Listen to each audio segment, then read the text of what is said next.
bad days. Your kisses make my skin feel weak. I'm always melting in your heat. That I saw like a bird in the wind.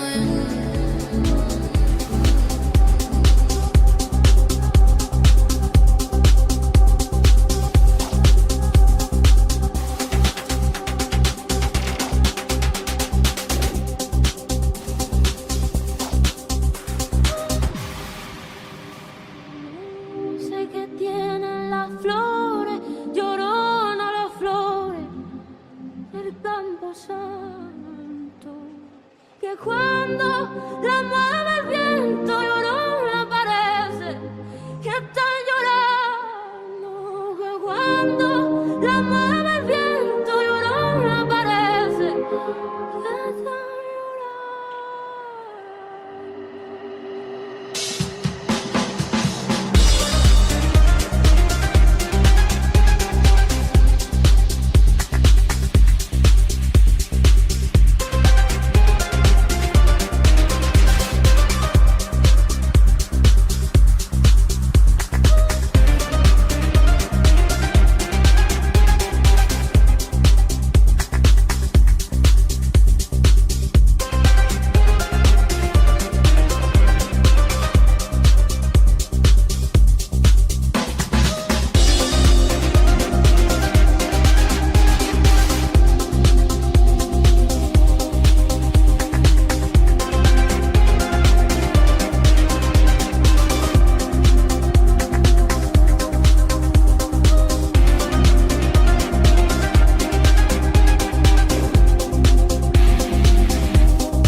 Que cuando la mueve el viento llorona parece que están llorando, que cuando la mueve el viento llorona parece que están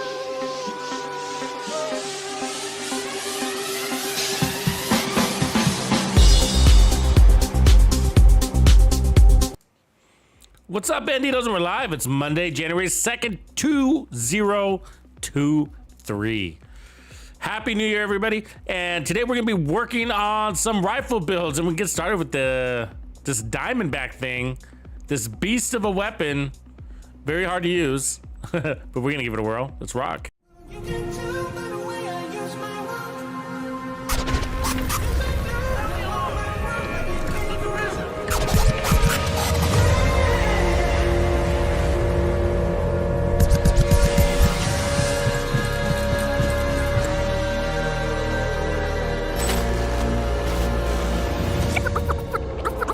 Freak out, yo!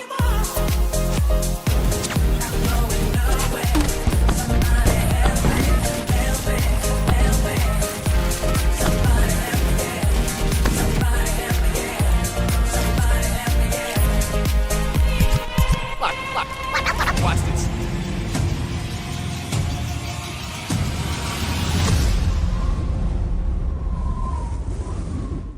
And I'm back. What's going on, everybody? So yeah, we're gonna be playing with some rifle builds. It's the last day of Golden Bullet, so we're gonna take advantage and have some fun. But we're also gonna be working on builds that go beyond Golden Bullet, so they're not just gonna be tailored to Golden Bullet, but something that'll work beyond it. I like to do that, especially on the last day of these events. But we're gonna be taking a first look at the Diamondback. That's what we'll run with first. So we'll build around this. And this weapon is very limiting, I gotta say. I like to say, like, if you love running with directives, if you like the challenge of directives, then you'll like the Diamondback, because it's basically like running a rifle build with directives. I gotta say its cousins, the 1886 or even the Virginian, are probably better variations than the Diamondback. Those all have the capability to kill an enemy with a single shot. So if you got 5 rounds in the mag, then you got 5 kills in the mag. And so all this crit chance and agonizing bite nonsense just then becomes nonsense. So, you know, and so that's why, you know, a lot to discuss there, I guess, a lot to unwrap about that. But let's just, before we get too deep into it, let's take a look at what the talent does. So again, agonizing bite. Diamondback randomly marks an enemy. There lies the challenge. It's random. So hitting that enemy consumes the mark, guarantees a critical hit with damage amplified by 20%. So 20% amp damage, that's very nice. Guaranteed crit. So after hitting a mark, all shots fired are guaranteed critical hits for 5 seconds. And then a new random enemy is marked afterwards or whenever you reload or swapping back to this weapon, of course. So that's sort of the gist of it. Basically guaranteed crits, right? And amplified damage. So what most people do is, and I would probably do this too, is they'll end up not rolling any crit chance on their build, right? Because the whole point is the guaranteed crit thing. I mean, 20% amplified damage is, I guess, pretty nice too, but the guaranteed crit thing. And so, but if you don't mark that target, then you have no damage. Think about that for a second, right? Like if you don't get the marked target, which happens all the time, and that's why this is a challenge, is because the target that you need to mark might be hiding in cover while you have 2 other enemies that are maybe charging on you or flanking you, shooting you in the butt, whatever, and you got to take out those targets before you die, and you have no power to do that. You have no crit, you got no crit chance to do that. You got no amplified damage to do that. So how do you build for the Diamondback, right? It's a tough one. So anyways, we're gonna have a crack at it. It's nothing new, really. This is not a new weapon. We've created builds for this. In the past, we've settled with a Negotiators build for the Diamondback. It actually works really well because Negotiators is based on crits, and so is the Diamondback, essentially. It's giving you all that guaranteed crit. So you can basically roll a even higher crit damage Negotiators build by not running any crit chance on it. So something to look at. So crit hit damage on that mod, and then we got some stability and a reload speed, and then accuracy. So there we go. Let's see here. So what build are we gonna run? You know, I don't know yet. I'm thinking, I mean, there's a lot of different directions we can go with this. I'm sort of gear set out right now, so I kind of feel like building something from scratch. But if I were to go gear sets, and not saying we don't have to, but I would think that like actually Umbra would be really nice to run with this. Even that Eclipse build that we ran actually would be nice with this too. That might even be the best place to start.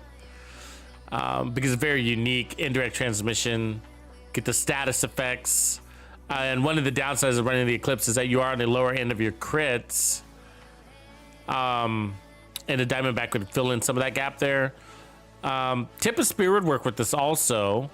Swap back and forth with your attack 50. But Umbra would go really nice with this. Now it's going to give you that 50% crit chance. You're not going to make use of that.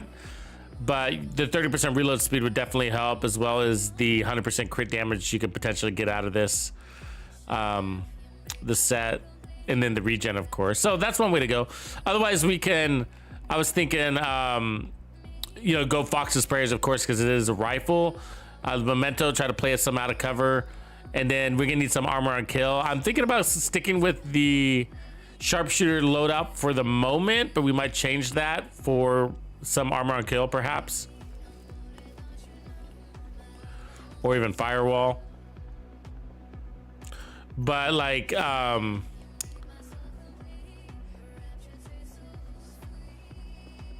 mostly using it for the, I guess, the additional target acquisition speed, stability, that kind of thing. And it's also going to give us a little bit more headshot damage. So I think right now we're at 175% headshot damage, which is pretty good. So as far as the stats of the build, I mean, really, I want to go like headshot damage and crit damage, headshot damage and crit damage everywhere. A little bit of weapon handling is going to help. We do have the game mode on.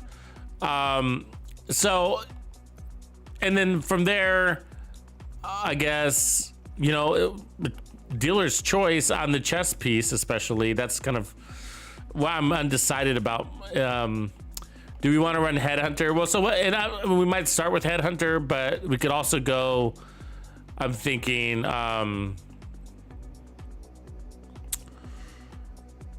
What's the one called? Intimidate. I kind of want to run this like a shotgun, kind of like what we do, you know. And so the good news is, like, if we run if we end up going with Headhunter, then it's gonna bypass the agonizing part of that bite because we're not gonna care. And so I don't know if that's a cheat, so to speak. You know what I mean? It kind of is. You see what I'm saying? You know, we're kind of like working our way around it. So, but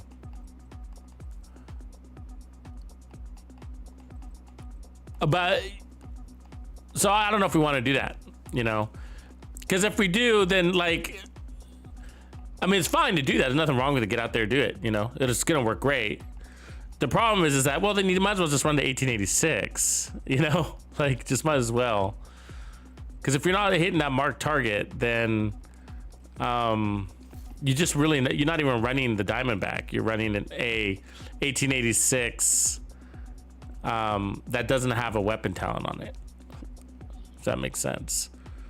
So that my point is that Headhunter is a workaround, and it's a good thing. Like for you out there, like if you're looking to like, I want to run the Diamondback, but I don't want to be, you know, stuck in those shitty situations. Headhunter's going to bypass that for you. So you get your first kill and then shoot whoever you feel like. They don't have to be marked. You're not worried about your power anymore. But again, like I said, the downside is you might as well not be running the Diamondback. You might as well just run your 1886. So that might be our deterrent from running Headhunter. Is it's going to outshine the weapon, and then give us a diminishing return out on it. So I was thinking maybe we run Intimidate is what I was looking for. So, and just kind of run it like a shotgun or a pistol build. I want to be close and personal with this thing. So I do want to take heads. And so I don't know, we could start with this Brazos. I have this Brazos piece laying around. Of course, we got the perfect version from Golan somewhere around here, somewhere. But yeah, but our headshot damage is already high enough. I'm at 154%. So, you know, you can go crit our headshot damage. But we're going to go crit damage and headshot damage. We're basically going to have that on every roll, every piece. And so I'm looking for my defense through my brand sets, if you've noticed. So that's why I have my Bellstone and Uzina Getica, because we're going to need some sort of survivability.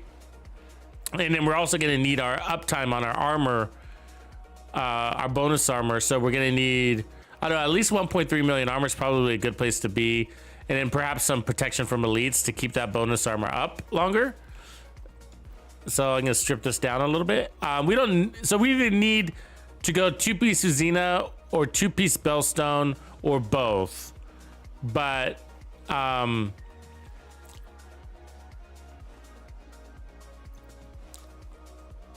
like we're probably going to be moving too fast for the armor regen to be super helpful. That being said, maybe I don't want to run that Brazos. Let's see if I can find a Bellstone that one would technically work. It doesn't have headshot damage on it, but it's got the right stats. I'll take off the glass cannon. And then we're gonna have, that's our 20% armor on kill. And then we just need to level out our armor. We got a little bit too much armor here, if I can figure that out. Let's see if I got a better glove. See if I got one without. So headshot damage, crit damage, and then we need, I'm a little bit of handling's okay, so if I have to do that, it's not the worst because it is a slow reload weapon. So that one works. Let's see. There we go. That one. Smurfus Blue! Smits, what up? Okay, let's see here.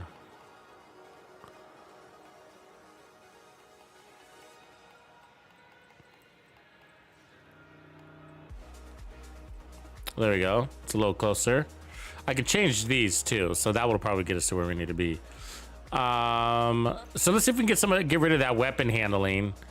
It's not a bad thing to have, again, but let's go power, power, power. There's a Bellstone right there too. Let's see if I can find a Xena with the crits. Yeah, I had a nice birthday, man. It was a busy one. We were busy doing the family thing. There we go.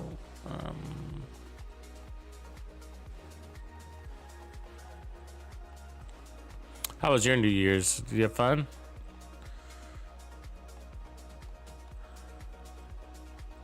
Must have been safe. You're still here.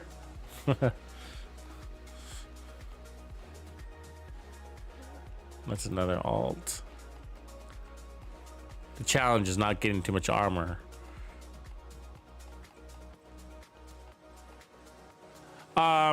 Also, Punch Truck's not bad. I'm actually going to rotate in the orbit to pick up some additional crits, because why not?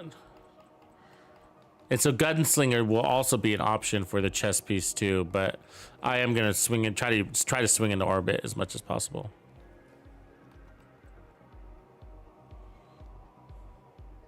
No, they don't happen anymore. No. I get, because I have my daughter's, I was just saying, like, I had my daughter's birthday on mine. We share a birthday, so I sort of retired my birthday. I barely had a birthday even before that. Let's see if I have a new Xena here. What I'm trying to do is just optimize this at this moment.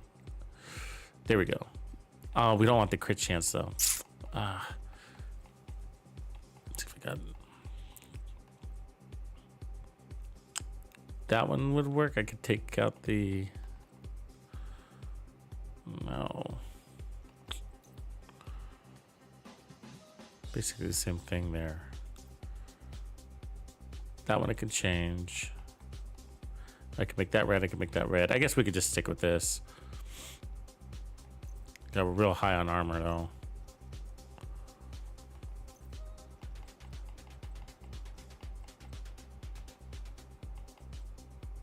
See, that's got crit chance. We don't want crit chance.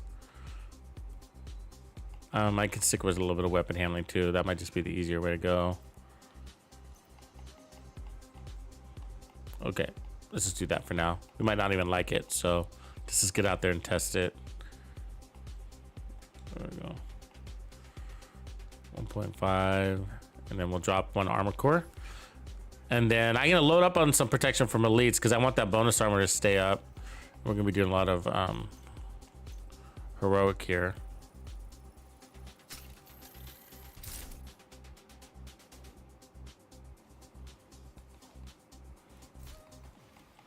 Yeah, so you're forever 33. I like it.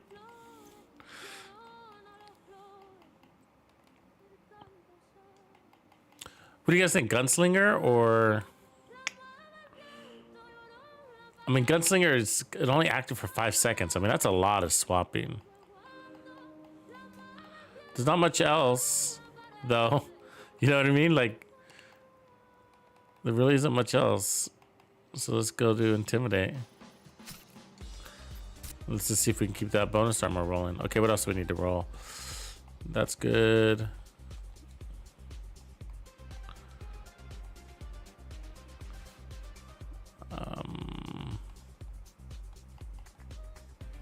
Technically, we need a better holster.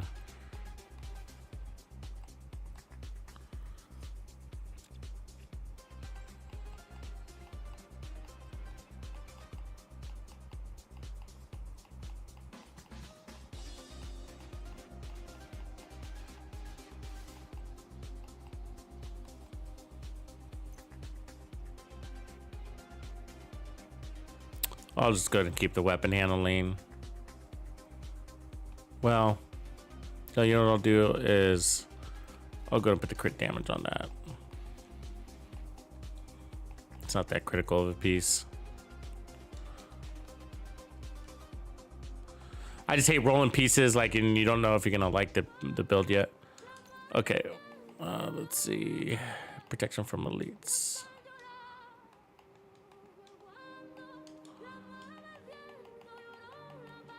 And that's for the bonus armor to stay up a little bit more.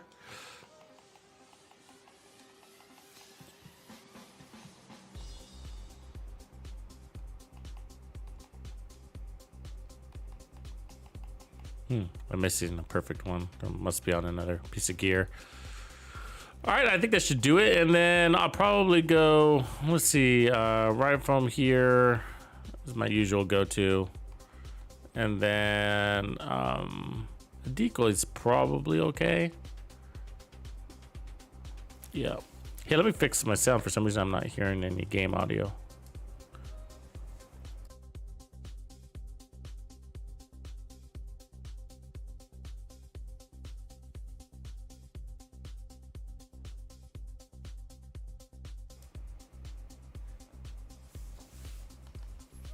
There we go.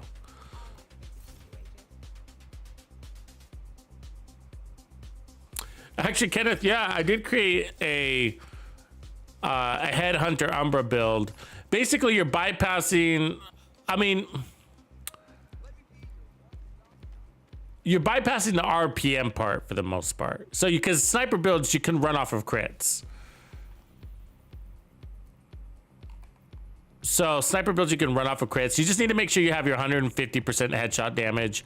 So you're probably gonna bypass the chest piece, so I wouldn't use the Umbra chest piece. I did create one, and I was really happy with it. The reason why I created it is because I wanted to regen, and so I created a that 40% regen for a sniper build is pretty good. Headhunter build. There's a whole getting out of cover, so you got to kind of get used to that part thing, right? Because snipers play from cover a lot. And so I did a run and gun type sniper build. I know it sounds crazy, but I do that. I do that. But like a no scope white death, the 1886.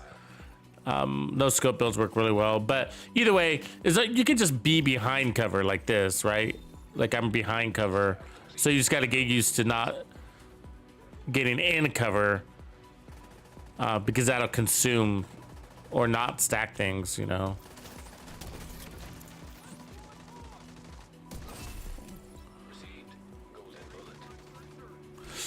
So this is actually one of the reasons I also picked this is for the golden bullet thing. I'm wondering how neat it'll be with the auto reload. Hold still, buddy.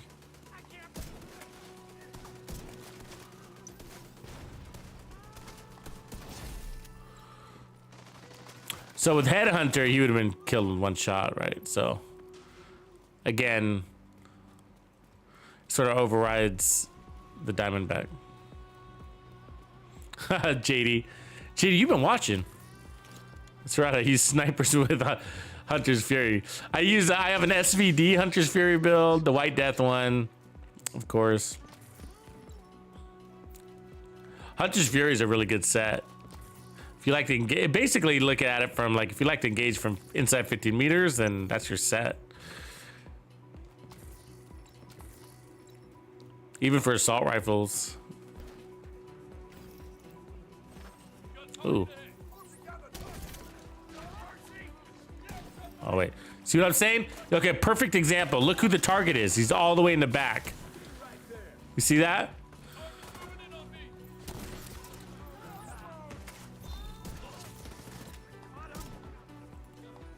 And so you got to put yourself through all of that shit just to just for 5 seconds of crits, you know.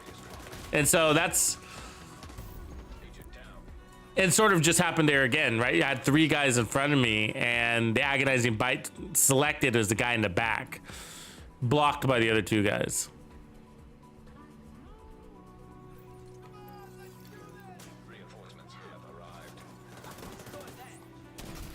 So here we got the agonizing bite guy in the back. So I got to hit that guy, and then I can come back to my threat.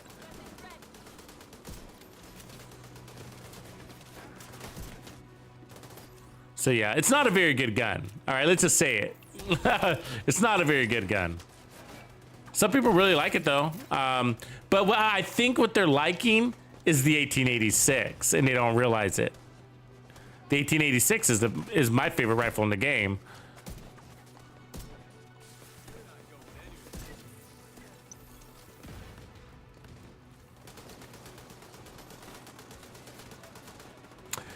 But the funny thing is that look at who's selecting. So my target is that guy way over there. He wasn't even line of sight. And it's just sort of like not even worth it. Like I got my agonizing bite and like it doesn't do much.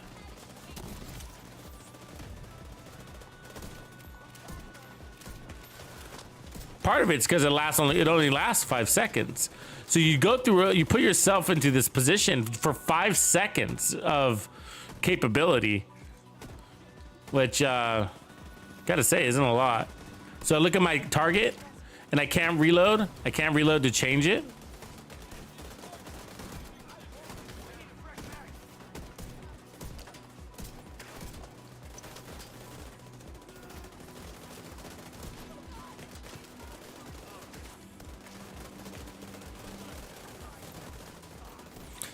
And so basically what it does is I think it slows you down mostly. I think that's the big deal. You can, of course, you can get it to work, and people do, but it's just such a slow clearing tool, I guess is what I want to say, you know? It's going to take your control point that you could clear in about 2 or 3 minutes, about 3 minutes on average, to about 10 minutes, maybe 15, you know? Because you got to walk around looking for that exposed, that marked target. Let's see who it is now. So this one over here.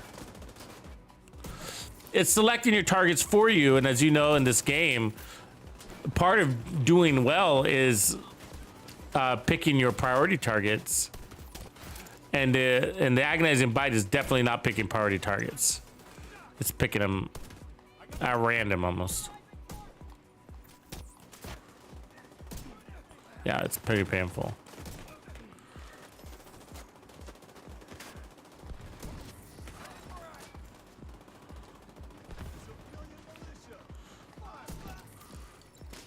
The good news about the 1886 variant, though, is that you don't actually need the damage. The base weapon itself, if you got the right talents on your build elsewhere, you don't need a damage talent. Like I run the 1886 with preservation, so I don't even have a damage talent on my 1886, and it's my favorite rifle in the game, and I can kill enemies with a single bullet.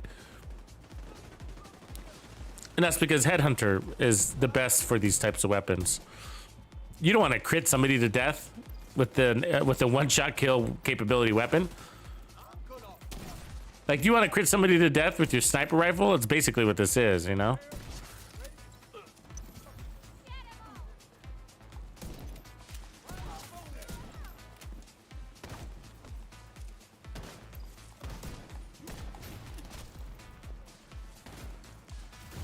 Very slow.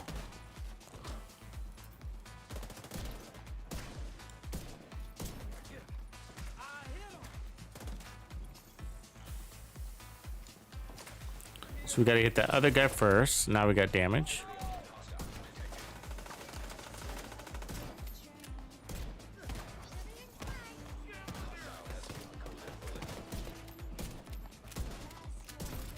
Yeah, so that's why it's basically like running a directive. Because I'm not even paying attention to the golden bullet right now. I'm trying attention to who my mark is.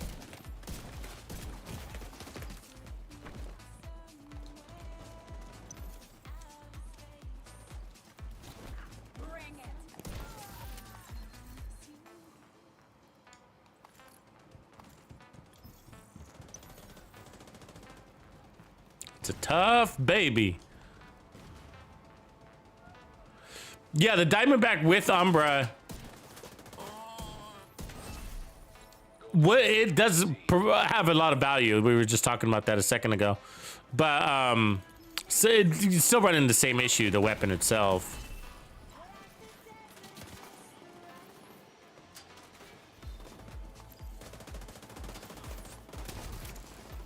I mean, I guess the question is, like, to fix the problems with the Diamondback, I think you'd basically want to go ahead and just roll crits on your build. And you'd still win, so go ahead and roll your 60% crits.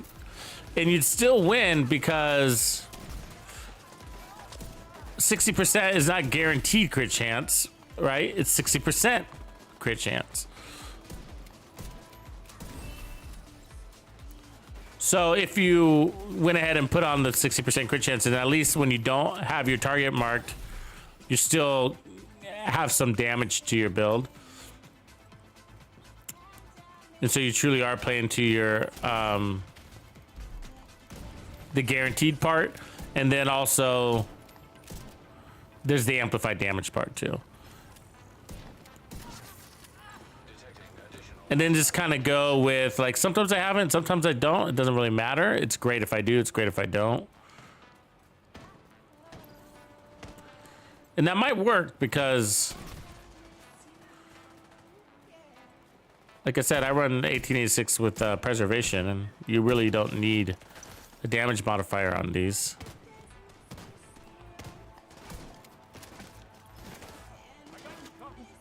Okay, who's my target? Way out here. All right, now let's go kill this guy.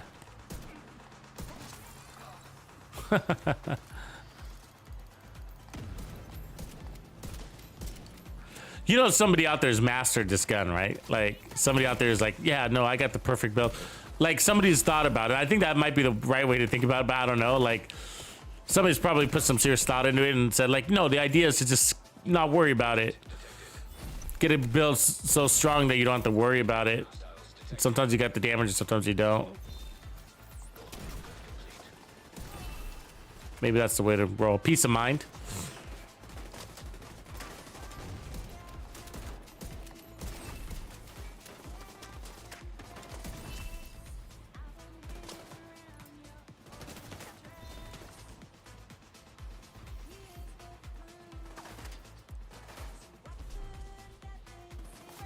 See my targets?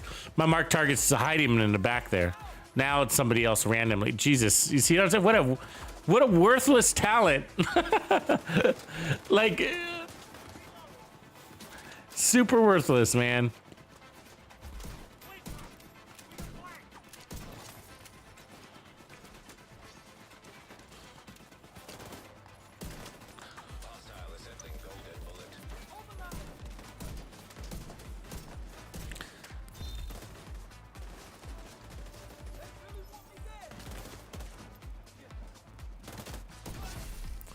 I always wonder if I'm the only one that ever sees this in this gun, you know what I mean? Like, because didn't we just a couple of weeks ago, a bunch of people put out the videos that the Diamondback is like basically amazing.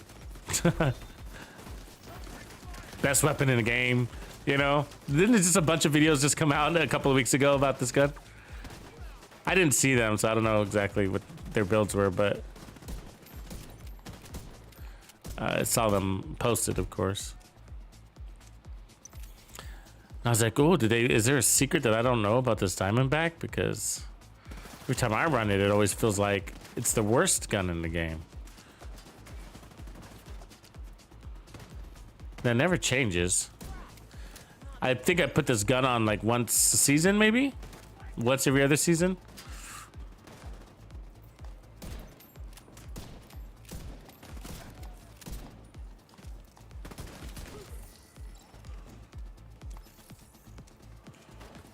So I'm gonna start swinging into orbit. That's the original plan. Cause see, the orbit's gonna bring us in some crit chance. So I'm gonna climb up and he's gonna climb down. That's how it works. Predictable NPC behavior.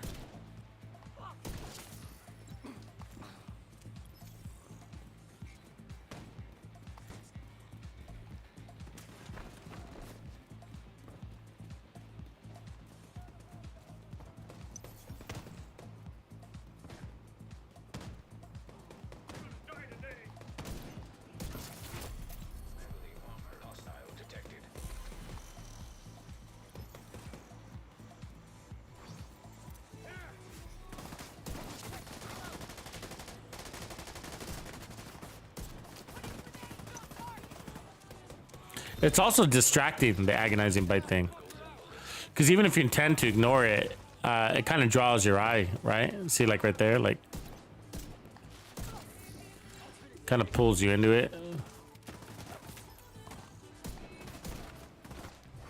Who's my target now? Right there. Got it.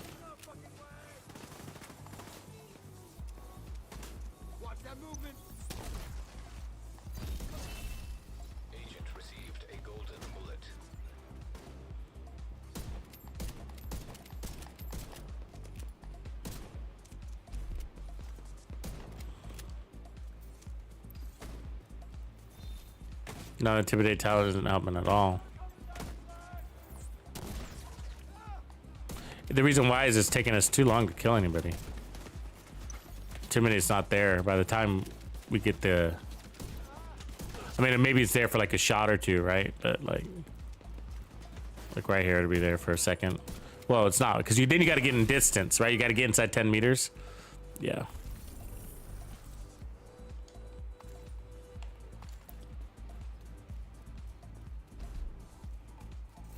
So I can change something real quick. All right, so that's the introduction, and it was painful. Let's see. Let's swap to that. But I know where this story goes. We had a big discussion about this last night.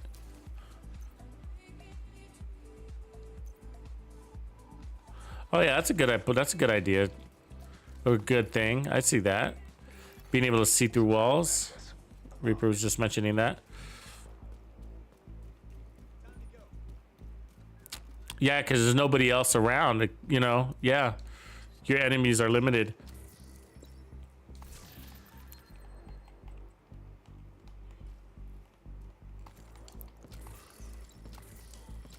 All right.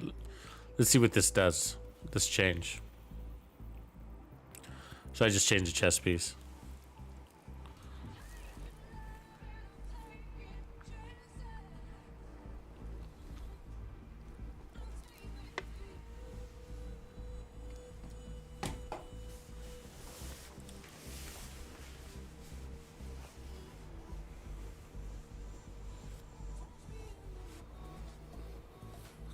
Yeah, but anyways, going back to Diamondback with the Umbra, yeah, that'd be a fun build.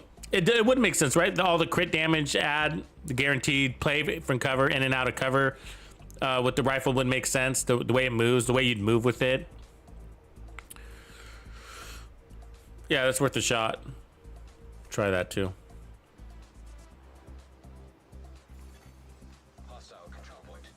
But still, yeah, it's the agonizing bite part that's agonizing. I haven't seen this loot hoarder lately. By the way, he hasn't been spawning a lot for me this season.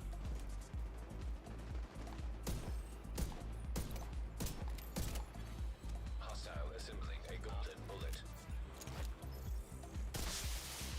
Reinforcements incoming. Hostile completed. Who did it mark? Way the fuck over there. Are you kidding me? I mean, look at that mark. Basically, I have to dispense a shot and then reload, right? In order to bypass that, and that sucks. Just dumb. Just a dumb game weapon design. There we go.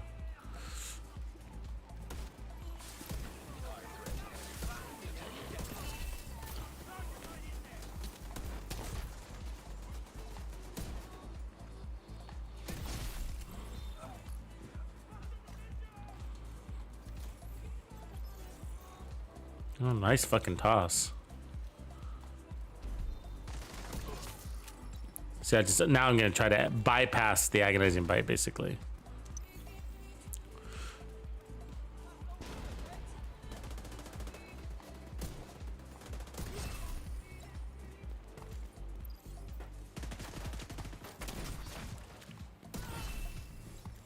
So basically, just so you know what's happening here, so it's obviously working. It's obviously the better setup. But what's happening is I'm not even using the 1886. I mean, the Diamondback. I'm not. I am, but I'm not. I'm not using the Talon whatsoever. Reinforcement complete.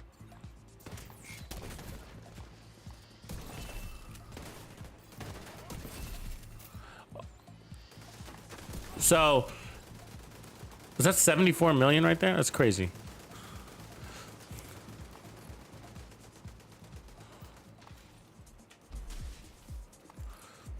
So it's obviously the better build. Now we're killing everybody with a single shot, and it doesn't matter as long as it's a headshot. But that's just Headhunter. Headhunter took over, and it's devalued the Diamondback. That I could be running anything, you know. I could be running the 1886 without any damage talent on it, right? And so that's what we talked about yesterday in length. Somebody was talking about, I think it was Warrior Cowboy, brought up the question about Headhunter has diminishing returns, and it absolutely does.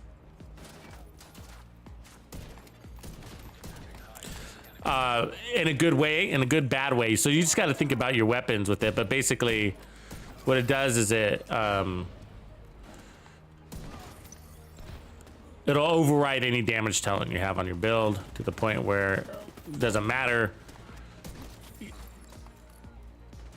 Even if they had a blank slot, you'd still be one-shotting named bosses. So what you do in those situations is, depending on how strong your build is put a defensive talent there instead, such as preservation or something like that. Hostile completed. The golden bullet.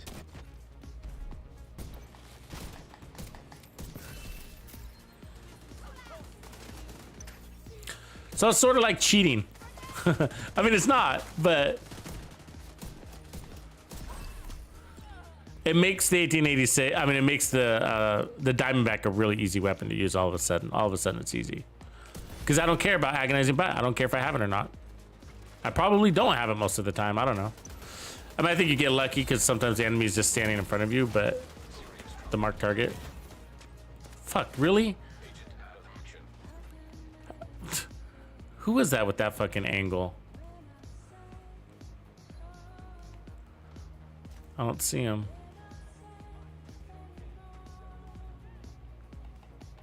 Come on, dude. Get over here. Oh, this is frustrating when they do this.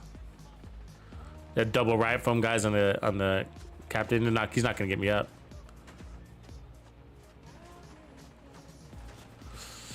All right, man. Reaper's almost at 1,200 stars. Rock and roll. I would love to see you open all your caches and see what you get. Okay, this isn't gonna happen. Let's just get out of here. What do you get with all of those stars? Are you not gonna spend them on exotics, are you?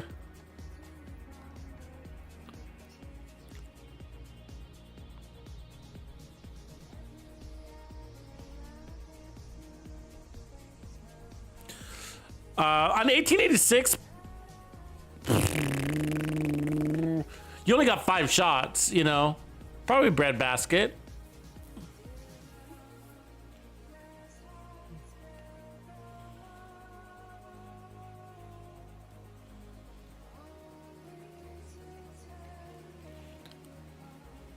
Yeah, I think it does verify bandit. I think it does. I mean, I can't remember exactly which one dropped it. But yeah, that's how you get all your blueprints. Just complete the side missions and control points.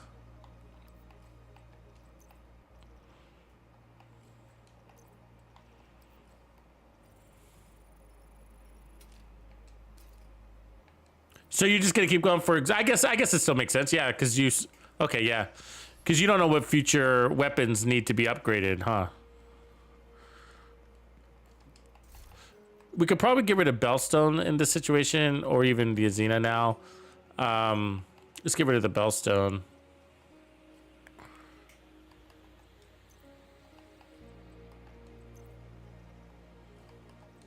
I mean, we hardly have any crits. That's the thing. Check this out. We got guaranteed crits. We hardly have any crits on this build.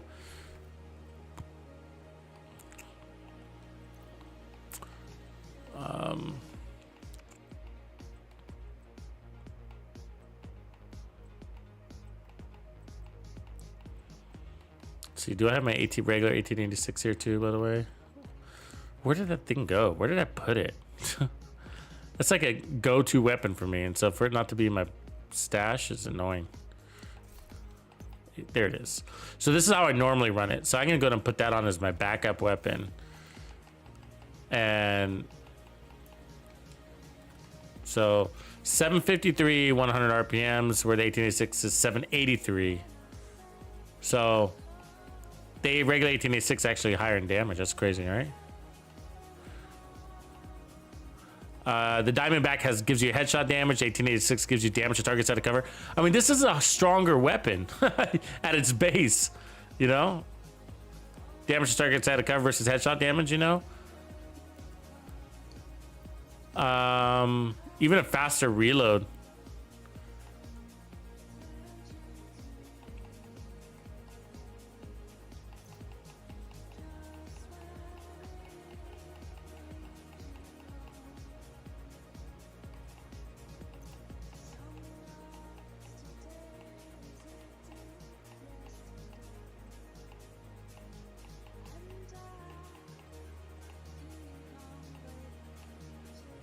I'd probably, hold on, I'm thinking here. I'd probably, oh, I wish I had a Picard with crit damage on it.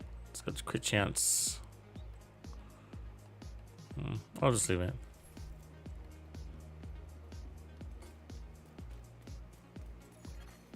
Civilians in distress.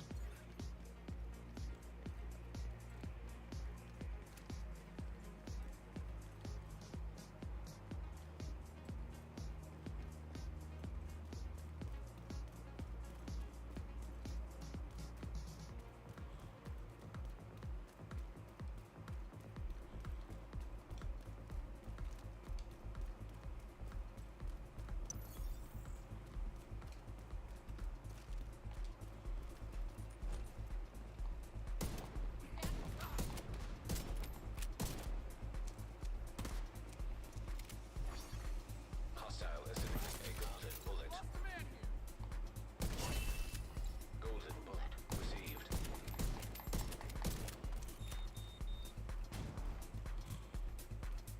So that was just a regular 1886. You won't really be able to tell the difference between them as far as. Hostile control point nearby.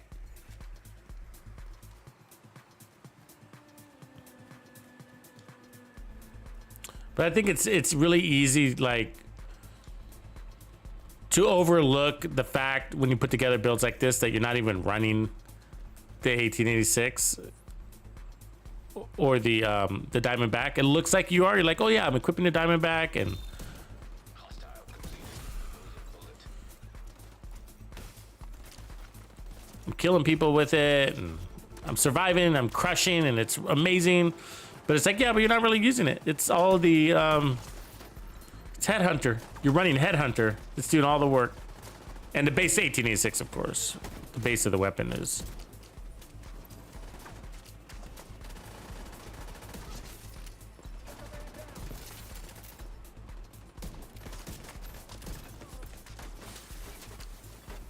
Civilians in danger.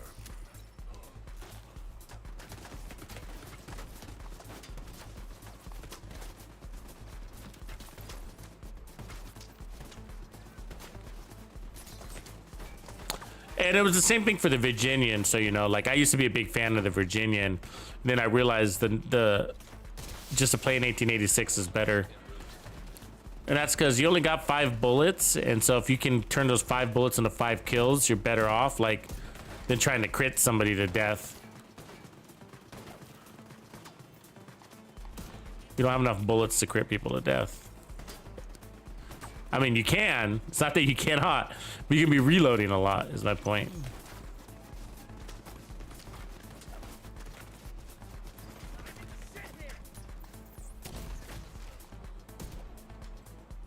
Reload and get this sorted out. Civilians in distress.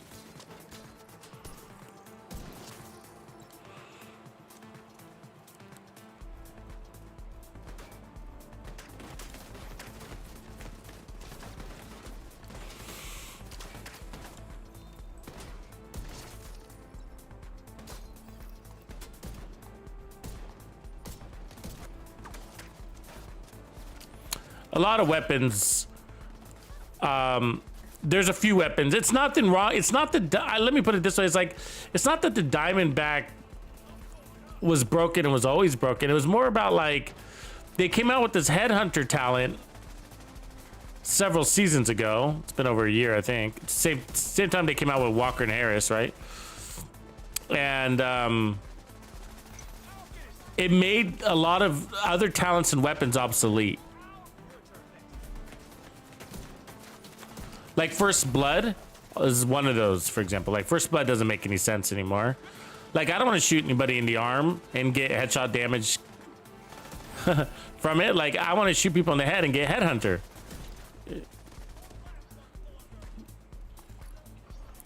And so Diamondback was the same thing. Like before, you didn't have Headhunter as a choice, and so you'd sort of be like, okay, well I got this weapon, I'm just gonna make the most out of it. But now Headhunter is best talent for it, because it allows you to kill everybody with a single bullet. And then it sort of ruins the gun.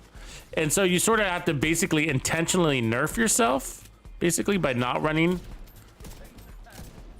Headhunter? You gotta nerf yourself, but like, I'm not gonna run Headhunter so I can get the most out of this gun. Because if I run Headhunter, then Headhunter is just gonna take over and I might as well not run it.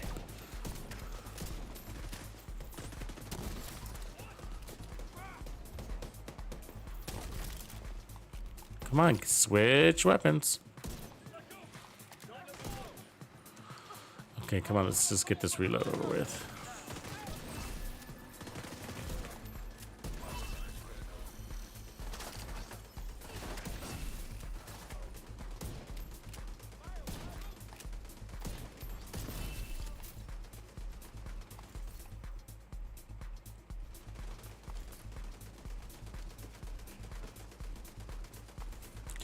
It's not working out, Outlaw. It's a horrible gun. It's an absolutely horrible gun. It is. And when I think it's slow too, but when I say slow, I'm not talking about its RPMs or even its reload, really. The slow part is that you gotta acquire that target. That slows you down. But either way, yeah.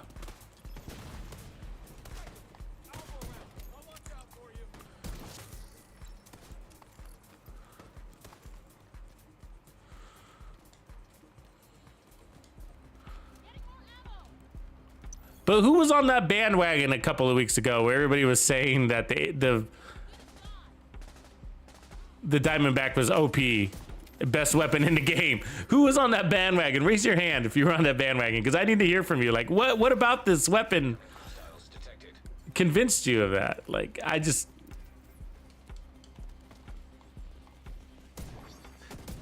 And I love slow...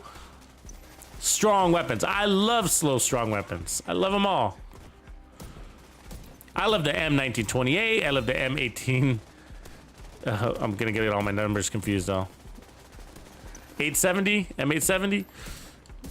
I love the White Death. I love the 1886. I love the Orbit. I love. Speaking of the Orbit.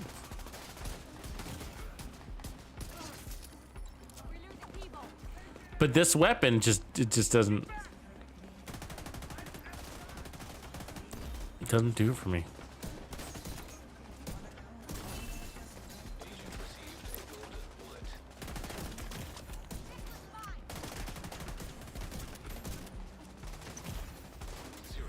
So actually, I actually also have a little bit of stability issues with it too, or accuracy mostly. Gotta say, not stability.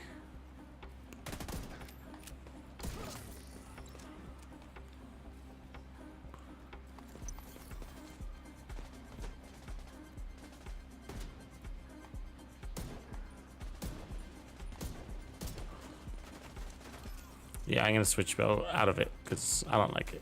Let's see now. Okay, here's 1886.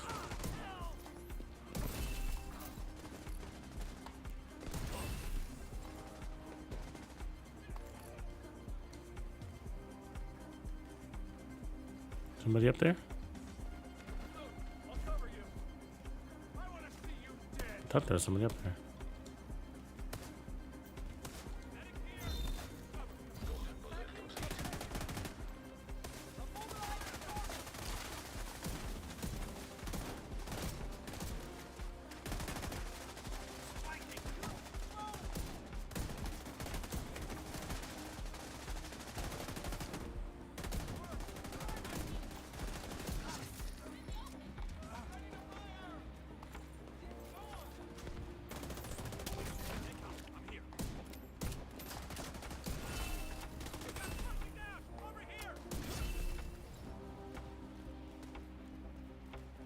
Just way over there. Oh, he's a part of this.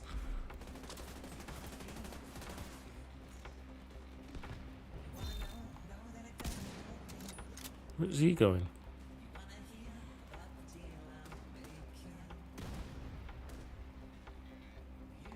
He's going further out. Jesus Christ, let me just... Oh, really? Wow.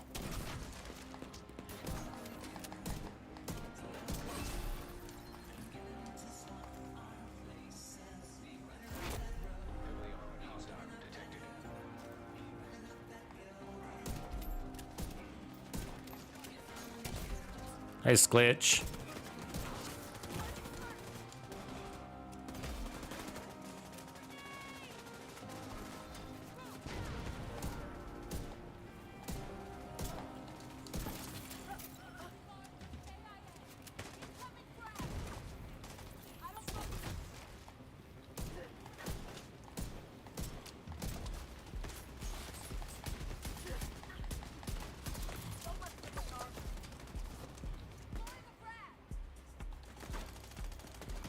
I mean, come on, I rolled way out of the way before that thing went off. They always do that to me. Now I'm dizzy as fuck. Jesus. Agent down.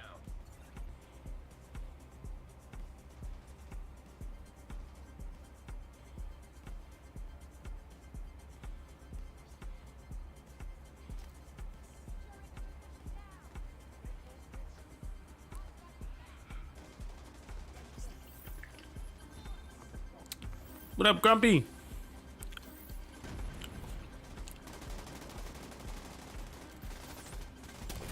Yeah, sometimes I wonder if the Diamondback is just taking up stash space and if it should just be deleted.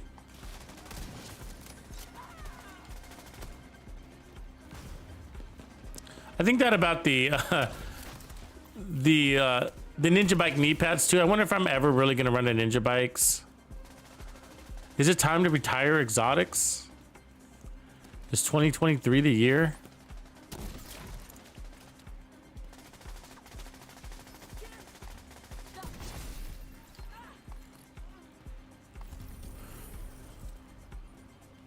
Or is the fear of missing out just gonna take over? the instant you do that, then they buff the Diamondback. They rework it. Supply room access unlocked.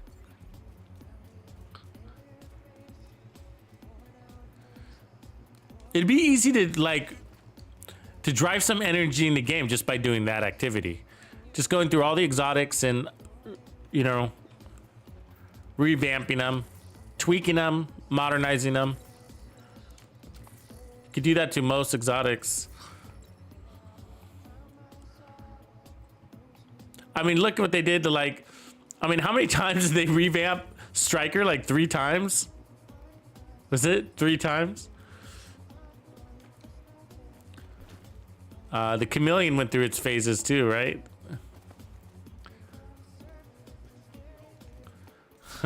My mule characters can't even afford to host it though. They're all full too.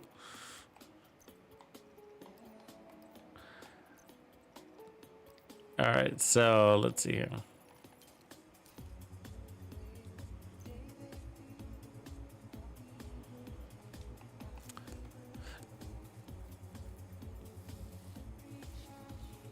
Yeah, it's not, it really slows you down.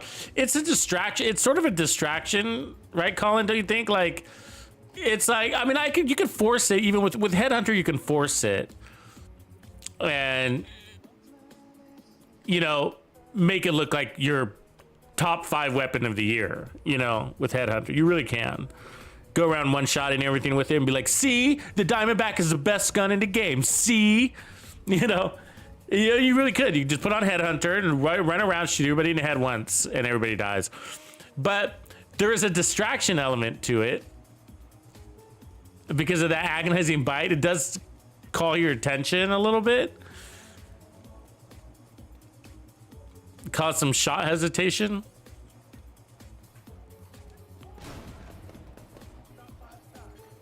Hostile assembling a golden bullet. Received. Golden bullet. Completed. Golden bullet. But more importantly, it's preventing you from running another exotic. Like maybe you'd want to run the Busy Bee or something, or as a backup, like in 1886 with a Sweet Dreams.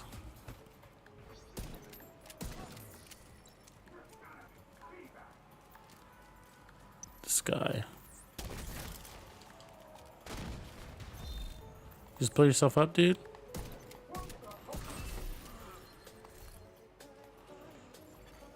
High threat. Enemy patrol detected.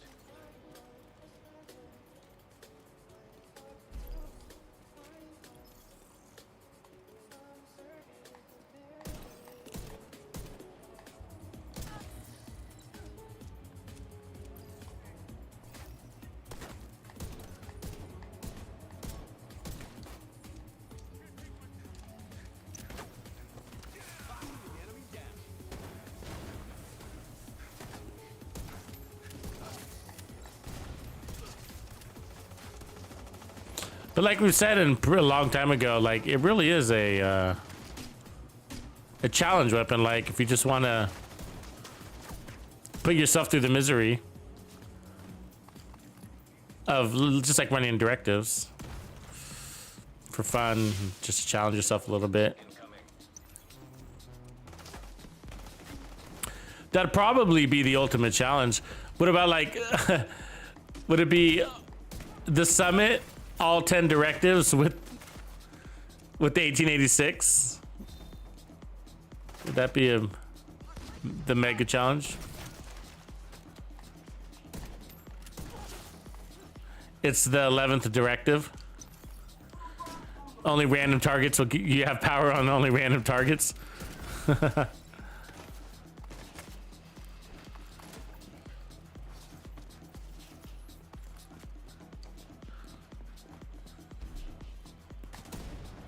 Come on, dude. Oh, he's immune? Jesus. 2 shots to his head and he didn't even budge in damage. And now he's out of sight. Awesome. I gotta go chase him down because he's my agonizing bite.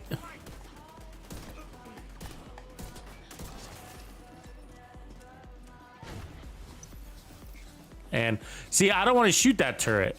It's gonna take my headhunter away. You know what I mean? But so you do, like, you'd have to make your decisions. I mean, obviously, once you have a headhunter, you're gonna want to bypass that. That would be the right decision. But it's just annoying.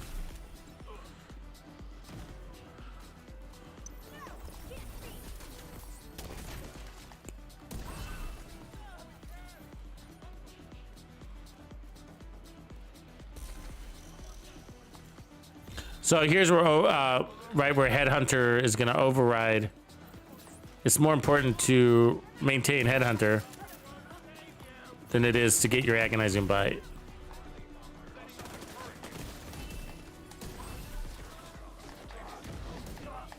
Oh great, we got a fire guy. All right, get off me, dude.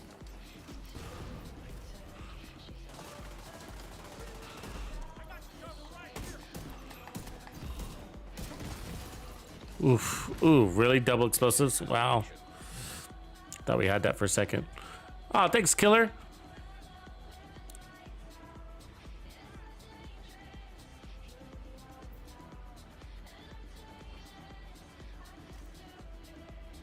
Yeah, I mean, I have thought about ignoring the targeting system. That's what I was saying. We a little bit ago. It's just like, but then, you know, then you're not running.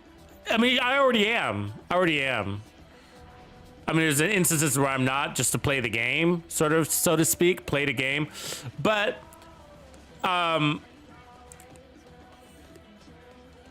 Headhunter, like just by running Headhunter, he's not gonna get me again. You are ignoring the targeting system, right? Like Headhunter is just gonna take over, and targeting system is now like non-issue.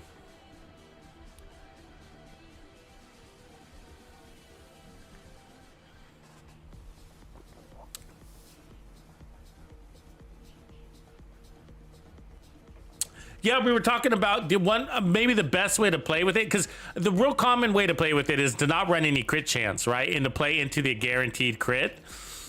But we were saying also, like, well, the other way you could do is just go ahead and put on your 60% crit chance. So that way you're not left without any damage. You're just going to get boosts of damage when you do take that easy agonizing bite target that happens to be standing in front of you. And then everybody else you can ignore. Any other agonizing bite target you ignore. I think that might be the smarter way to use. You guys know what I'm saying? Do you understand? Is that making any sense? And so history has in historically the Diamondback builds have 0 crit chance on them. I mean, you can't have 0% crit chance because you got your watch, your default crits, but for the most part, we roll no crit chance on our Diamondback builds, and we're like, because it says right there, guaranteed crit, right? Guaranteed crit is 100% crit chance.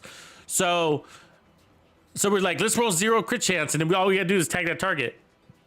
And then the agonizing target, marked target, is hiding or around a corner or runs away. And you're like, I got 0 crit chance because I can't hit him, which means I got 0 crit damage. Well, not zero, but very minimal, you know. And so I'm left with no damage against these enemies, which leaves you doing what? Relying on the base weapon damage, which is actually not the biggest of problems. The problems is how many reloads you're gonna have to do. You're gonna be constantly reloading this gun, and that becomes really annoying, you know. And so I think the better move is to actually fully load up your crit chance. And I think, like what Colin is saying, is that Umbra Initiative, go Umbra Initiative, which is going to give you the base crits. And so that's sort of in line with what we did before also. So a couple of seasons ago, we went through this whole exercise of like, we really broke down this weapon to figure out what would be the best setup for it. And one of them was the negotiators. We settled on negotiators. We figured the negotiators seemed to be the best fit for the weapon. And so let's try it with Umbra with no Headhunter and see how much we like that. So let's go full 60. And then we're going to, what's going on here? Give me crit chance. Crit chance. Let's see, 43.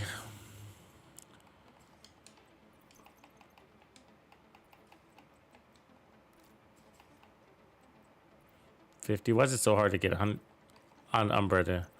It's this rifle. It's got headshot damage on it, which is weird.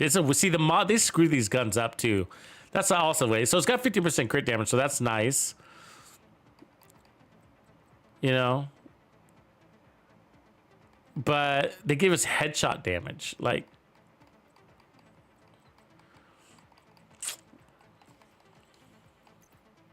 I really would rather have something else. So that's fine. I mean, we don't have to be at 60. We can take 50. Is that where we're at? So yeah, we're at 50. So let's just stick with that. I mean, if I took out the memento, that could get us some more crits, but I don't know if I'm willing to do that. Yeah, we'd be ignoring the RPM. Yeah. And I have, as a matter of fact, somebody asked me a few minutes ago if I have any good sniper builds, and yeah, for Umbra, and I have done Umbra, so you can play into different things, right? Just like Hunter's Fury, some people run Hunter's Fury just for the armor on kill and amplified damage, but they skip over the shotgun damage, right? Which isn't that big of a deal because it's just flat shotgun damage. In this case would be you're not really utilizing the RPMs. And so some of these slower weapons, even though they got an RPM of 100 RPM, like I don't play into that. I probably play more into like 670, 70 RPM or something like that.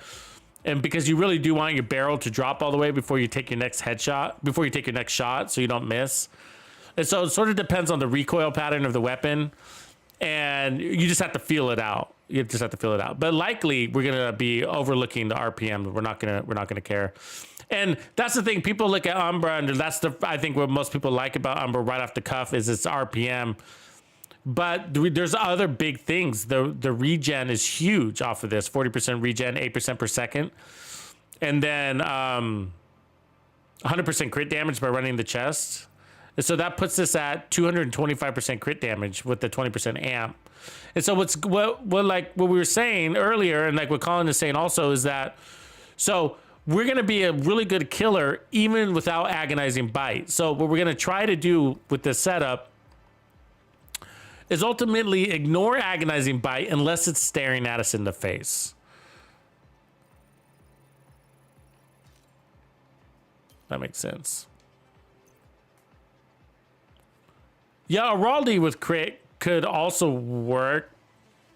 I mean, it's not a sniper, but we could... Like, if you want to go into headshot damage? Is that what you mean, Michael? Or are you saying with a different weapon?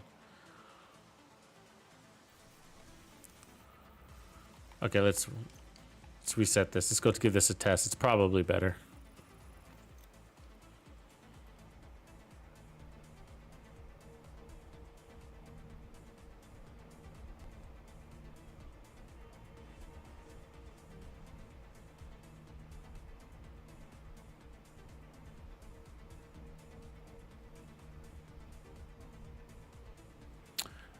Does the blue screen work with the spotter chest piece talent? Yeah, It should. I mean, I don't see any reason why it wouldn't. You would have to run the mask. Well, you got a couple options. You'd have to one option is to run it with the Night Watcher mask, and then the skill, which would be the scanner pulse. So the Night Watcher mask would give it 100% skill haste.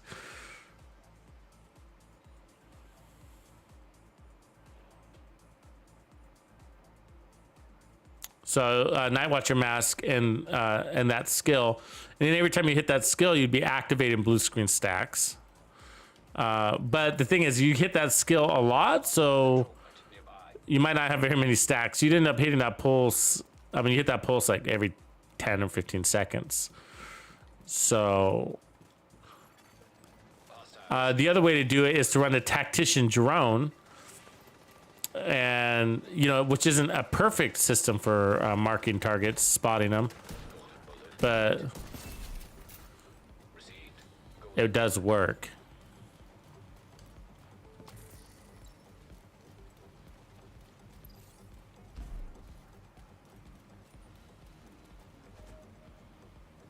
So we're charging up here.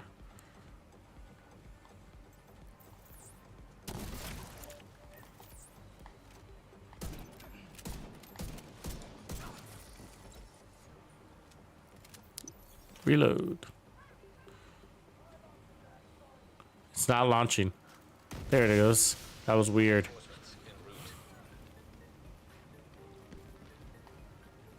So I'm ignoring the agonizing bite. You see that?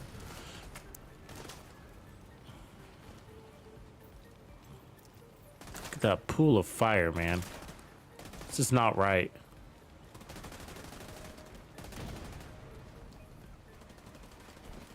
Gonna get in a kill box here. Running this with the shield might not be a bad idea too. I don't know.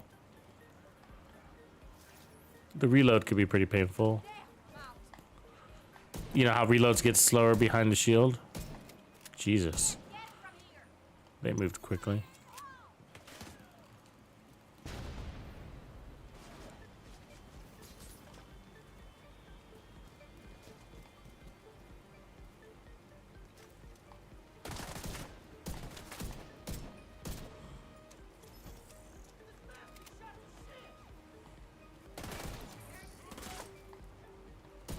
Okay, forget it.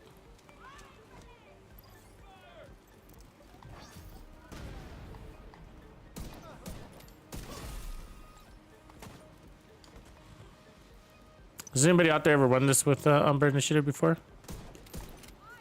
Good first impressions, I gotta say. Umber Mate is pretty good with a lot of builds, so it doesn't surprise me, but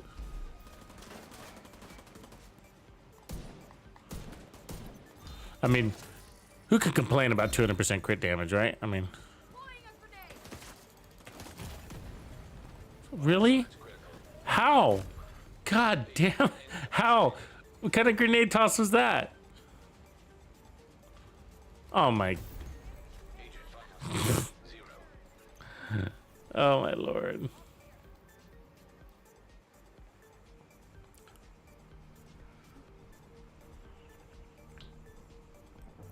I don't know if Providence would get us over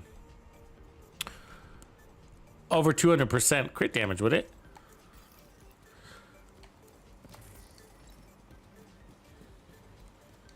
Because see, this gives us 15% crit chance. I mean, you get more slots; it's possible.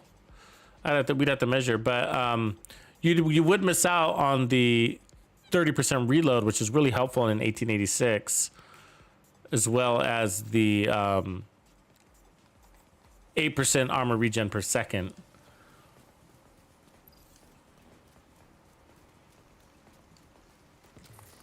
But you gain some headshot damage. Jesus. Just got here, buddy. Take it easy. Calm down.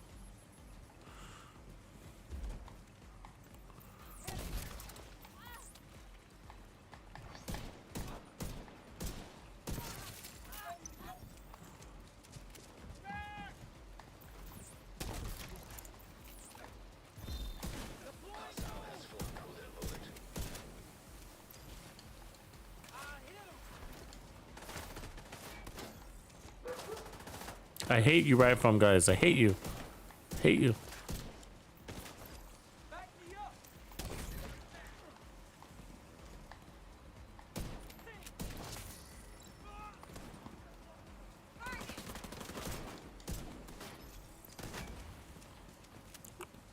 Where? See, that wasn't even done beeping. Jesus Christ. Like, it was still beeping. I rolled away and it blew up and it was still beeping after it blew up. It's nonsense.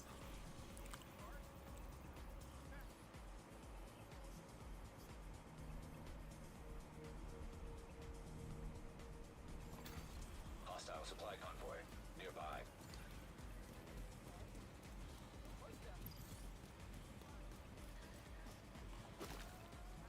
What up, freelancer?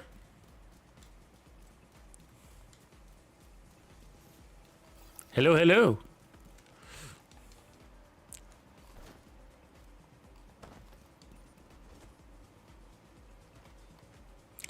We keep dying from nonsense.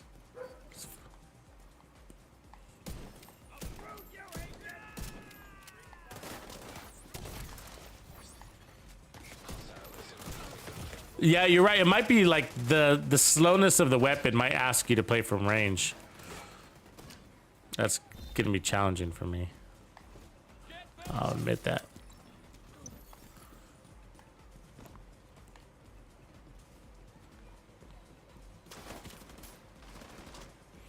I mean, it would also give you a wider view on your agonizing bite. See, really? You mark it? Oh, let's just take the heal.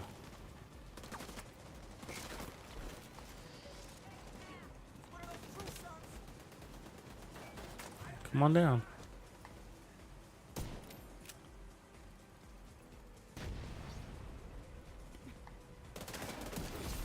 Heavily armored hostile detected.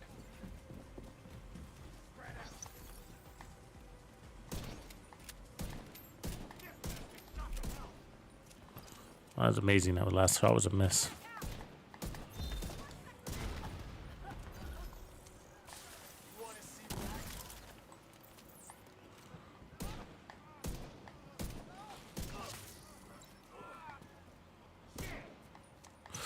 It's still too many shots, I gotta say, though. You know what I mean?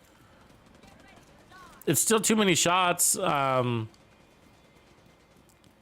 I think at most you'd probably would want to be like two shot in everything, even elites.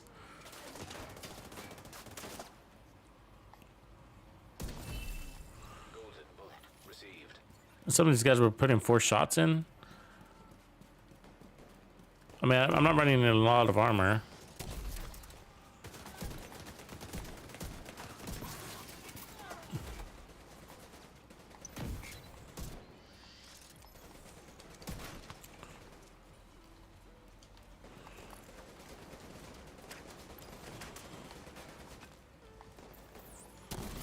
Hostile has full golden bullet.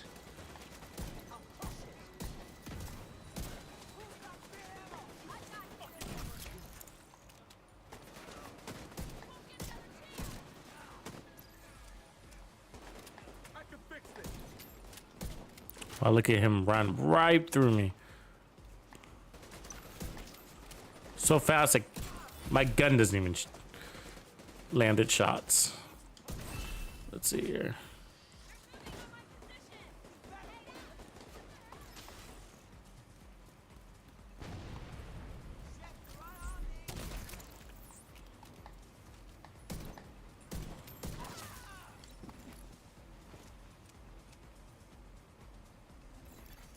Detecting additional hostile contacts.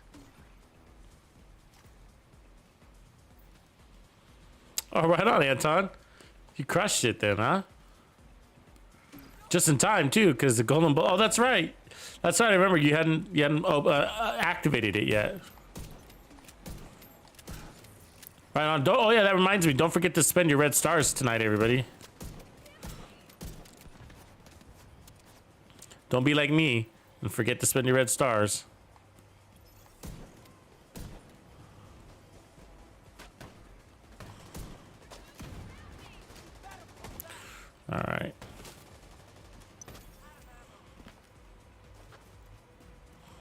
What is optimal range on this thing?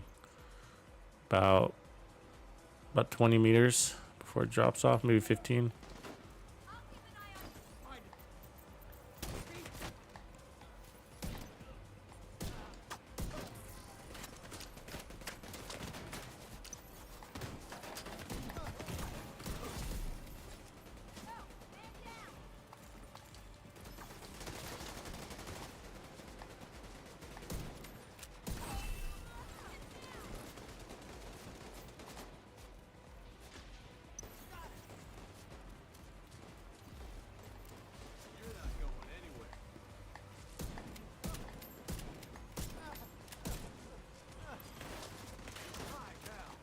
What the fuck? You came back to hit me?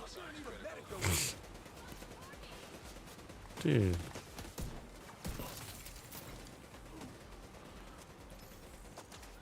He's like running away from taking damage and then he came back to hit me. The ball's on this one. Yeah, they are waiting for season 11. I don't recall what the exact date is. I can't remember if I've even seen it, but we're supposed to be seeing the PTS in this month.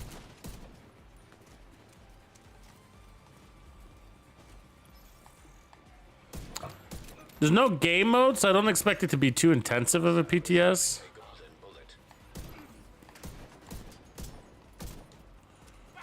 There's no new game mode like countdown or anything like that.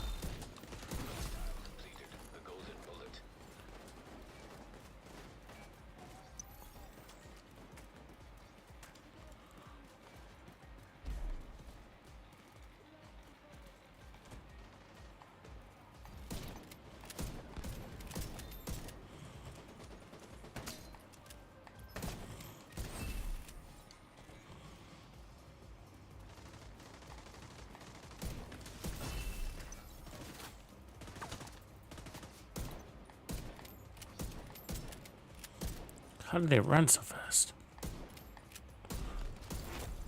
Heavily armored. Hostile detected.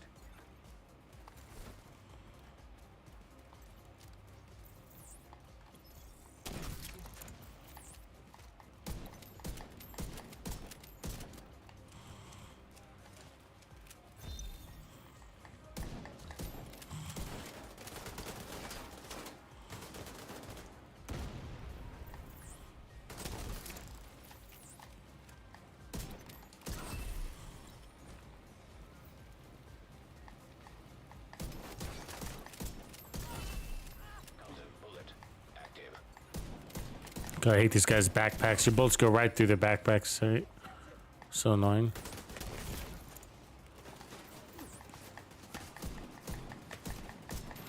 What? Those bullets didn't hit him at all? They were at least his shoulder. Oh, that guy's gonna be a pain in my butt. Medical assistance needed.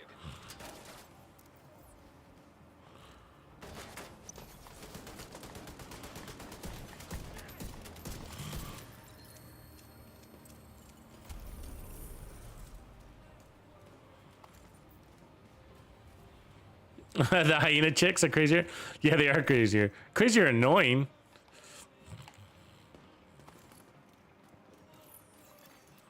Supply room access. Unlocked.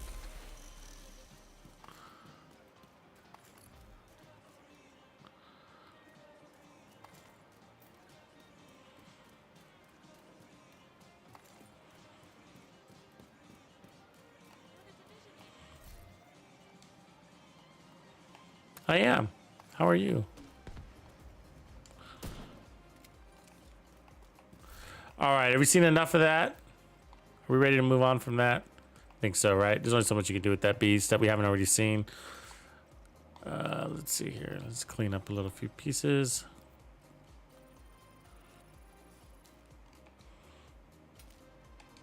We'll leave the agonizing bite to the gods. To the gods.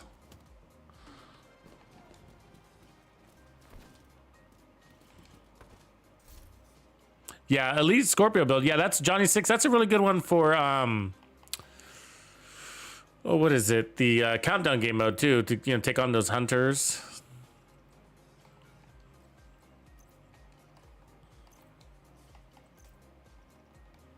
Okay, hold on. Let me, I guess we're gonna have to go back to the White House to get our other gear.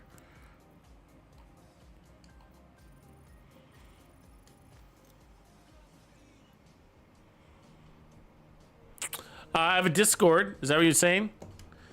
Anton, if you do, here, I'll show you the, there's a link there. We also have build chats sections.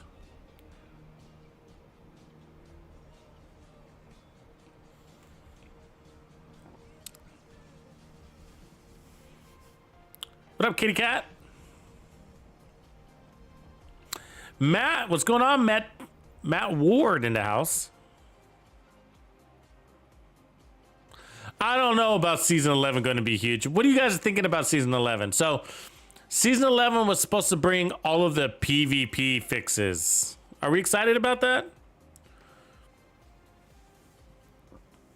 Is one of those things going to be the... Are we going to see the Eagle Bearer in the Dark Sun? What are your predictions?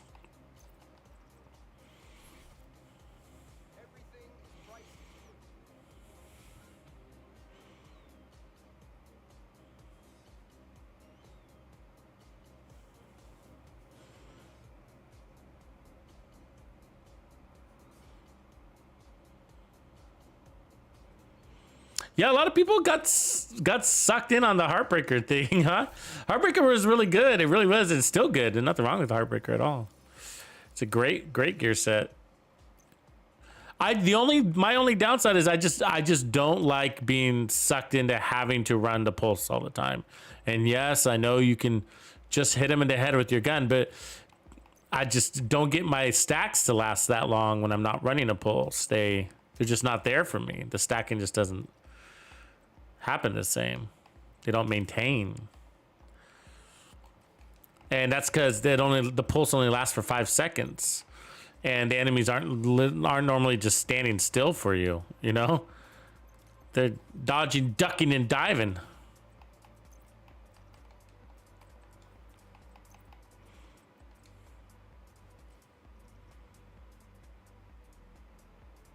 Yeah, the new game mode is for the spring, which makes it season 1 of the next year. So season 1.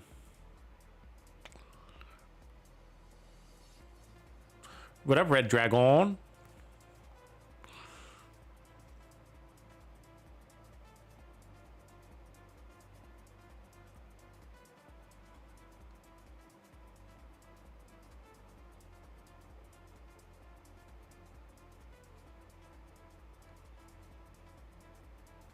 Really?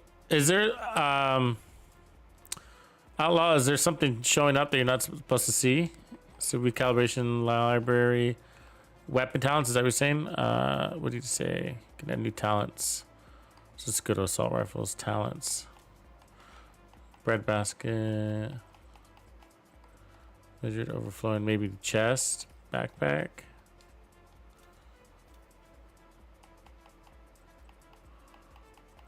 Yeah, I'm not seeing any new talents. Try the chest. Don't see that. We're working on rifles today, Warrior. Rifles at the moment. So we just got done with the Diamondback. We gave it its 15 minutes of fame. We're gonna hybridize a little bit with the with the Hunter's Fury setup, and I'm gonna just start with the 1886 just as a segue, and then we'll go from there. Works really well with Hunter's Fury, the 1886.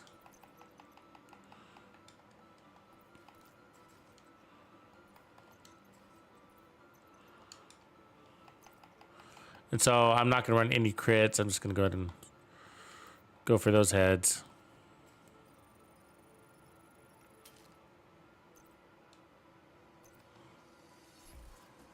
Is it 24 now? Am I missing something? Let's see.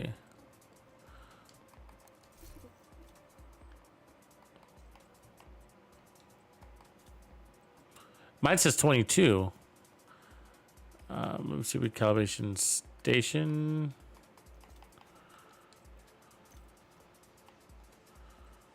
Library. Oh, this chest says 24, but it says I have 24 of 24 though.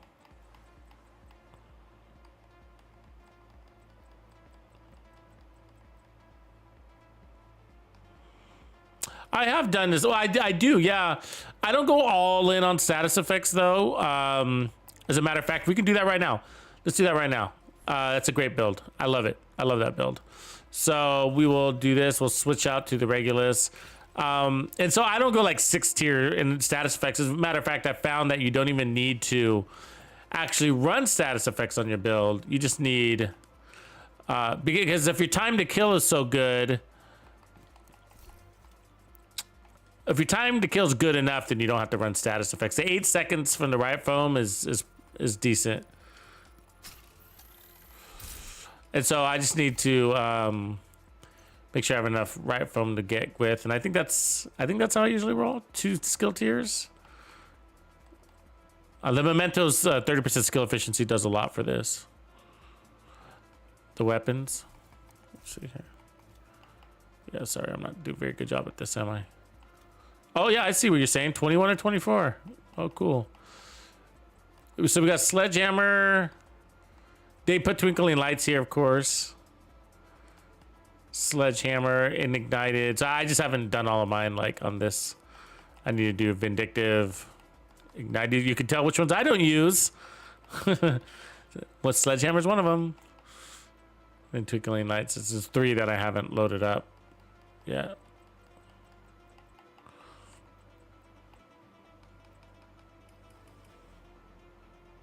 Colin, I agree. That's a great idea, man.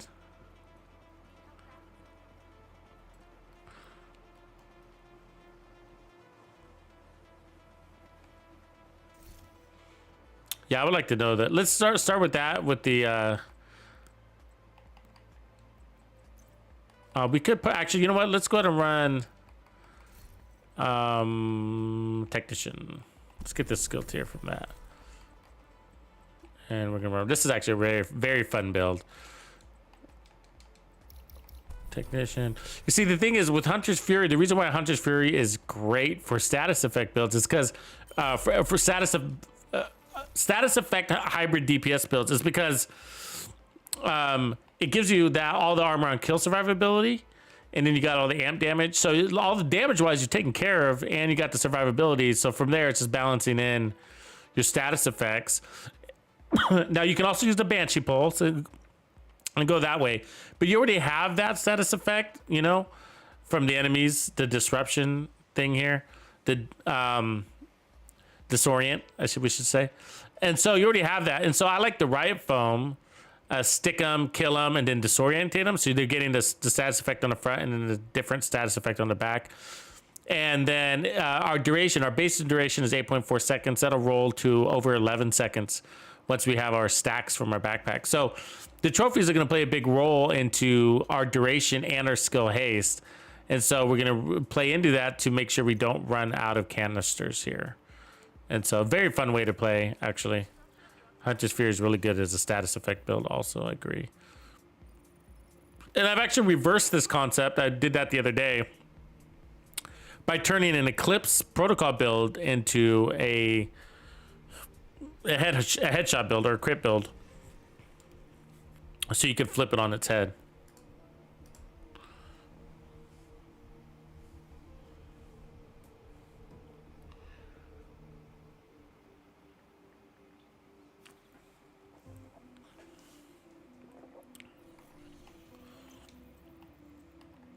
So I'm going to take off cool skills. I'll go ahead and put on Pistolero. We'll run special ammo too. So I'm good, but I'm taking off cool skills because we're going to be using the riot foam, right? So let's push this to 4 directives. So this will be a hybrid. So we're going to cycle through all of our weapons. So we're not running the TAC 50. So the 3 weapons, 3 out of 4. And we might still go back and put on the TAC 50. But this gives us another skill tier. So we could also run more armor if we wanted to. 1.3, 1.5 million armor with Hunter's Fury isn't a bad place to be. Speaking of Resurgence, a lot of people, well, we've seen a lot on Resurgence out there gameplay wise. What do you guys think? How many of you are interested in playing it? Should we run a poll?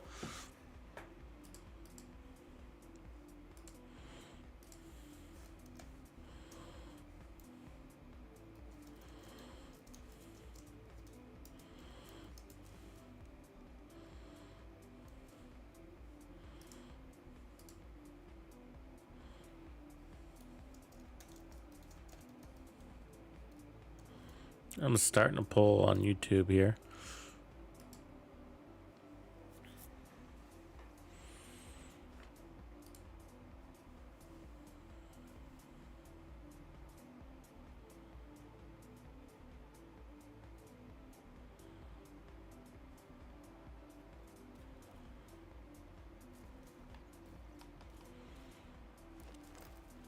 Okay, so there we go. Love to hear what you guys' thoughts are there. I'll reserve from commenting at the moment. But yeah, so, you know, we've seen lots of gameplay. Lots of people have been streaming their stuff.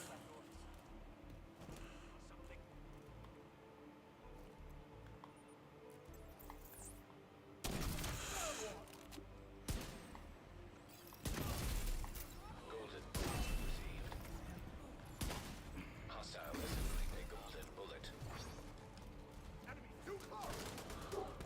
Let's get this going here. Really? Oh, real? Oh, perfect. You just backed into my world, huh? Don't you like how they're backing out of whatever, wherever they are, and they just coincidentally backed into your little zone you're at. It was just all some crazy coincidence. What?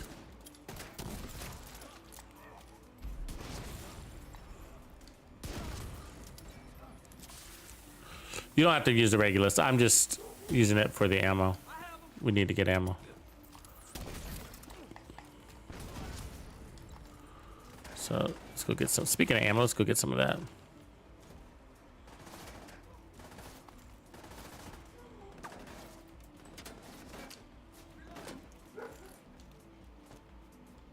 Really? No ammo? What type of ammo did I get? Just that was all sniper ammo. You got no primary weapon ammo from all those kills. I don't like it, man. And I got no ammo from that at all. Okay, there's some rifle ammo. Let's take that.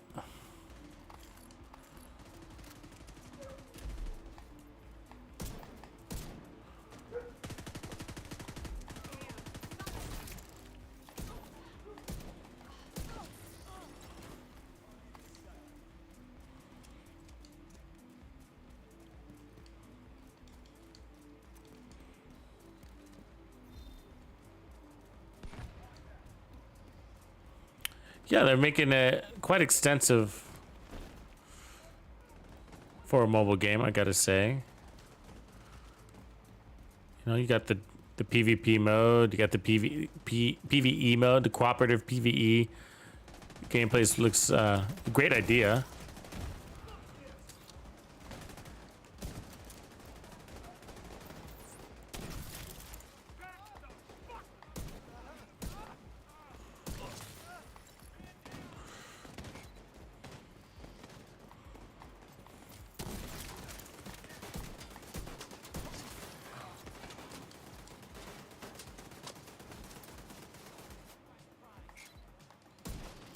Enough of that nonsense.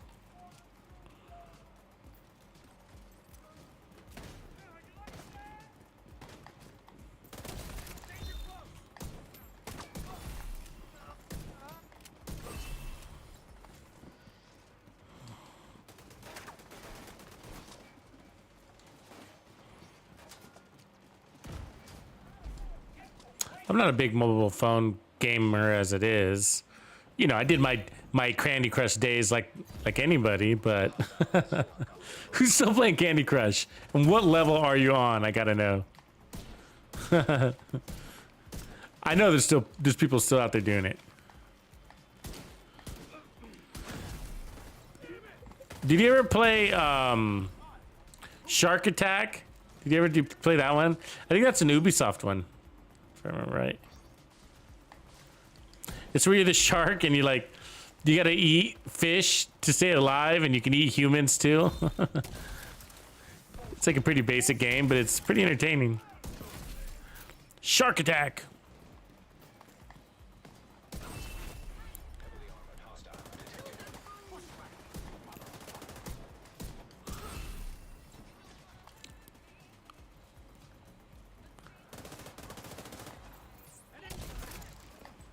See, the rifle, what I mostly like it for is just to cut down on the bullshit. I just get tired of them doing cartwheels all the time. So I try to stop the cartwheel. Oh, here's a boss. And they went the boss. So, one shot in the boss. So yeah, you could by the way, you could technically run this with the old Diamondback if you wanted to. Right on, Anton. Check it out.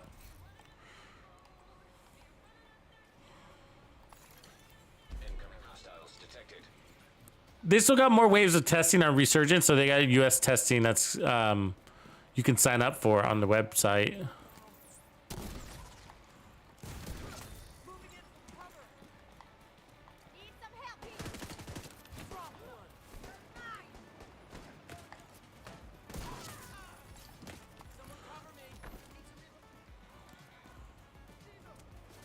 You could tell we play a lot different than when if we had the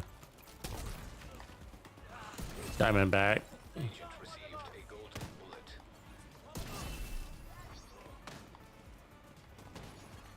Hostile assembling a golden. See that cartwheel bullshit? We don't want that.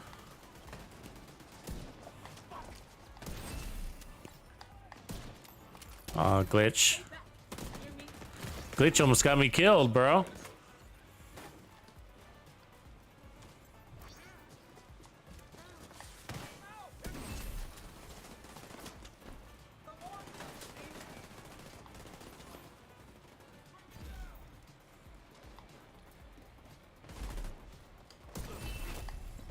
Whoops. Thought he was gonna go that way.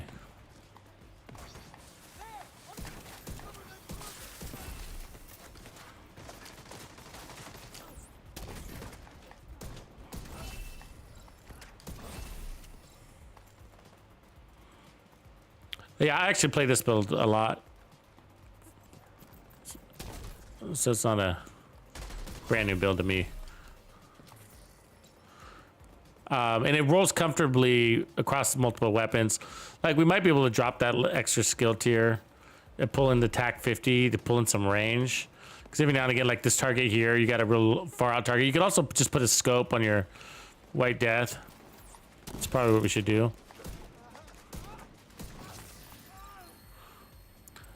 And remember, that's the same weapon as the Diamondback. It's the same weapon, right? But it's got a higher base weapon damage. It's got a better attribute, damage to targets out of cover instead of headshot damage. And I'm rolling with preservation for 20% armor on kill. That's going to complement the 20% armor on kill here. Works a little bit different, but it's close to the same. And then we got the regen coming off of that with the 20% bonus armor. So on kill, on a headshot kill, we're getting essentially 60% effective armor on kill. So 20%, 20%, and then 20% from the bonus armor. So that's what allows you to stay out of cover so much, is what we were doing, right? So if you notice, we hardly got pinned down. And that's because we were recovering so quickly. It's not that we weren't taking damage. We were taking damage all over the place. All over the place. Like, remember that when I said, oh, that glitch almost got me killed, but we were right back in it, right? We were right back in it because of that 60% armor on kill. And the preservation is nice. I like that preservation is a little bit slower. I like that it's, what is it, 4% over per second, 4% per second over 5 seconds. And so I like that it's slow because I already have immediate armor on kill. So it's nice to have the other, because it'll kick in with future damage. I don't know if you ever caught that. So I don't know if many people know that about preservation. It's a small detail, but it's really helpful. What I'm trying to say is, like, if you're at 100% armor, okay, and you activate preservation, and then you take damage, preservation will heal you. And that's not a little detail, that's a big detail. You know what I mean? You gotta, so with Hunter's Fury's armor on kill, it's instant.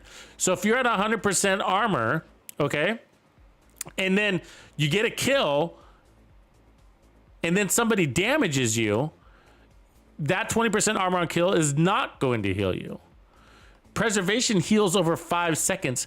Even if you're at 100% armor, it's still healing you. You're just not getting any benefit from it until you take damage. So if you take damage after you activate preservation and after you're at 100% armor, if preservation is active, it'll heal you through that damage, which is nice. It's very nice. So preservation protects you from future damage. Where normal armor on kill is all past damage, right? Instant. Angry Birds. Yes, Angry Birds. So good. You know it's good when they make a movie out of it.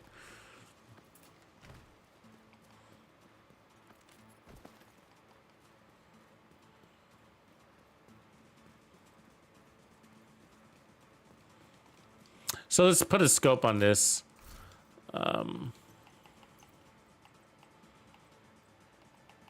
Gonna just put it 12x, I guess. Give us a range there.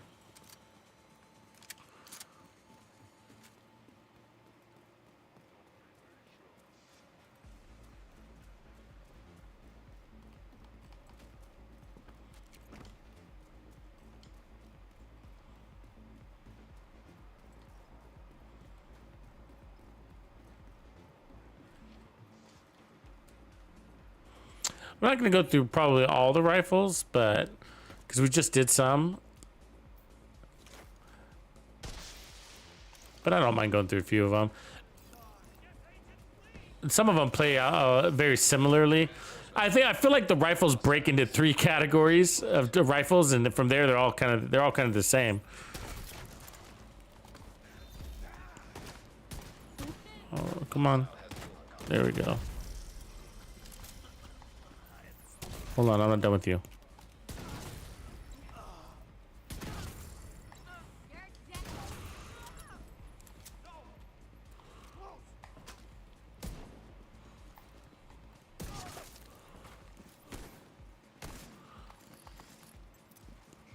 They were about to make a Tux sandwich out of us. All right. Then.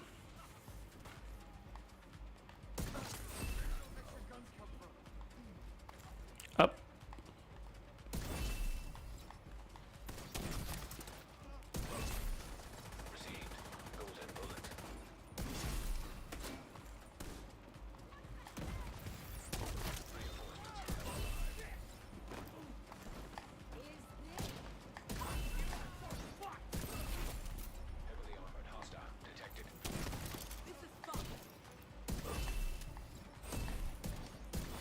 There we go. That's a build. It's a good build.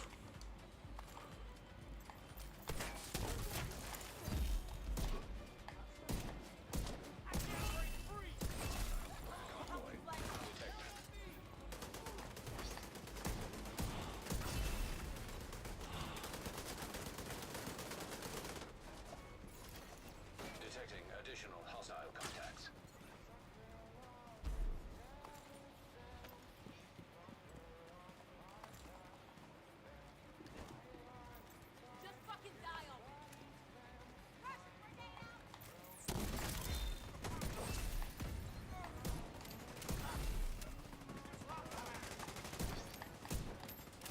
She was gonna cartwheel. I know she was.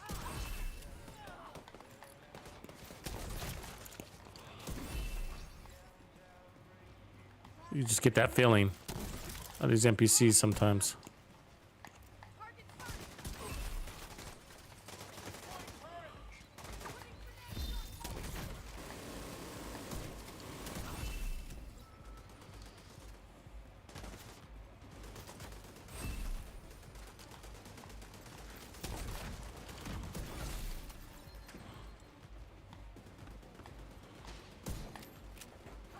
Stupid backpack.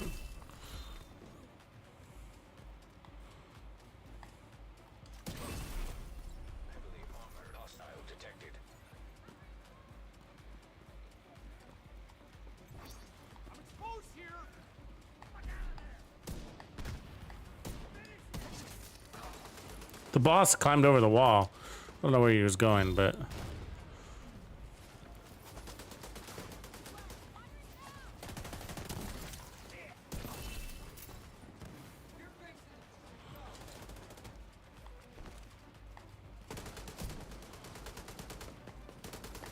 God damn it. Because of you, I lost my golden bullet.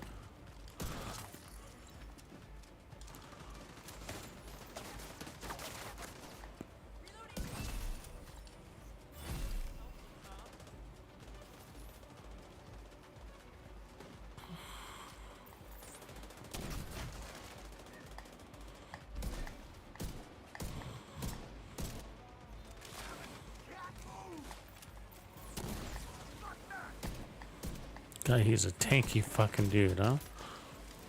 I mean, it's got special ammo too.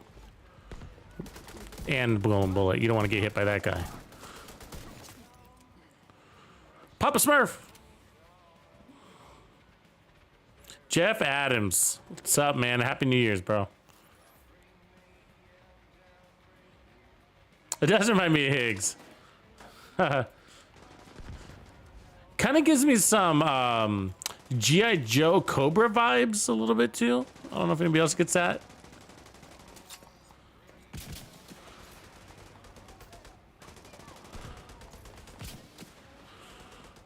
You never know when you need a rocket launcher at somebody, huh?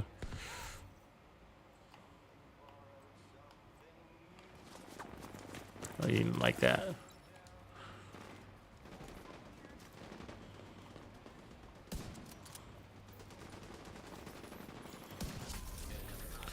What's your guys' favorite gun in the game? I'm feeling like for me, it's starting to be, I think, the White Death. I think it might actually be my favorite gun, which is interesting for me to say that, I feel like, because, you know, you got the Nemesis, and I really enjoyed the Mantis for so long. But the flexibility and the utility of the White Death is absolutely amazing. As you guys know, I've been doing a lot of solo legendary with the snipers lately, and the White Death is a big part of that being my success doing it. Just the close range, long range, the no scope capability, with its base power is pretty important, you know. And the 1886 isn't too far away from it, but the White Death is stronger. Power-wise, flat power-wise. Classic M1A, Mike Sargent says. Oh, Mike. I'm always talking shit about it, aren't I? I am. We just had were you there? We were just having to talk about it yesterday. Somebody asked me early in the stream, I think that was yesterday's stream. They're like, they're like, you despise the M1A. Why is that? You know? And I was like, well, it's not that it's a horrible weapon. It's not. It's actually the best, strongest rifle in the game. Not the strongest. It's got the best DPS, right? Like, but like the strongest is actually the 1886. It's got the highest base weapon damage. So I've slowly found myself to gravitate on all categories except for assault rifles and maybe SMGs to the strongest weapons in the game. Like for marksman rifles, for rifles, and literally the higher the base weapon damage, the better for me over RPMs and other factors, because I'm looking for that one-shot kill. I like to play that way. But the M1A is a really good weapon. Like I was saying yesterday or whenever that was, I was just like, yeah, it's just mostly that people are forced to use it. And also it's kind of boring for me. Like, and I don't mean boring, like, the funny thing is, it's like, it's boring in the sense, like, the sound of it puts me to sleep. So it's like literally boring for me. And you have to put out so many shots and you have to reload so often, so that you're constantly hearing that chug, chug, chug, chug, chug, you know, and I kind of get tired from it. And I find myself falling asleep in my own gameplay with that weapon. But mostly it's just sort of like, it's the classic M1A. It's classic. And, you know, it's been around for so long, and it's, you know, dated for me that way. but it doesn't make it a bad weapon at all. It's an amazing rifle. It's the strongest. Best DPS, best damage at range.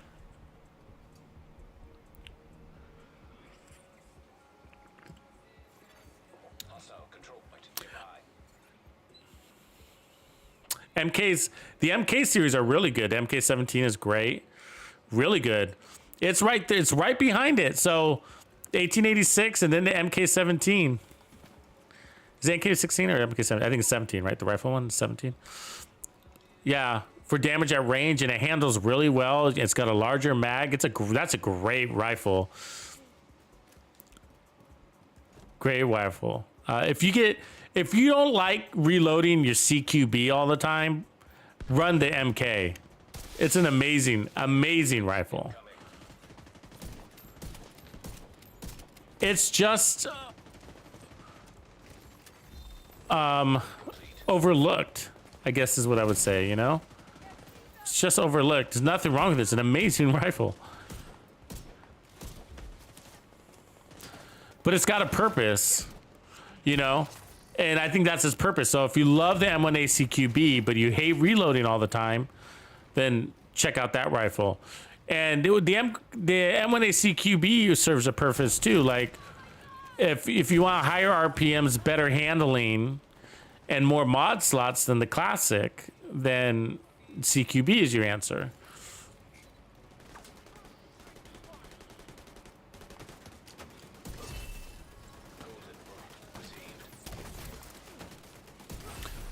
And there's a performance thing. I bet you most of you will find that you play better with the CQB than the M1A, even though the M1A Classic is a stronger weapon.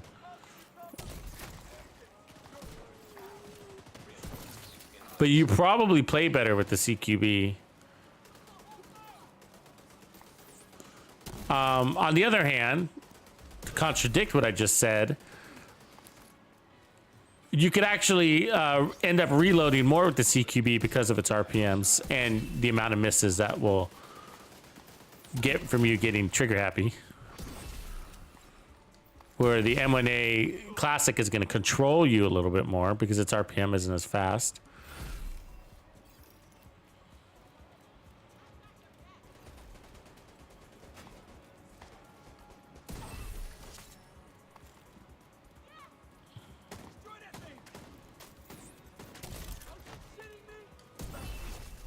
Heavily armored hostile detected.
The new Reliable's a really good one. Detected. No, I don't like the M1A, the standard classic one. If that's what I don't like it. And it's a sort of an ongoing joke because I'm so vocal about it. I'm always like, ah, damn it, just fuck that up. Really? God, what? Whatever. I get irritated by stuff like that.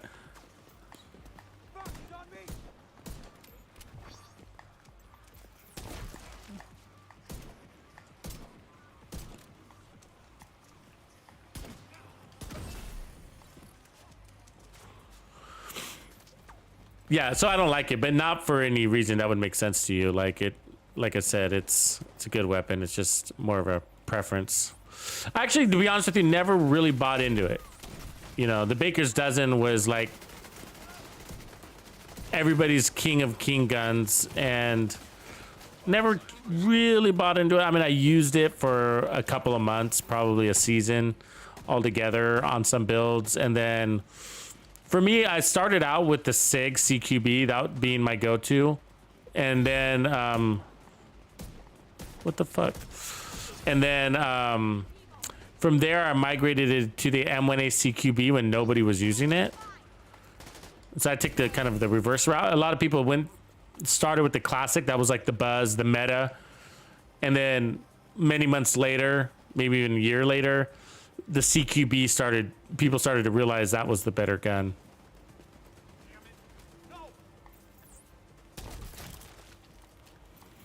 I mean, you could put the Omega suppressor on it, right? Which is really nice.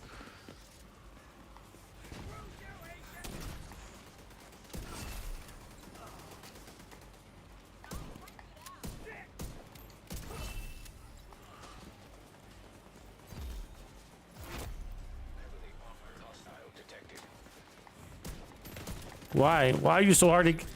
Why is she so hard to kill? The way she moves.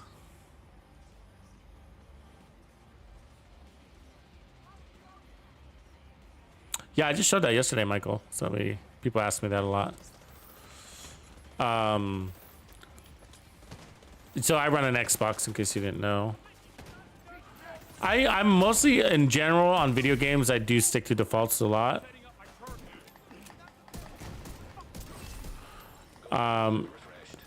Especially in the beginning, and then I sort of like to settle in before I start pulling in customizations.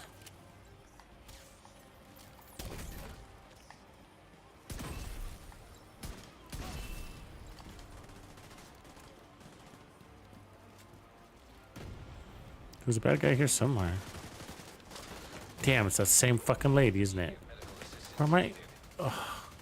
Who's shooting me in the back? I don't see anybody back there. Damn it. There you are. And we're back to full armor. Good old decoy, huh? No, it's no problem, Michael. I can show it again. It's not a big deal. Golden bullet complete. Golden bullet received. Supply room access unlocked.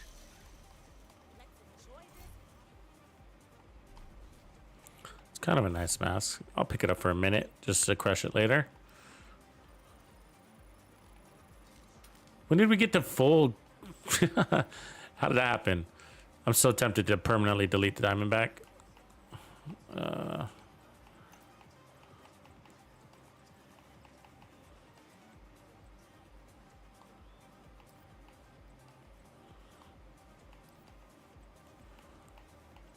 Gotta delete something here. Just delete everything. Fuck it, right?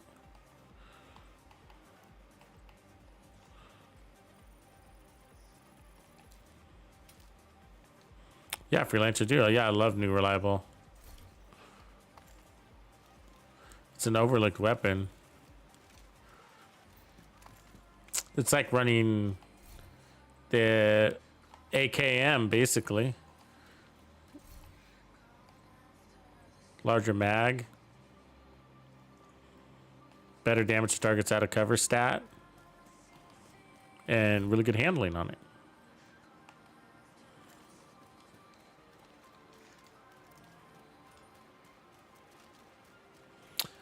The best well-rounded rifle? I mean, probably the M1As, you know.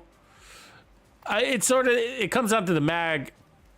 I like the CQB and the MK17. I think those are, I mean, I'd like to say those are better for well-rounded rifles because they have such a large mag.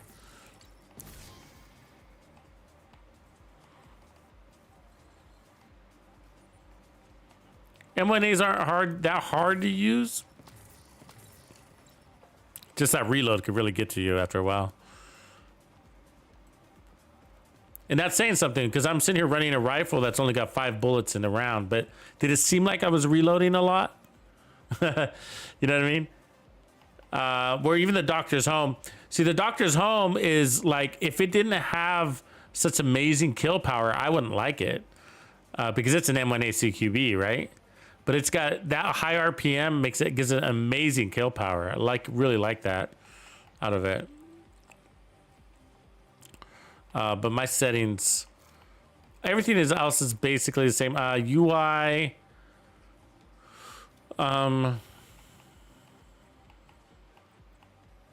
So the loop beam, like I turn off my loop beams because I feel like they get to be too much. So that's like the big beam of light that comes off your loot. So it minimizes that, but it does create the opportunity for you to walk or leave a room without picking up a piece of loot.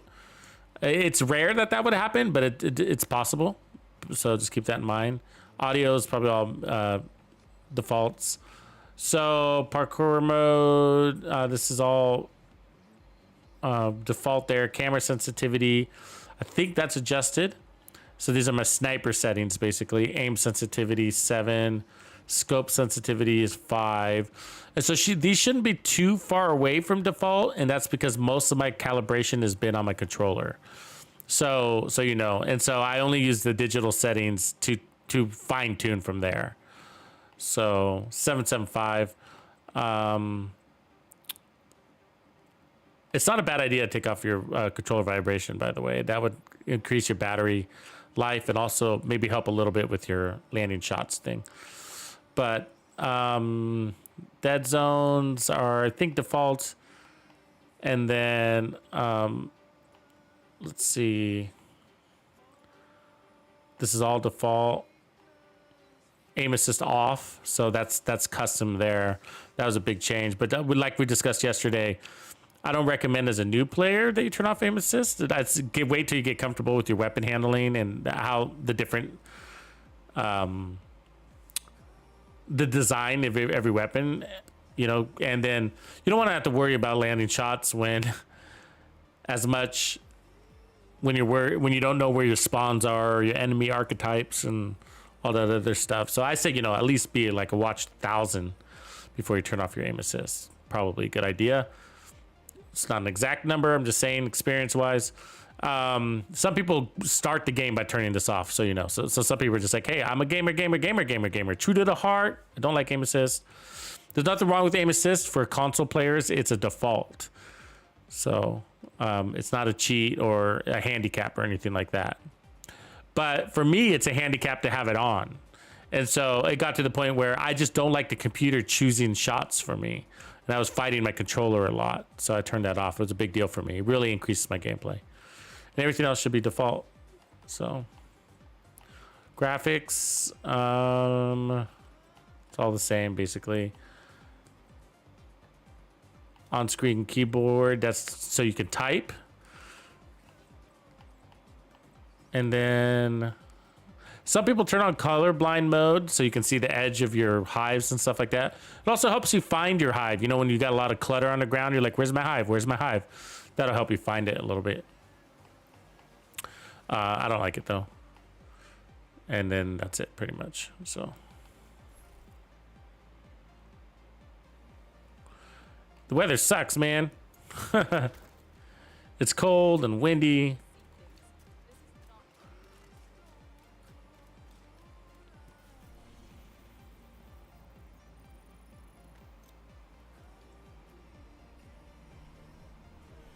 Yeah, do you like it? I thought it was a good movie, Bullet Train.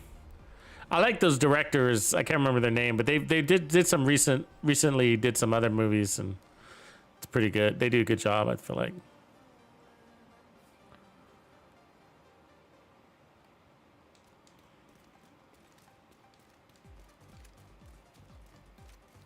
Yeah, send over your build, freelancer. Like Discord's usually the best place to do that.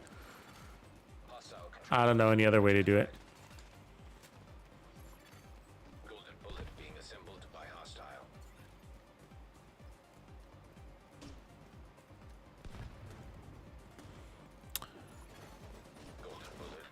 Yeah, I mean, a lot of it is my controller. So I got the extended thumbs, you know, on my stick, so that, you know, which is very uncomfortable to get used to. Like, I gotta say, It's not something you get. So you know the height of your thumbstick is what I'm talking about. Like there's a default height, and then on my camera height here, so this one, I got a taller thumbstick, which gives you more control. Sort of slows things down. And then I think on my other thumbstick, I think I got a short thumbstick on it. Might be default also, I can't tell. Then I've changed my thumbstick heads, so the rubber heads. So one is concave and the other one's convexed. So on the camera, it's concave, so it gives me more of an edge, and I control my camera by just on the edge of my thumbstick.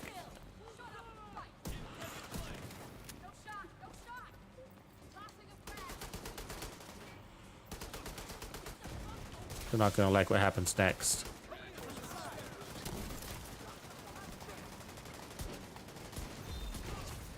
So I think our trophy's all timed out, right? So keep that in mind.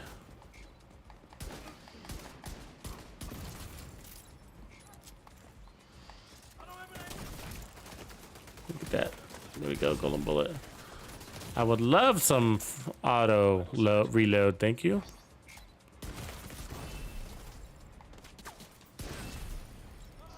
Really? Fuck you. Fucking fire. And it lasts forever. Look at that puddle of fire. It's like a 2-hour fire. Jesus, right? And another one.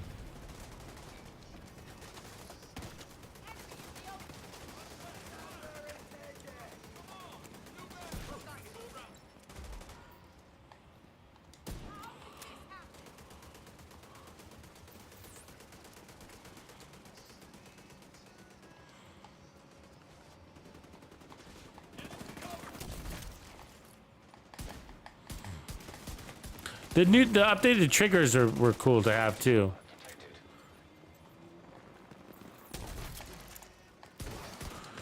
Being able to rapid fire, it's more sensitive triggers.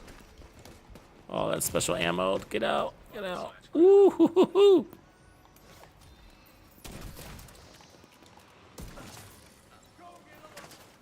Okay, let's get out of here. Oh, bad shot.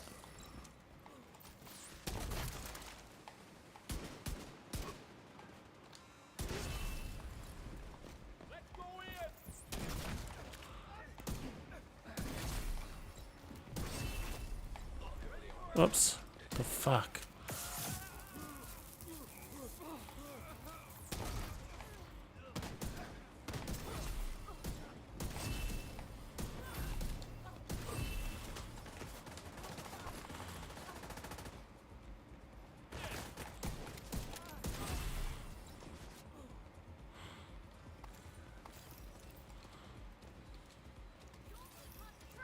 Oh, finally these guys showed up, huh?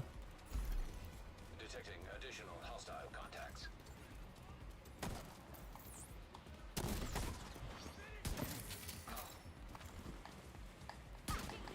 You fucker. Civilians in danger.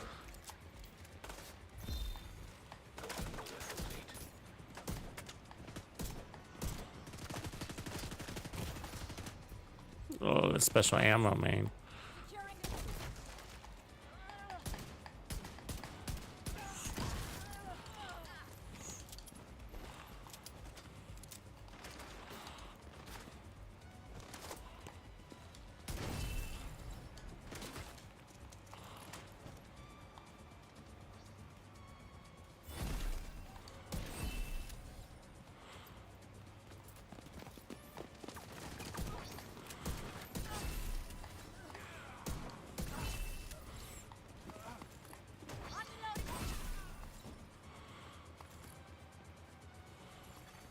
Hostile assembling a golden bullet.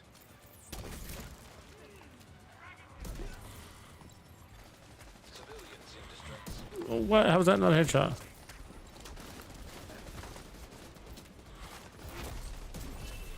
Hostile detected.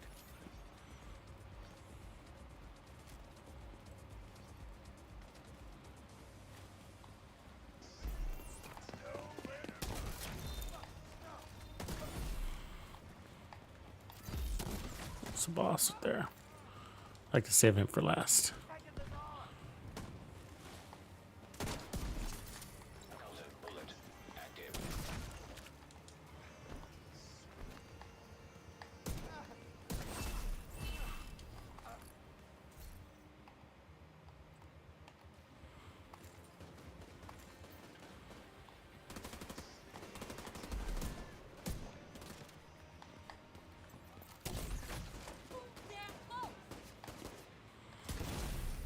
Agent received a golden bullet.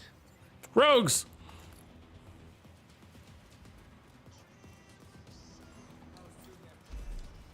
Oh, you gotta get the capacitor. Yeah, you'll love it. Rogue agent detected.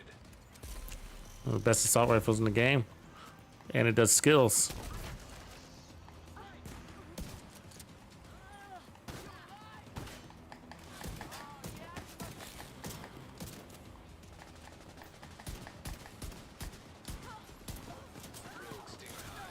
You little cheater. Hostile stinger hive detected. Location guarded by hostiles.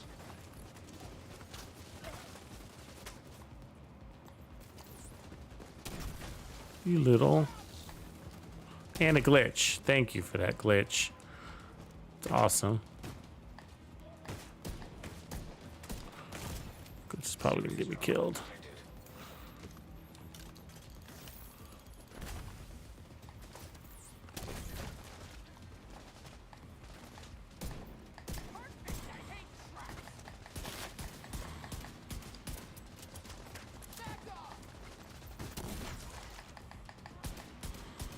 Sometimes you gotta foam yourself to get it done. Supply room access unlocked.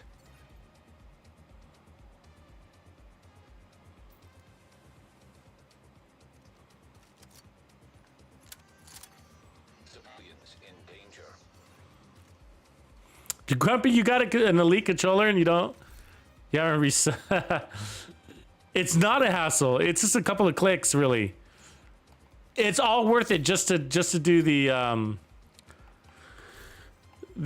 manual tuning of the sensitivity. There's only 3 settings basically. It's like sensitive, medium, you know, default, and then whatever. So like, oh, it was totally worth it. That was a game changer for me. That was the biggest part. And then you can electronically fine tune it with your the software that it gives you. It really helps with the trigger pressure, making your triggers more sensitive. I actually noticed it more like with that pistol mostly. With the Regulus, like I feel like I can rapid fire with that thing, and that matters a lot. You know, and it actually makes the pistol very viable without Headhunter. Like when I run a non-Headhunter Regulus build, and it's because of my trigger sensitivity. It allows me to put out a lot of shots in a little amount of time.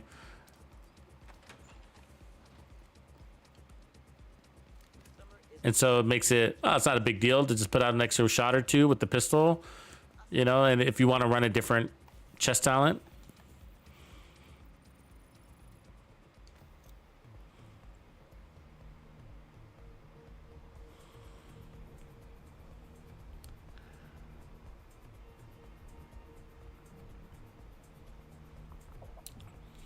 Yeah, so if you didn't do anything else on your controller, I would just do the manual tuning, and it's really easy. It really is easy. It's just, there's only 3 settings, if I recall. Maybe 4, but...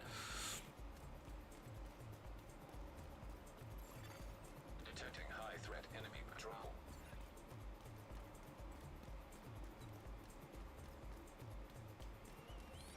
And then the other thing I would do is turn up your trigger sensitivity, and that's it.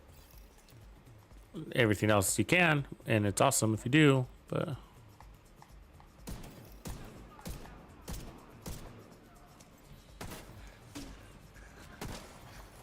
Hostile assembling golden bullet.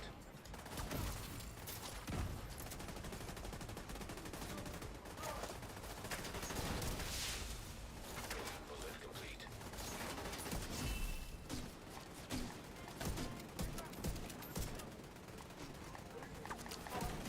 The fucking grenade is just so annoying.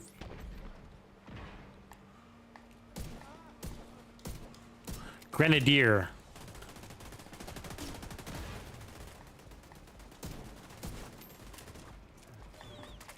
That's the proper term, isn't it? I just like Grenadier better, though. Do you? Than Grenadier? I feel like Grenadier is somebody who, like, puts grenadine in your drink.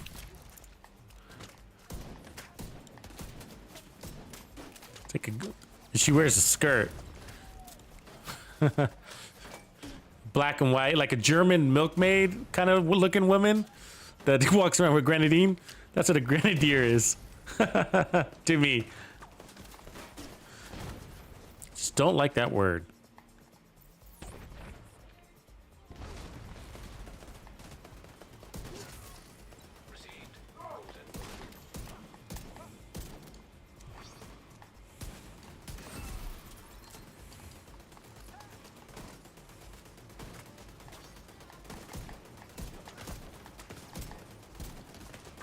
Dude,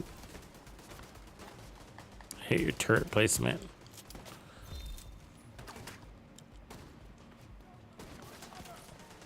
Ah, barbed wire.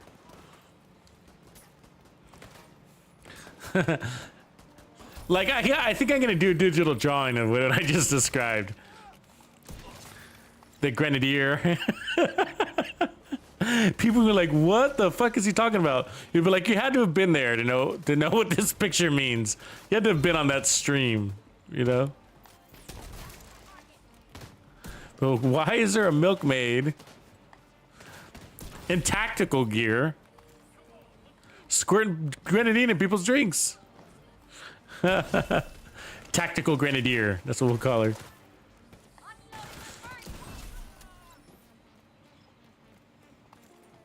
Like, what's going on in Tux's streams? What nonsense is this?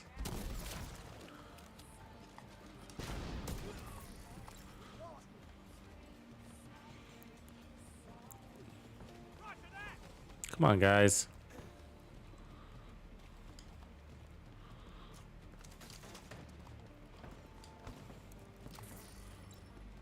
Come get your shit together.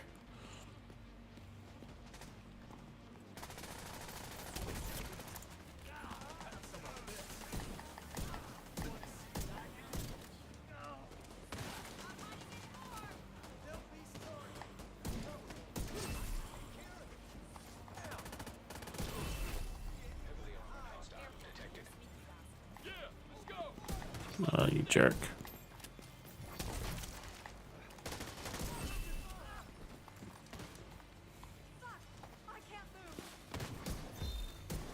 Really?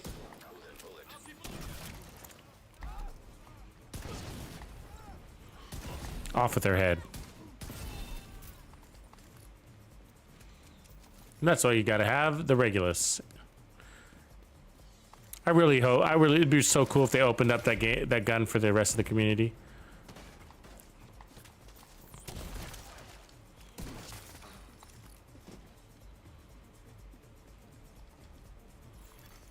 Incoming hostiles detected.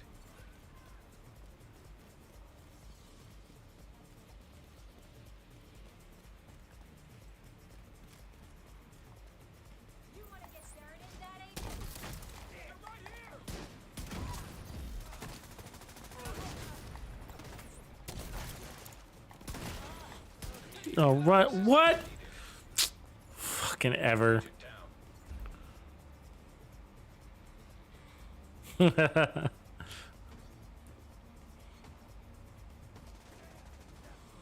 Yeah, replace the star person on control points of the Grenadier.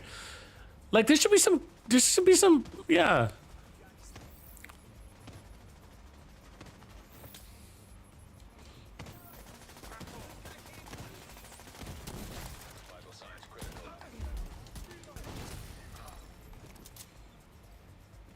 We need to, you know, blow off some steam. We need a Grenadier.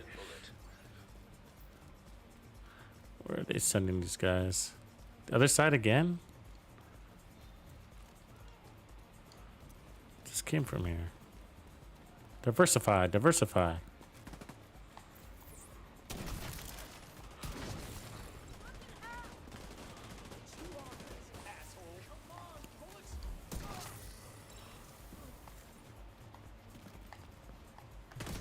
Not you. She loves to make you miss. So some NPCs are just notorious for getting you to miss your shots, right? And she's one of them for me.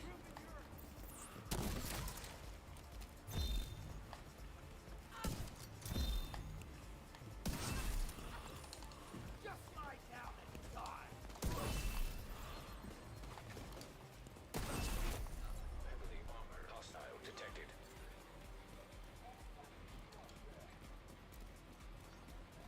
Back again? Same side? What's up with that? They usually teeter-totter, so it's... I have this all memorized. It's random, but there's only so many random spawns that they can do. They usually ends up putting it on the other side. Come on, come on, come on! Fuck! Fucking right from. Agent incapacitated.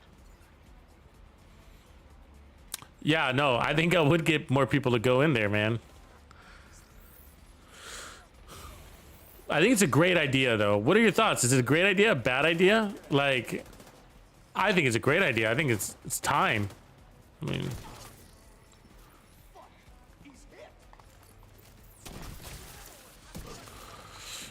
would anybody play Dark Hours anymore, though? Is that the only reason people play Dark Hours? Is to get their ego bear?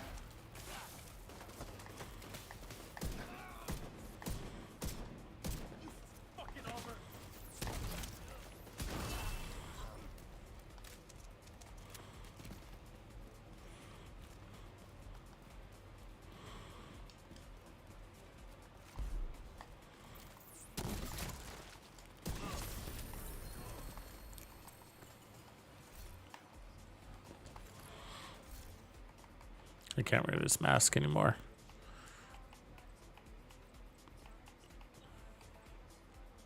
I never did wear that. I wore that for like a day.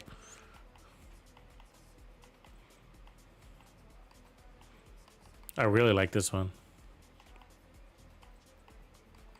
This one's cool too. Droopy.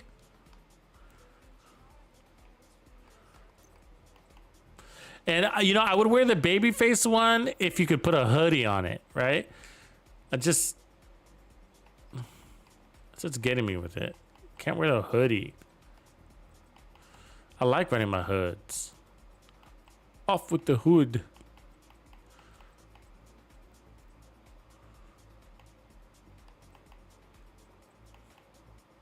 But if I were to wear it, I guess Gunner shirt's kind of cool with it. I liked it with the Santa coat. Actually, it was fun to wear that with the Santa coat.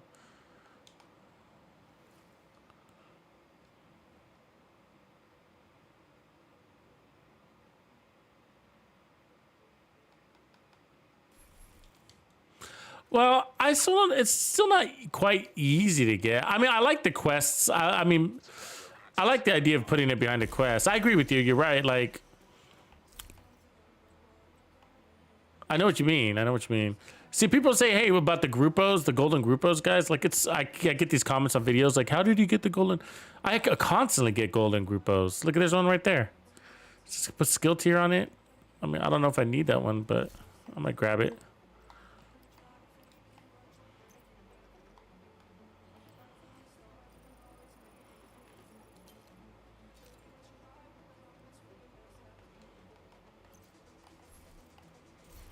Yeah, I guess I gotta say I'm glad I got mine when I got mine. I mean, you got to take advantage, I think, of the hype. You know, there's another one. Look at that. We were just talking about it. There's another one. I think you got to take advantage of the hype, right? Right, like when they just release, and everybody's rating and everybody's, you know, it's really easy to get into them. Get into those. Obviously, there's new players and they come in later. I get that, but.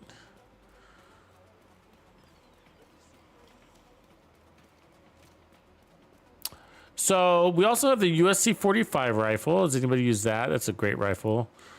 The speedy rifles.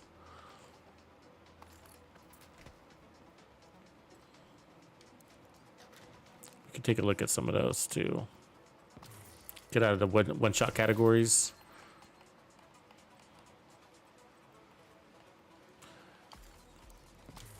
One of the benefits of this build is the directives. It allows you to easily run. I mean, I don't even notice I'm running those directives. I honestly don't even notice. The guys at the status effects, I mean, the special ammo are your biggest threat, and they're just not alive long enough to really to matter.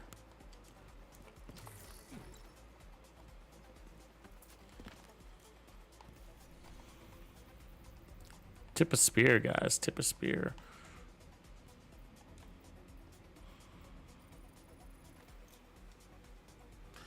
Yeah, no, there's some raiding fools out there, man. There's people that's they raid. It's amazing. That's their thing, though. You know what I mean? It's their thing.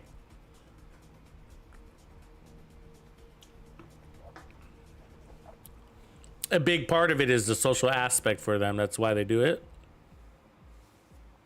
And thank God, yeah, PlayStation does a really good job. PC does a really good job on the Tux clans. They're always raiding regularly. Oh, we were just talking about this guy who hasn't been showing up lately. So he's still wearing his hat. So he's still active. What are we gonna get? The Slayer! Boo! Look at that, it's God roll though, huh? I should actually donate that. So I'll do that. Try to remember not to crush it. CZ almost to base. You guys ready for a battle? So if we do it out here, there's a good chance it can come out of that hole, but we might not care.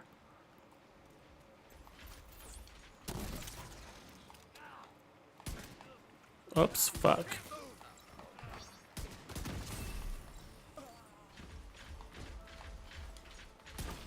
Just run away, run away.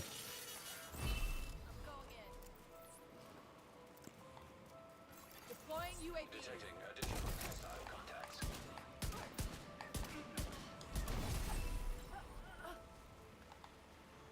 Hey guys. What's up? See that rapid trigger? I don't know if you're catching it. That's my trigger adjustments.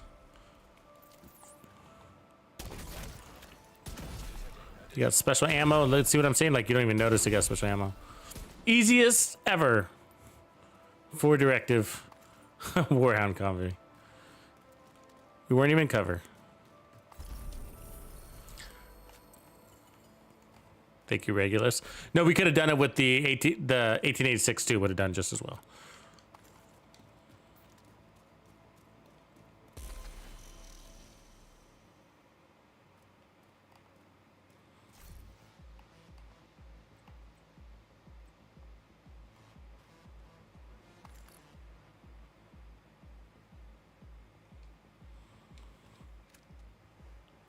Yeah, so the Resurgence, you're right, Larry Cummings. You're right. Very good call. You know where we're going with that.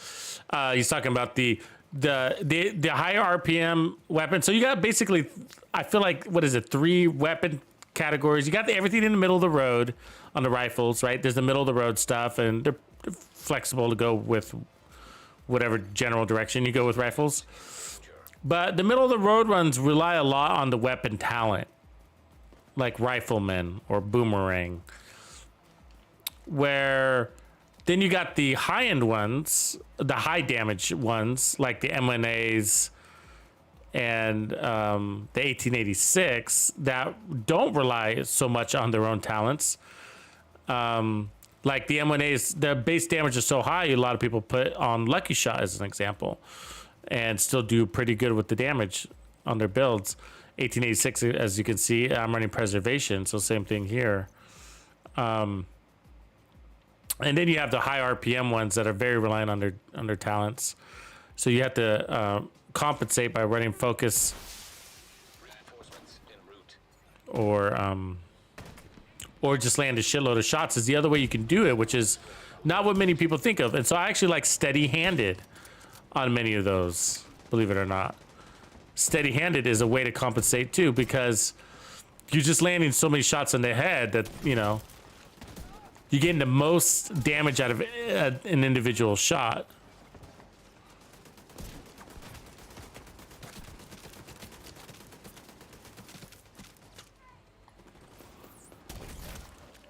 Don't do that.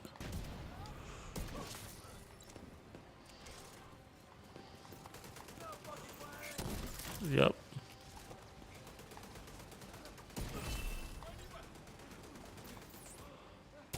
Right.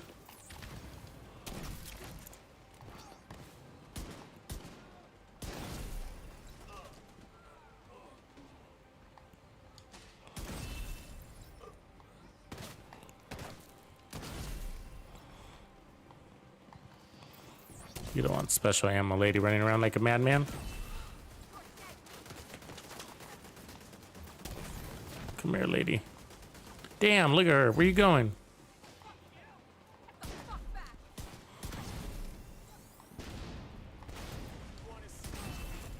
Heavily armored hostile detected.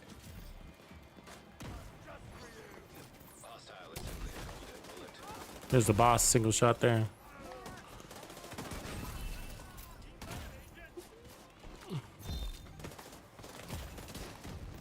The fuck won't he die? There we go. We got sneaky back here, huh?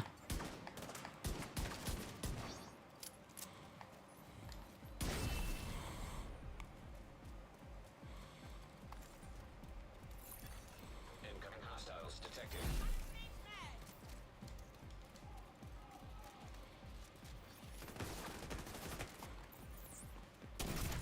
What?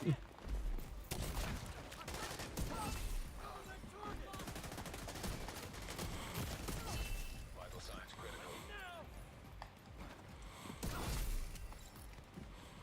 No line of sight from here.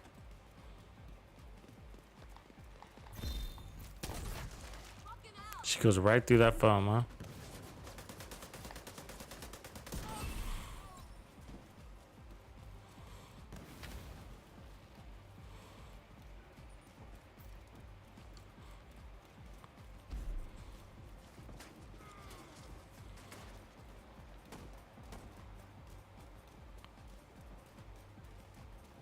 I think I have put steady handed on 1886. I think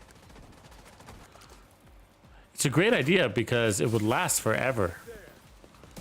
You know what I mean? Like, you don't need very many shots, and so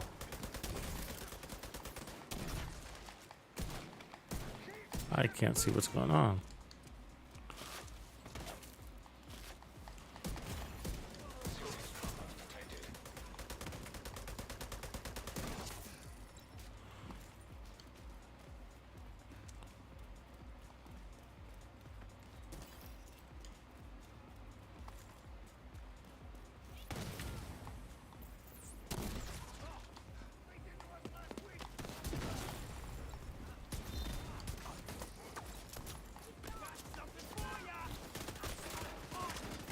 I'm stuck here. Move. Ah, oh, wrong gun. What the fuck? It just happened. Had the riot foam in my hand? Come on, let him pick me up.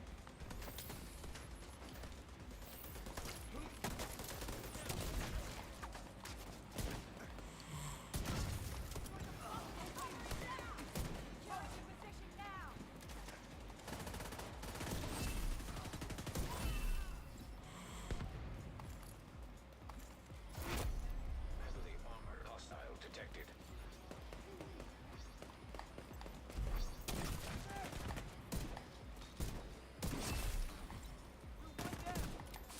Shit, foam.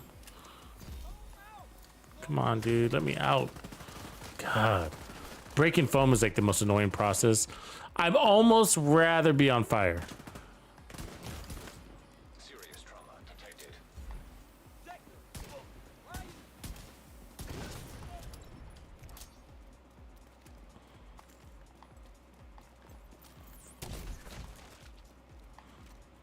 Oops.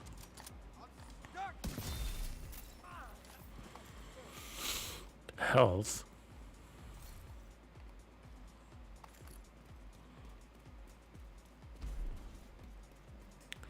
Yeah, but I like steady-handed on the. I put it on the USC 45s, which have low base damage on them, and feels pretty good.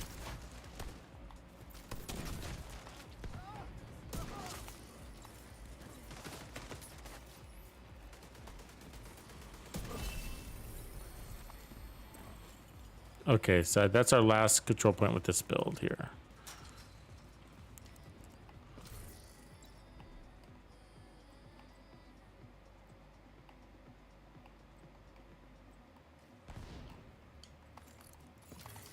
Supply room access unlocked.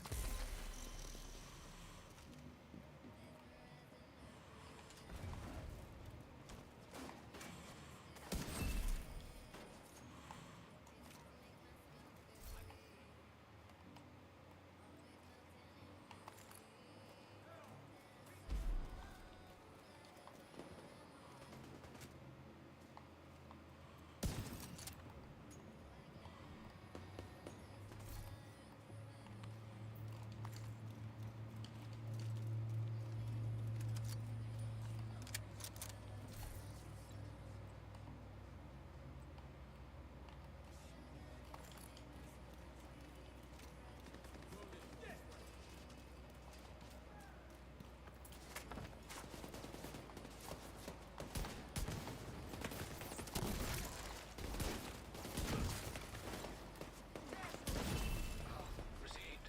Golden bullet. Hostile assembling golden bullet.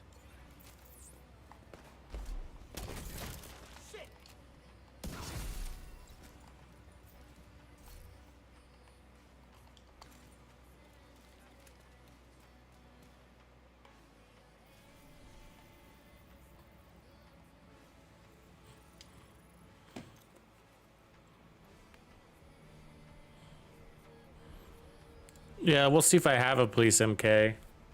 Not sure I do anymore.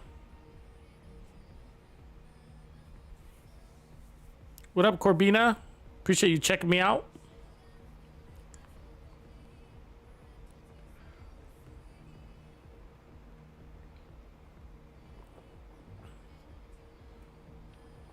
Yeah, so let's talk about this Resurgence. I haven't been very impressed with the gameplay. Like, I gotta say, you know, like I've watched the gameplay and it's sort of like, oh, this looks lame. It looks lame.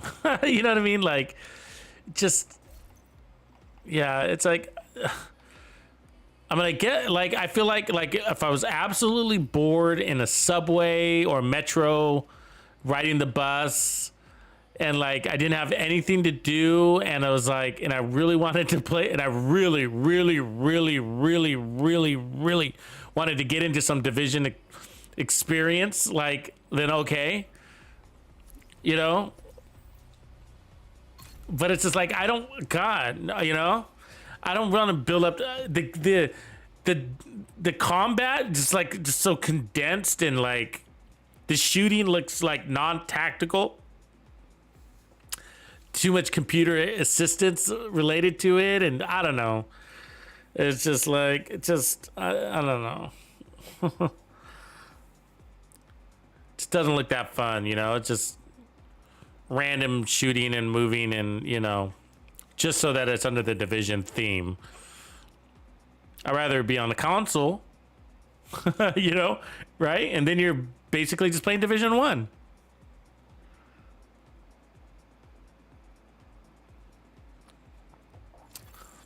Safe area entered. I think you just got to say, I think you just got to complete any 5 challenges. Go to, you got to hit select on your controller. And then when you're in the summit, of course, and then you, at the top left-hand side, there'll be a menu that says challenges. I think it says challenges, right? Ascend, and then there's ascend challenges and something like that. But you just got to complete any 5 challenges in a single session. I believe it's a single session. but which is really easy. So just choose the easy ones. What look like the easiest to you? Can anybody describe that better? How to get the capacitor challenges? How do I set the challenges for the capacitor? So yeah, it just I feel like it's just I don't know. It's like forcing the division in a mobile format. It just that's what makes it unexciting, you know. To bring autumn is like a level, the mobile level of automation into the division game takes away the appeal of the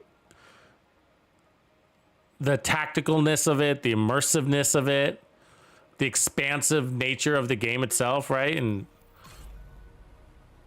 I mean, one of the things I think we all like about the Division 2 probably is that third person experience and the level of detail that they put into the game, and they have to remove some of that detail in order for it to be suitable for mobile. And some of that level of detail is how the weapons handle, right? Like it feels good to be behind it and the police M4 and the brrr with that thing. It feels good.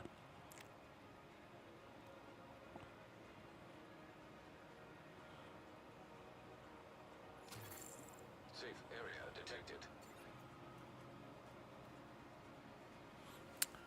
Yeah, so here's Grumpy's quote. I'll copy Grumpy's quote here. I like the way you said that, Grumpy.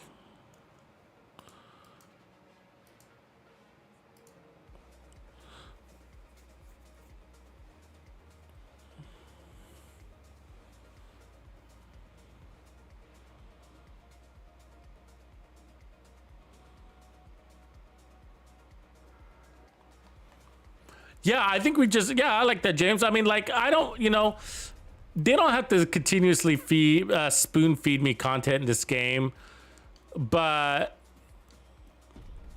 like seasons, just maintaining the seasons, keeping the bugs, minimized, I guess, whatever we could say to that, like keep them minimized is important for the entire community. I'm just looking for my rifles here, guys.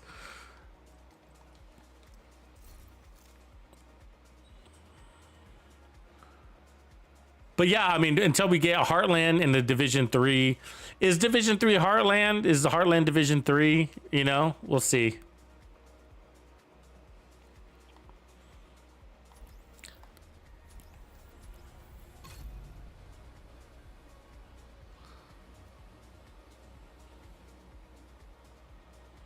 I know people have been saying like, oh, the Division 3 has been in development this whole time. I don't know. I haven't bought into that yet. No. By all these developers, they have to get dedicated, to the Division. Yeah, I don't think so.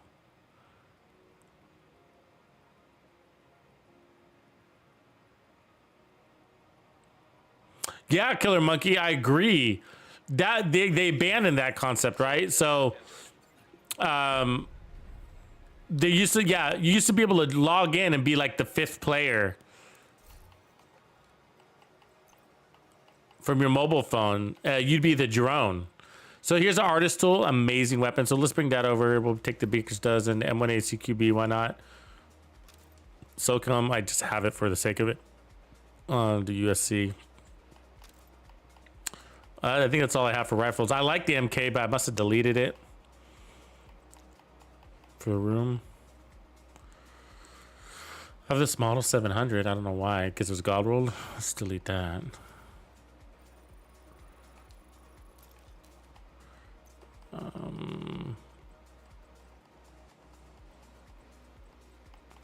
Yeah, here's a new reliable, very good weapon, by the way. Military RPK.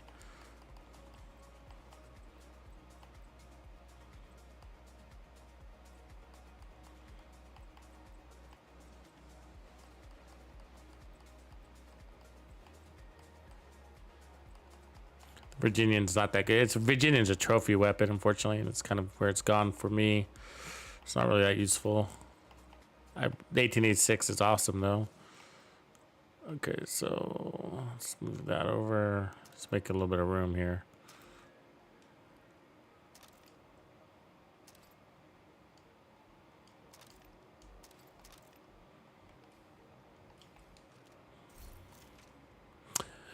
No, you can go back to the lobby. I think it means like you can't log out.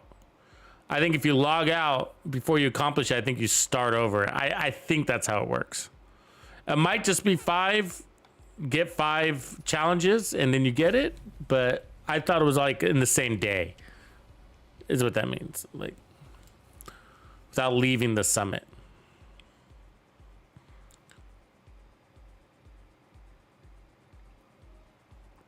Yeah, no, I agree. They need to be fix its current issues. I agree. But some of the problem with fixing the bug, it's a challenge. They do have to do both at the same time, though, right? Like they can't just be like, "Hey guys, we're not going to put on any new content until we fix all the bugs." Although that's understandable, there's a lot of people that don't ever experience the bugs. So what about those people? Like I don't have any bugs, really. I mean, I got a few minimum ones, right? The right phone bugs out. You know, a lot. The glitch is out a lot. It's kind of annoying. But I don't really experience too many game-stopping bugs. So nothing that would, you know, say, hey, I'm not going to play the Division anymore. You know, like so here's one of the reasons why I don't run these other ones. Because, see, now I'm going to have to back out some of these directives. I can put probably cool skills. I mean, we could run special ammo, I guess. But 4 is not bad. I guess we could do that. So they do have to do both, right? Because there's just people that will be like, well, I'm new to this game. I don't have any directives. And now I'm out of content. Newer to the game. And now we're out of content. I don't know.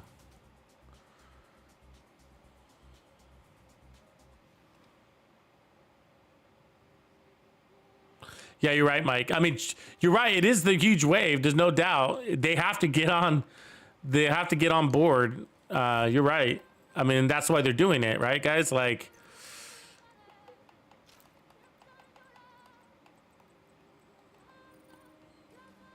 the mobile game is it's the reason why it's because it's where all your data is, right? They need to quantify you, who you are, and so that they can make games tailored more towards you, so that they can get your, I was going to trash that, your microtransactions, right? It's easier for you to buy things from your phone because you can just, you got your credit cards programmed into your phone. You can just double tap your secret buttons and you paid for it. You know what I mean? It's just so much easier. Also, they can send you notifications. How can they send you notifications on your Xbox, right? Well, if you have your Xbox app, but not everybody downloads the app. So, I mean, I think that's what they're also missing out is the mobile game. What the games have realized, like Ubisoft, is that people don't go out and get the Ubisoft app, and they don't have a reason to. But they have the reason to get the Xbox app. So the Xbox can send us notifications, but Ubisoft can't. And so Xbox has already figured that out. Xbox is like, we don't need to be mobile. Xbox is console. Xbox doesn't need to be go mobile, which it can, right? But it doesn't need to because they already have us. They already have us through the app, and they can send us notifications. They can get all of our data, share it with China. Seriously, but not. But seriously. So you know So anyways, they can do. But it's important to capture you on mobile because that's where our attention is. It's the most valuable screen on the planet is the one that's in your pocket. For anybody, advertisers, whatever. So here's where things get annoying. Like now with these other rifles, it's like we're gonna have to go to crits, and it's kind of annoying. Let's start with the USC 45 because it's the most differentiated. Any of them are great though. So I run a 3x scope, crit chance there, 20 rounds, and there's no skin for this. It's a pretty cool rifle. So I'm running boomerang on it. I'm probably gonna take that away. I don't like boomerang on it. Actually, this would pair up with Umbra. Let's go that route. And then we can run the Umbra chest, which would be cool. It's pair up really nice with Umbra, actually. And then we'll run the Fox knees. Fox lady. There we go. So where are we at? 48. Mod wise.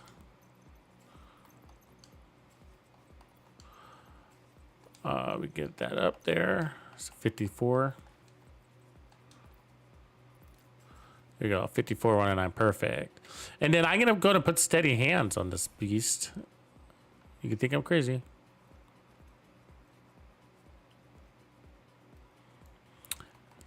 Yeah, I mean, I understand that at some point, I don't know if it's still the case, but, you know, they're going to start developing consoles altogether, right? I think that's...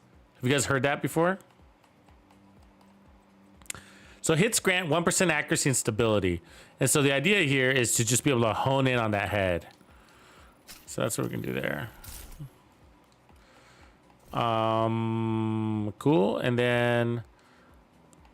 we can run a shield here. Oh, let's see. What are we running? What are we gonna run? We could do firewall.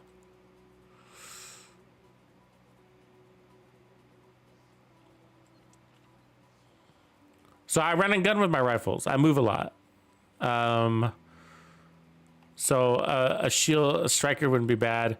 Gunner isn't the worst thing either. We could run gunner and get the 10% armor on kill. We could also run preservation. Do it that way. Sharpshooter gives us more headshot damage and stability. Let's do that. Now we got too much stability, but that's cool. So I'll run the shield in case we get flanked then in this case.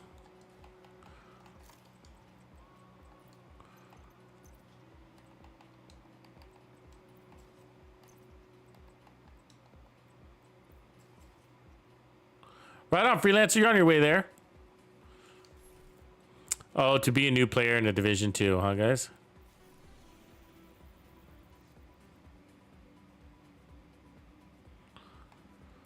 Silent Rage. Sorry, I missed your question there. I didn't see that. How does armor regen work? Oh, we don't want to... Hold on a sec. Let me make sure I got rifles. Yeah.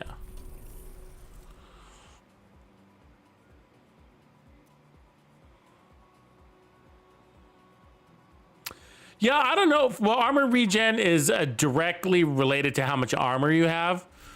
So it's armor, it's per second, right? And so if you're putting on armor regen secondary attributes, which are at 5,000, plots of 5,000, let's see if I have one here, then it's going to take you forever to get there. It will feel slow. But if you have the like this one where it says 1% armor regen, then that's stronger. So if you can do armor regen by the percentage versus the fixed amount, like I don't have a fixed amount one here, fortunately. Maybe over here I do. There it is. So that one's 4,925, which is max as an attribute. Then yeah, that's slower than the 1% armor regen that you get from Bellstone. So you do want the 1% from Bellstone. But if you're running Hunter's Fury, you don't really need armor regen because that one's a high risk, high reward gear set. And it gives you 20% armor on kill. So you can still run armor regen if you want to go super tanky. There's nothing wrong with that per se. But that armor on kill at 20% is better. It's armor on kill is the best. So, but yeah, in generally speaking, for if you're gonna run armor regen, you want higher amounts of armor on your build. The more armor you have, the faster your armor regen is per second. If maybe not the word faster is best, maybe the more amount of armor per second that you're gonna get. It's still gonna take the same amount of time to get to 100% armor, but you're gonna get more armor per second back, which is gonna allow you to take more damage per second as well. Hostile control point nearby. So just keep that in mind. So that's the thing. Like if you're gonna run armor regen, then you need to have some armor on your build. So you need to start going to 1.1, probably at a minimum 1.1 million, and then the moreover, the higher the better when it comes to getting more regen. 1.3 is a good number. 1.5, obviously 1.8, which is max. 2.1 is even more.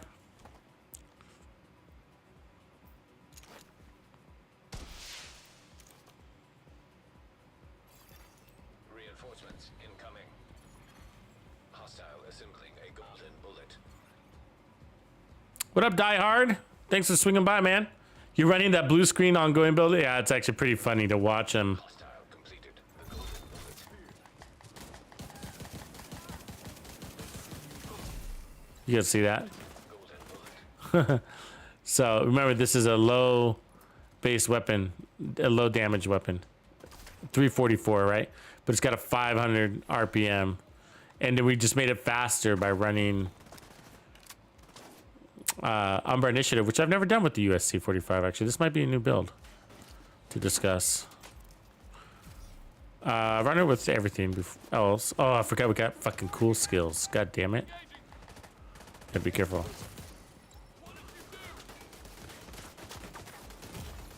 Okay, we're gonna have to change our directives. Or our skills. Because that's gonna get us killed. Okay, let me do that. Forgot about that. The shield won't work.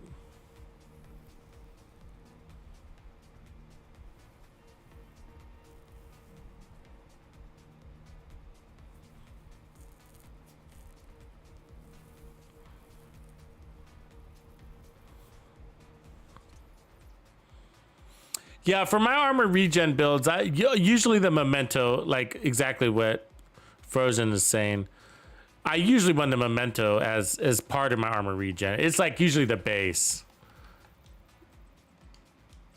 Because 3% armor regen is just a nice, healthy start. And then you're getting damage on top of it. The memento is usually in there. But I realize a lot of new players don't have the memento yet. They struggle to get it for some reason. I never really understood why, but new players are like, I'm still trying to get the memento. It holds out on the people for a few hundred levels.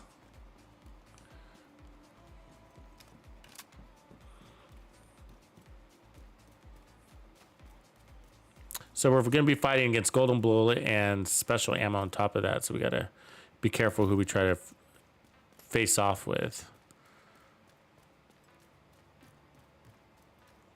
But outside of that, this will be pretty powerful. I would almost run firewall with this too. Is another way to go. And depending on how close we run against the enemy, we could also look at come on, dude. Hunter's Fury with the setup too. Oh, we didn't add our stacks. I forgot about that. Gotta do that. Gotta load up. That's a problem with switching between gear sets, actually. So consider that. Look at that, we're hitting over 1 million. That golden bullet. You know what I'm saying? Like, if you go from, like, Hunter's Fury to Umbra Initiative, you forget at first. You're like, oh, I forgot that I need to be building stacks. Get this fucking rifle. You don't have to run the scope, but I like running rifles with scopes. It's like a free 30% headshot damage. It's nice.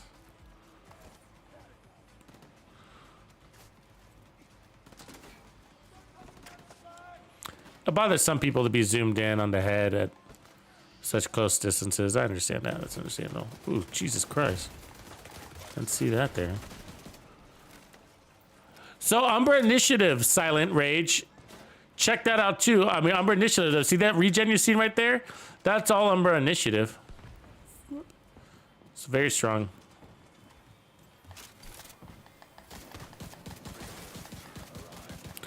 So you got to learn your cadence shots. Like, what's my cadence on this weapon, right? Is it 3-4 shot cadence? I don't know yet. I can't remember. Probably 3-4 shots. Probably both.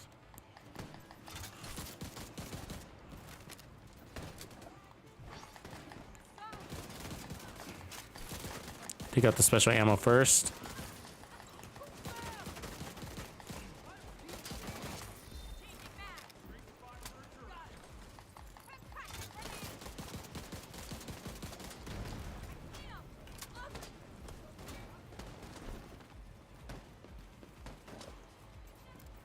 Hey, buddy.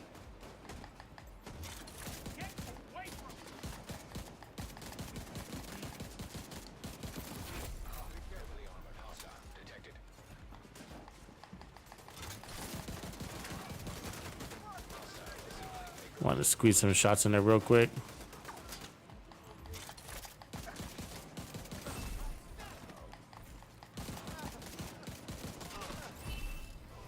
Bullet active.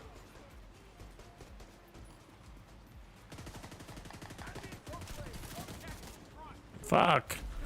Drop my shield just in time for that, huh? I'm about to get dropped. Get out of there, fuck. That special ammo behind me was hurting. Behind him, I meant.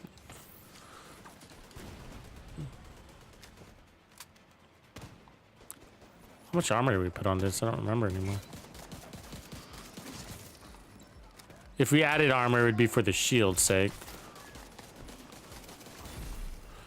I mean, you don't have to move around as much as I do. You can hold your ground more. 1.5 million, that's respectable though. Now we got golden bullets. Go do some damage.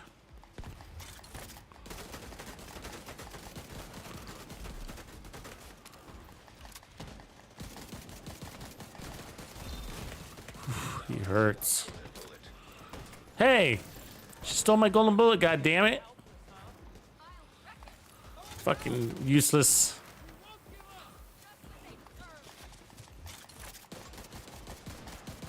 Really?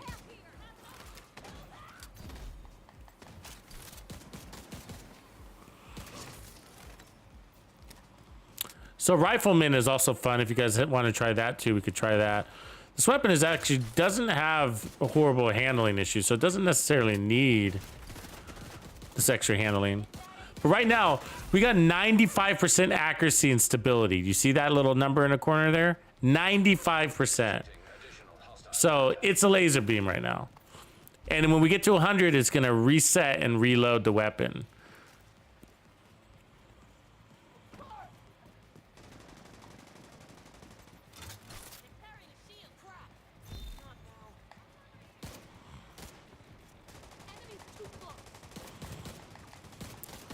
Then you see that you can get a little bit of bounce. So there's the natural bounce of the weapon. Oops, somebody else got the kill again. Fucking NPCs. They're messing with my game. Messing with my game, you mess with my emotions.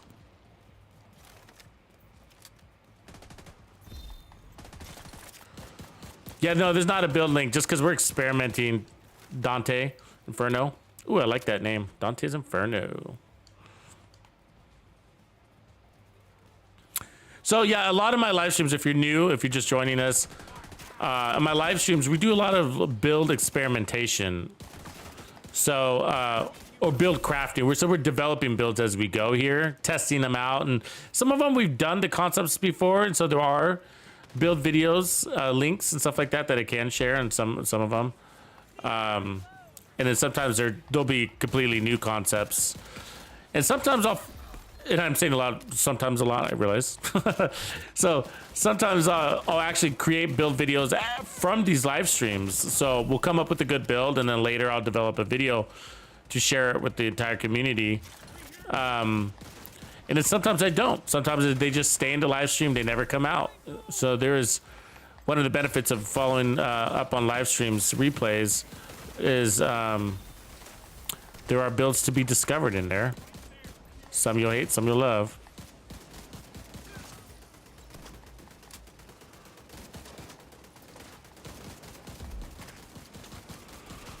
Oh, somebody's hit me with some special ammo. Let's go deal with them.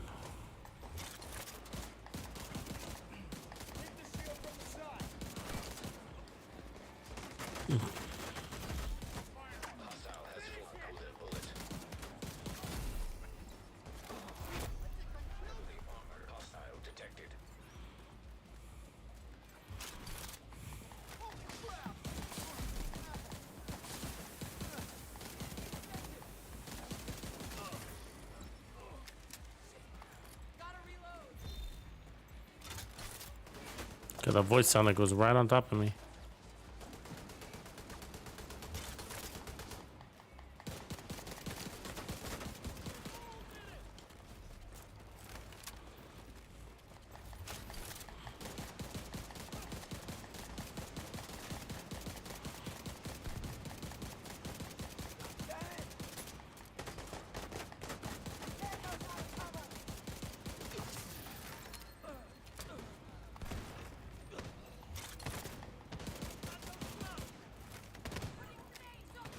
God damn it. Really? Fuck. The grenade toss on that lady, you know what I mean? Do you know what had to come together for her to land that grenade right there, right then? She should go play the lottery.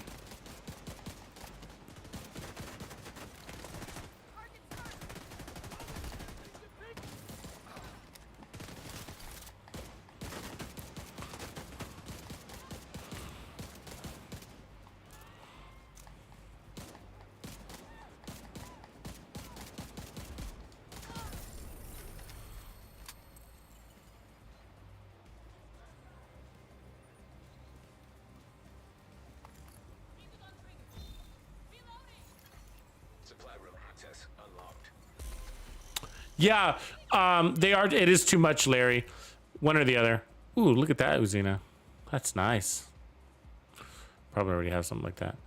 It's. I would say one or the other, but brace is better on rifles. Brace is better on rifles. For one, it's giving you 2-3 times as much as what, or at least twice, 2x, a little bit more than what brace does, and you're not restricted to being in cover.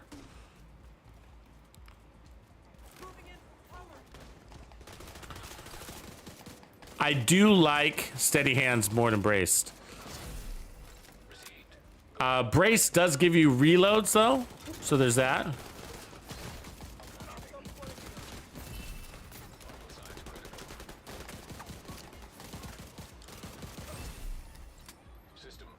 But you got a pretty large mag on this rifle, so reloads aren't really an issue. Actually, I think the mag is too large. I would almost suggest it. Like, I think that a lot of these rifles, you can push the mags up to 40, and I find that you're reloading too much. You could actually roll more stability in here. I mean, you don't reload enough. You realize I'm trying to say, like, you reload by default on a rifle more than 20. I mean, you're killing most of the enemies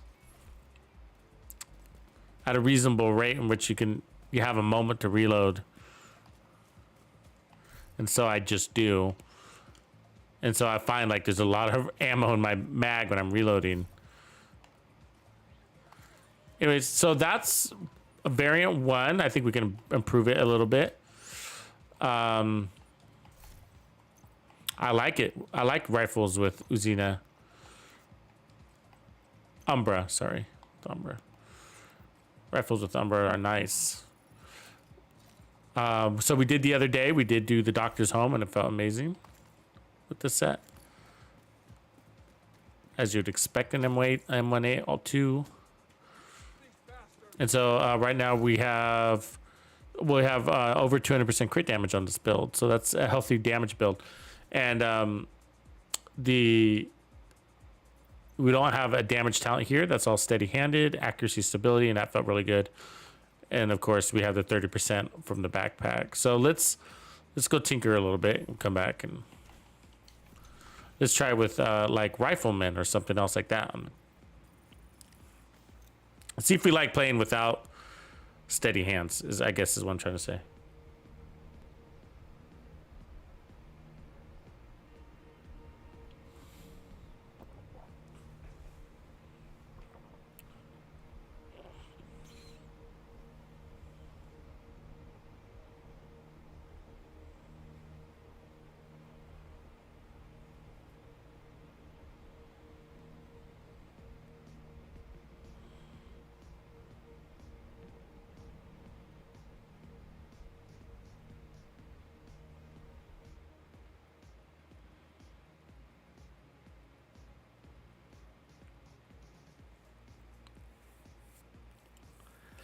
Yeah, but mostly, you know, for the Resurgence stuff, like mostly just like when I'm watching the gameplay for it just doesn't look that cool. It just doesn't look that cool. Just, you know, it's like replaying the Division 1, but on the mobile and not as cool. You know, it's that's, you know, I don't know. So it's not, I'm not saying it's like the worst thing in the world. It's not like, oh my God, it's a horrible game. It's just not, but it's just, it doesn't seem worth my energy. Doesn't mean I won't try it. I will. Okay, let's see here. So let's try.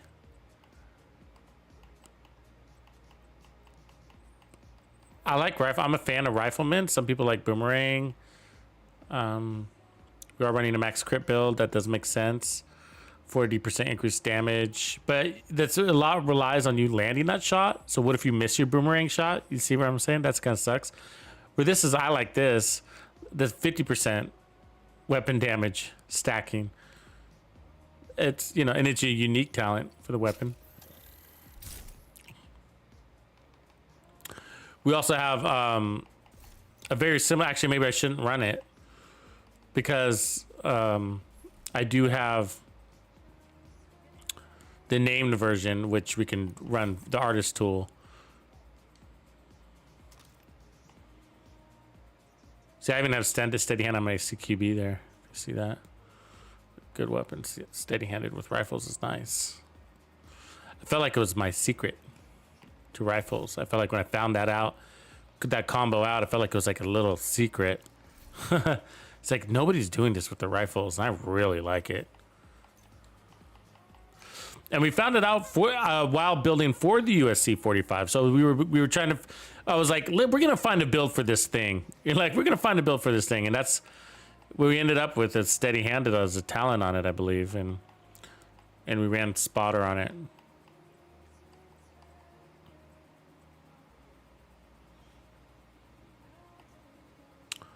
So critical hits, 50% chance. Let's try. I guess let's just try boomerang. And the reason why is because we're gonna run the other talent.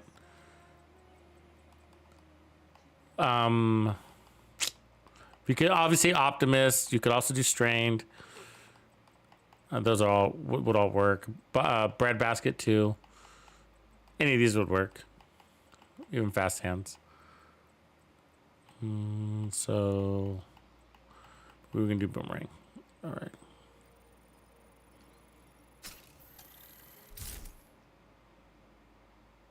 So crits have a 50% chance to return the bullet to the magazine. So it's basically increasing your mag size. If a bullet is returned to the magazine, the next shot has 40% increased damage. And so what you can do is, so we just lost some stability. So let's just go into testing range real quick.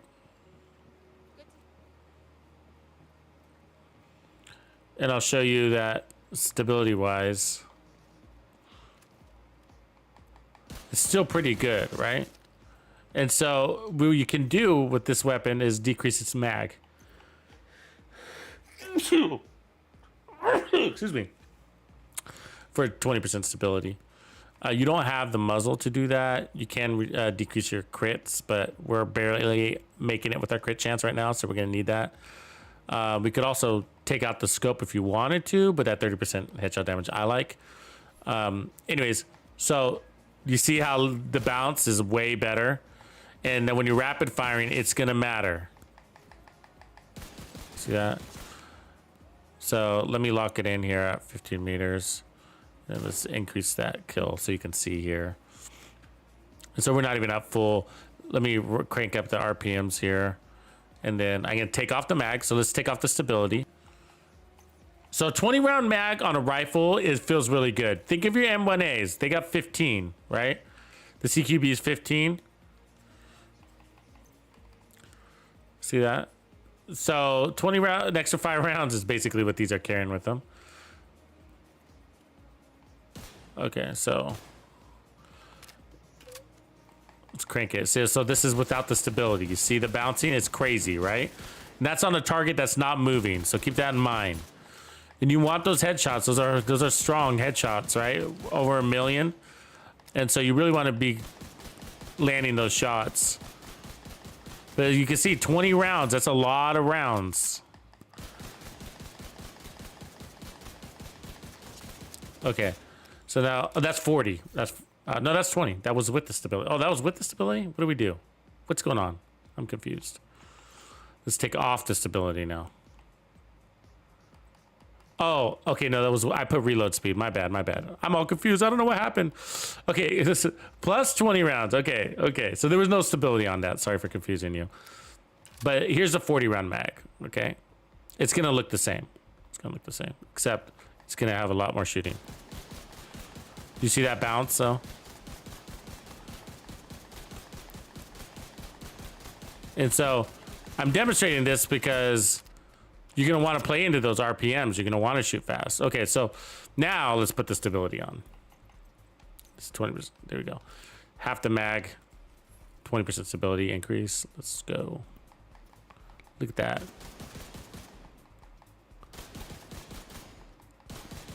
So there's still bounce, but quite an improvement.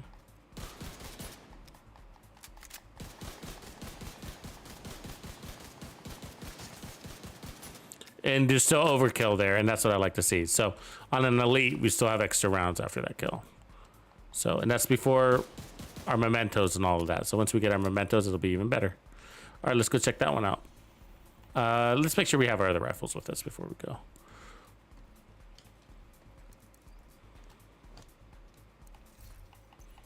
So we'll take our M1A, dump some capacitor, get rid of test subject and mob. There we go.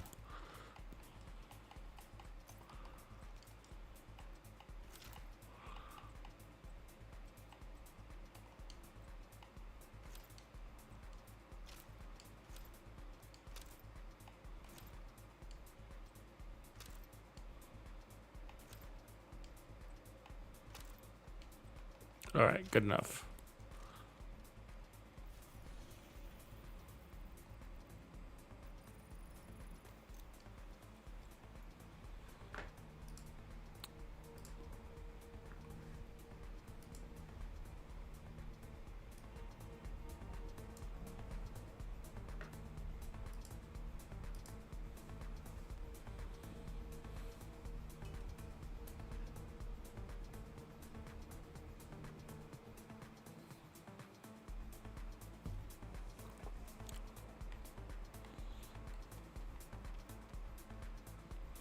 Therapy sausage. What a name. Therapy sausage. I like it. Therapy sausage. What is therapy sausage? What is a therapy sausage? I'm intrigued.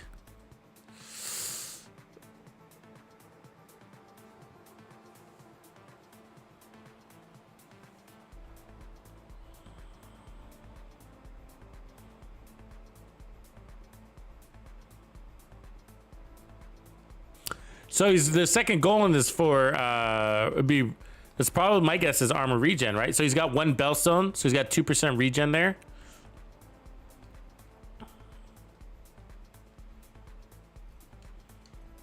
Yeah, the coyote is really good. I'm always torn because rifles have a hard time meeting the crit chance cap, and so I'm always torn to run the coyote mask also because the coyote really gets you in there. The problem is the variables in which the enemies fight at. So even though you're playing into the 25% crit chance, you know, Fog of War is a really good video. He put out a really good video on this just the other day. It's his optimal range video. Kind of goes into that. But he breaks that. He reveals how much time you spend at each break. Oh no, he did a coyote mask. He just did the coyote mask video. How to build for the coyote mask, and so he broke that down on how much time you spend at each range, and on average you're spending 30% time. So and that's because it's not about you where you are. I mean, the reality is that we know that the enemies have an aggressiveness, right, and where they spawn, and so they're gonna pull in on you. And so if you don't roll a crits, if you minimize your crits because you think you're always playing at range and then the enemy encroaches on you,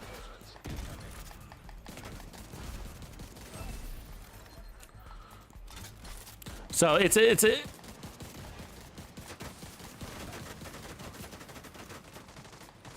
hold on. Let me get these.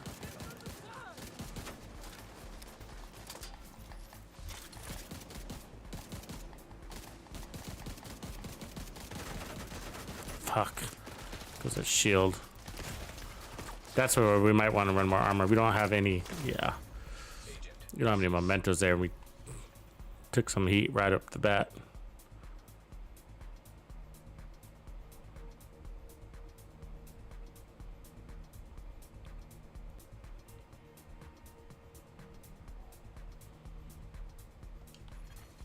Detecting high threat enemy patrol.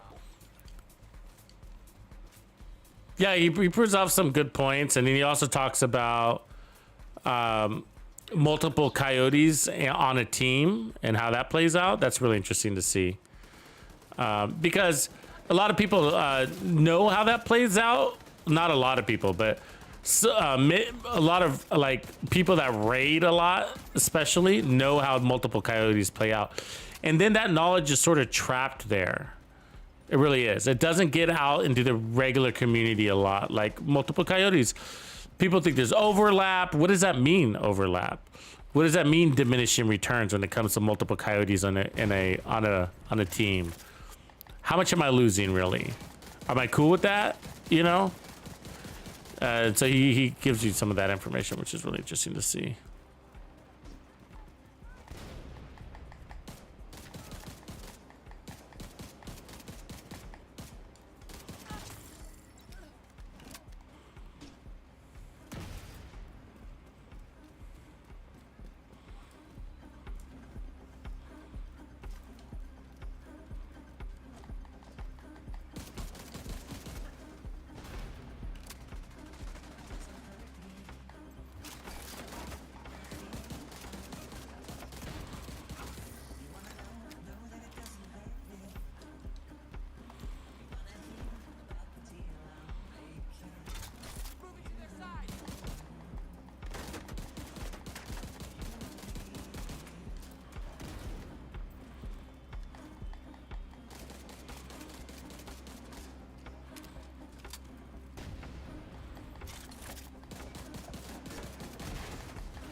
Yeah, so our greatest weakness right now is the shield, so that's what I'm having to watch out for.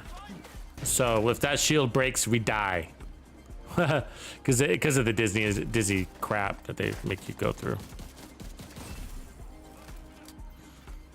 And so, you know, we might want to run more armor for that, to prevent that from happening.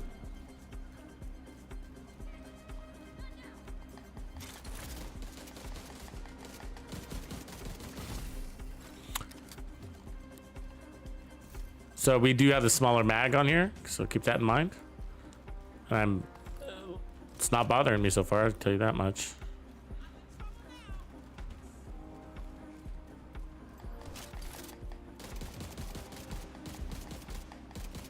There you go, that's the cadence right there. So bursts, you know, shooting bursts, 3-4 round bursts, pause, shoot. I think that's keeps you from wasting too many shots. And that's because the enemies, they stagger and then they rebound, and you want to...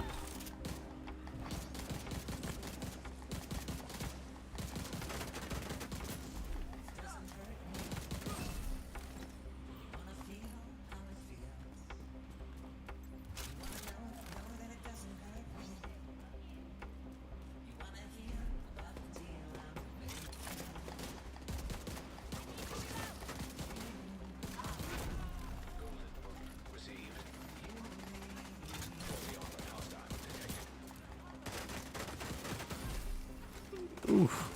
Damn, that hurt. Must be some special ammo out there, huh?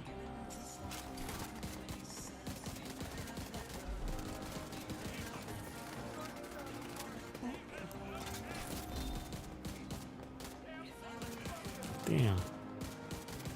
It's everywhere.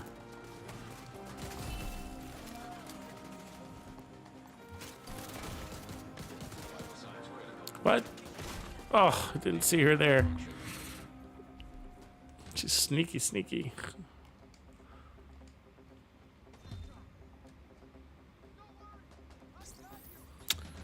Anton, the Dr. Holmes. That's a good one. I got a few that I've been really liking. I like it with Hunter's Fury, but I don't know if that's too aggressive for you. I know you're kind of a new player. But I really like it with Hunter's Fury. What else was I running it with the other day that I was liking?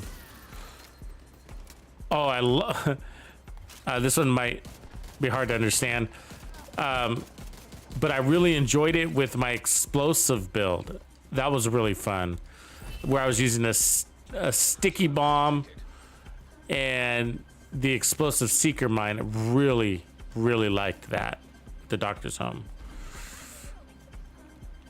And then otherwise, I probably my go-to is a protection from elites build. Where I run really high protection from elites with it. But in most cases, I'm running the Memento. I think for me so far, the Doctor's Home has been a solo weapon, a solo gameplay weapon, not a team play weapon. Just because I haven't been satisfied with any of the team play builds.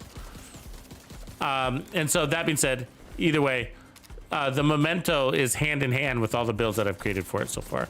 The Memento and the Doctor's Home pair up nicely. Because you're getting out of cover anyways. You're getting out of cover to get your Memento trophies anyways.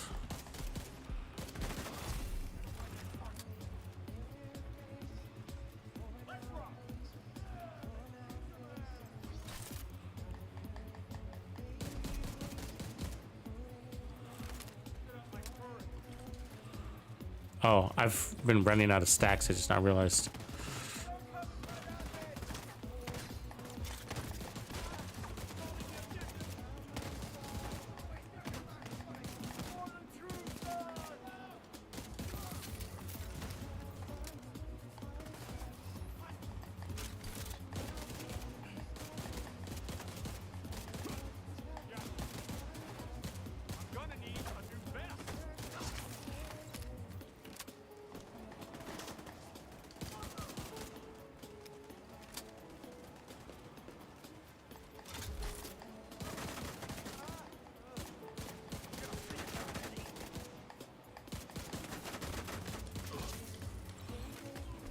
I hate when it goes sideways on you, huh?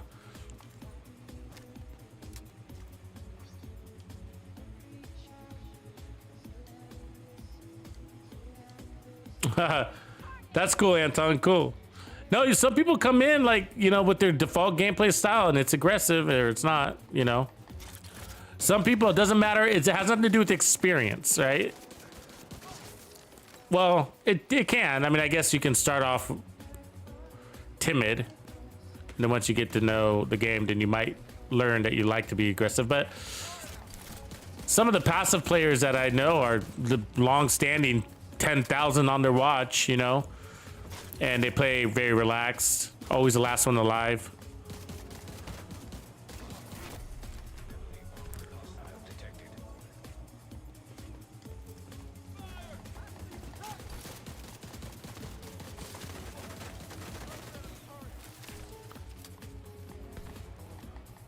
That could be interpreted two different ways. I was thinking about that, you know, last man alive thing. I've never thought of that as always a good thing. Not always. I mean, obviously it depends on circumstance, but sometimes it's like, you know, we're all dead because you didn't like, not that you want to blame anybody, but for your death, you know, it's your fault. But sometimes passive players, they hang so far back, right? They never move. They play from their single post.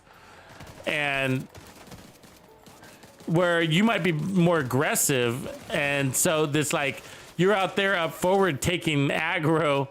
And then they're so far behind you. The whole team is down except for the guy that didn't move.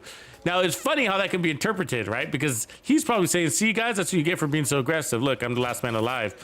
But for the aggressive players, they'd be like, hey, man, if you were up here getting our back... if we had our 4th man, maybe we wouldn't be dead. You know what I mean? Like, you're better off. My point is like you are better off sticking together as a squad, and that's the hard part about having a mixed team where some people are relaxed and some people are aggressive. You think that it would sort of balance itself out in a good way, but many times in this game I found out they're at odds. They're at odds.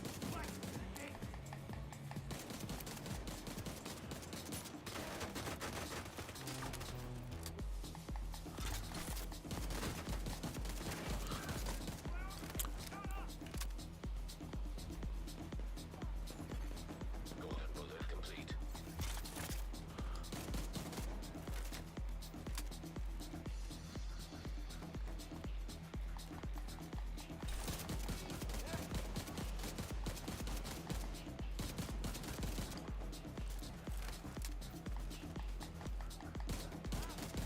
I mean, Boomerang's okay. I don't know. I feel like it's Boomerang or I'm sort of hit or miss with me right now. It feels very a real average. Like I feel like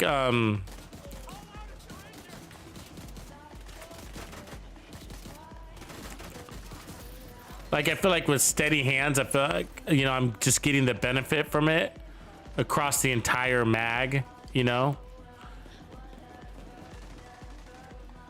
Even when it resets, it's like, yeah, you know, you reset to 0, but you know, by the end of the mag, you're at 20%, you know what I mean? So it's like, and you're increasing steady. It's like every shot with every shot pulls the benefit. And so,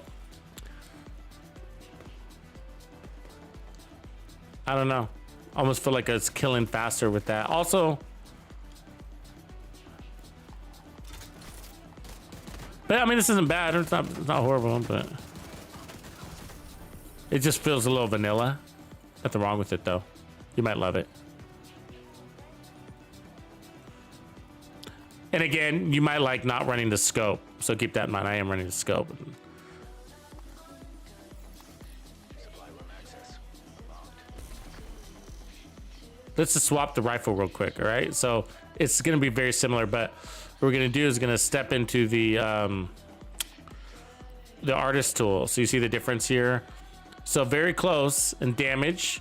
The artist tool is slower, a little higher in damage. What else does it give us?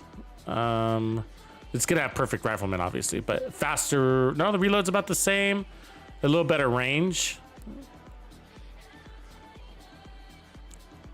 So slower. So it's gonna come down to stability, accuracy.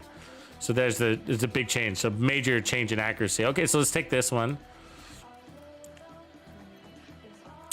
So what do we got here? So 20 round mag. This weapon tends to be really stable. So let's start with the large mag. And then here we're gonna put crit chance. Up here, let's start with the scope again. And then that puts us at the same crit level.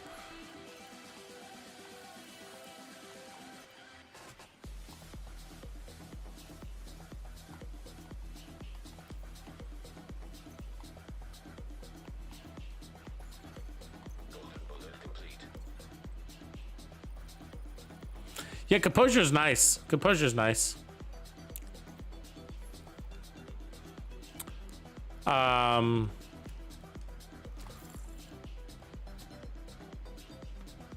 Of course, the memento's more than composure, right? 30%. And then you get the regen and all that.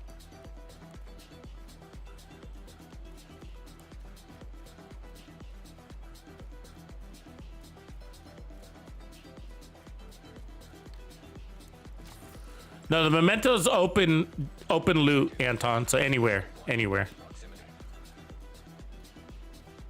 I'm not sure you could do measured on rifles. Is measured available on rifles? I like measured. I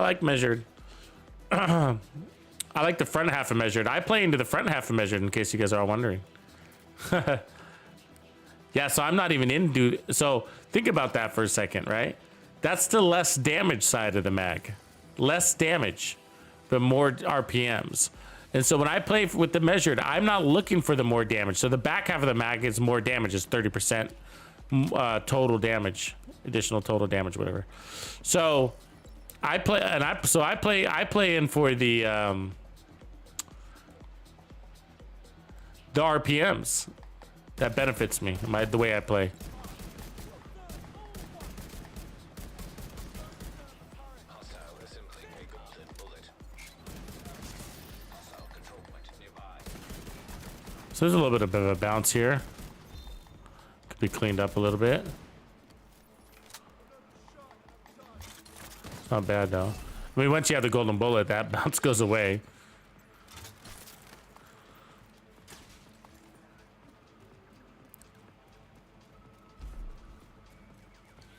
The thing about Umbra Initiative, it does encourage a little bit of movement, right? I mean, you don't have to move, but get out of cover. And so you could play cover like this, tall cover, and then just kind of stand behind it like that. Reinforcements en route. But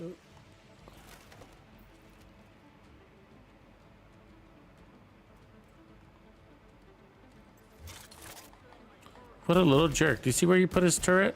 That ass.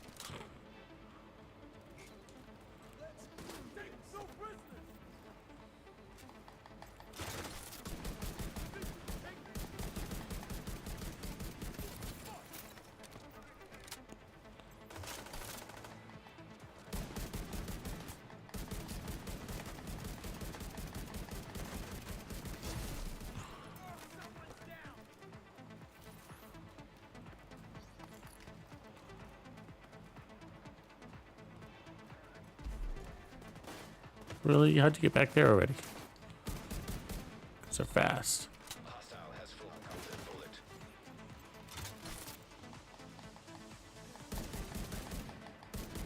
bullet. Yeah. You get some clean shots on these guys. Yeah, they go down nice and quick.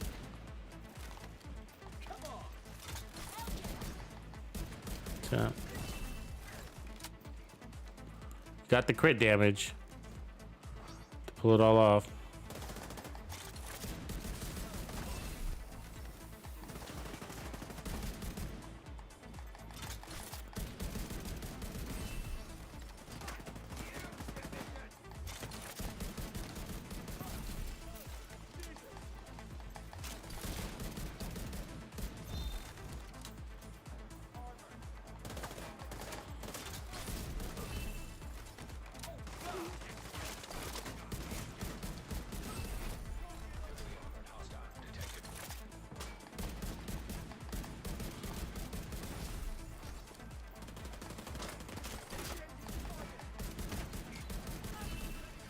Good rifle. This was my original rifle, guys. This was the rifle that I chose to be my first rifle. It's my girl.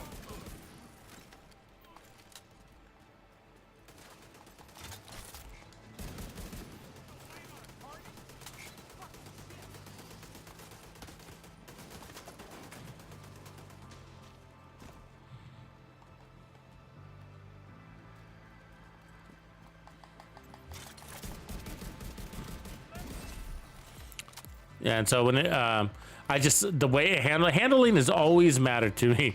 And some people it doesn't, right? It really doesn't. They're like, power, it's all power, power, power. But like me, it's just like, man, I love the stream this thing puts out.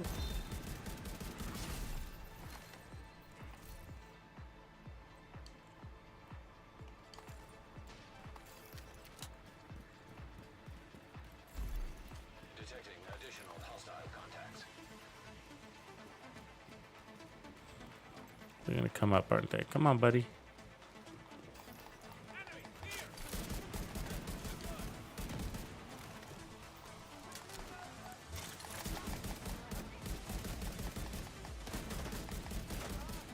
So there's no, oh damn it, stepped right into that. Great, I'm busy. Okay, they've done a number to the status effects you get in this game. I swear they stealth buffed it. Making it more The disorientation from the fire is bad.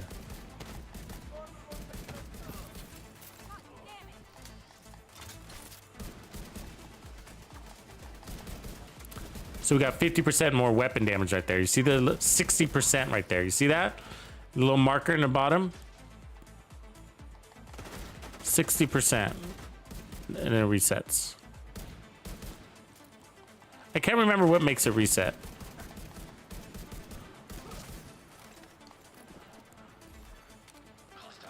Reloads do, okay. Is it a timer? I can't remember. I gotta look. So max stack is 6, additional headshots, refresh the duration 5 seconds. So it's time. It's time. That's all you gotta do. So let's shoot the head. This would technically pair up with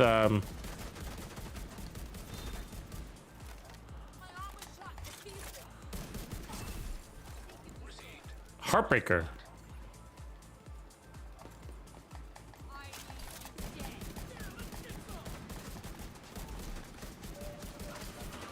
Because you gotta go for the head all the time with Heartbreaker anyways, right? Come on, dude, get up.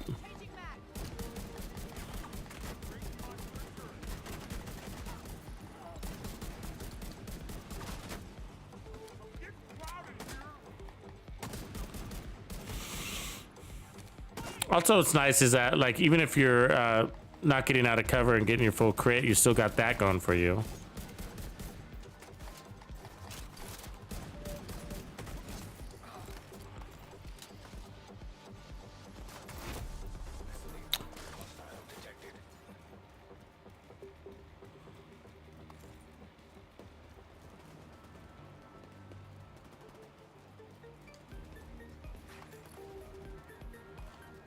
They came from all the way to the other side.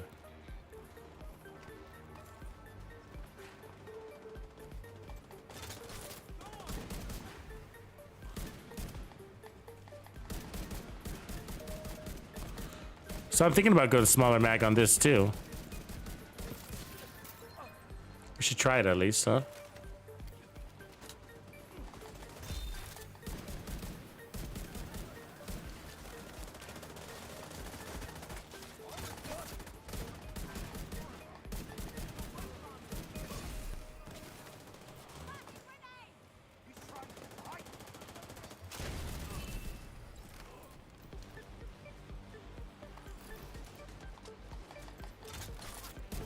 That. With the golden bullet, your handling is ridiculous.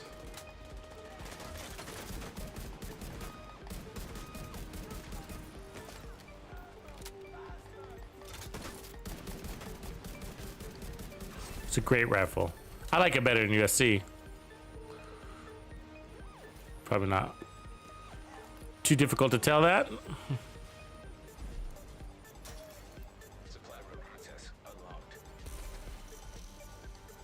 Thanks, Bad Karma, for confirming that.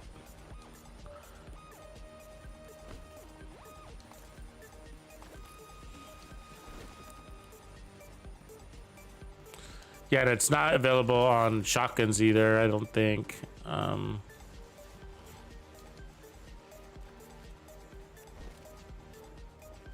probably doesn't make a lot of sense anyways.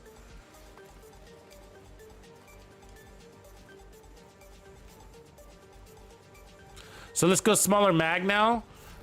And then what I can do is pull in more stability. Because I want to land more of those headshots. I'm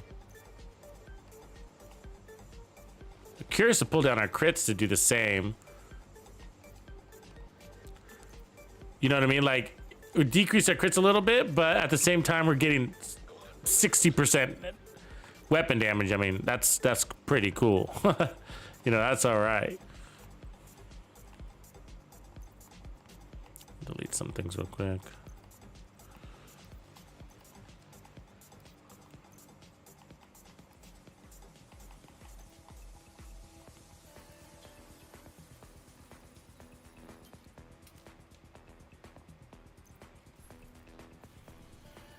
I look like a little baby.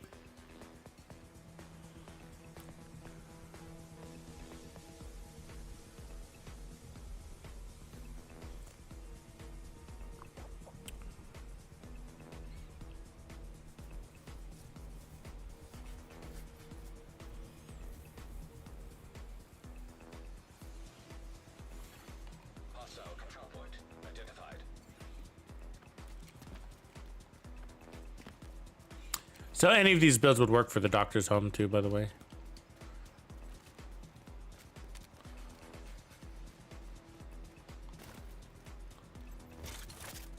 So we now got a smaller mag, so that's a change. 21.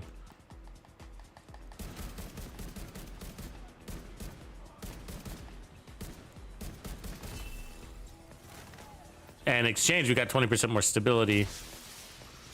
So I think we're gonna like that. Golden bullet.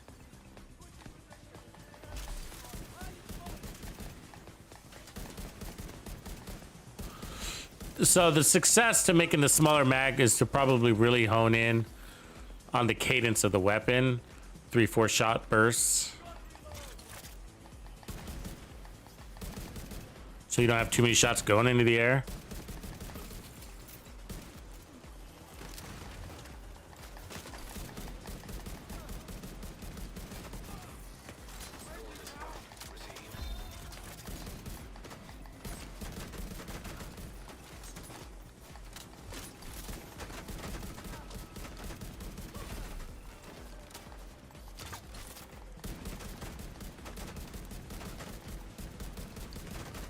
Oh, damn. I didn't see that guy back there.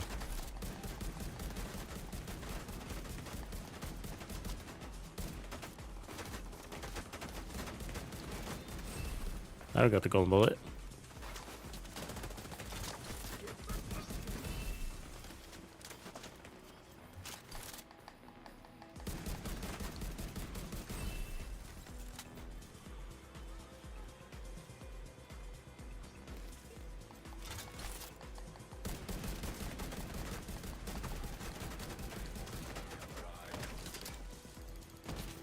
Where's my fucking backup? God damn it! Peterson! Get up here!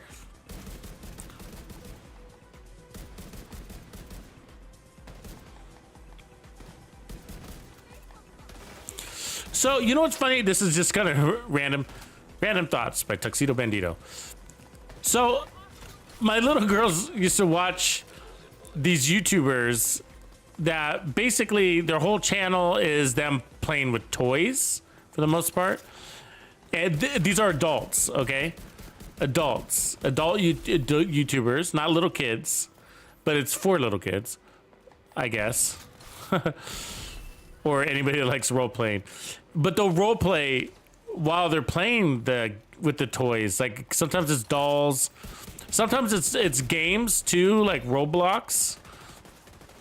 And like, you know what Roblox is? It's a video game, right? And so they'll be playing.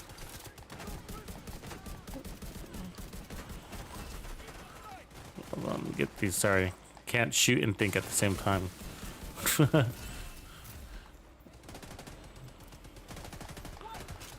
I like this little better though. I could tell I like it better. Smaller mag. The reload's so fast, it's not mattering. But the stability is nice.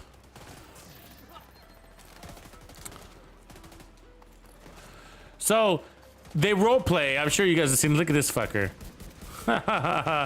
Fucking dick. Ice skating stiff.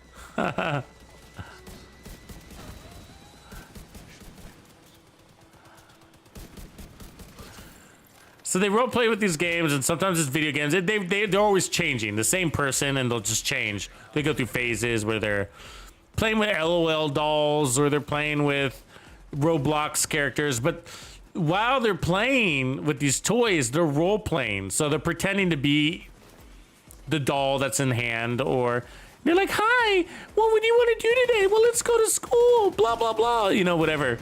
Or if they're the Roblox character, then you know they're the Roblox video game character that they're playing, then it's the same thing. They just have these little imaginary little excursions.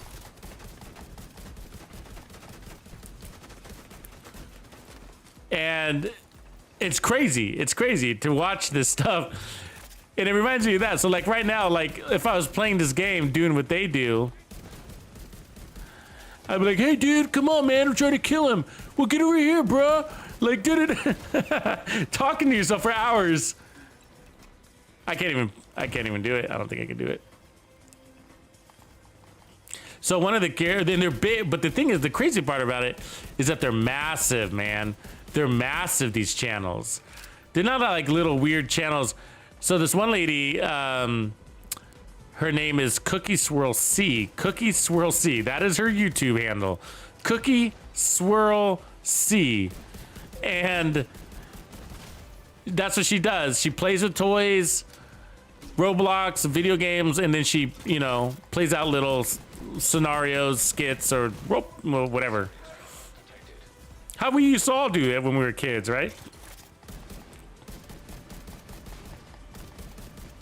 I guess I don't remember doing that per se. Like my toy when I was a kid, I played with GI Joes. Do you guys ever do GI Joes? Like GI Joes were sick when I was a kid, man. Like I loved the GI Joes. Remember that Warhog, the A10 Warhog, GI Joe Warhog? There was blue one. I think it might have been Cobra, the Warhog. The Apache helicopter. God damn it, I walked into that one. But I don't ever really remember like doing that role-playing thing where I change my voice and pretend to be Joe or anything like that. I would almost like, I'd set up these battle scenes, right? As a kid, I'd set up these well, maybe I'm still doing it. You guys never know. I set up these battle scenes and just, you know, that was sort of it. It was mostly about the scene setup as a kid for me. Because, you know, it was hard to get them to interact with each other back then, at least, you know. Ooh, that hurt. Oh, I gotta remember to get back in the cover. I'm forgetting to do that. And Transformers, yes. I was totally into Transformers. And they were expensive toys back then, right? I also did the He-Man. I liked He-Man when I was a kid. So I had a He-Man action figure. Isn't it funny? They're not dolls, they're action figures. But yeah, no, they're dolls. If you think about it. Dolls for boys are called action figures. Dolls for girls are called dolls. No, but yeah, I had my Transformers, GI Joes, and a little bit of He-Man. I used to have the tiger that used to ride. This very Germanic man. You know what I mean? Very Germanic man. I don't know, He-Man. And his sorcery. What sorcery is this?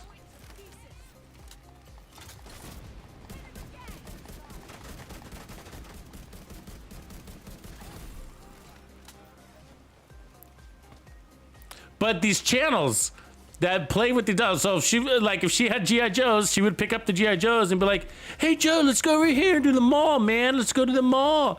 What do we want to do at the mall? I don't know. Let's get a milkshake. You know, blah blah blah." That's what she would be doing with our GI Joes, and we're talking millions of subscribers, millions.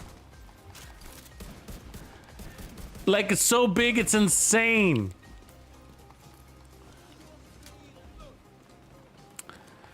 And I can attest it works. Like my girls would watch it for hours. I'm like, what are they watching? This is nonsense. I can start doing that for you guys. I'm gonna start role playing with the Division game. Let me get in here and be like, what do you want to do today, dude? I don't know. Let's go kill some hyenas. Rock on.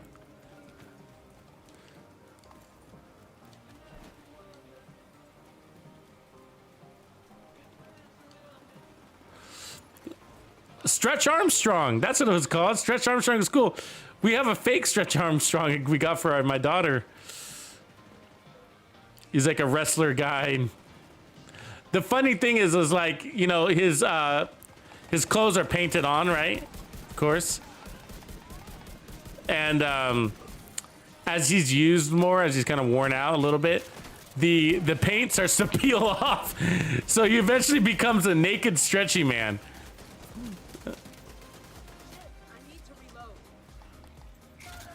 He becomes his nude, non-genitalia stretchy man. God damn. Taking damage from I don't know where.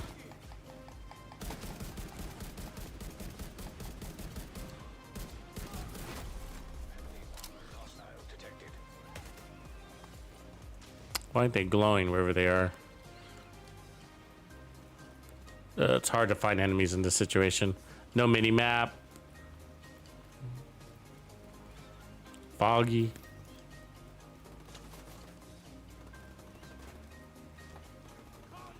I don't remember GoBots. What up, Ronin? I don't remember GoBots. No, I remember the other ones that I used to play with. You were like, God, what were they called? You were like Panthers. Do you remember these? You were like Jaguars or Panthers, but one was blue, one was red, and then they'd come together to turn into a mega robot.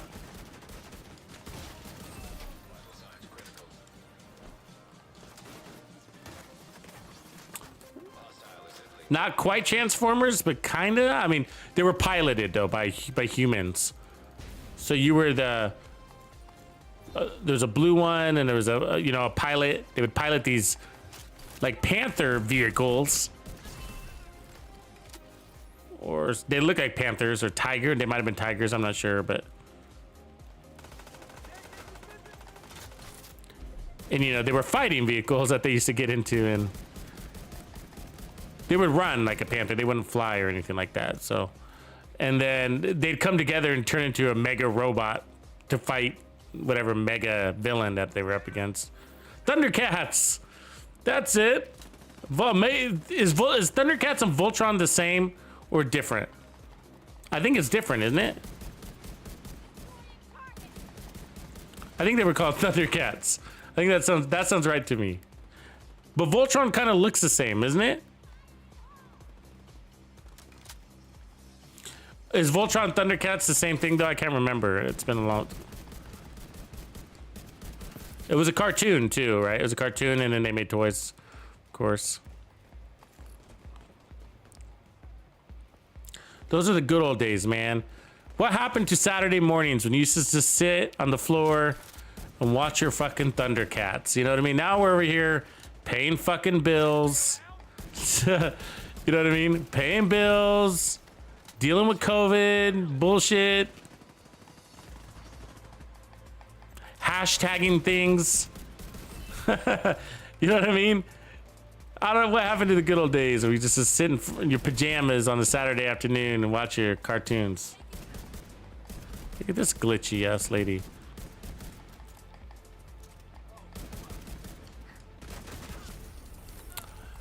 Yeah, so easy setup. Basically, Umbra Initiative is good with any rifle. Umbra Initiative is good with almost any gun in this game. I gotta say, like, it's a good set. Somebody was asking about which build for Doctor's Home. I forgot to say Umbra Initiative if I didn't say that. Doctor's Home Umbra Initiative is really good. I think I said that, but in case I didn't.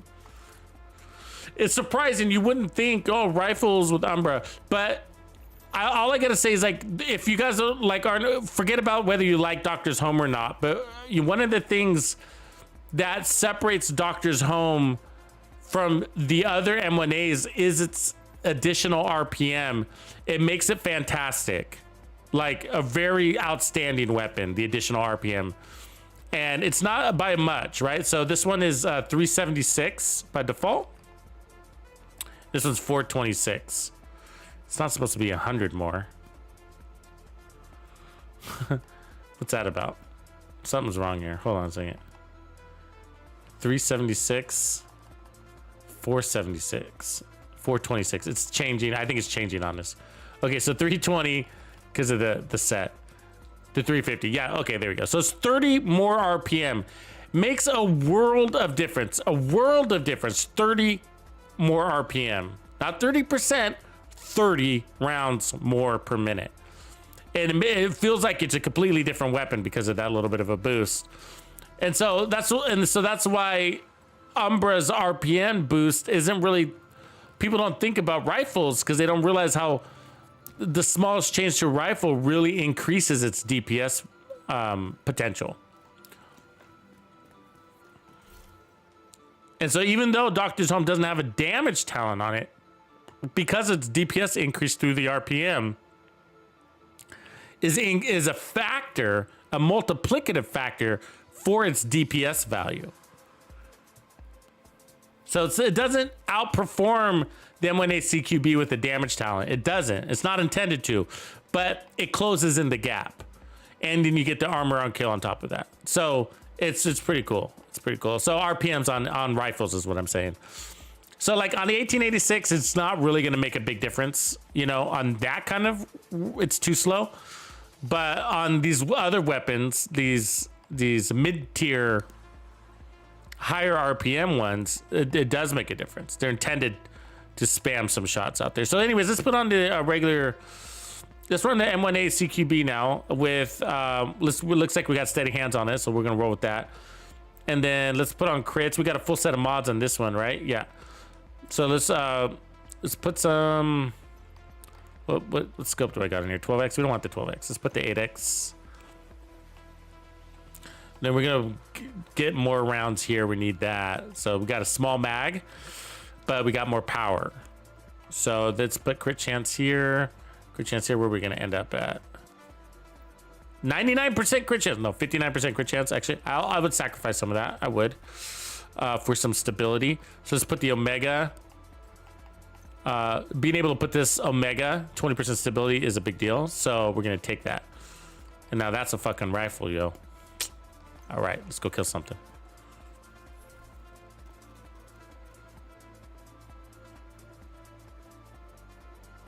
Can somebody tell me, is Voltron and Thundercats the same thing? I can't remember. Voltron and Thundercats. Okay, no, Grumpy said Voltron is different than Thundercats. Okay, but they kind of look the same when they came together. The mega robot, right? I think Voltron is more of a, he ran a sword, didn't he? Like, he was a sword character. Take on me, featured in the movie Player One. Are you ready, Player One? Take me on, don't copyright me. G1. AG, gotcha, I gotcha. Right on, man. G1 is AG. Great AG. One more name for me to have to remember. Take me on. Take on me.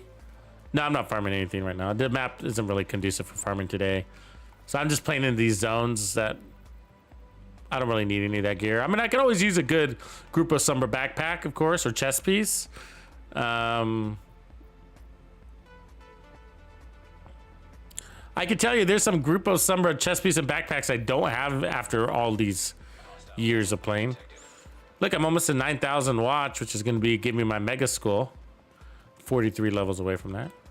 Speaking of which, let's check our red stars. Red 23. We're not doing very good.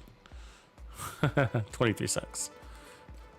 It's because I decreased our directives here. Take on me. Take me on.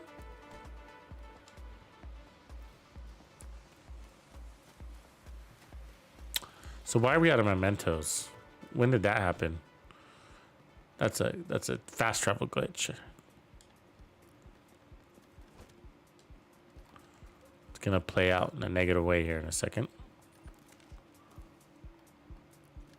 See how I'm walking the edge here? So I'm walking this red line that you can't see, but there's a red line there. It's a perimeter of the control point, and they can't detect you when you're on the red line.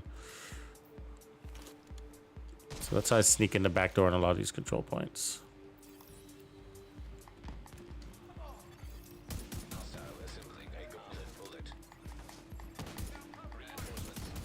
So we got steady handed now.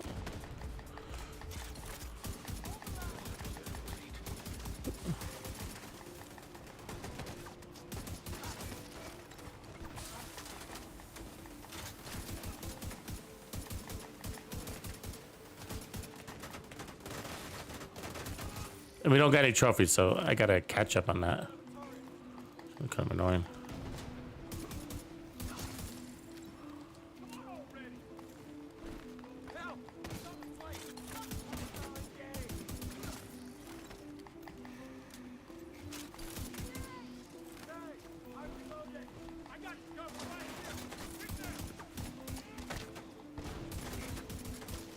Why am I taking special ammo damage?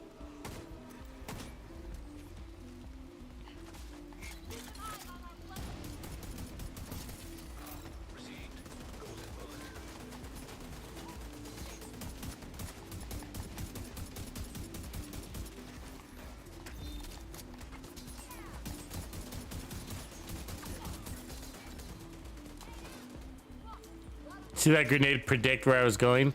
That was some bullshit, huh? Right at that door, it knew I was gonna be there.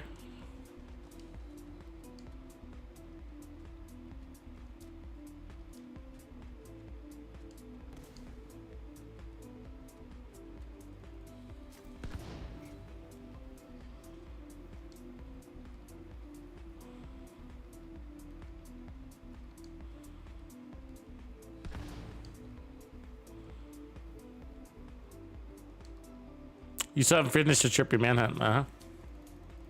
Yeah, it's good to take breaks, man. It's good. It's healthy to take breaks. You should. Good. You should finish that manhunt. They changed it now, so I don't know what it's like, but they did decrease the number of enemies you encountered, which I figure is some sort of a nerf.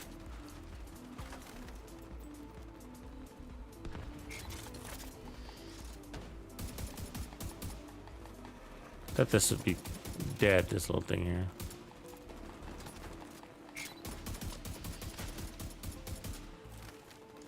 So you're doing an AR Scorpio build and wanting to make the regen to where you can fight out of a cover if you need to be. Any suggestions? Well,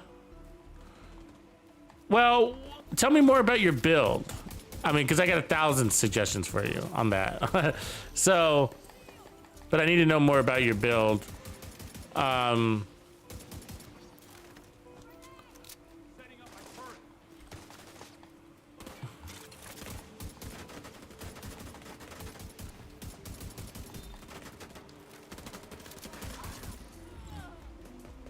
all I do is fight out of cover. I mean, that's my preferred play, is to be on the move, I should say. It's not about being on the cover, but pushing on the enemy.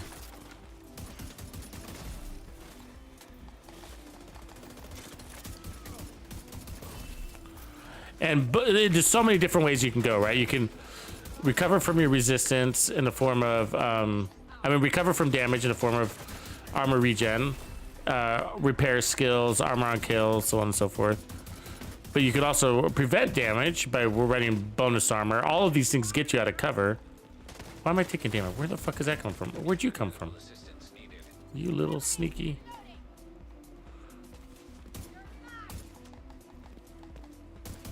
Bonus armor, armor on kill are my two favorites of everything, though. Gotta say.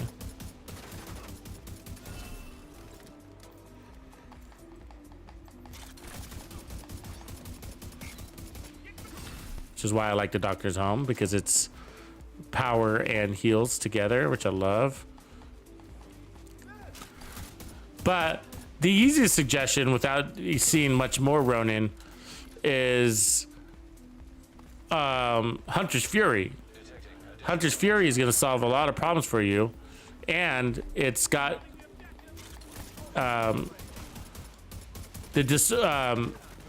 added bonuses of things like this disorientation, disorientating targets on kill, which is going to help you take on bigger groups of enemies.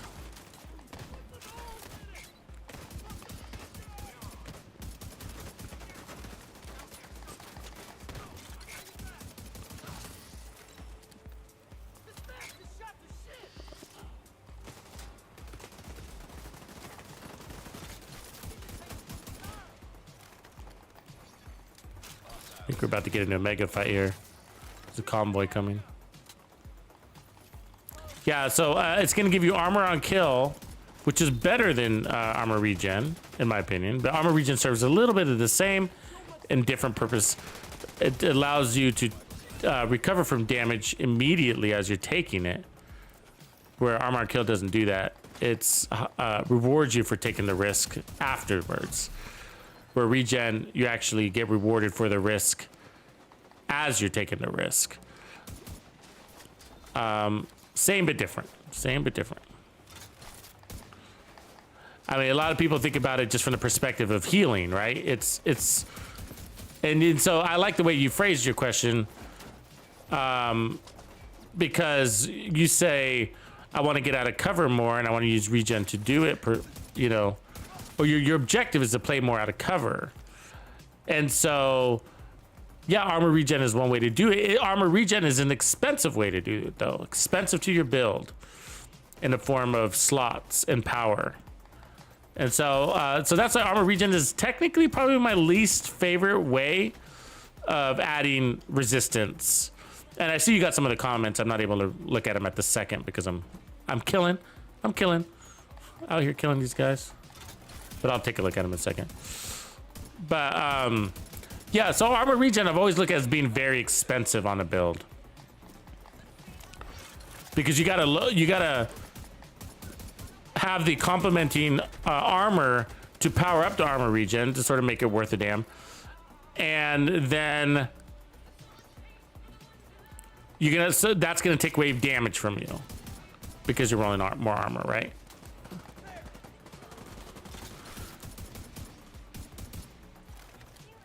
Doesn't mean I don't run armor regen. That's not what I'm saying, but I prefer to have it as a contributing element, not my sole element to get me out of cover. And so I'm big on layering things. And so I like a little bit of armor regen underneath, a little bit of bonus armor. And so that's why I like to run 2 blue cores. It's not for the armor. It's not for the additional armor regen either. It's not. The reason why I run 2 blue cores is for the bonus armor, to make the bonus armor worthy, valuable. That's armor on kill. So what I'm doing is giving myself armor on kill up front, armor on kill. Damn, this guy's hurting me. Oof. Yeah, I'm not gonna make it. Ah, that dizziness. Fuck. I don't really have. I got a bunch of Scorpio builds I created, but they might not be what you're looking for. I have Anton. I have my Scorpio builds are a little bit off meta, just because you know. I've always kind of thought the Scorpio was a little bit of a crutch, and it is. I'm always kind of been like, well, why not just kill the enemy instead of status affecting them to death? You know? And the shotgun's powerful. It's no doubt amazing. It is. It's an amazing shotgun, but chunking them to death just has never been really my way.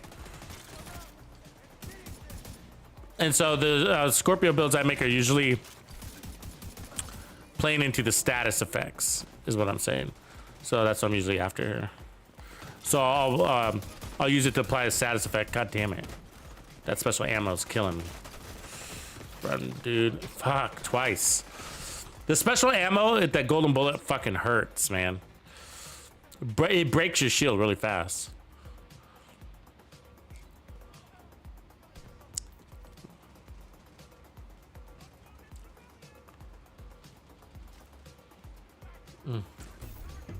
It's so annoying right now. They just did.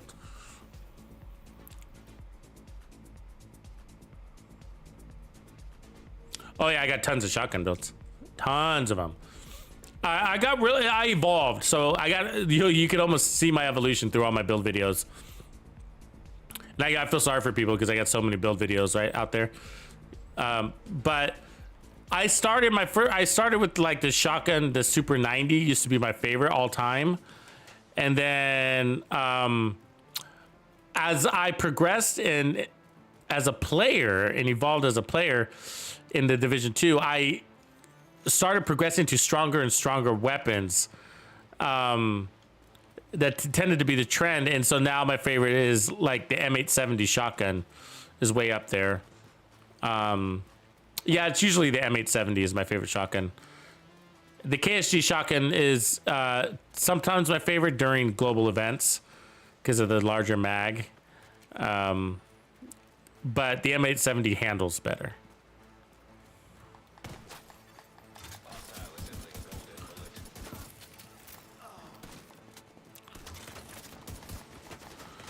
You know what? Actually, I don't think I want to change this build real quick. Let's do that. I think like this build with Rifleman would just crush. Let's go do that real quick.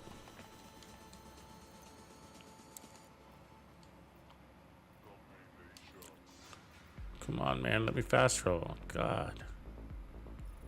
Such a pain. But anyways, so yeah, so you got lots of things out there to help you get out of a cover, right? Bonus armor.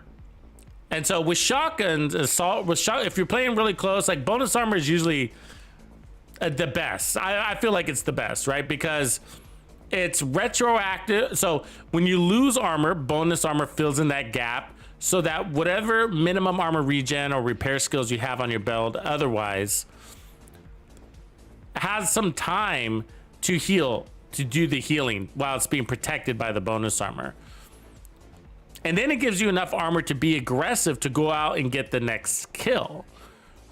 Right? So it's filling in the gap of armor that you lost from damage, and then also giving you enough armor to still be aggressive and go out and get the next kill. And so that's why I really like bonus armor, and I'm really sad it's limited to the backpack, basically. Now, of course, there's some other minor ways you can get it, right? By running the tardigrade chest piece, but that's reactive. That's what you do not want out of your bonus armor, right? Like, I don't want reactive bonus armor. I want proactive bonus armor. I know it kind of sounds funny saying that, but what I'm saying is like, if you guys know how tardigrade works, I'm sure by now, but like, basically, if your armor breaks, it gives you bonus armor, which is basically just buying you enough time to put on an armor kit. That's what it's doing. It's like unbreakable, right? Delaying inevitable. I'll put a rifleman here. There we go. And then I'm tempted to put on a little bit of armor for the shield's sake, because our shield is our biggest weak point here, but it's mostly the golden bullet special ammo that's making it so weak. I think if we didn't have that on, then I wouldn't have to worry about it. So I'll go ahead and leave it at this armor.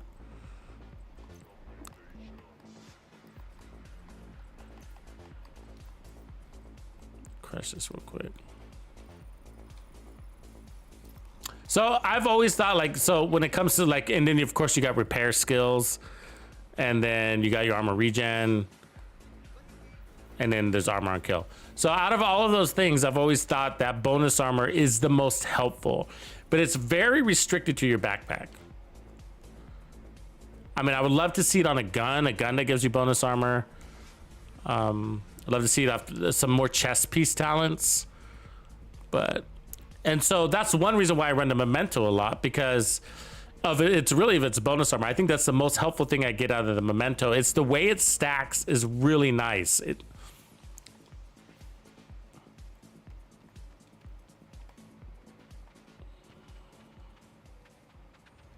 Actually, let me just take off that special ammo because it's annoying.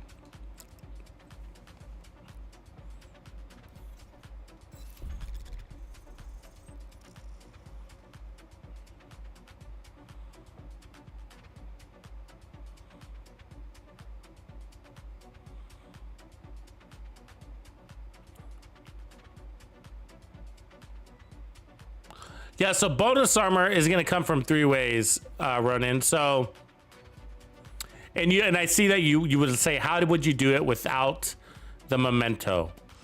And your biggest problems are explosives, it looks like. So, you could just run explosive resistance, right? So, here is a max explosive resistance sniper build that I have here. So all those blue dots on the build are my explosive resistance. It's got 70%. But explosive resistance doesn't work all by itself. You're still going to take some damage, so you got to heal through it. And then by doing that, it gives you that godly feeling where you can just constantly take damage and constantly heal. And so that's why I'm running two pieces of Brazos here. All the yellows is repair skills, and then all the blues is explosive resistance. So I got explosive resistance here with repair skills being the combo. I have another one, a tip of spear build that accomplishes what you're talking about. This isn't exactly it, but it looks almost like this, except for my backpack isn't the memento. I run bloodsucker on my backpack. So it was a strategic decision because on this build, my goal was to always stay in the same spot and use the TAC 50 100% of the time. And so since I'm never moving and always using the TAC 50, I was like, well, what would be helpful for the backpack? I don't need damage, so let's do bonus armor. And so I chose Bloodsucker because I'm not moving, and so you can proc that bonus armor at any range. And so that's also an option. And so and it starts off really small, but as you start to stack on kills, it gets to be massive amounts of bonus armor. And then you have Adrenaline Rush. If you're running and gunning, which it sounds like you want to do, Adrenaline Rush is really strong. Adrenaline Rush is really strong, and that might be where you want to start. You got a few other places to go to, though, but Adrenaline Rush Hunter's Fury combination is really strong. It was a go-to back in the day. As a matter of fact, we used to run it with Intimidate a lot. Now they changed Intimidate, so it doesn't quite work the same way. So I wouldn't recommend running Intimidate with Adrenaline Rush because it'll reset too much. It still works though. I actually have done it, and it still kind of works, but I don't have a complete confidence in that. So, but Adrenaline Rush is really strong, so that's a good place to start. But you have more options in that too if you consider gear set talents, but such as like, I mean, just because you're running an assault rifle, don't shy away from Hunter's Fury. Hunter's Fury with assault rifles is great. It is. And you know, you will see videos out there, and I've put one together too, where like using the Chameleon assault rifle with the Hunter's Fury set. And obviously you got the shotgun Scorpio, that makes a lot of sense. But Heartbreaker is an amazing one. An amazing one. Try 1.3 million armor on Heartbreaker using the Heartbreaker backpack and chest piece. You don't have to use the chest, but that's going to give you mega.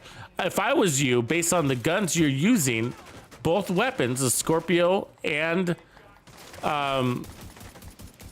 an assault rifle, a Heartbreaker sounds like the best set for you. You're gonna get massive amounts of bonus armor.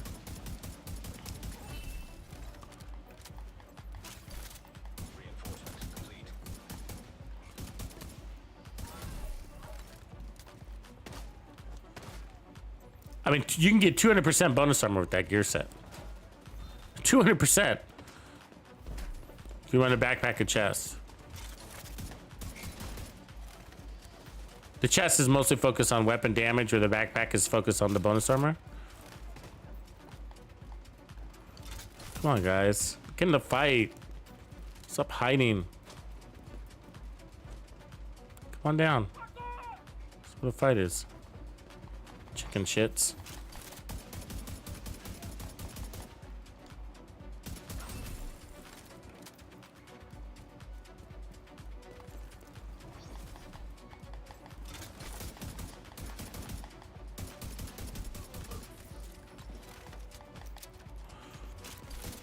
Yeah, with 1.3 million armor, crits everywhere, that's all you need. You'll get out of cover a lot. And that works for legendary too, at that armor rate. Some people run all red builds, all red Heartbreaker builds, but I really enjoy that set better with bonus armor as it's intended. So that shield broke again. See, our shields are weak point here.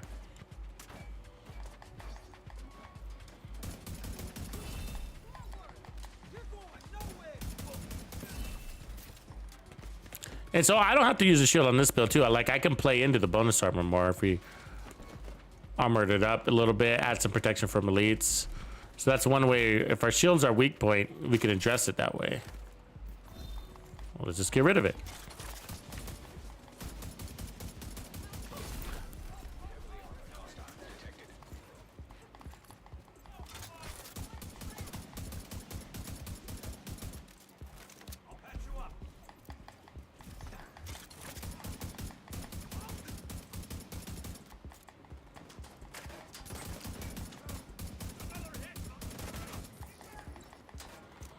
Oh, really? I was standing still for too long. God, you're so dizzy, man. Can't do shit when you're dizzy.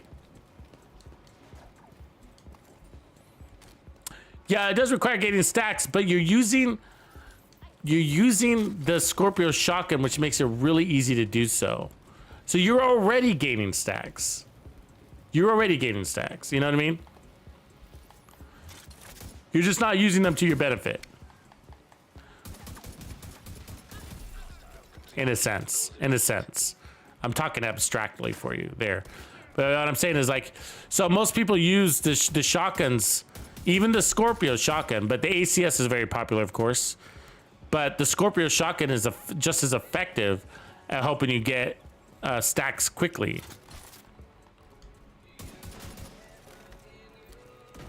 But when you're running that backpack, it's pretty easy to get your bonus armor up.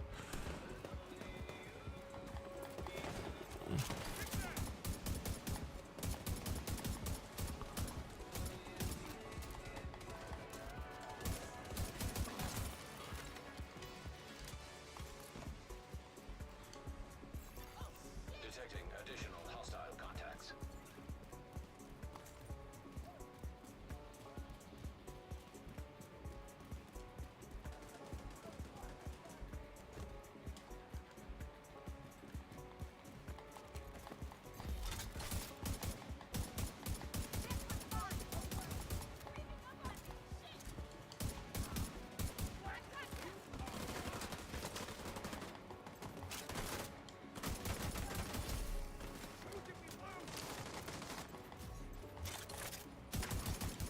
Hostile assembling a golden bullet. Time for a fresh mag. God, the way she moves is so annoying.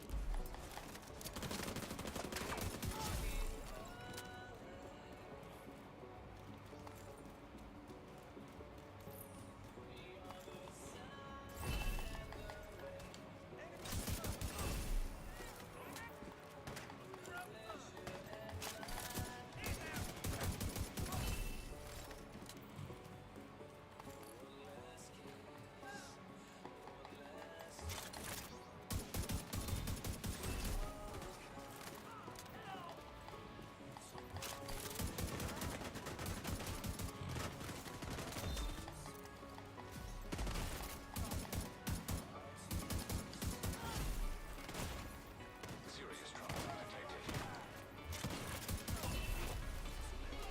Hostile detected.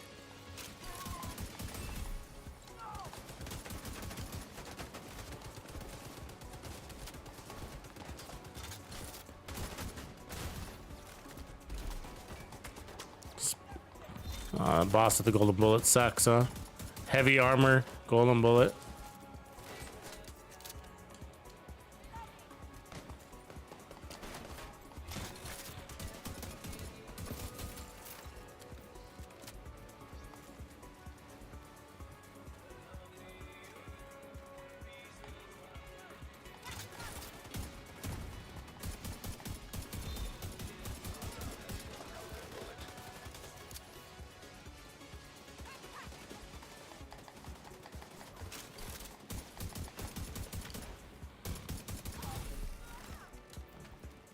This guy's never gonna come back.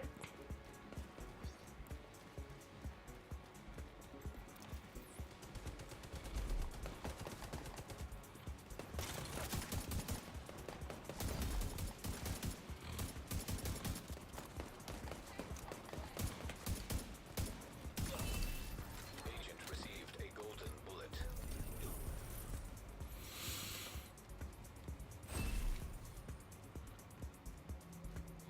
Yeah, it is a creepy mask. Let me change it. Section wanting to change it. Access unlocked. I don't like that you can't wear a hood with it. It's my only bugaboo. That's my favorite one.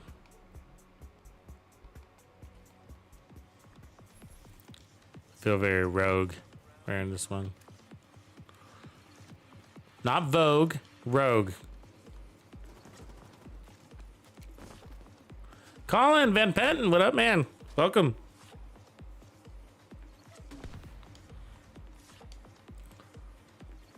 So I run my shotgun builds, going back to the shotgun concept.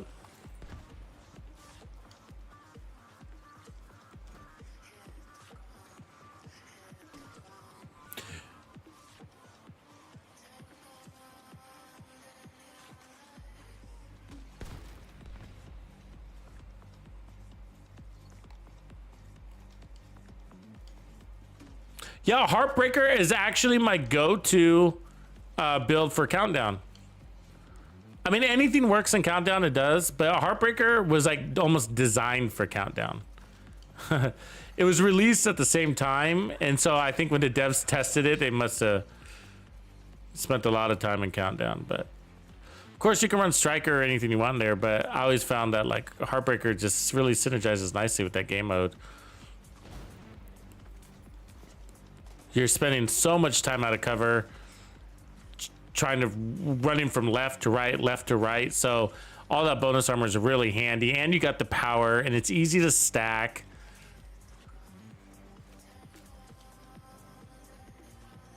You can use a Scorpio, hit the reload, and then when you hit reload, switch to your assault rifle, finish him off, you know, kind of thing. And that's a smart way to play because you're getting that 20%. Additional weapon damage from the mark, from the last mark from the Scorpio. So it's a good way to play. You don't have to use the ACS shotgun. And actually, as a matter of fact, I sometimes don't use any shotgun with my Heartbreaker. Hostile control point nearby.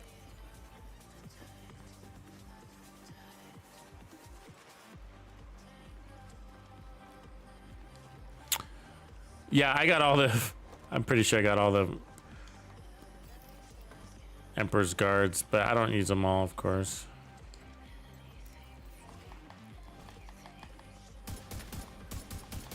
We got him. Let's get that backpack. Got it. Yeah, they got stuck into that trap, huh?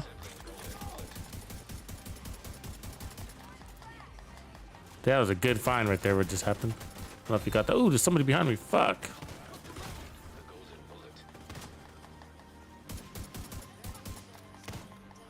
Mean to have a black test person shoot me in the back with the shotgun.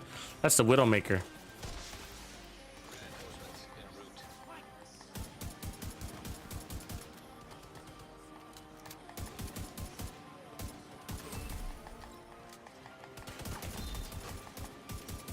Oof. Oh, come on. We had that. Agent killed. So annoying.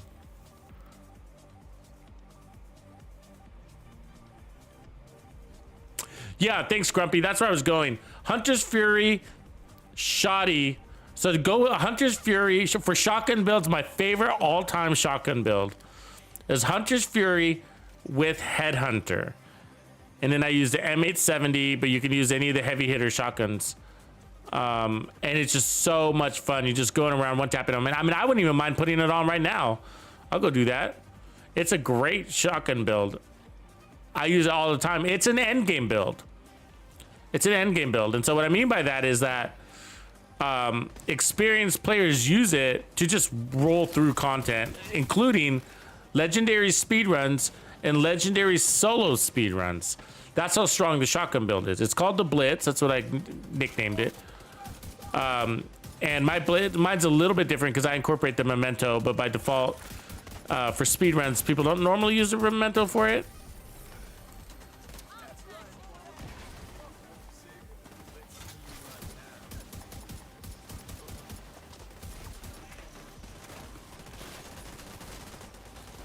This is a bad situation.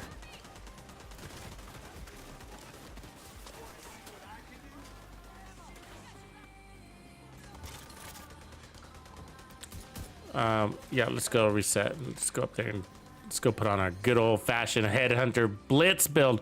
One-shotting everything. You can put on lots of directives with it too.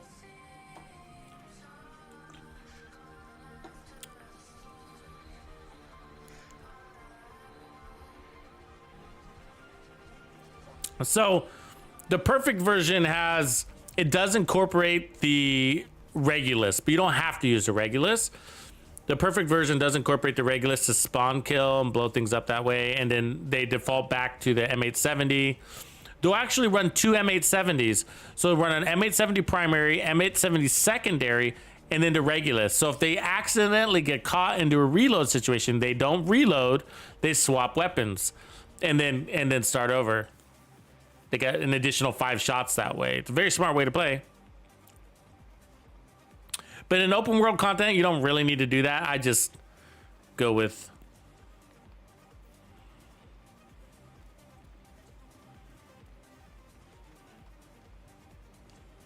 Yeah, weapon with bonus armor. Well, Blue Jedi, we do have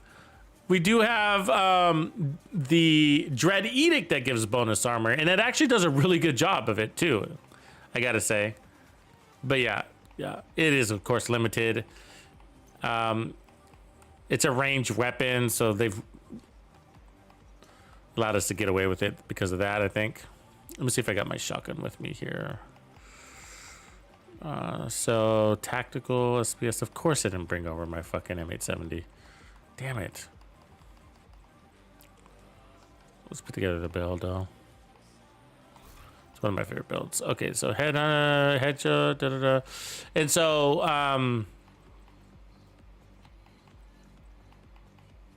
I usually run the perfect chest piece for me on this build is a Badger Tough chest piece with the Headhunter talent. You want weapon handling on it and headshot damage on it. Let's see if I have it on me right now. But you can also do, here we go. So mine doesn't have weapon handling. I wish it did, but it's the closest thing I got. You could also run the Chain Killer chest piece. That's fine too. But gives me a little bit more damage. Excuse me. So Headhunter, okay.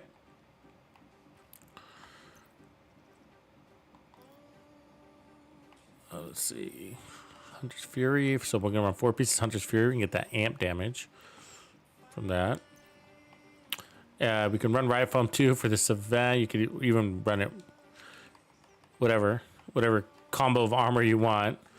Depends on what content you're playing.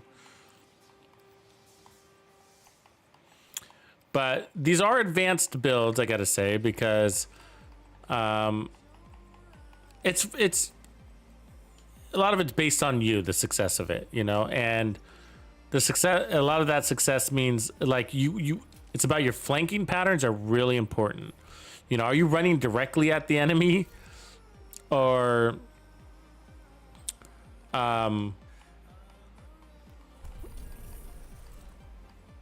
you staying just outside of their line of sight? Okay, so we want to take off. I guess rifles now. Let's go shotgun. Okay, and then that's fine. It's activated. And then I guess all we need is our shotgun. So let's go get that.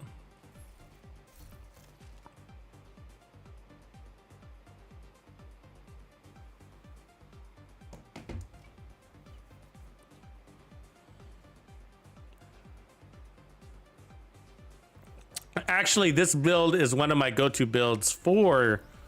Oops. I don't know where the shotgun is. I guess here. I usually use shotgun builds for the Golden Bullet. It's a really nice because these shotguns usually have really slow reloads and small mags, and Golden Bullet refills your mag on kill and skips the reload. So it's amazing. It gives you like unlimited kill capability. One shot, one kill, chain kill forever, you know, kind of concepts. But otherwise, we do put on pummel. And so the idea is to get at least 3 kills in a row out of your 5 shots you have available. So you got 5 shots available. You need to get 3 kills with those rounds. You do that, you never have to reload. Kingston, I didn't see you pop in, man. DJ Kingston, what up, brother? Happy New Year. Safe area detected. Let's see if I got this here. Hopefully I do. Let's see, looking for the shotgun. No, of course I chose the wrong character. All right. I was gonna pull up the Savage Wolverine for this too, but we're running out of time. Actually, let's put back the, oh, he's full. Yeah, I really wish I had the Enforcer shotgun. The Super 90 might work with this. It'd be a little risky. The Enforcer's got the perfect pummel, so it's less, it compensates by requiring one less kill. But if you use the regular Super 90, you might get yourself in trouble. Nah, mean. How do you spell nah mean? N-A-H-M-E-N? Nah, mean. How do we do that? And nah, mean. Do we do that as one word? With a question mark? Maybe it's N-A-H-M-E-A-N.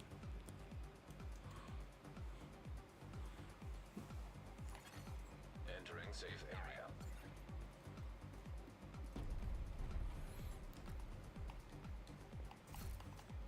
Yeah, people use Ravenous to break armor plates, but I've always kind of thought, why not just use the crossbow with a single bolt, stay in cover. Okay, so M870. So the Calibre can work technically, and you could just use the faster reload.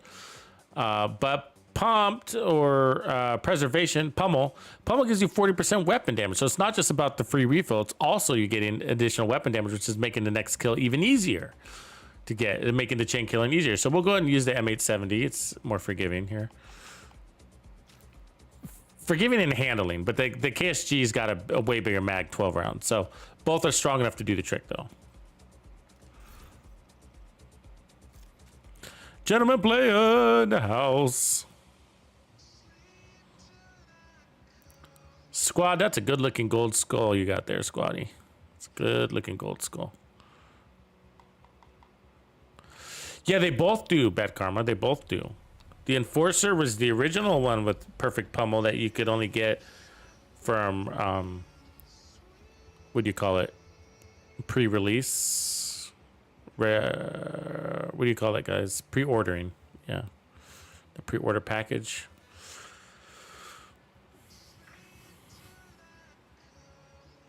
I don't have it. Otherwise, I'd show you, but other people do, and I'm jealous.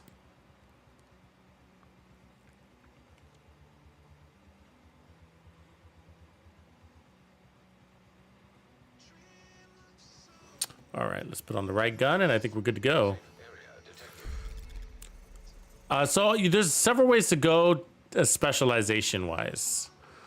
Now, I like going sharpshooter because it gives me this additional weapon that has range, but that can also proc Headhunter for me.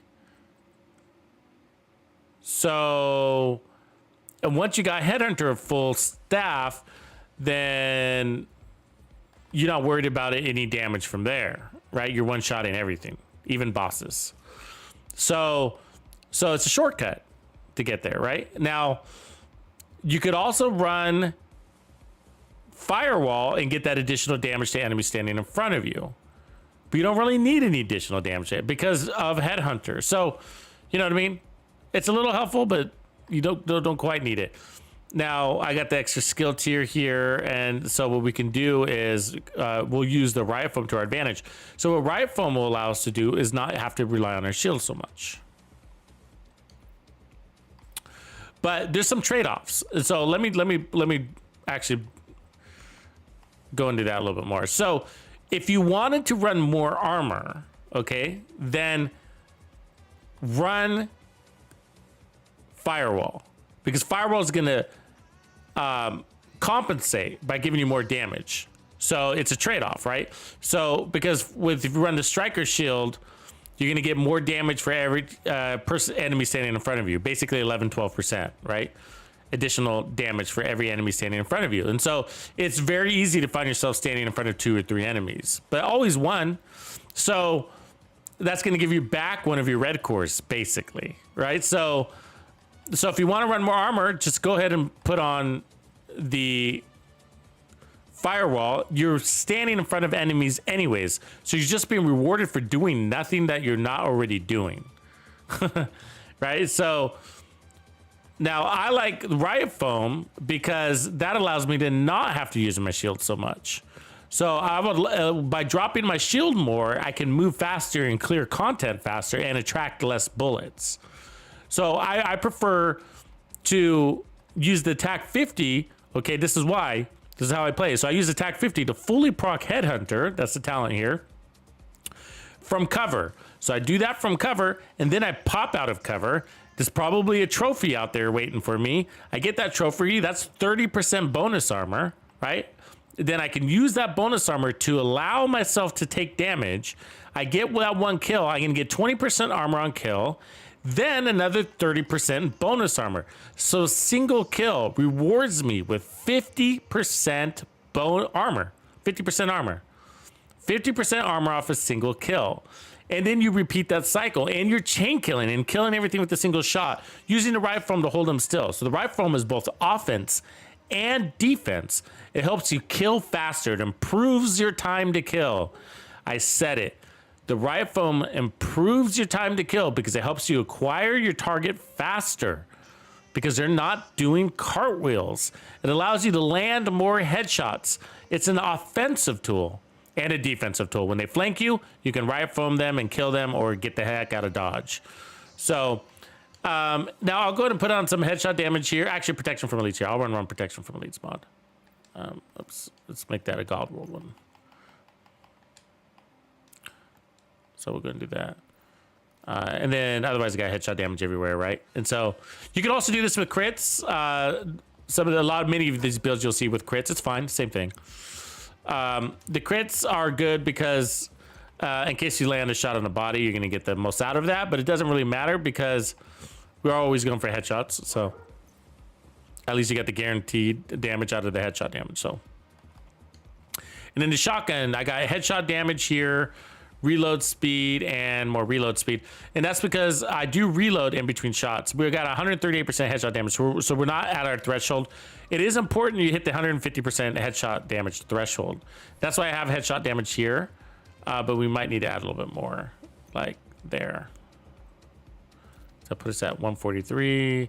I might need to put this mod on the headshot damage. See, is one of these not headshot? Let's double check. Headshot, headshot, headshot, headshot. Okay, yeah, so this mod's got to go to headshot, unfortunately. So you want to be at the threshold so that way you can make sure you're one-shotting those bosses. All right. And the threshold's 150%. So now we're at 153. So that's where we need to be. Okay, and we got damage to targets out of cover and then pummel. So every 3 kills is going to refill the mag plus another 40% weapon damage. And you don't even need that 40% weapon damage. At that stage, you're killing everything anyways. So, anyways, really easy to assemble this build and very powerful. And so I'm running 2 skill tiers, 3 blue cores. You can get away with 1.1 also. So we can drop our armor if we want to, but let's just stick with this for now. And then I do got to open a few of my caches here.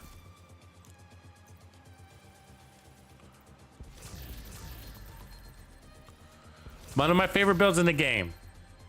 One of these builds I would run every day too. There's a few builds I would run every day. They all tend to lean to headshot builds. And so, trust me, I diversify myself for you guys. For you guys out there. Because I would always be, Headhunter would be on every single fucking build that I think Headhunter is the best talent in the game. It is. It neutralizes all other talents. No other talents exist on the offensive side. Think about that, right? That's not bad. It's so good. No other talents exist while you're. No other offensive talents exist while you're wearing it. Ranger doesn't exist.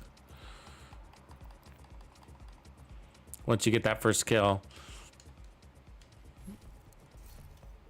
it takes over. And anything else on your build does increase the damage you're putting out incrementally. Small increments. Very small. Okay.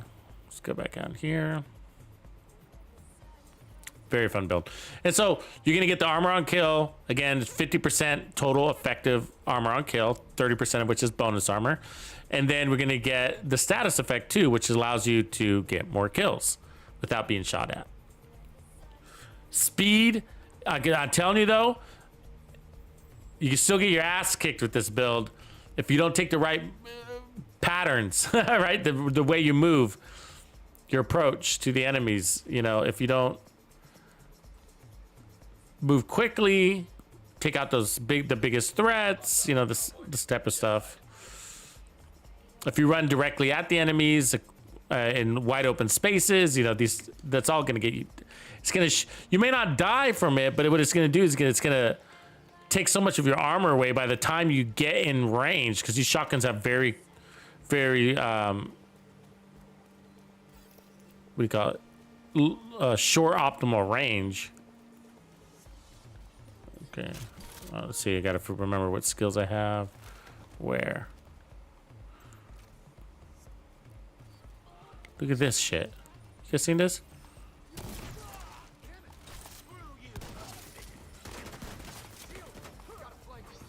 This is dangerous shit, huh? Come on, down. God damn it, we had that.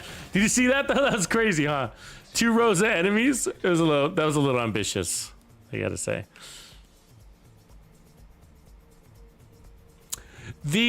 I gotta tell you though, the Hunter's Fury backpack is really helpful.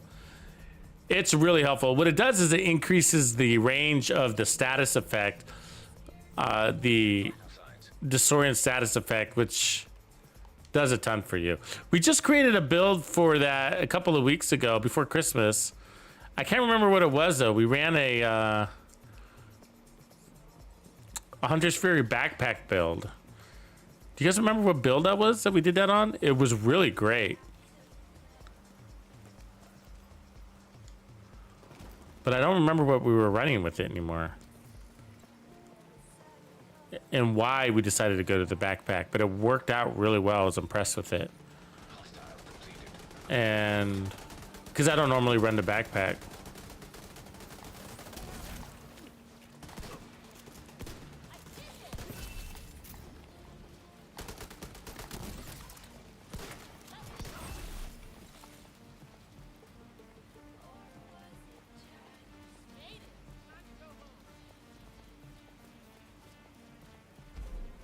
Oh yeah, good call, Grumpy. I forgot about Ravenous doing the bonus armor.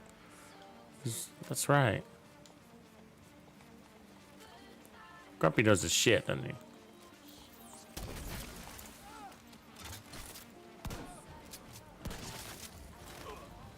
So once we get some TAC 50 rounds, I'll show you how to bring the TAC 50 into your gameplay, but because we restarted, we lost all our ammo. See how easy everybody dies? Is that the golden bullet too, right? No golden bullet there. Come on, dude. You just gotta select your shots. So don't be spamming the trigger. This is more of a patient shooter. You gotta hone in and kill. God damn it. So, because you only got 5 rounds in the mag, you'll need to make sure those shots count.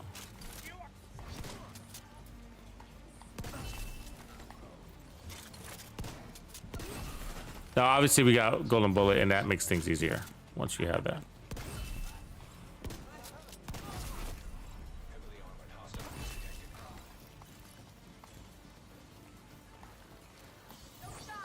What the fuck just blew up?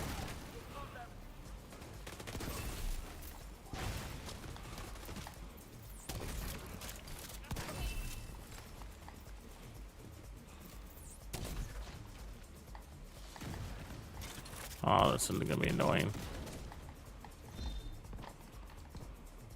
Come on. That's annoying. I hate fighting that guy. He doesn't like to show me his backpack all the time. I get it. And Rifle doesn't hold on to him very long either. It's annoying to fight. You know, bosses have resistance to status effects, right? He's always not facing me. There we go. So, of course, I try to right from him and then get behind him, but he's got so much resistance to status effects. Who'll break that right from him before you flop sides with him. Okay, so now Incoming hostiles detected. it's really foggy.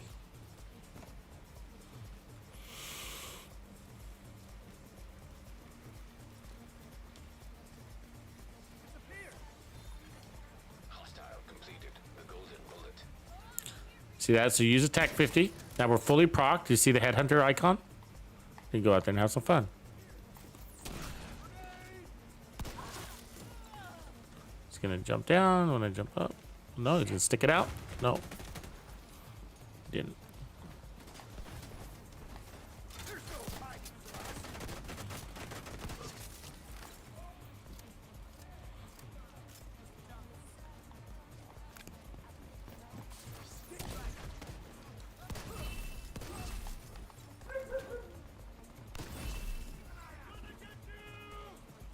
Yeah, so this is my all-time favorite shotgun build, basically.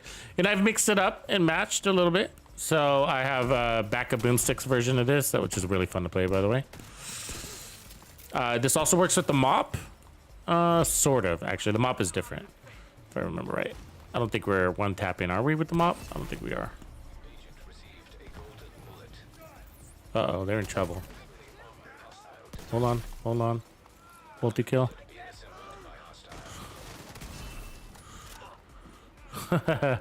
So the TAC 50 can shoot through multiple enemies. So when they're lined up like that, you know, let's just get the bullshit over with. Let's just get the bullshit. And we got no status effects on our build. And as you can see, the rifle holds long enough to do your thing. Right? No status effects. The memento is giving us the status effects, right? The memento gives us 30% skill efficiency, which includes status effects and skill haste, and that's been enough. We hardly ever, if ever, ran out of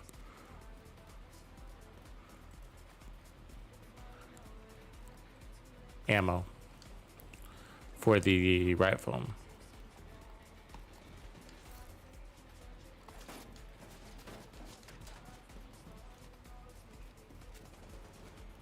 And then, of course, you could bring in the Ravenous also for spawn killing too, which is probably faster than whipping out your TAC 50. But the TAC 50 will bring them all the way down.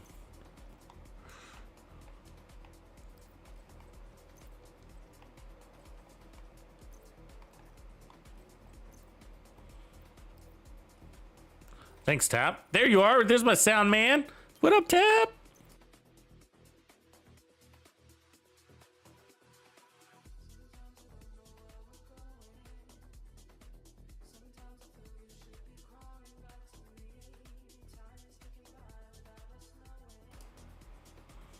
Cool.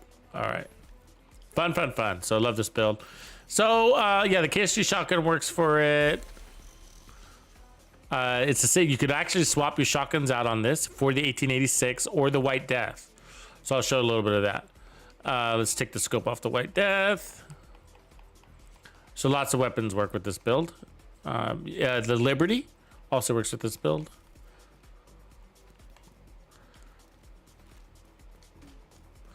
And if you decide to go full-time pistol on these builds, you can run the Bulwark Shield and you're unkillable. That Bulwark Shield is really hard to kill. It's a tier 5 shield, I think, on this, right? See, 1, 2, 3, 4, 5. Yeah, it's a tier 5 shield on this. So it's a very strong shield.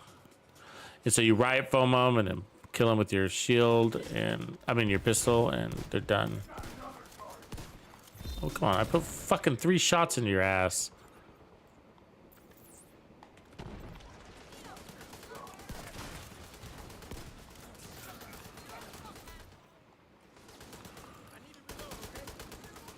Look at her shooting her LMG. What is she shooting?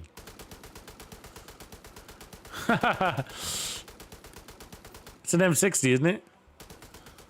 Chick. I mean, just look at her go to town with that thing.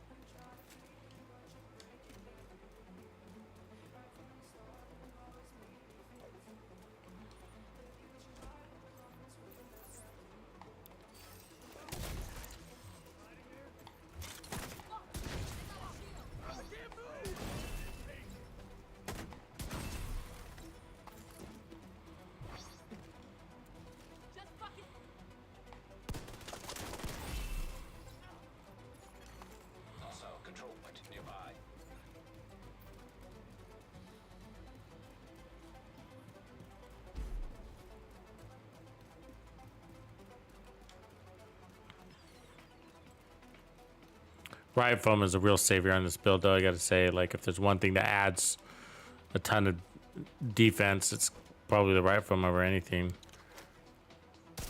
Keeps those guys from getting behind you. It's a bummer when they do. And especially the riot foam guys. You get a riot foam, the riot foam guys. I guess that's a big.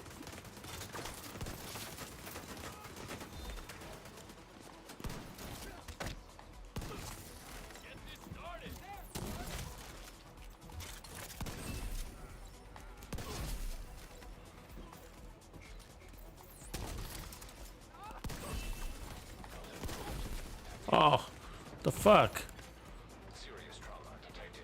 Let me heal up from that. It's annoying.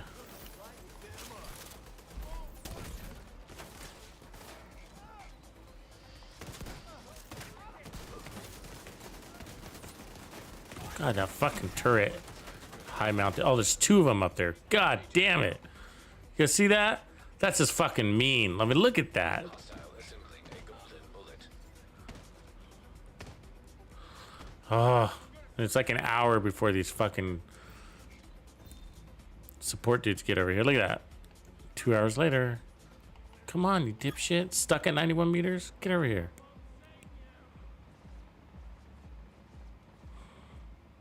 Yeah, your riot foam is better than your riot foam because they have to stream you. And, you know, and all that shit where you can hit them fast, right? You can gunsling it. Come on, man. Get over here. Why is it so fucking hard? I'm gonna kill myself. I fucking hate that part of this game. They just... What are the devs thinking?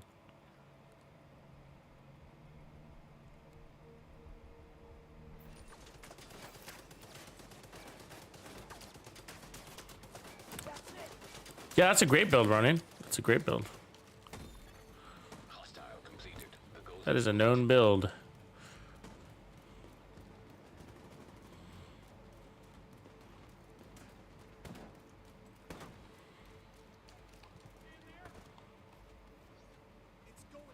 So what's really cool about this build too is it's not a big deal if you lose your memento trophies because, again, the strongest thing on any Headhunter build is Headhunter.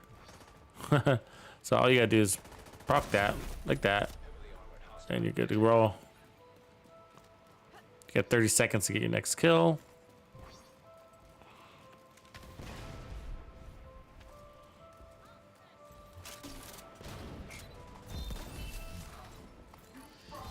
I'm going for this fucker up here, huh? Really? Really? Fuck. received a golden bullet. Oh, and we got one of these fuckers up here too, huh?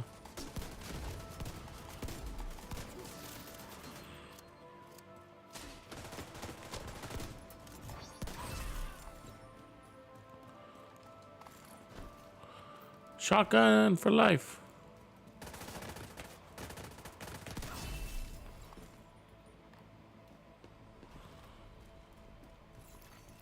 Detecting additional hostile contacts.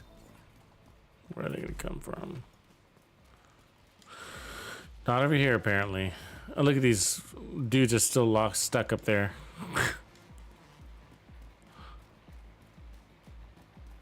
Worthless.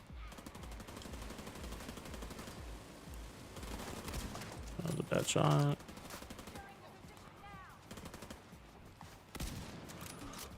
Wow, that didn't kill her. Yeah, I'm sniping with my shotgun now.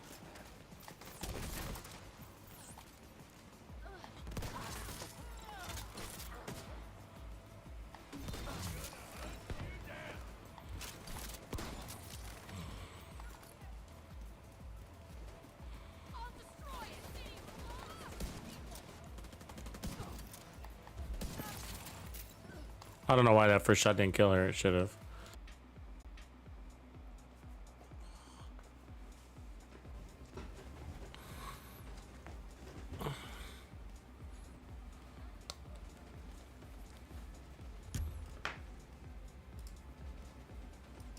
Did I lose you guys there?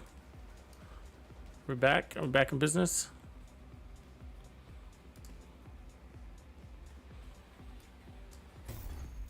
Agent deceased. Sorry about that, guys. I think I had my heater cranked on too hard on my fucking computer. I just turned on my heater. It's really cold. I think I don't know. That's the only thing I can think of.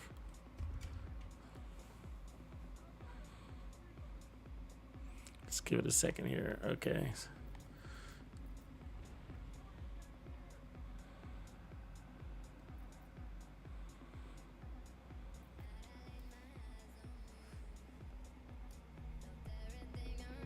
What up, Smurfs? What up, Reapers?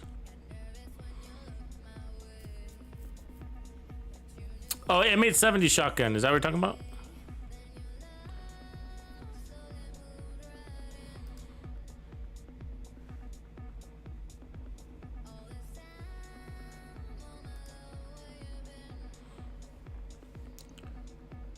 I had to die. So let's get this back on.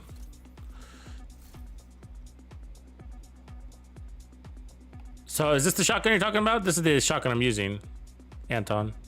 Okay, yeah, the M870. So I'm using the M870 here. And then I got pummel.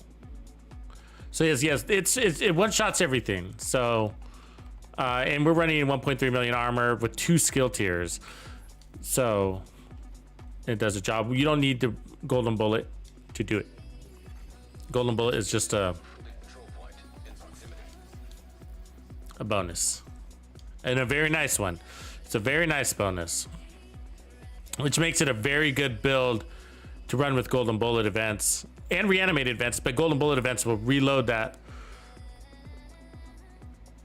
mag for you continuously.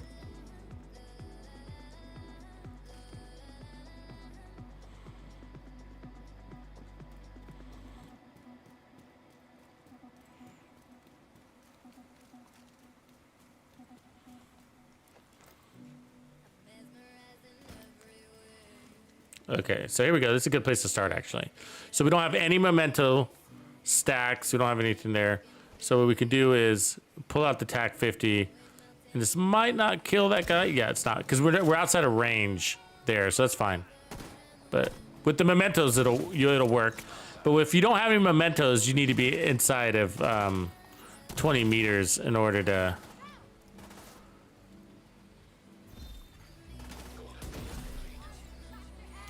get the one-shot kill on the elites. So it's missing the amplified damage from Hunter's Fury, if that makes sense.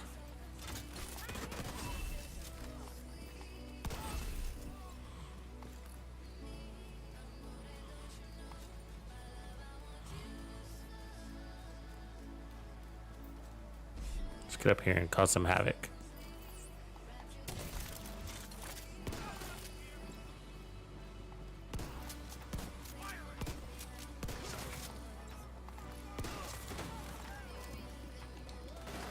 What's up?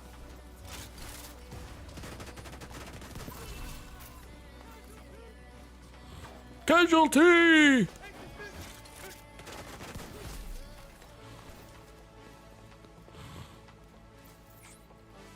Come on, boys. Come to play. Don't make me go up there. Wait, is there somebody hiding back here? There is.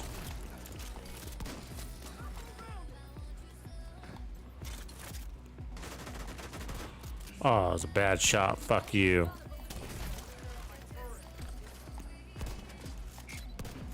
Come on, dude. Fuck, what's going on? He's so slow right now.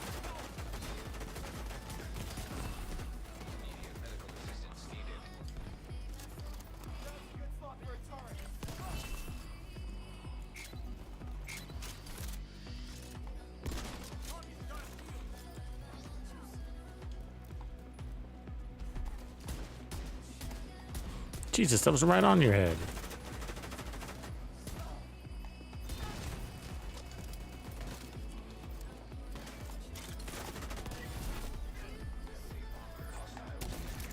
Boss.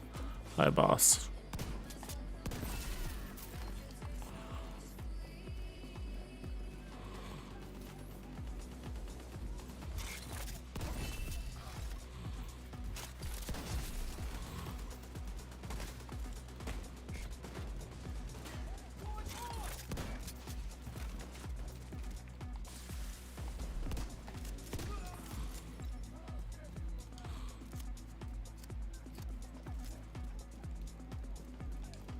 Turret inside that room. That's mean.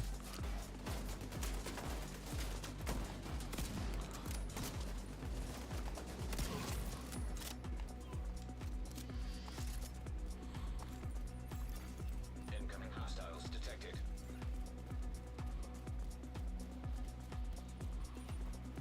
Oh, chose the wrong side.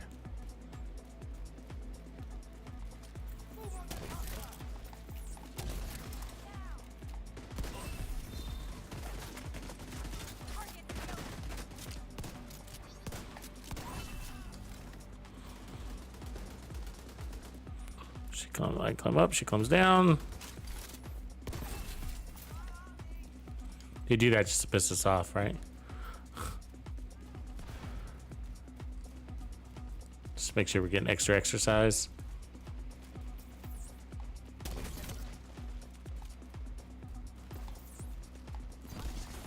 Hostile completed the golden bullet.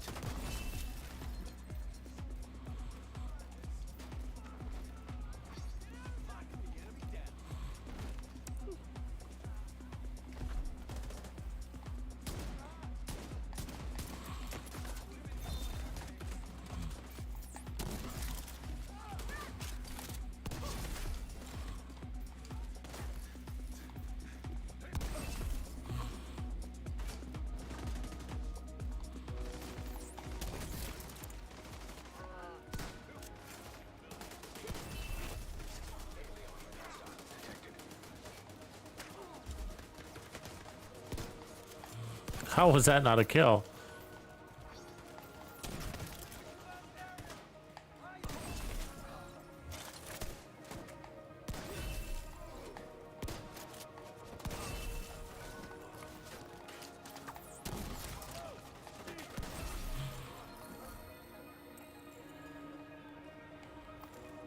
Let's go get our loot. Oh, there's the MK17 we were talking about with boomerang. Not bad. We'll grab that.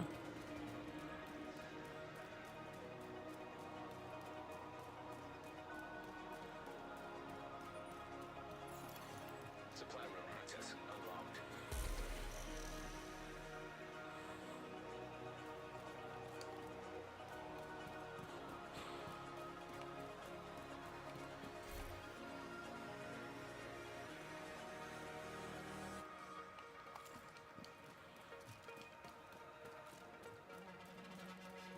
Okay, let's try this again.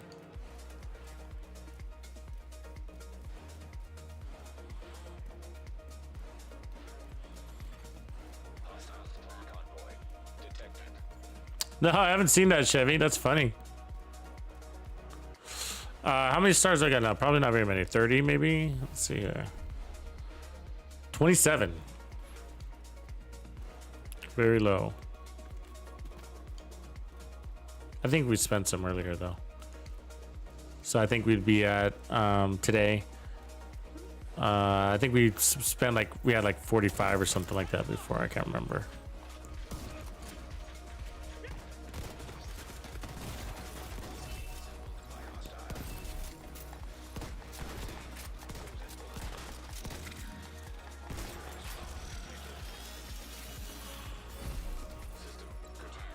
This build is fun to take on those convoys too, by the way. Let's see if there is one. Hey, there's one. System back online.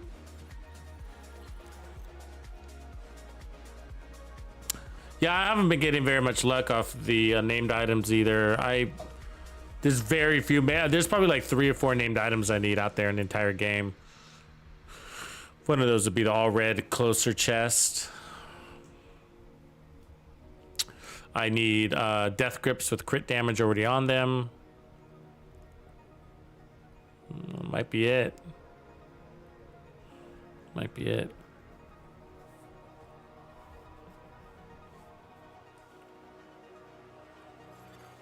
Civilian. Yeah, I always go named item caches. I don't think anything else is worth it. I just can't bite off on the exotics. I mean, for me, it's too expensive.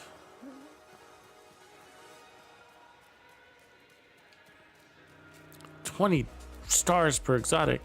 But if you're like a farming beast, like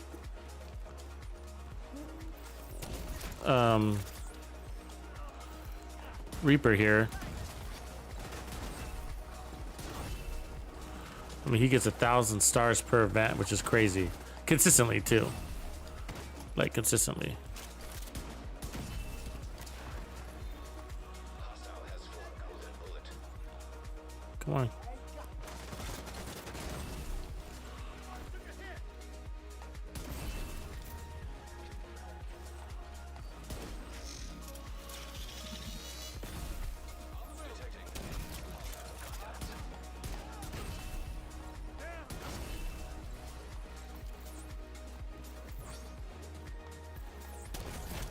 Really? God damn you. Really? God damn you. Maybe use all my right phone.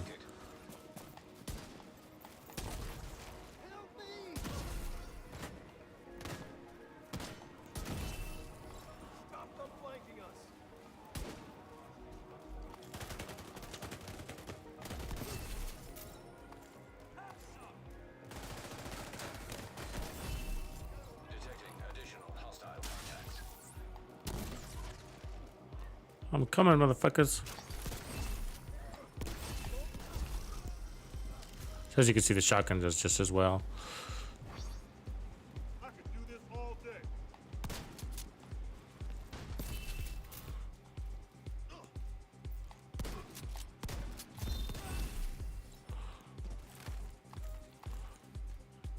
Loot.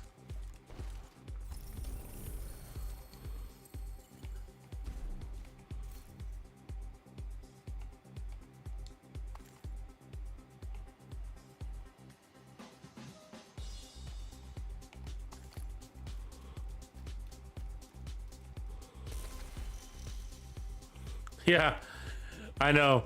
Reaper was shaking his head when I was running Legendary with the Ravenous. He's like, that looks painful. I was like, it is. My fingers hurt really bad. It's very painful. I'm just not a fan of that Ravenous. It's like, chug it, chug it, chug it, chug it, chug it, chug it, chug it, chug it. And you have to go fast because, damn, it's foggy. Because you're out of cover, right? You have to be out of cover to use that thing many, many times. It doesn't allow you to switch shoulders very easily. And then when you do, you're missing shots. Switching shoulders, it causes you to miss a few shots here and there, and it's annoying. Hate that gun.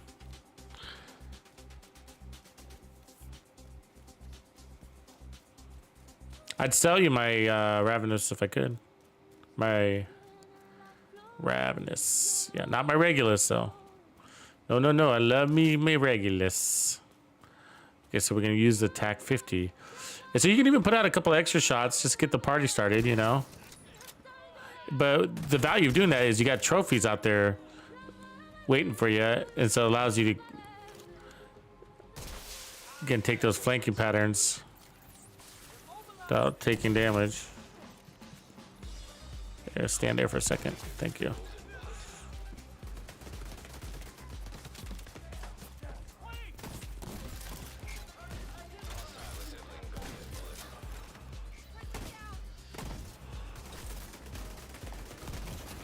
Really? Really? Fuck you guys. I'm not made of fucking paper here.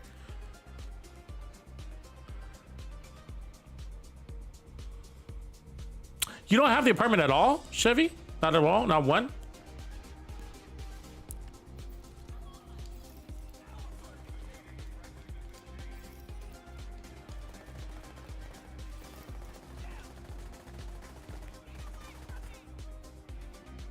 You must not spend any time at the DZ because it's, remember, it was for sale for like 3 weeks in a row. Not too long ago, like at the DZ South vendor, it kept coming up. This number kept getting called.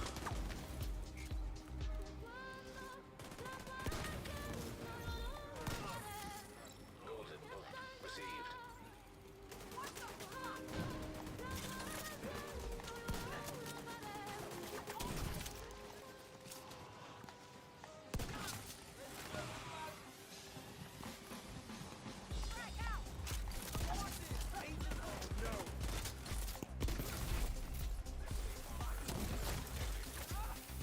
Oops, fuck. I fucked that up. I shot her in the shoulder. Who's shooting me in the back? How? Where are you guys coming from? Damn, they were wailing on me, man.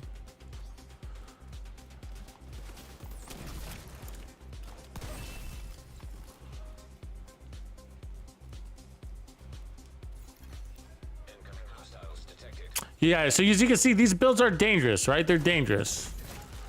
Amazingly effective, though. Like right there. Why did I die? I don't know. I don't know why I died. I shouldn't have. I shouldn't have. I had the right angle.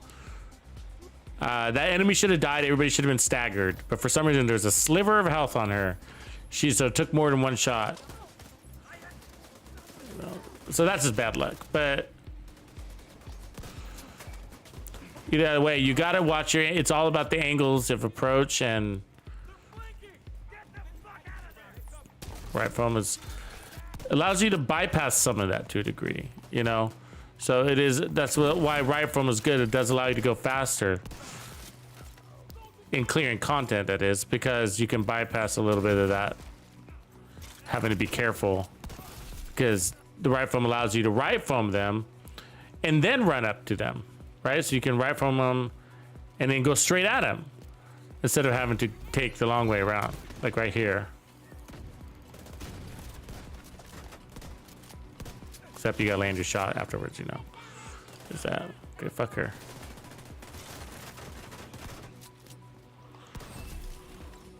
And these shotguns got very limited range, and so that's why you really gotta get up in there.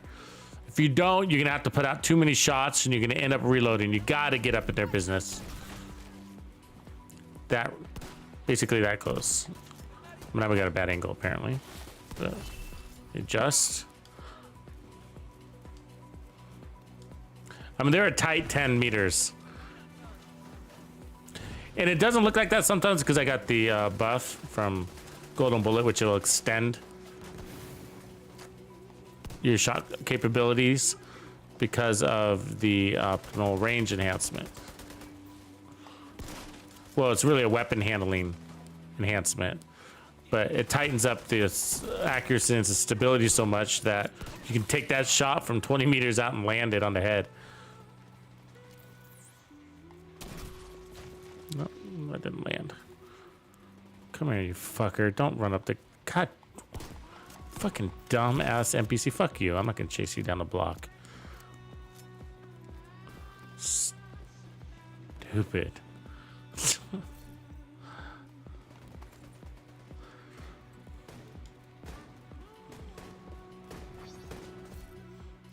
But really, and that's why I call this a blitz build, because really, like...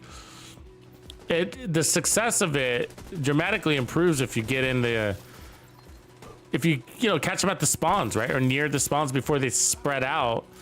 And if you can do that, then you're getting that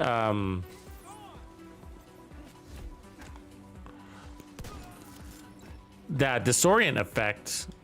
It's not very big, it's only 5 meters, and you realize how many times it doesn't kick in because it's not the widest circle in the world. Radius.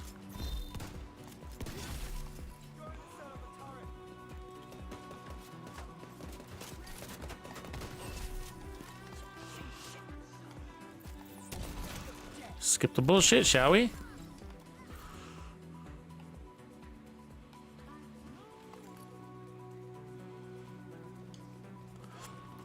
God, does anybody remember what build we ran with the backpack? Anybody out there? The Hunter's Fury backpack? It was just like last week or a week.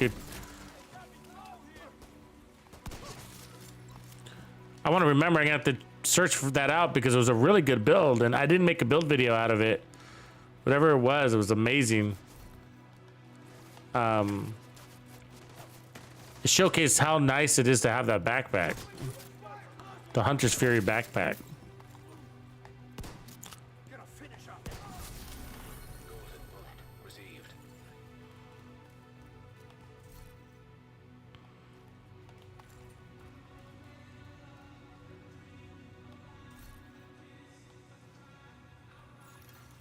Supply access.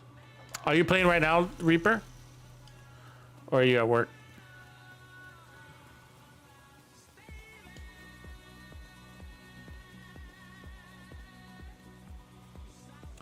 No, I was running.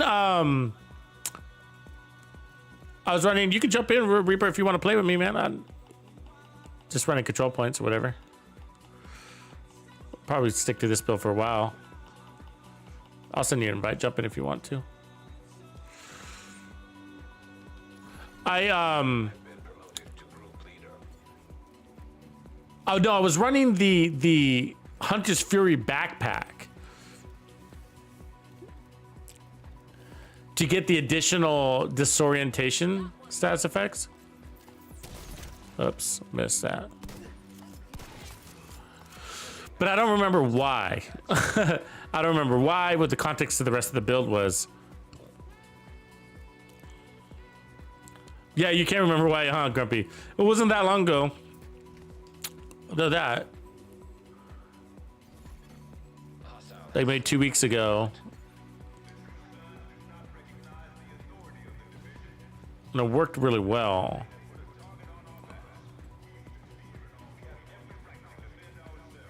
Was it the backup boomsticks?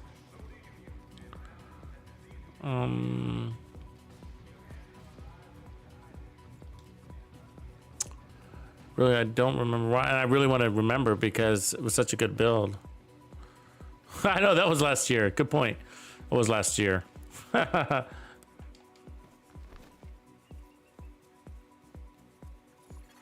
was so last year.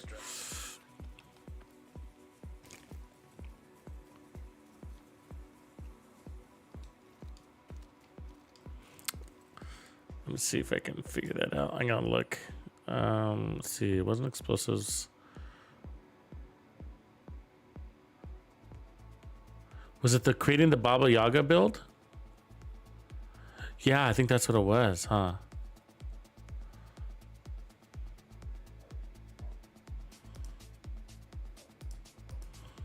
I think it had something to do with that. We were creating the Baba Yaga, Shotgun Hunter's Fury Regulus, and oh yeah, I'm curious. I think that had something to do with the Baba Yaga build. Let me see. Let me skip ahead of that stream because I never run that backpack. Never run that backpack, and it was a surprise. I mean, I had before, but it's just not my go-to. And then, okay, yeah, it was that. Yeah, awesome. We remembered. So it's KSG shotgun build, but you could run MX70.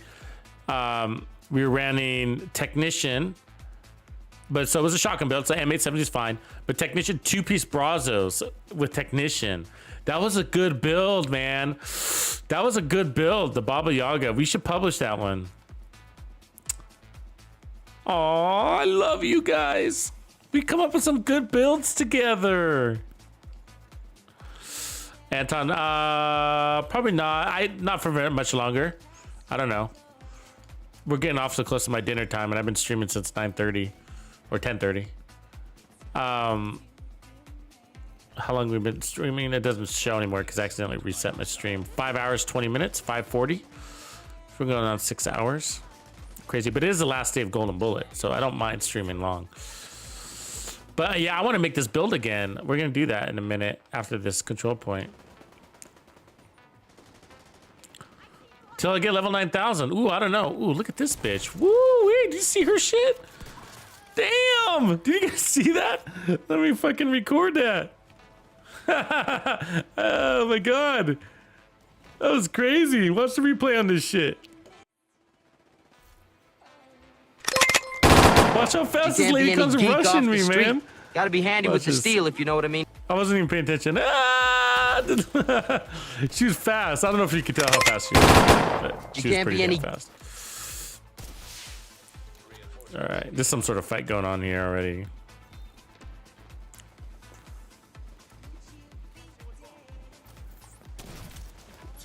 Hey, sir, thank you for your golden bullet. I'll take that. Yeah, so it's the Baba Yaga build. I forgot about that build. We get so busy making builds and stuff like that. Like, We're gonna get killed. Fuck. Agent killed. Maradona! Are you Argentinian? Did you get knee pads?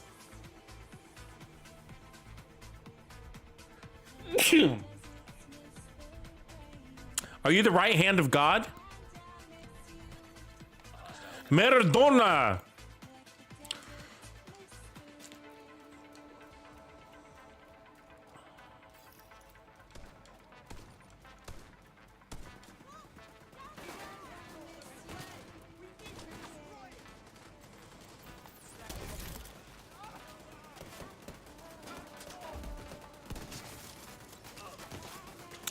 Maybe I'll do like, maybe I should do like, we really got to do a better job of capturing some of these in-stream builds that we come up with that are pretty good. God damn it.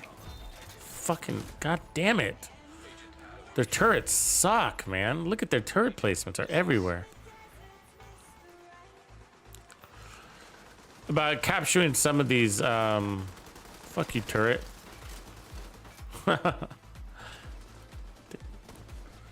These in-stream builds after the fact, they get lost, and our streams can be very long. So I'm thinking like I should do like in case you missed it videos, in case you missed this build, and kind of keep them kind of short, just show some stream highlighted gameplay.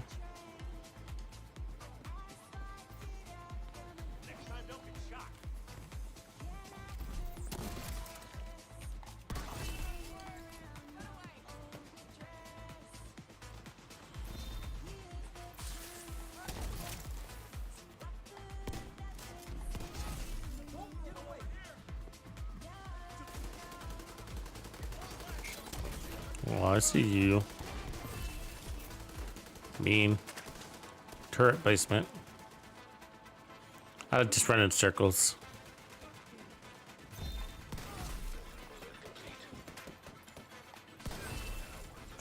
Yeah, so the Baba Yaga doesn't involve the memento, so it's a Hunter's Fury no memento build, and so it's pretty unique for run and gun for me. Because it's definitely run and gun.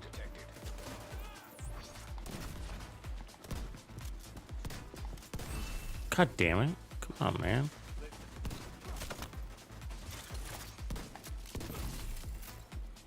Made me miss my one shot of opportunity.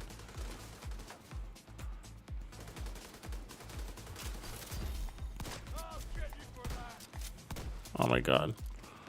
Let's just right from him. Cut down on to minimize the bullshit. Bounce, bounce. Stand tall. Shoot. Shoot. Shoot. Oh, what the fuck? God damn, Reaper, you fucking scared me, bro. I just saw this scary fucking Santa Claus come running up at me, and it was creepy as shit. It was like right after I killed the boss. Oh my god, I gotta replay that. I literally fucking jumped. So I killed the boss, I got a thing, and this fucking Santa Claus comes running up. Like a gremlin popping out of a fucking hole. Jeez, brother. It's creepy to see Santa Claus running up on you in this game. It really is, if you think about it. You know what I mean? I didn't hear the notification that he jumped in. Like Immediate medical assistance needed. I ignore Isaac a lot. I guess that's why. Reaper's funny, man. Reaper's a funny guy. Hostile assembling golden bullet. But isn't it kind of creepy if you think about it? Like a Santa Claus and shit, like all bearded up and shit, come running up at you. I mean, like the Luke Goblin, he's kind of creepy, right? You know, he pops up out of holes, comes running straight at your ass. It kind of freaks you out, you know? Especially playing alone. Do you remember how scary Resident Evil used to be? Did you guys ever get creeped out by the original Resident Evil games? Do you remember those? Anybody ever play the original Resident Evil? It was really creepy to be playing by yourself. Because they were really dark and eerie, and you'd be like walking down some abandoned mansion dark hallways, and then the fucking door opens and the zombie just comes jumping out at you. It's got like a long ass tongue, you know.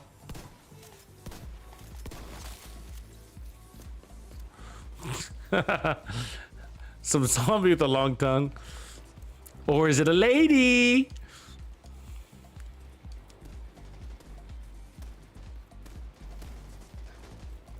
Super creepy. Agent received golden bullet.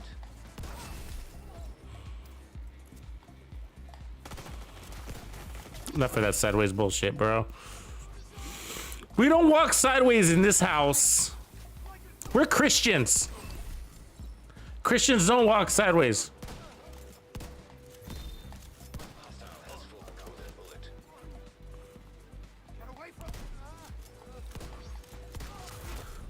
Is that fact or fiction? Detected.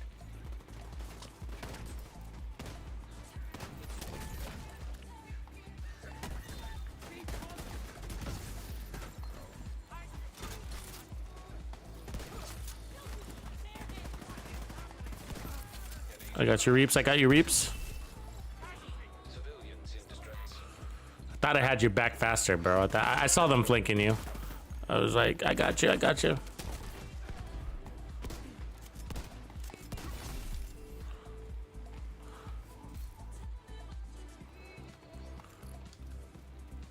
I love playing with Reaper. He's one of my favorite guys to play with. We have a very similar play style. So get up in there.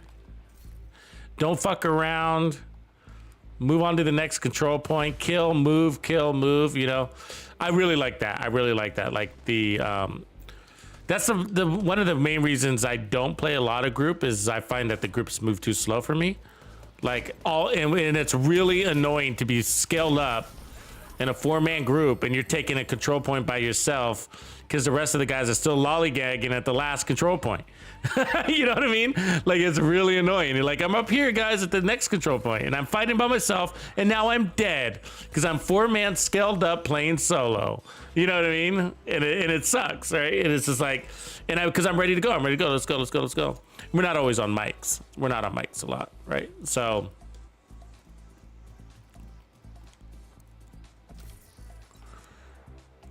And Reaper's even faster than me sometimes, right? Reaper's already at the next control point. He's a hustler.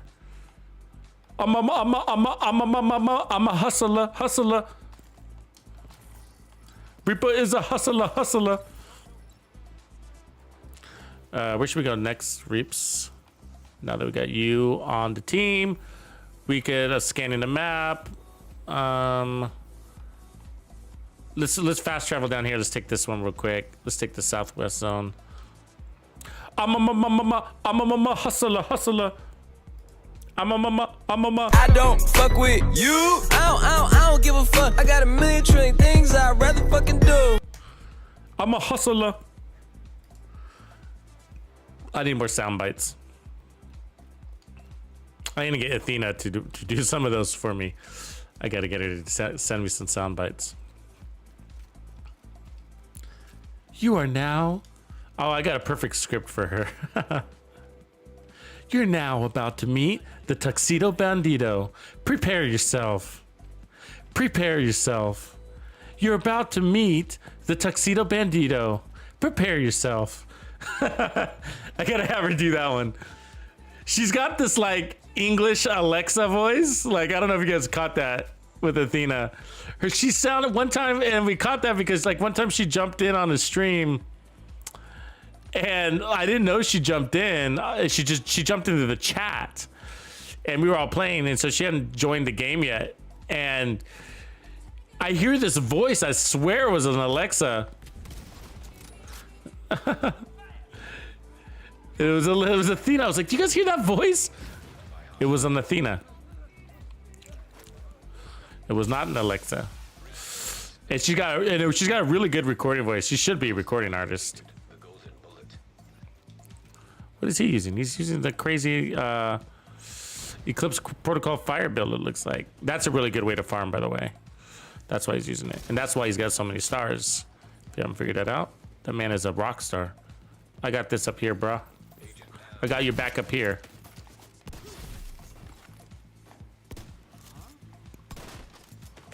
fuck, dude. My mojo here. What? Why is he immune? Fuck you.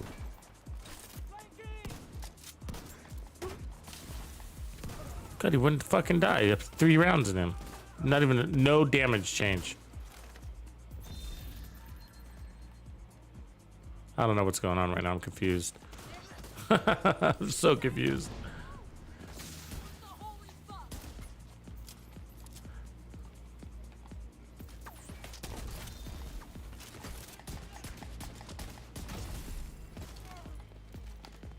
Hold, wait there. I got something for you. That's mean.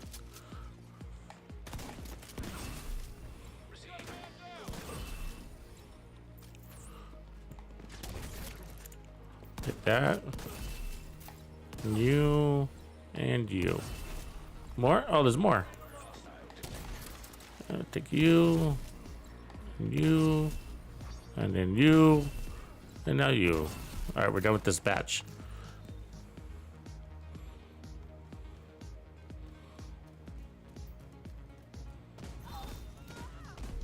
Good job, Reaps. Reaps is, so he's using Eclipse Protocol, the fire one, which is extremely powerful. I'm not sure how he's running it, but it is an extremely effective way to clear content. And I got the right phone to help out a little bit.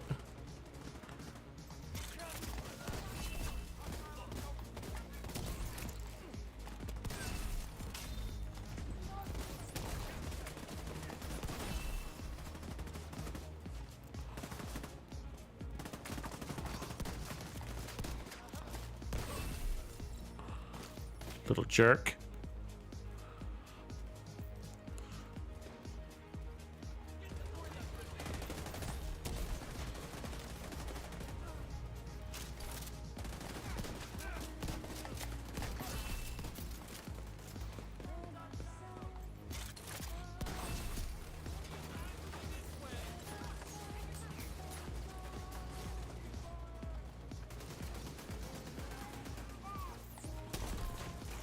What?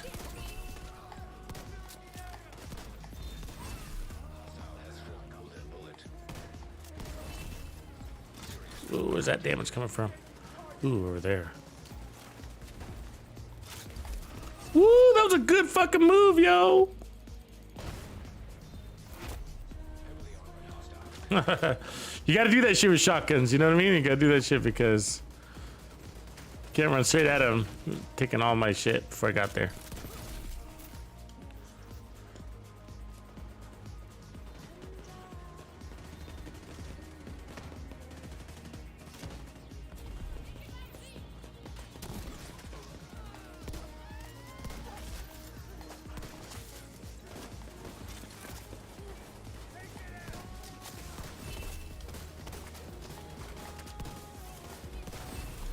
Nice, Reaper.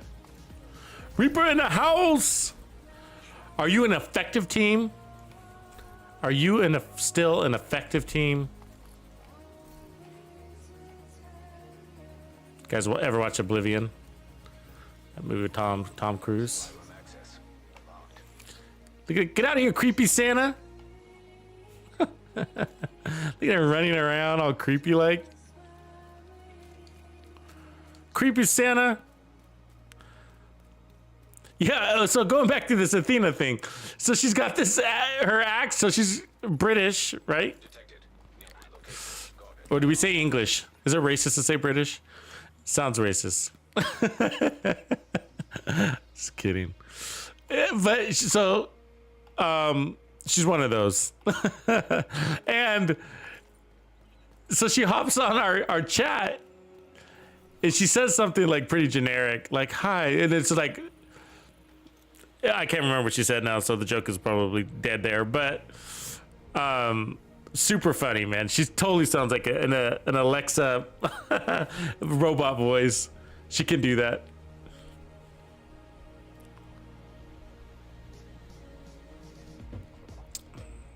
Ho ho, bitches.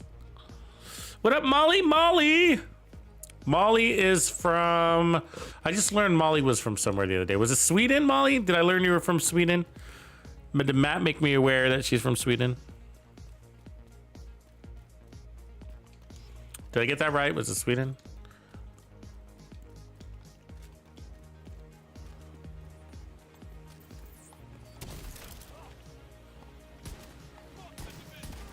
Fuck, come on. There we go.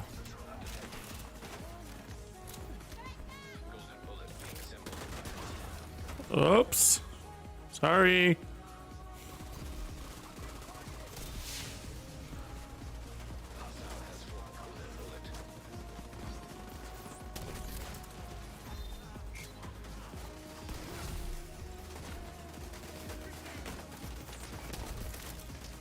Come on, shield.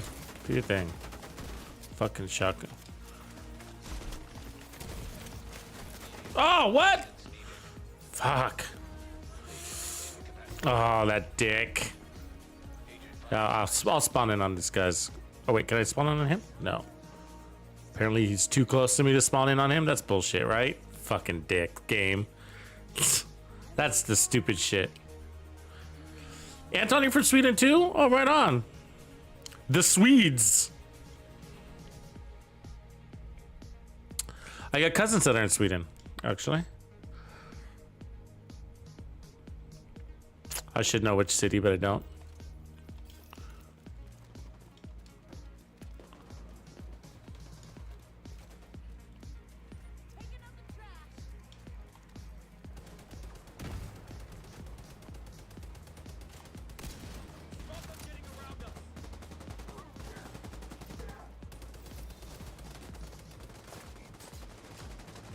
I'm here for you, Reaper. I'm coming, Reaps.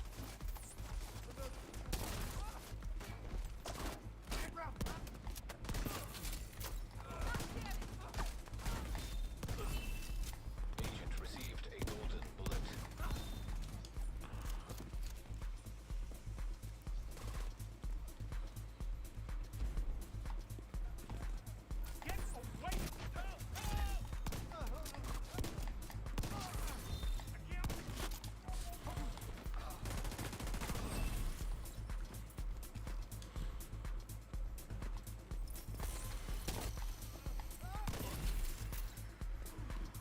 You shouldn't be able to get up, bro. Oh, it's so annoying right now.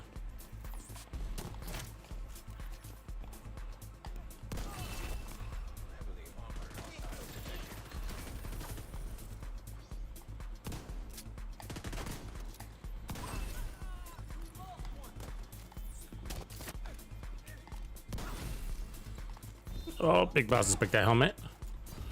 Oh, fucking foam. God damn it.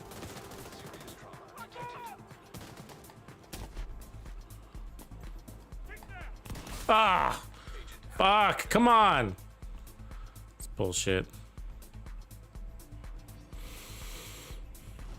I mean, I don't think I got shot in the back, so I think that, like, he meleeed me while I had my shield out, I guess. That's what happened, I guess.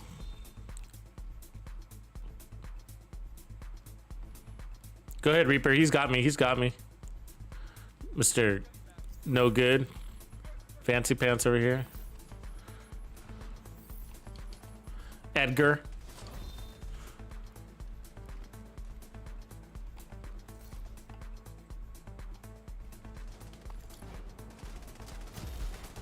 Hostile has full golden bullet.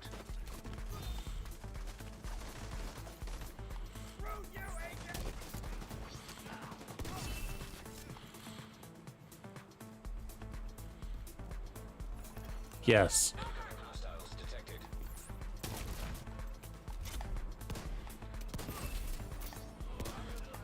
We caught him in the...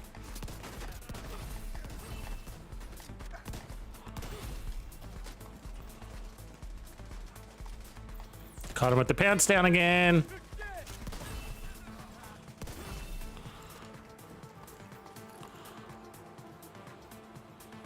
We go to the other side.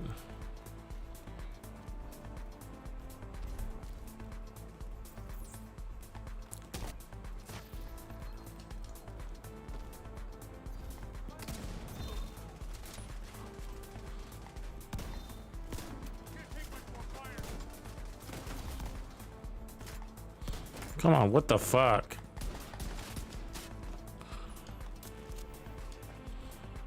Our loot is all over the place around here, huh?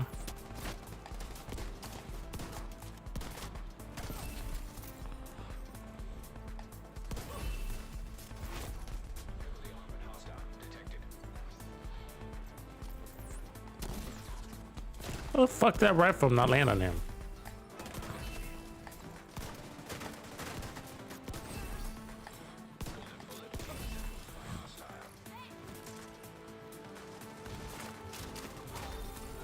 Reap said that. Reap said that. Hostiles. Guarding location nearby. So you get more XP playing in group too, right? So keep that in mind. Which is why Reaper is probably one of his strategies in getting more XP is he's usually playing with some other people. You also have people to pick you up if you go down. Helpful. Supply room access. So you don't have to restart the control point.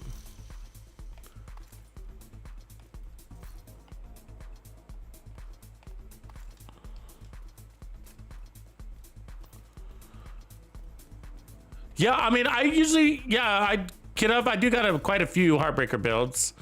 You know, some from the past, but like, I guess if to get you updated on like what I would do now, like today with Heartbreaker, like I like sticking to the traditional Heartbreaker concept, meaning like you can go all red and that's really powerful. It's strong. An all red Heartbreaker build with crits is very strong and very competitive with Striker. So you can do that, you know, and just kind of play from cover, right? But for me, my favorite way to run it is more to play into the bonus armor. I'm all about that bonus armor. I like it.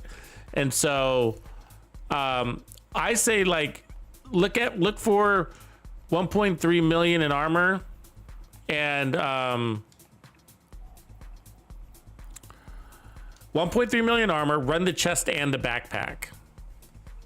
Do that. Run the chest and the backpack. And then you can go probably the Fox's Prayer knee pads, assuming you're running an assault rifle with damage to targets out of cover, damage to armor. You know, you can also do the Contractor's gloves or the Coyote's mask. Is also a good win there. And then you can run the Pulse, of course, Technician. Crits, yeah, definitely run crits. But 1.3 million armor is basically the equation. Chest and backpack, and it's classic and it's strong. It's one of the few backpacks I actually like, and that's saying something, man. That's saying something. It really is saying something. It's like I don't like a lot of backpack talents in this game. It's just they've all kind of fallen flat because the memento is just so good, and so they've given us a really good backpack with some of these gear sets, and they've started to do that. That's I think one of the reasons why they changed Striker is because to give us another backpack option instead of giving us a real backpack option. They're just like, let's just buff the Striker one real quick. I just gotta pop a few of these open real quick. Get back out there, Reaper. All right. I get really full really fast. All right, let's get out there. Looks like there's a convoy in the house. Yeah, so really easy to put together. No, nothing magical about that. Nothing strange or really off meta there. It's more like standardized. Yeah, so around 1.3 million in armor. And then that makes that bonus armor like really healthy. And it works for legendary with that setup. It works for countdown with that setup, and then solo with that setup. So, but adjust the armor as you like, as you see fit for your gameplay style. But my point is it's all about the bonus armor. Don't let that slip through the cracks.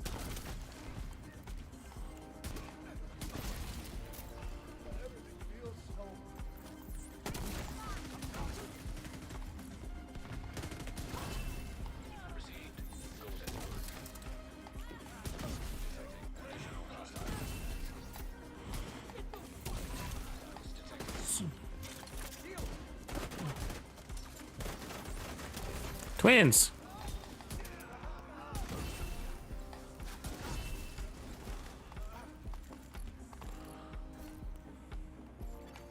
Hostile control point identified. Good job, this creepy Santa.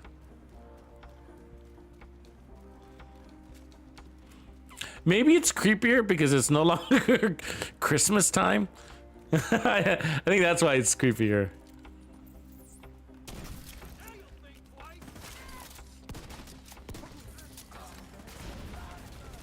Hostile assembling a bullet. Reinforcements en route.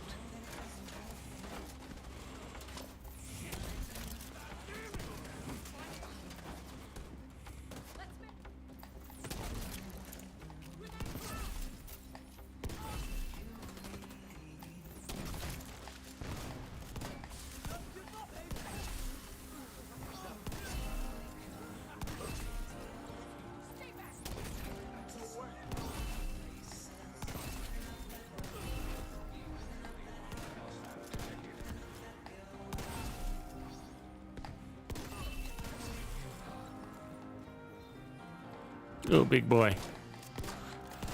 Show me your pretty teeth. Got a pretty mouth. Oh, fuck. That's not gonna feel good.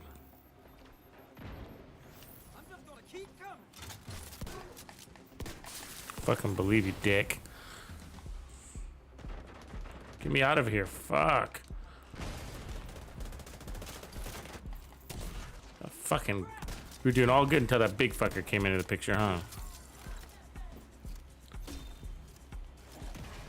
Mr. Howdy Doody. Let's make a tuck sandwich out of them. Good job, Reaps.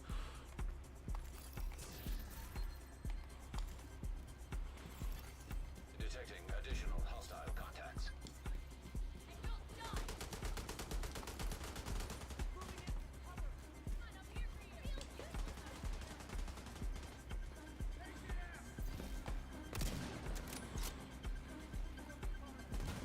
Show me your head, buddy.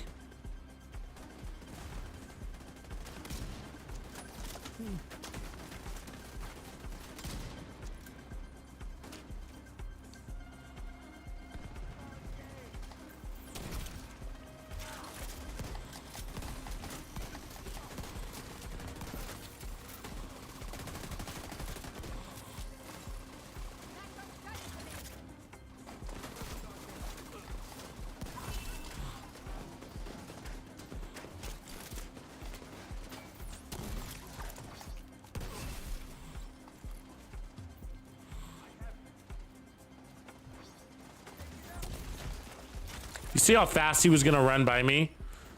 He's gonna make me miss shots. Like the rifle is like almost essential to me nowadays, just to not be annoyed by this game. Like the way they fucking do shit like that. I mean, come on, NPCs can't run that fast. I mean, and if they can we please get a boost in speed on my tune? Like it's fucked up, man. Like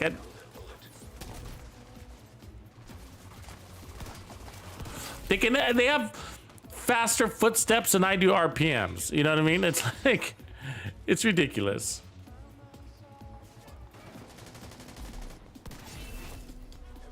Did you get your Reaps or not? He didn't get you? I got you. Where you at? Your body disappeared. You have moved on. Greener pastures.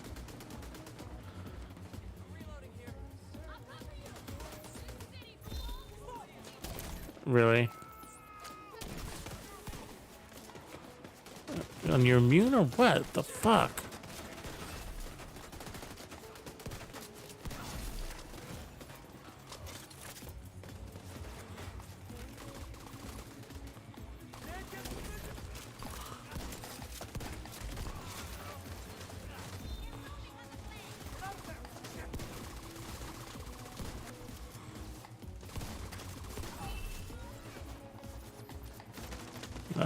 Glitch, you see that?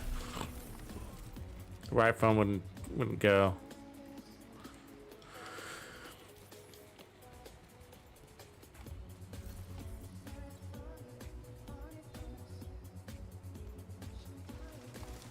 I should have probably kept that actually.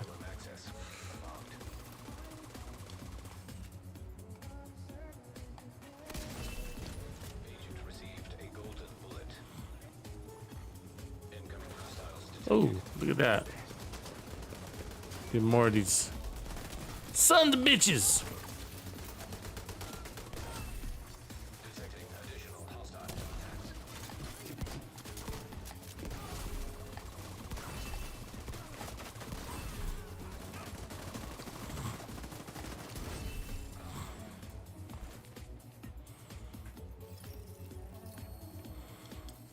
That was 2 convoys out of this one control point. You see what I'm saying? That's why I don't convoy chase.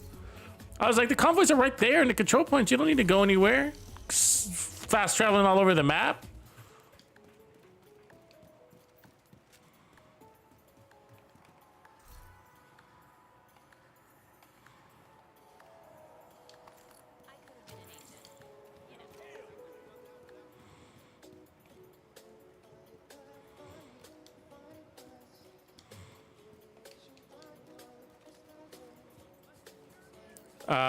Let's go here.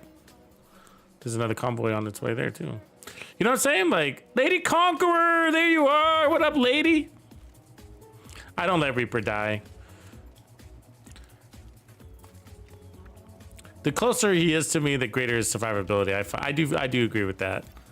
Supply room access unlocked.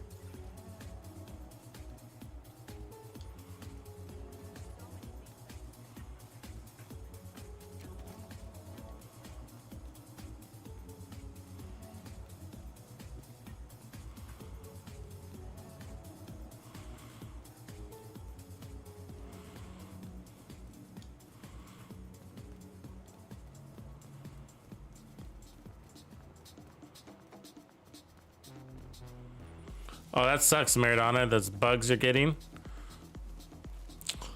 Yeah. I play on Xbox.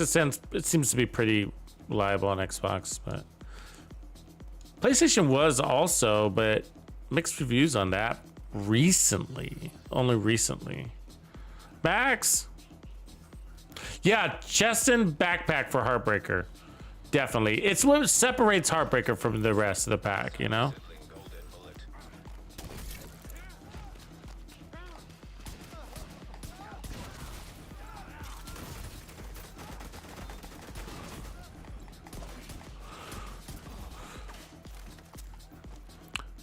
Like, here's the deal. This is what I found. Okay, so the time to kill and all the builds are really close. All the red builds, all the gear sets, I should say. Right, the time to kill is really close to the point where they're all pretty much the same. Realistically, they're all the same, guys. They just are. You know, I know we think that Striker is so much stronger, but it's not. You know, it looks stronger on paper. I get that. I see that. I have this my Striker build. I got my all red Striker build. I know that. On paper, it looks really strong. But when the real measure of it is how fast it kills things, right? Time to kill. And its time to kill is not that much faster than any of the others. Yet there's no survivability that comes along with it. And the other ones are basically just as fast time to kill, but they also give you great survivability. Things like bonus armor or regen or whatever, right?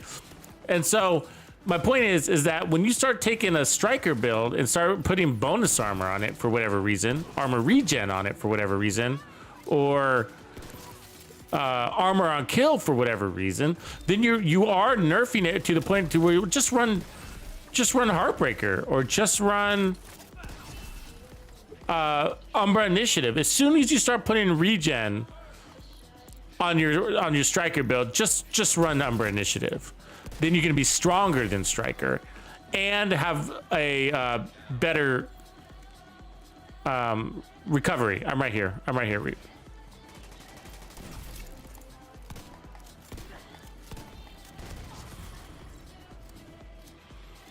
You know, so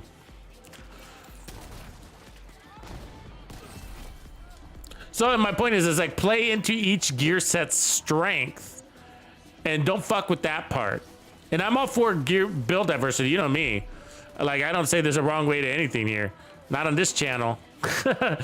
You know what I mean? Let's break the fucking mold, brothers. You know what I mean? And sisters.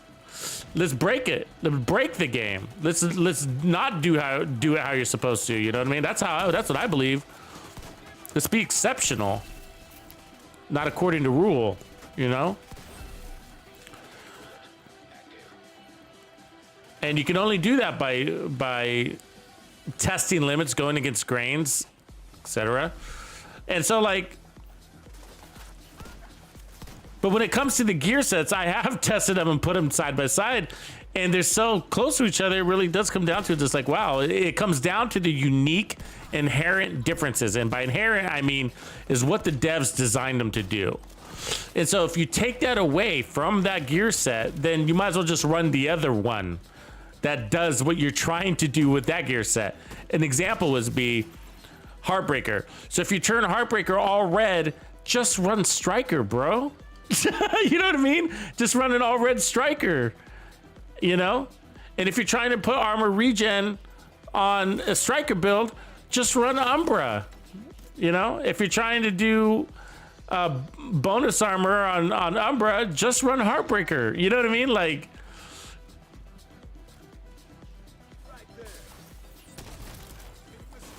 if you're trying to put armor on kill, go, I mean, Hunter's Fury is a little bit of a different beast, right? Like, it's got a range limitation, that's why. It's got a limitation to it, but lots of strengths. But its range limitation puts it in a different box. Umbra, Striker, Heartbreaker, they don't have any range limitations, so that's why I put them in the side by side.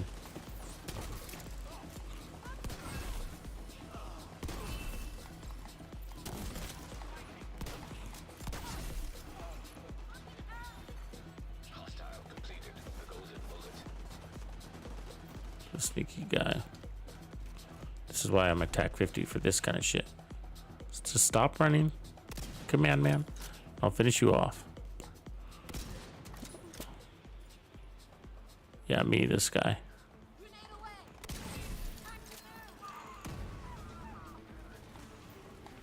Oh, I meant the right phone.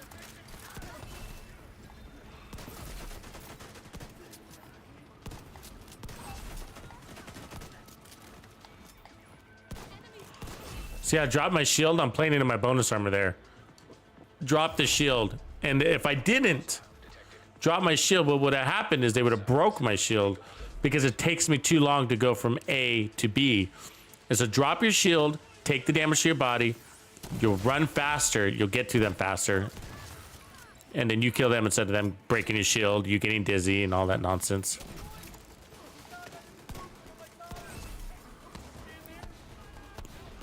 Which is one of the reasons why I don't always run Intimidate, because when you run Intimidate, you can't use your bonus armor that way.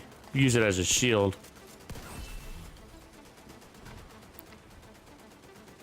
Hey.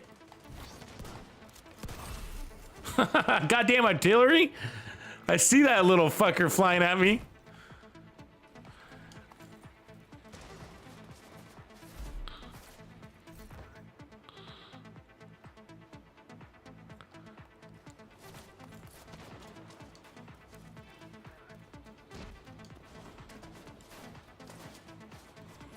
Yeah, so that's what I've come down to do recently. Thanks, Reaper, for agreeing with that. It just comes down to that. Just run your strikers all red. It just don't fuck with it. You know what I mean? And then so this is a good thing. If you don't like to do that, it's a good thing, guys. It's a good thing. This is a good thing. I'm starting to think it's a way to sort through all your stash issues and your stash issues. You know what I mean? Is to just. God damn it, I did it again. Fuck. Oof. What I do is I accidentally swap out of that right phone.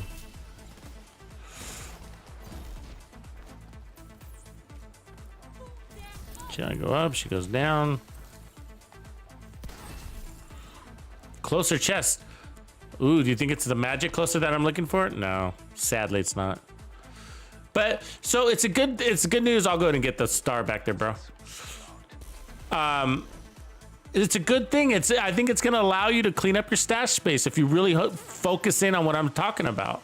It's gonna clean up your stash so you can free yourself from some of these stash issues. Like, just take a look at these 3 builds. Heartbreaker, they're all the same damage-wise. You know, which one do you like better? And then just go with that one, and then trash the rest. they've given us three builds that do the same thing, just a little bit differently. They all hit just as hard. Now, I know I go into the testing range and I know they look different, but when it comes to time to kill, they're all the same. And time to kill is really hard for you to measure. Okay, like I have the capability to measure because I can record and then I can rewatch it and time it by frame on the same enemies. And you can do that too. You can find a way to do that. So it's not impossible. Oh, that's an interesting backpack. Creeping Death, RNK, Armor Resistance Explosive, huh? Probably a little too niche.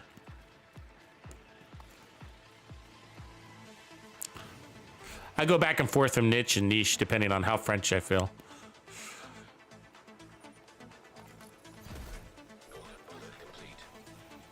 Oh, it looks like there's another convoy up there.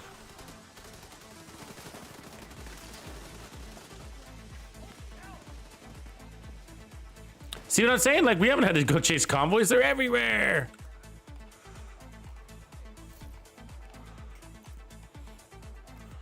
But yeah, so it's just like, so they do all basically the same as damage. And so, for me, it's probably going to be Umbra, you know, is the one that I would keep. Just because I like the additional RPMs and what that does to different weapons and how it makes them handle and whatnot. I also don't mind getting in and out of cover, and I really like the regen. With the way I play, that regen caters to a faster time to clear content. And it's got an equally good fast time to kill as the other builds like Heartbreaker and Striker. They're all within milliseconds of each other when it comes to time to kill. And so, but when it comes to time to clear, Umbra is faster because it's got heals that come along with it, where Striker doesn't, which causes you to play a little bit more reserved sometimes, right? Once you take a certain amount of damage, you start popping back into cover. You don't play as aggressively. You stop to heal or whatever it is.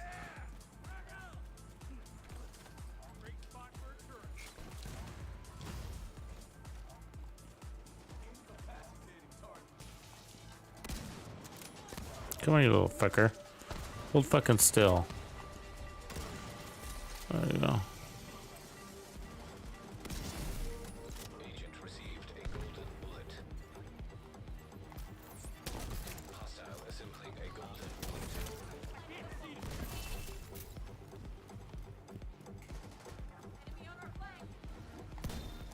Come on, you little fucker.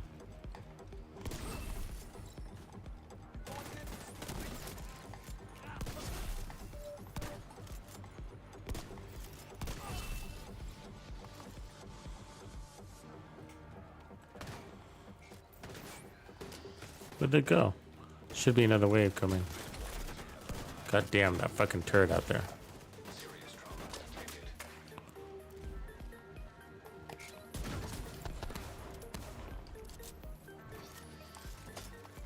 Oh, there they are down there.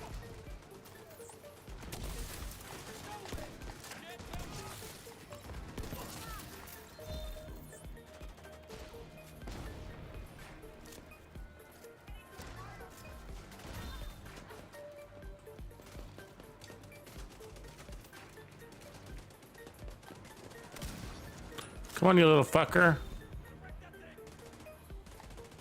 Ah, fuck you then.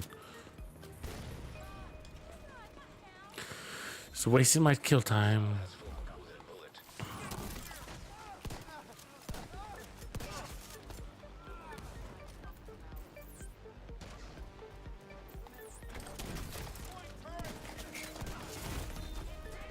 Fuck, they're downstairs.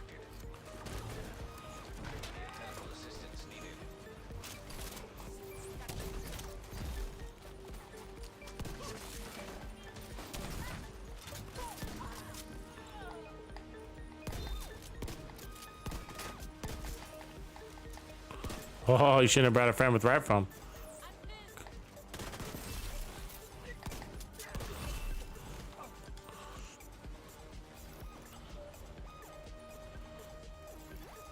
Detecting additional hostile contacts.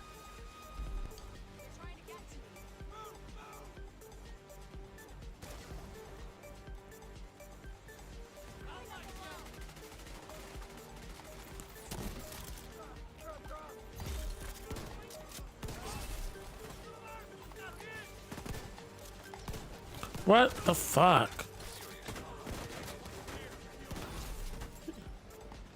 Making me regret my day job, buddy.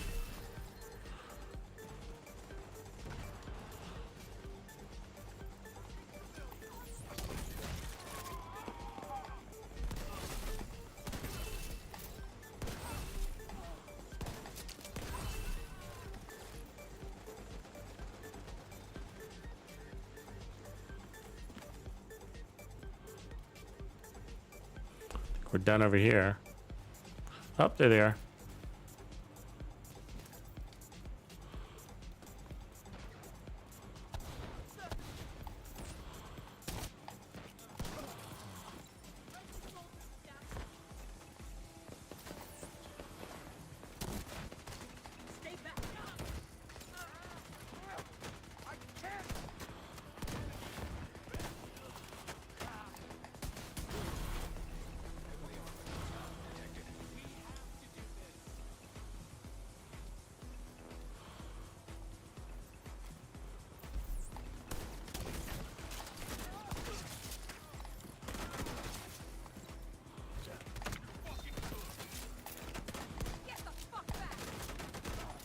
How are you not dead?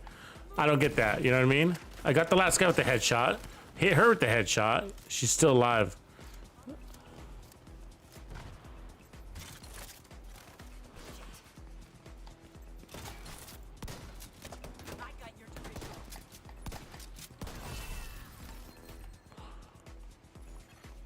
Friendly control point nearby.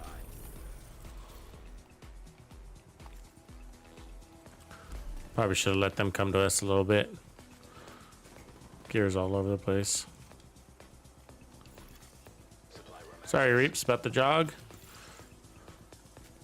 I got carried away.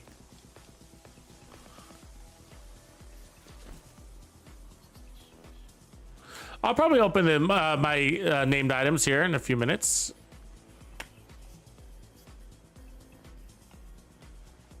Yeah, I like doing that. When I get a chance, I like opening them for you guys to see. Mostly just because I like to tell you what I would do with the pieces too. But like, oh, I would do this with this piece, and I would do that with this piece, you know.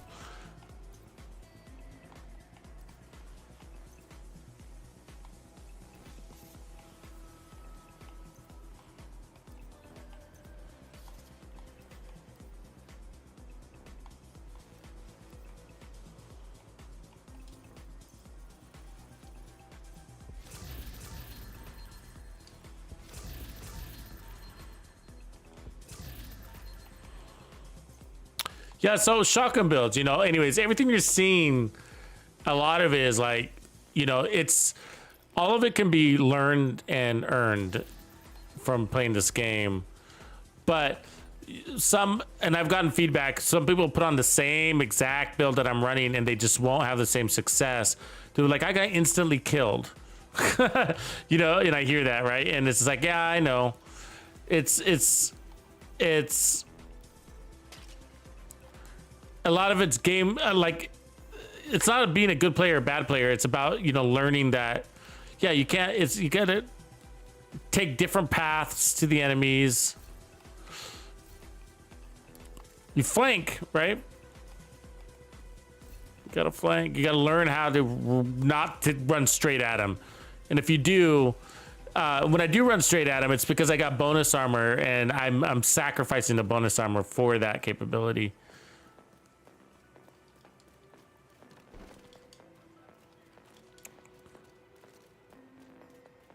Okay.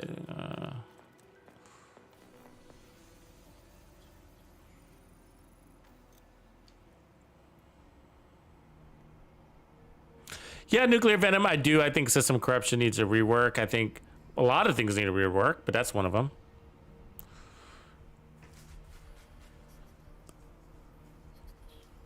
I think that it's a good, I mean, I like the armor on kill. I used to like the armor on kill. Now we don't need it so much, but I'd only play partial set. But now we got so much armor on kill on things. It's like, it's unnecessary, right? We got Brazos and whatchamacallit, Bellstone, Hunter's Fury, of course, and Preservation, and now we got the Doctor's Home. So there's just so many sources of armor on kill. The devs have done a good job about that, you know.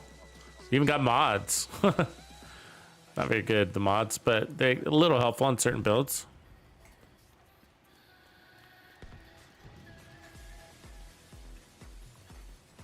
Civilians in danger.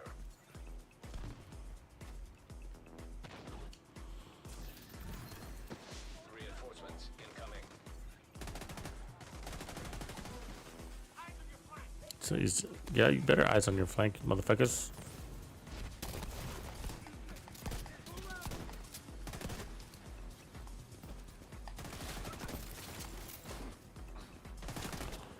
Ooh, he just took a lot of my armor right there. Immediate medical assistance needed.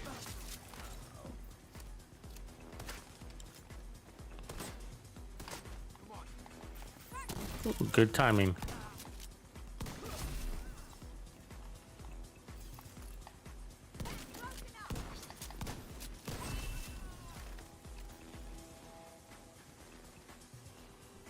Did the guy get out? Couldn't tell. Good shotgun talent for me is I almost exclusively use pummel. Preservation is good depending on how much you power, which shotgun you're using.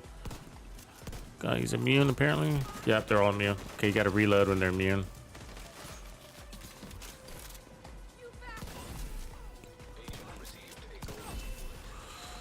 Yeah, I almost exclusively use a pummel because I'm using these shotguns, these big shotguns that are so strong, but their reloads are horrible. Like if you didn't have that, then you'd be in misery.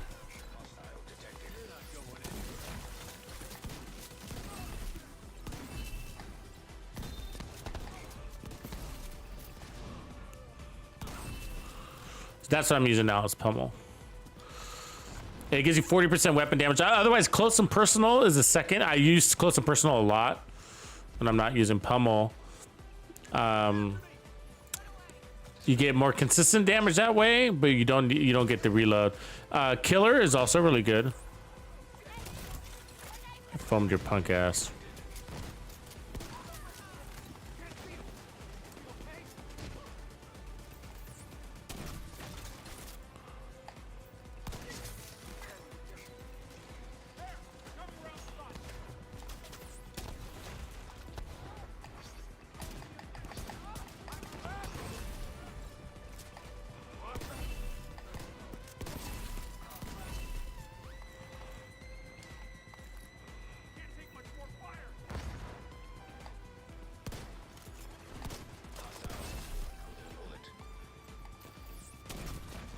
What?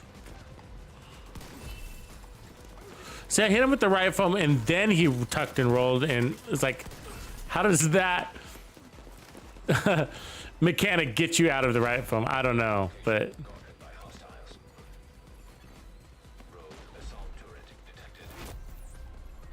which way are they coming from? Behind me?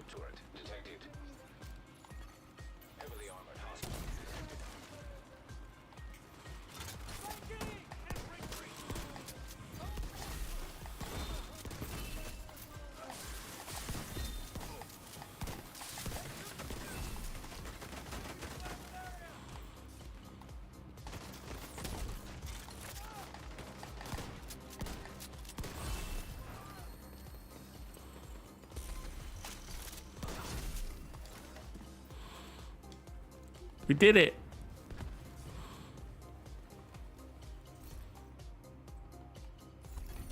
Civilians in danger.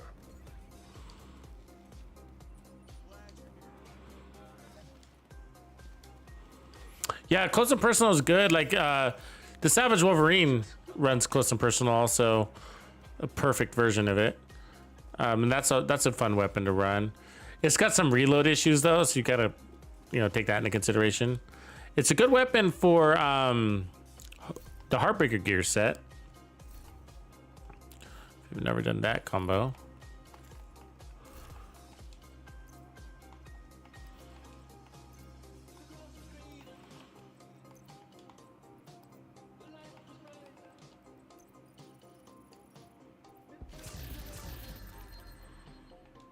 Jesus, people. Fucking idiots.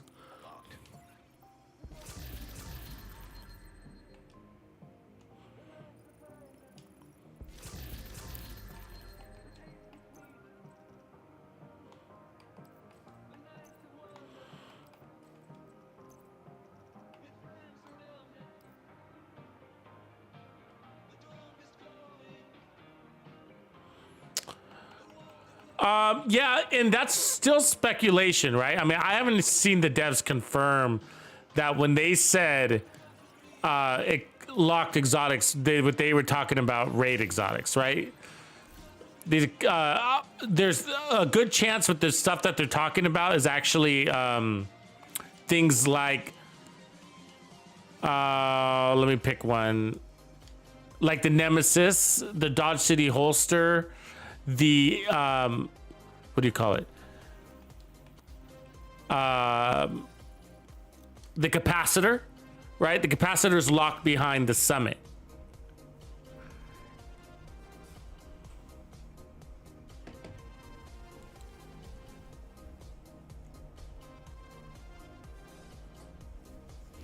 Ooh, Lady Conqueror's got 3 13s. Go lady, you beast. E16th from Japan. Right on. Right on, lady. Good job on those 13s. But yeah, so, you know, but I'm for it. I think it's time.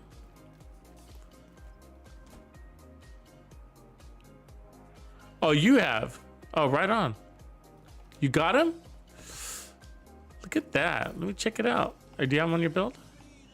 No, you don't. Good job. Those it must have been raining those for you, bro, because you had none the other day. That's amazing. But I'm for it. I'm for it. Like, I get like, there's just people, there's people that are never, I don't want to like lose a challenge of the game. That's not what I mean, but to be honest, there's just people that are never going to raid. They never want to raid. They're never going to raid. They never want to raid and they're never going to raid.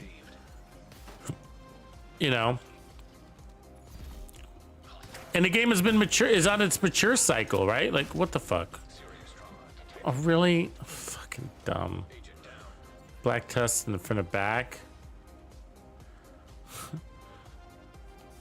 And so the game's on its mature cycle, so I'm for it. You know, I don't want to. I wish everybody had the Regulus, and we could have more Regulus builds out there.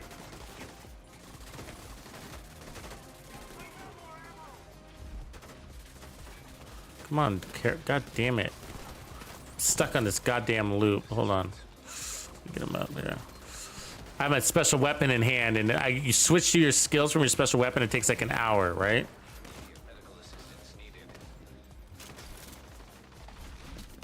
God damn it. Fucking dumb. I'll just jump on them because I'm a bad spot. You know what I mean? So, I mean, I'm for it. I think the Eagle Bear is old as fuck. It's not that great.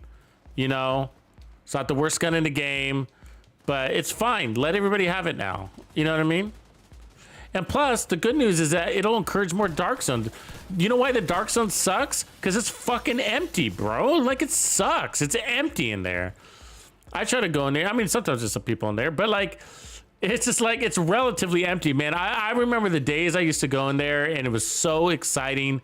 There'd be these massive fights, the whole server chasing down 4 guys who've decided to be rogues. You know what I mean? And they're kicking ass and they're holding their own, and you know, it's just so much fun. That's not there anymore, you know? I mean, is there such a thing as a manhunt anymore in the Dark Zone?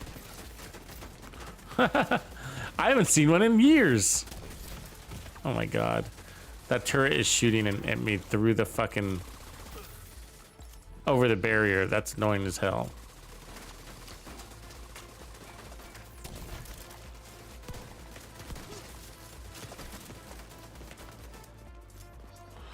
No. So yeah, the number one way to fix the Dark Zone is to get people to go into the Dark Zone.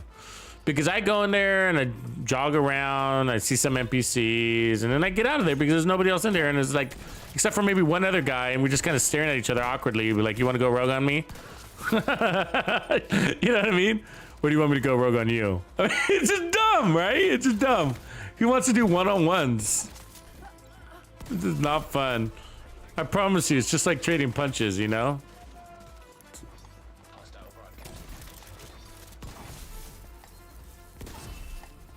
Take out his support, and take off his head. So yeah, they need to fix that's and so if the if putting some raid exclusive exotics in there, it brings people to Dark Zone, that's awesome. That'll bring a lot of energy into the Dark Zone, at least temporarily.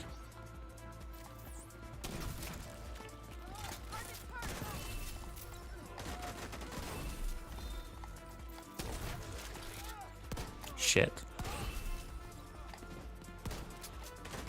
Fucked that up. Fucked it up and I lost my right phone. So you lose your shield, you're fucked in this game.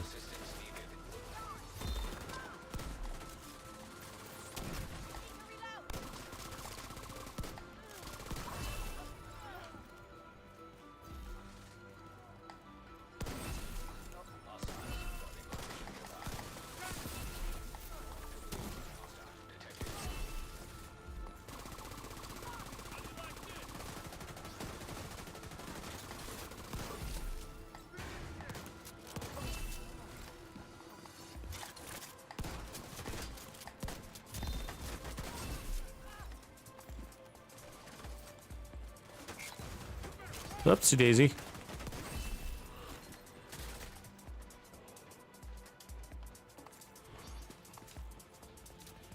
Are we done, Reap? Are we done with this one? Now we are. I got turned around for a second. Yeah, when my shield broke, I got dizzy too. It wasn't just my cartoon. I was like, what's going on? My shield's broken. I fucked up because I think I missed the shot or something like that, and so I had to use an extra canister of riot foam, and then the swarm came out and I was screwed.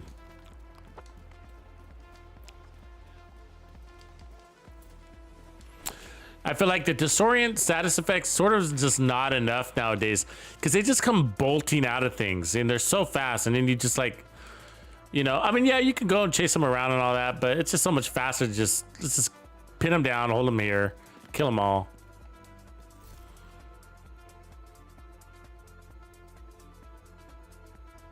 Yeah, that's a good point. Yeah, but the raids are, look, I mean, the raids are never gonna die. Do you think the people that are raiding need the explosive, I mean, need the exotics anymore? No.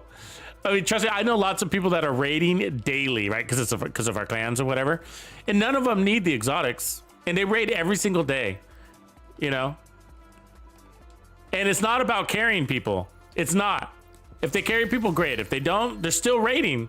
Whether they carry people or not, they're raiding every day. That's what some people do. They play video games so that they can do the raids, right?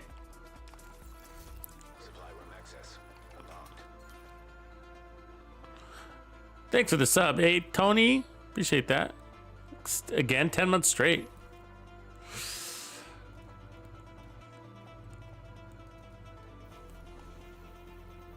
Let's hop over here and the zone.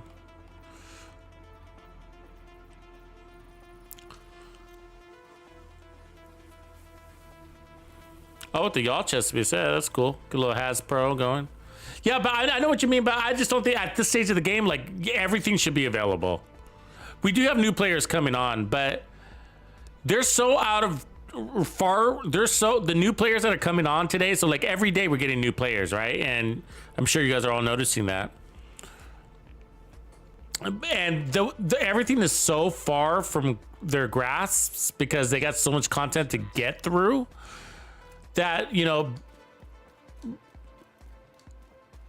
it's not like they're gonna get, you know what I mean? Like, it's fine, you know? It's not ruining the experience for them, I guess is what I'm saying, you know? But there's also so many people in this game that have been playing from day one, and so the community is already divided, you know? A long time ago. Think about all these players that got watch level 10,000 and still don't have the Regulus, you know? Is it gonna ruin the game for them if we all of a sudden give them the Regulus? Is it gonna, what is that gonna do for those people? It's gonna make the game better, right? For them, I figure. Does it ruin it for anybody? Is it like, is anybody's, what's the downside, I guess, you know?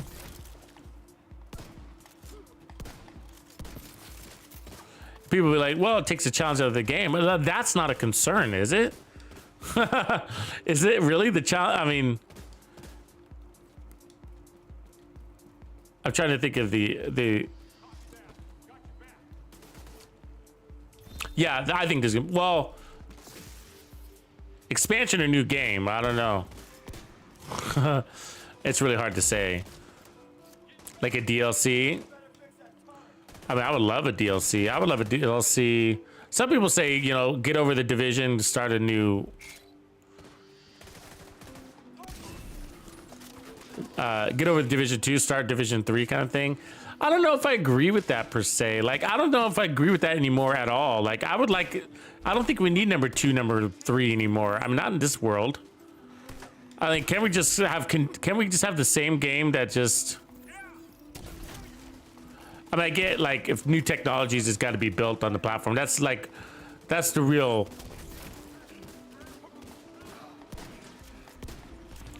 reason why developers need to come out with another game, because there's technologies that's advanced, right?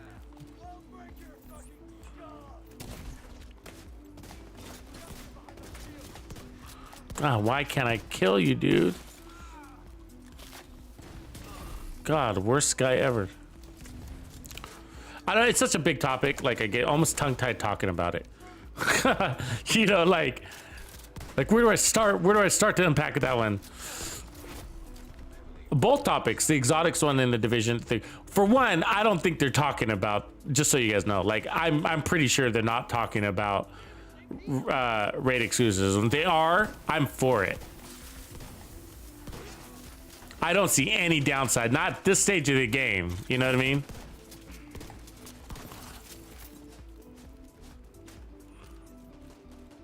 And it's such a good gun, I think everybody deserves to have it. You know, it's like, it's an amazing gun. It saddens me that people don't have the Regulus.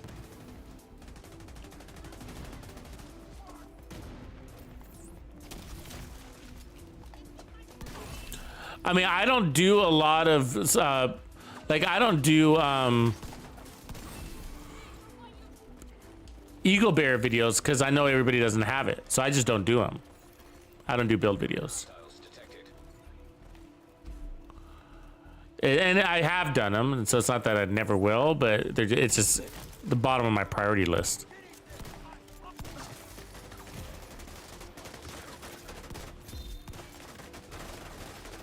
You fucking dicks! God damn it! See, the instant your shield breaks, it's instant. It's a guaranteed death almost. If your shield breaks, you're dead. Can't let that happen.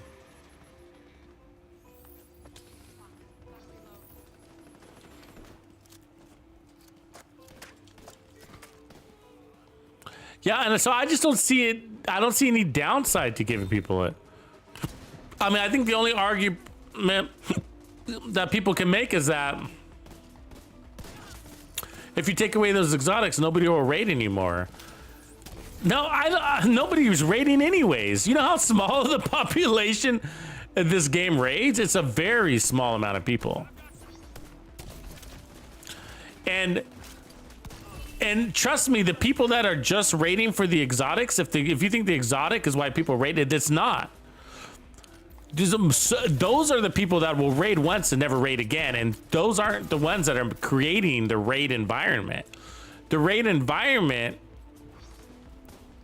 as a game mode is created by what people that are raiding every day, no matter what. And it doesn't, and trust me, they don't need the exotic. They've gotten 30 of them.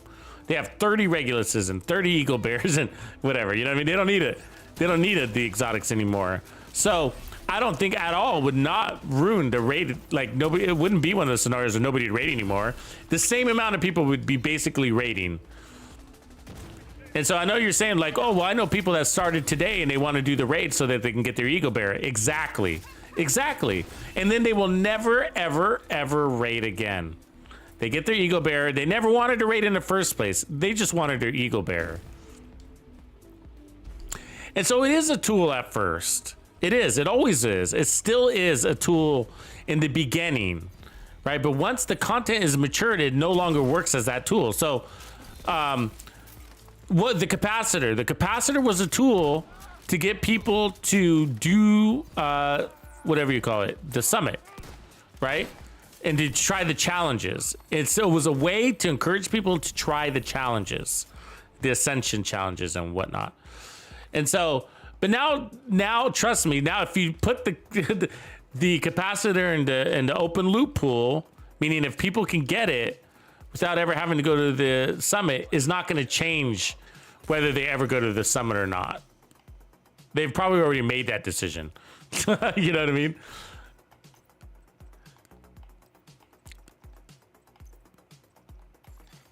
Hostile assembling golden bullet. And so that's why, I mean, so I think the game has matured. We need to unlock these things. They've done it to do everything else, right? Negotiator's Dilemma, it's the same thing. Foundry, Future Initiative, all these things used to be locked behind raids. And then they opened that up. The backpack and chess pieces at least, right? So why not the exotics? And the only reason why I can think why not is because they probably fucked that up. Ooh, here's a convoy. Convoy, Reaper, convoy.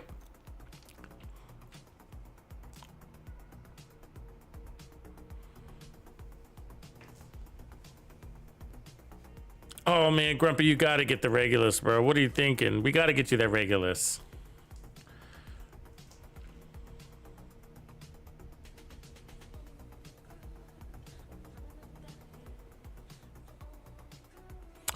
Yeah, that's a big conversation, Anton. I see your question, bro, about the expertise system. How does it work? I mean,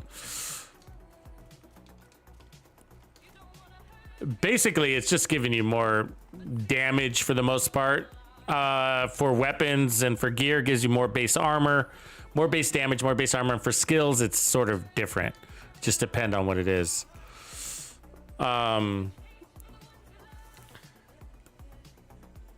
You got to be basically there's only two things that matter. One does you got to become proficient in each individual item, and there's hundreds of items. And then once you're proficient, you can now become earn expertise on those individual items.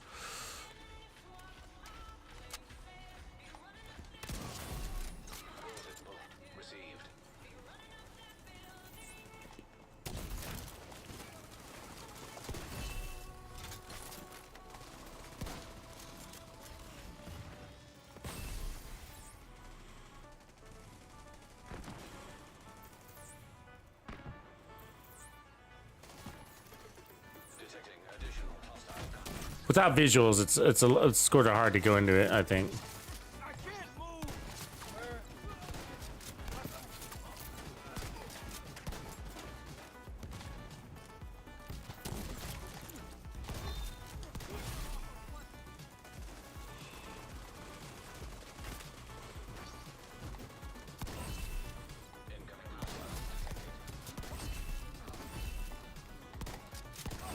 Yeah, sorry, I can't give you a better answer than that. I know it's kind of a lame answer, but it's a big topic. I'd have to stare at it, and it's kind of a boring topic, dude. Not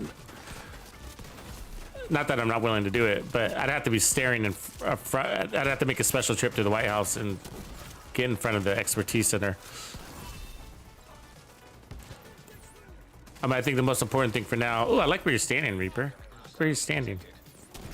It's a smart little move.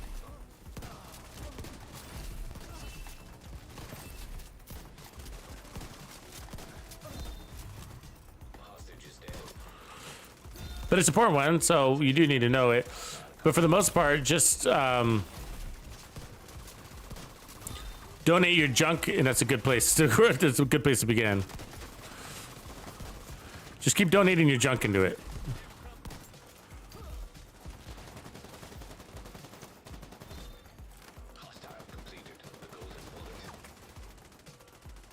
Who's got it?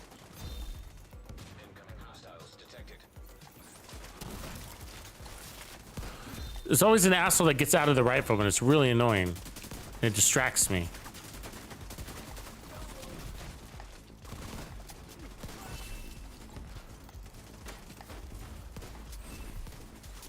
Come on, dude, up.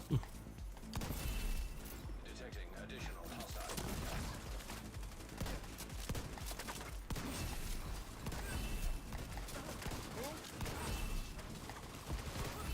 Another wave. We're getting a lot of waves, huh? This is always the best thing to do for the golden bullet. So much fun with the golden bullet.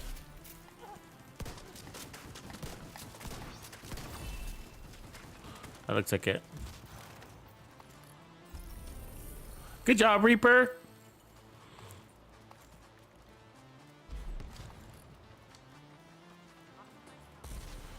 Good job, Lord Zyron. I haven't gotten to level 20. I'm almost to level 15.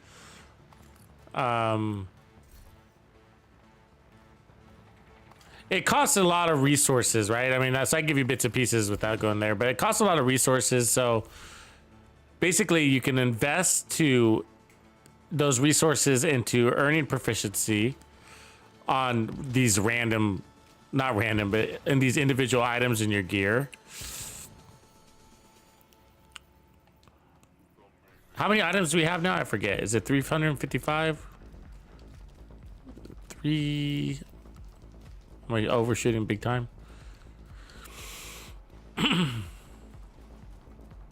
It's a world of a project, though. It's a world of a project. Those people that have gotten to level 20 already have grinded to get there. It's beyond the average grind. It's a very huge grind. 450 total. Thanks, Reaper. 450 total items that you have to become proficient in order to max out your proficiency. And so to do that, you're talking about a massive amount of work. And I play every day, basically, for hours. And I donate all my junk and I invest some resources in there from time to time. And I'm still barely getting to level 15. You know, so Hunter. There's a hunter lurking around. So it's a massive grind, you know, but for the most part, just as a new player, you just go in there, donate your junk, wear different builds is another way to increase your expertise, right? There's two ways to increase your expertise or proficiency to become proficient. You don't worry about expertise until you're proficient in things, right? And once you're proficient, then you can start leveling up your expertise. But there's two ways to do it, to become proficient. One is to wear the item until you become proficient. And the other way is to invest resources and buy your way to proficiency, basically, which is expensive. And the ones that do that are major grinders. And I don't even do that. I do it in small increments and basically to get rid of overflow. The only time I do is just to get rid of my excess materials. And excess materials happen when I get full in my material slots. And so I'll purge those materials, those excess materials, into my expertise system. But one of the reasons why it's not a big hurry is just because there's so many items out there to become top expert in, which is that you really can't afford it anyways. You know, so you, even if you're at level 20, 21, you still have to make choices on what you're willing. Oh, jam cans in the house. You still have to make choices on what you're going to invest in because it's expensive. It's extremely expensive. Even to make one thing, max expertise, level 20, 21, is going to cost you a shit ton of exotic components, not to mention all the other crazy things that you have to invest into it. And so, and I'm not saying it's no good, it's not, but it's just like you got two people. I think there's two approaches to it. One is like if you're a heavy grinder and you just want to grind, get there, get to level 20 or at 21, and then you're gonna do some serious fucking grinding, and some of the best ways to grind don't exist anymore. So a lot of people that did that, you know, were able to use floor 10 in the summit to get there, and now that doesn't exist. So the grind just got grindier than ever. You know, you're down to countdown. Oh shit! I thought that was my man. I thought that was my guy there because I saw his nameplate.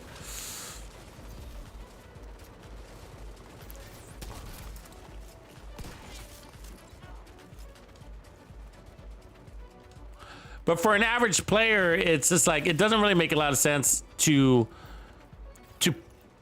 push to 20 because you're not gonna have the resources to to have a level 20 build anyways. There's very few people that have a full level 20 build. Like, I don't even know if Reaper does. Reaper, do you have a full level 20 build on anything? Yes or no? Like, do you have any build where you got level 20 knee pads and gloves and mask and... He does, yeah. Is it your game over build? But very few people, and I'm talking like there's probably 12, and Reaper's one of them. But very few people have a 6-piece gear with skills with their weapons at level 20. You know, it's usually just like a weapon and the skills, which are the priorities. And so that's the priorities. If just to be clear on that, the priorities are going to be skills and weapons. Start there. Don't care about anything else until you're maxed out on all those things.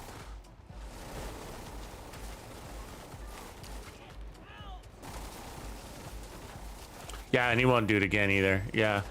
I mean, you don't want to do it because you don't know if you're gonna run that build. I mean, there's like buyer hesitancy involved in this process. They've made it so expensive. That's where I'm at.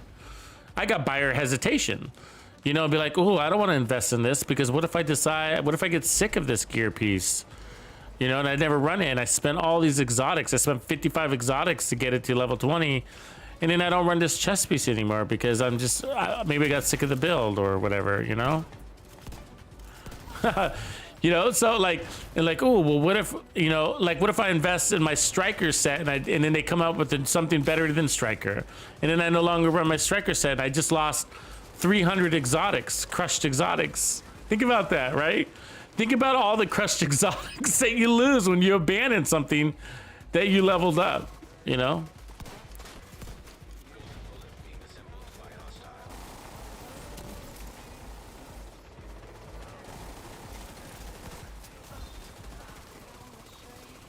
So I have a lot of buyer remorse when it comes, hesitation when it comes to the expertise system. I'm sitting on over 155 exotics that I haven't spent because for one, I'm just not sure that of the items is worth me investing that many exotics in.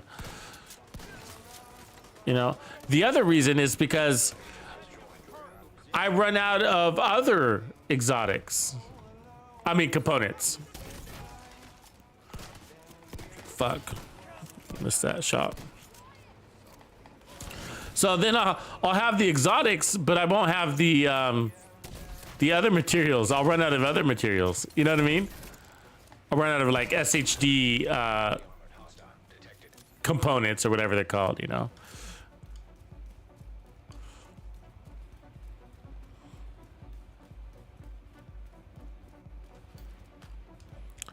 I mean, you need to be doing both just by using the stuff that you use.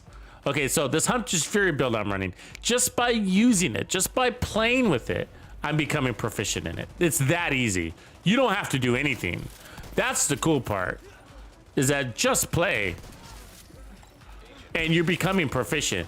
So if you probably went in there, you'll probably see that there's some things, your favorite things in the game you're already proficient with, you know? So that's the good news, is that you don't have to do anything. And the other thing is, like, when it comes to junk... Okay. I don't know why you're not dead yet.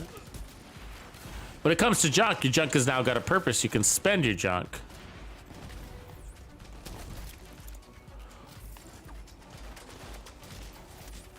Like everything is so spread, I'm having a hard time figuring out what's an ally and what's an enemy. I'm like, oh wait, that guy's shooting at me. He's a bad guy.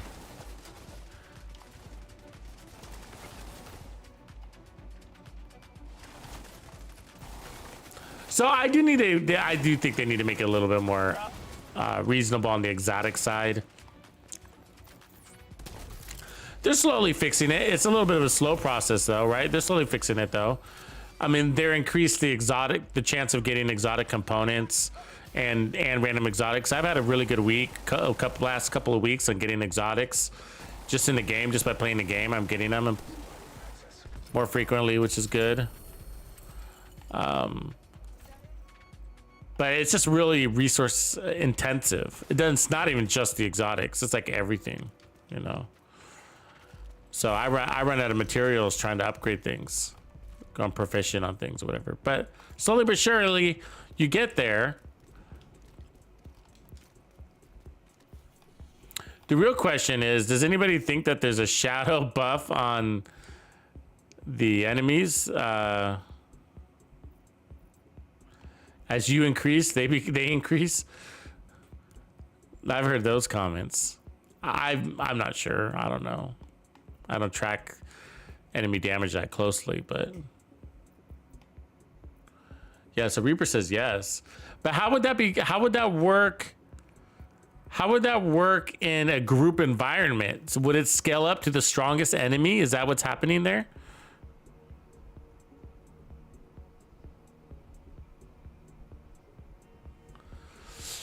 Yeah, Arcane. A lot of people aren't fans. I mean, it's not my favorite. It's not my favorite Heartbreaker, but when I do run it, you know, I run it particular ways for the bonus armor mostly. But it's not my favorite because I don't like to run Technician, as I don't like being forced to run Technician, and I also don't like how it performs without the laser pointer.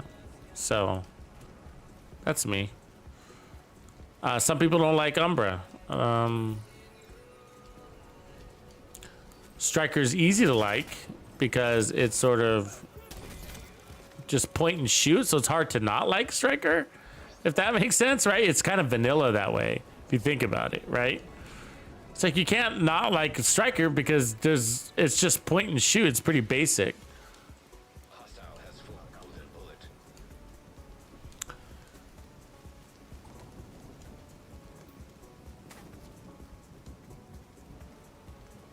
Yeah, and Young is saying yes too. He thinks that there's a shadow buff. Has anybody quantified it though? Has anybody like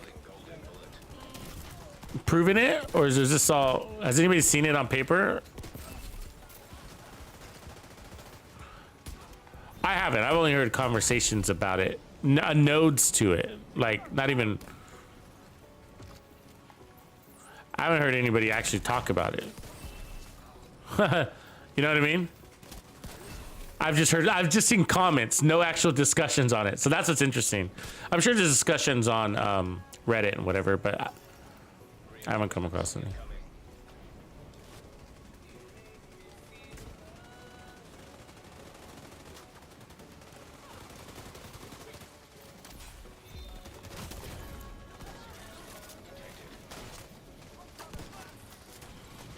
So this is, I mean, so as you're noticing this Striker build, I mean this, oh god, this Hunter's Fury build, still one shots with a full scaled up team.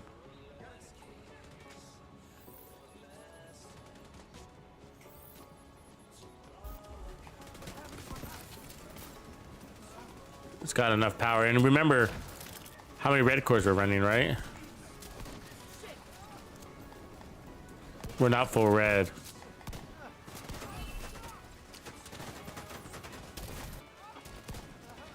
Obviously, when you have golden bullet, everything will die.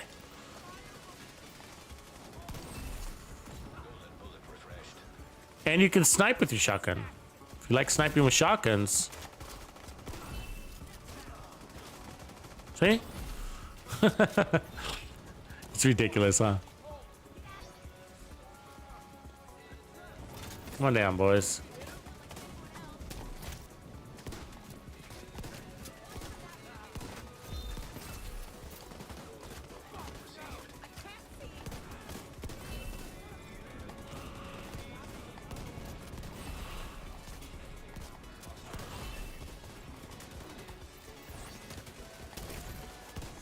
I'll let him take that kill. So we can get the golden bullet.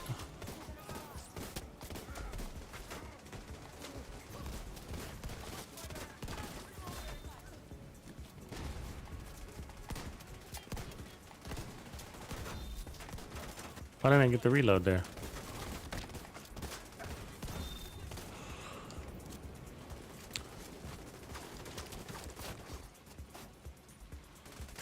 Sometimes it's good when you already got the golden bullet to let the other person get the golden bullet. Because you guys ever notice it's like you can dominate too much with the golden bullet and it makes it really hard for anybody else to get it. But obviously the team will do better if all 4 people have golden bullet. Which is hard to do. It's hard to allow 4 people to get golden bullet. Hostile completed the golden bullet. Ooh, that fucking hurt. Fuck. He wasn't even near me, man.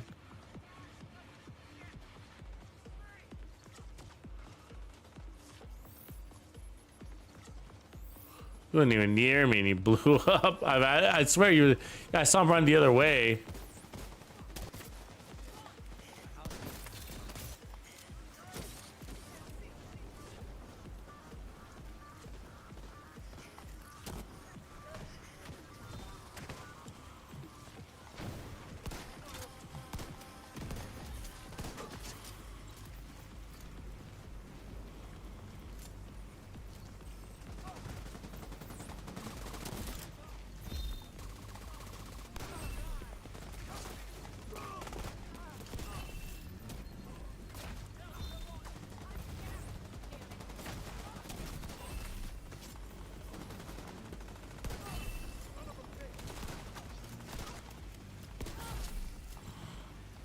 Just running in circles.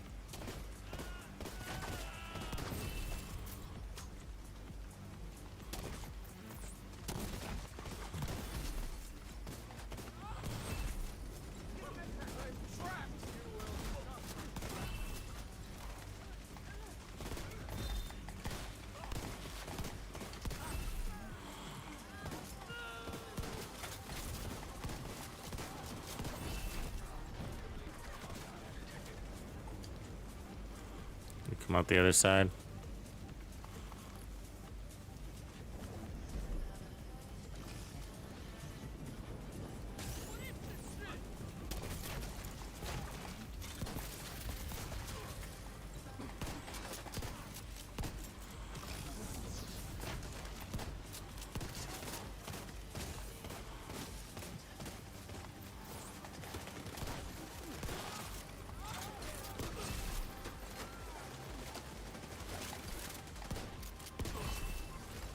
Hostile assembling golden bullet.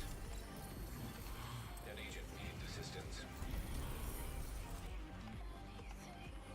Empress Land, Empress Land. Maker Sizu says, "What up, Reaper?"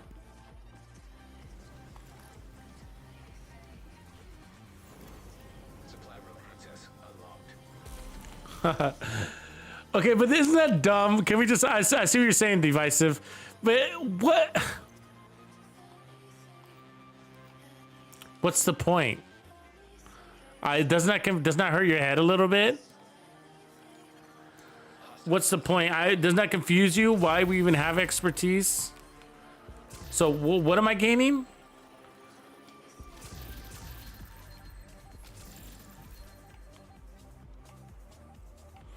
I mean, I guess I see on some of the skills, I see where that makes sense because, you know, skills aren't always about damage. They're about, you know, some sort of element of skill, haste or duration or something like that. So, okay.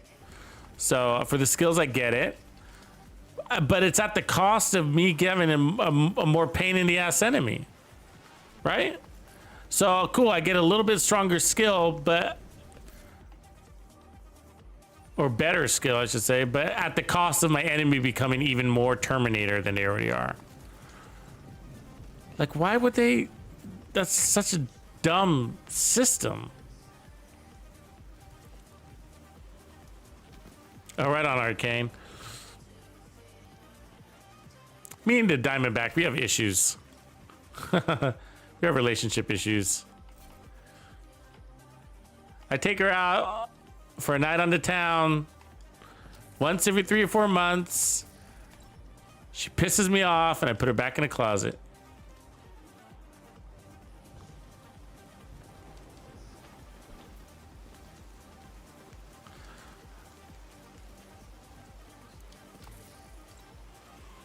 No, I'm just wondering if anybody's like is able to test the damage.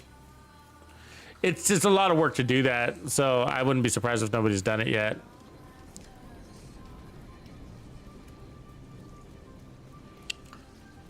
It's just it hurts my head to think about why they would give us a system to make us stronger, but at the same time it makes the enemies stronger, so you're not stronger at all. It's just like, what? What nonsense is this? It's like, hey boss, I got an idea. Tell me, Johnson, what's your idea? Well, we can make this expertise system that makes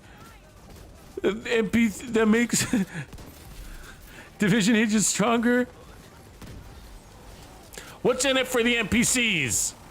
Well, we can make them stronger every time the division agent gets stronger. And everybody's happy. The fuck? I just don't get the logic there. And he's like, damn it, Johnson, great idea. You got promoted.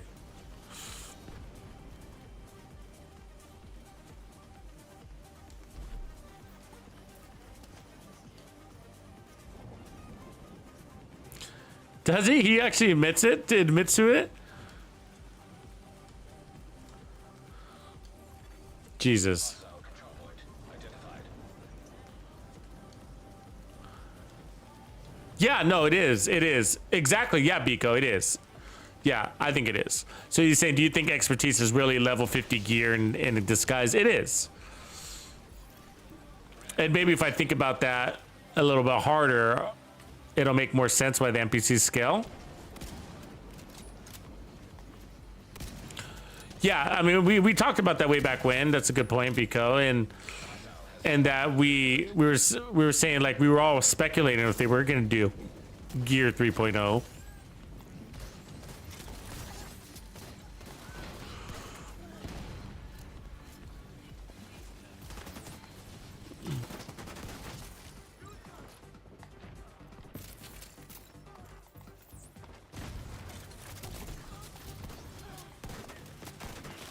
And we thought it was pretty smart for them to come with the expertise instead. And so, you know, because it would erase all our gear if we didn't, right?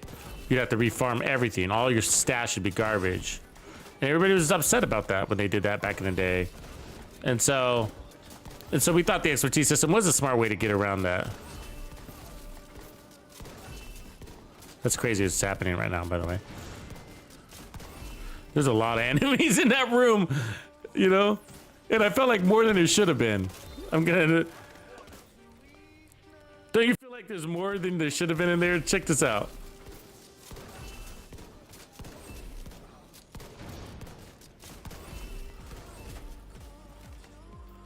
I only caught some of that there, but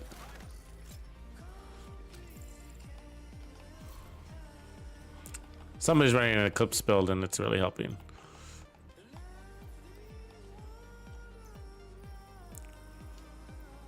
Sup, deuces?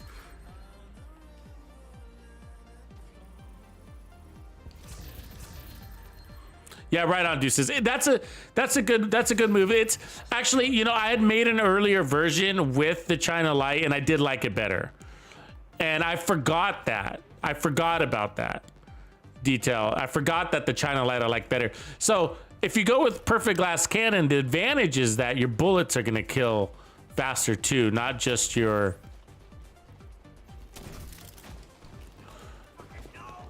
bleed. It's not just all about the bleed. So your bullets are gonna have more of an impact. Ah, damn it, stepped on that shit. So they both have their advantages, but in the end, the build is about the bleed. It's a bleed build. And so the glass cannon on China Light. Why? How did all those bullets miss? I swear to God. An agent needs assistance.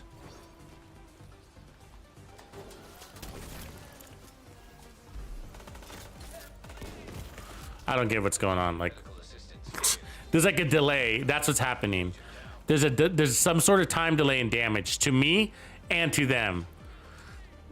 And so that's why I'm putting shots in their head and like, what's going on? Why isn't anything happening? It's because the damage is being applied like a second later. Detecting additional hostile contact. Yeah, so but it still baffles me. Like, I like to. Maybe if I rethink about it from the whole, this is really level 40 gear concept, then maybe I'll accept the craziness of the exercise and futility of like, let me grind for all these exotics so I can level up my gear so that the enemies get stronger idea that the devs have fucking implemented in our game. Because that's just ludicrous. But maybe if I think about it from like level 50 gear positioning, that I won't think it's so crazy. Maybe it's like, okay, well, it allows us to ease into level 50 gear instead of flip into it. And if we flipped into it, all your gear becomes trash and disposed of. And this prevents us from getting disposed of.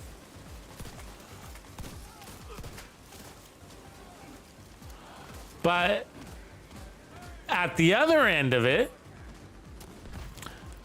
why not have just left it at status quo? Why not just stay at level 40? Right? Well, it's for the grind is the only reason why I can think of why not, and that's for the dev. That's dev's positioning right there, right? Well, for the grind, to give you guys something to grind for. So I'm grinding so that the enemies can become stronger. That's my grind. Challenge not accepted. I'm cool with them being at level 40. I don't need them to be at level 50. It's not improving my Division 2 experience. More grind.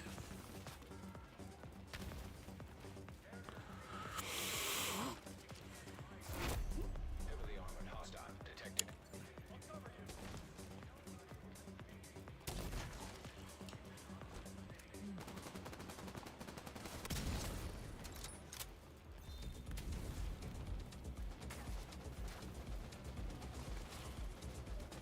Yeah.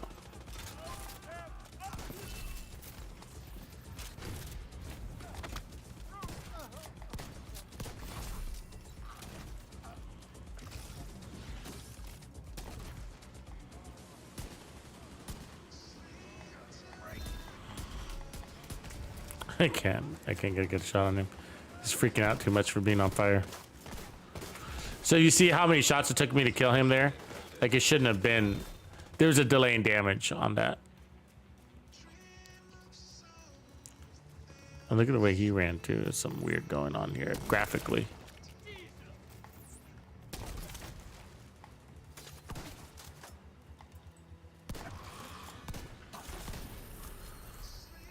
Yeah, there's a definitely delayed damage on that too. So something graphically is going on here. I'm looking at my stream stats and I'm not dropping frames or rendering lag. I'm getting 60 frames per second.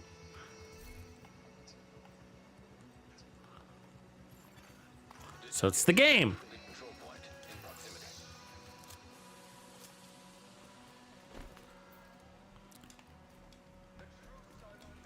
Yeah, so red pill my ass on that shit because I don't want to know the truth about that goddamn expertise system. It just sort of pisses me off. Like, it's just nonsense to let us go out there and make us get all these fucking exotics and, you know, spend all this time doing that shit. People are running the countdown over and over and over again right now. And it's just like, so that they can make the NPCs harder. That's just the net sum of that fucking exercise, right? Detected. Nearby Come on. Somebody else get mad with me. I don't want to be the only one mad at that. Makes me feel lonely. Makes me feel very Sergeant Pepper and the Lonely Hearts.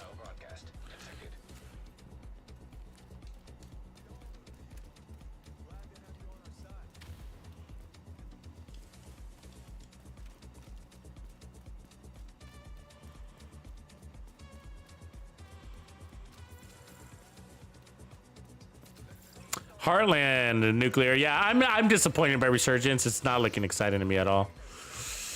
I'm actually, the gameplay is looking really lame. I'm seeing them and it's just like, ooh, that doesn't look fun.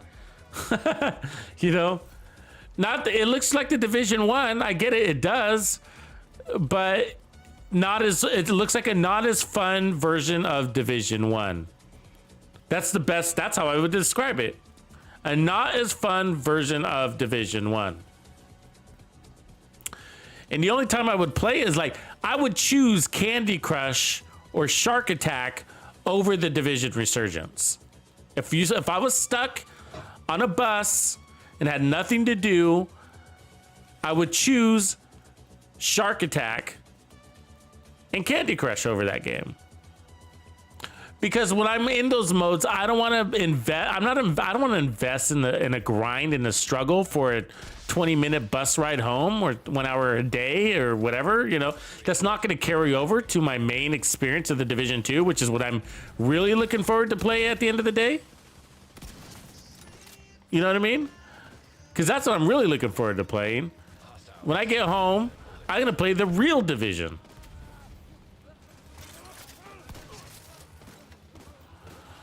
And so that's a problem. So basically what the problem is that they've mirrored the Division experience too much. And that's not a good thing. It's not a good thing at all. You know, I'll respawn. I could respawn. They needed to make it so different that it adds value. And so I think it needs to be lighter weight. It's too lighter weight. They're like, yeah, you can craft his gear, you can go to your you know what I mean? Like, oh my God. I don't want any of that. I don't want to invest mentally in this game like we do. I don't want to invest physically in this game either. I don't want the same time requirements. You know what I mean? You want and so they described it well when the developers were actually describing it, where they said that it's going to be a like high. What was the words? I'm not sure if I can remember the words they used, but they said like high action game, really, like high action. Whoa, shit! There's a lot of dudes here.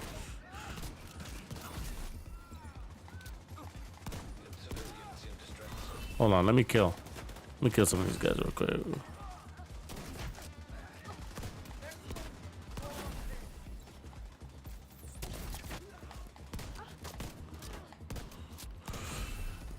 Yeah, so exhilarating, basically, they were saying. There is another word for what they said, right? A high action game. You know. And that's what it needs to be. That's that part's right.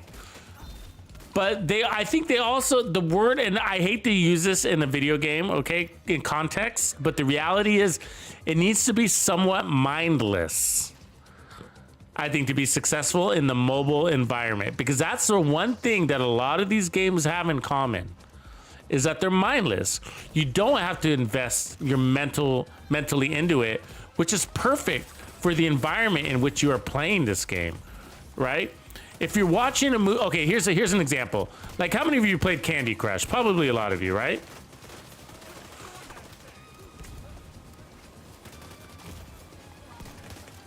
So a lot of people played Candy Crush, and most of you, when you were playing it, you were probably like, you know, besides your commute home or whatever, but let's say you're at home in your house on the couch playing Candy Crush, you're probably watching a movie at the same time, right? And so you were double dipping. But your real attention was really in the movie, right? You're enjoying the movie. Maybe it's split, whatever. I don't know.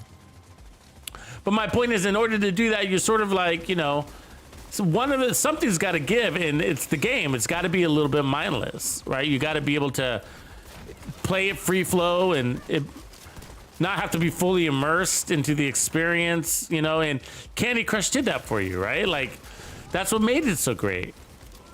And Shark Attack and some of these other games, it's like they do capture your attention. They are fun, and you can get into it. But there also can be very mindless, where you just like, yeah, I'm just going along killing shit, you know. Don't have to focus, don't have to think about my build and whether damage to armor applies to the situation in an oxidizer build, you know? And, you know, just stupid shit like that, you know, just like... And so I'm watching this tactical shooter be played out here on people's streams, and it's just like, oh, it just... You know, just... Oh, that sucks. It's just like, so I'm tactical, but at the same time, it's just like, it's all kind of computerized. I mean, you know what I mean? Because, you know, the reality of the mobile phone thing. And so it takes some of the tacticalness out of your hands, right? Basically, it's like having aim, like a really strong aim assist, right? And you can see it. You can see it right in the gameplay. Look closely. It's right there for you to see in your face. This is like it's less tactical because of the computer. This really mobile aim assist has to be there to some degree, you know, because you're playing with your fat ass thumbs on the screen. You know what I mean? Like, so I don't. So that takes the division out of it. It's just like, I want to feel the handling of my M4 and my controller. I want to feel the weight of the gun in my controller. You know. That recoil, that shot pattern, and you can't get that on fat thumbs on the screen. You know what I mean? There's no feedback there for you. It's all visual. And so fine. And so it should just be like, you know, I don't know. They're trying to get us to buy into like it being like, yeah, it's like playing the Division. It's like playing the Division 1, except on your phone. That's a bad idea. You know what I mean? Like, no, I don't want it to try to compete with my Division phone, my Division console. Why? Because the console's always gonna win. It's always gonna win that one.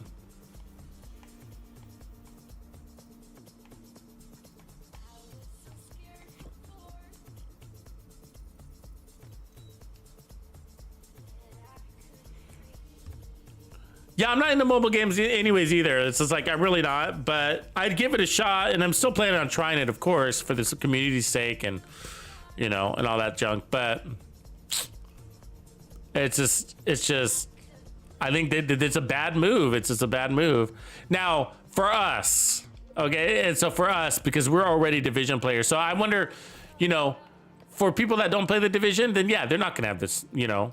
They might think it's the coolest thing. It's the bee's knees, right? It's like, wow, look at this post-apocalyptic game, you know, set in New York. Look, the snow.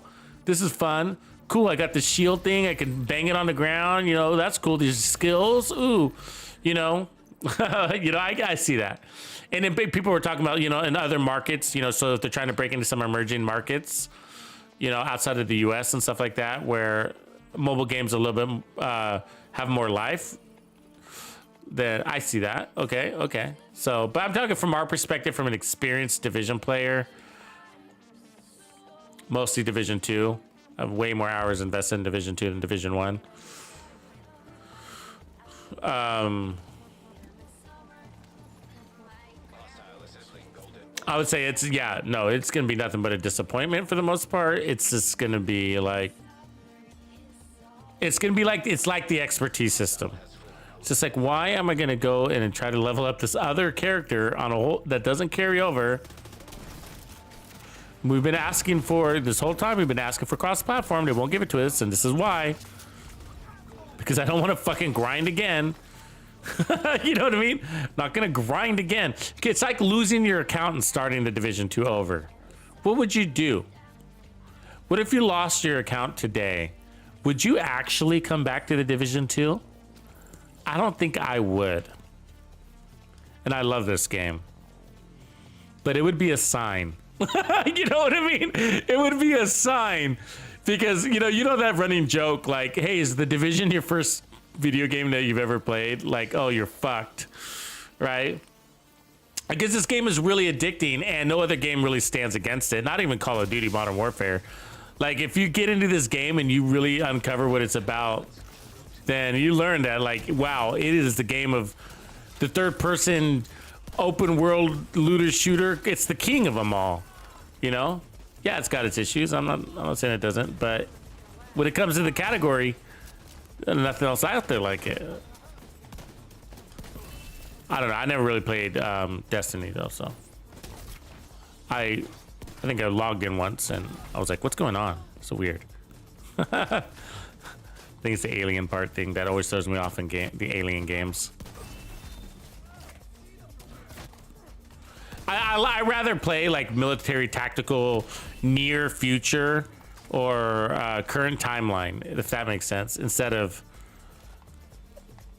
trying to tap into these super futuristic games. I kind of turns me off the future games a little bit.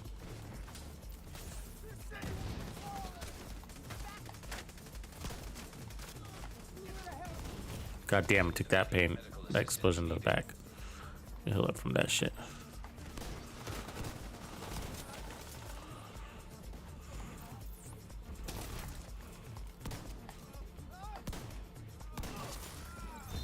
Come on, bust him.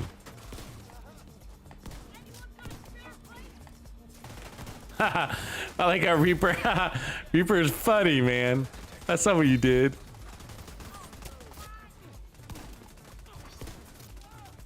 Reaper is funny, bro. You guys see what he just did? He's a funny guy to play with. Sorry, I'm getting my ass kicked over here in the back for some reason. I don't know why.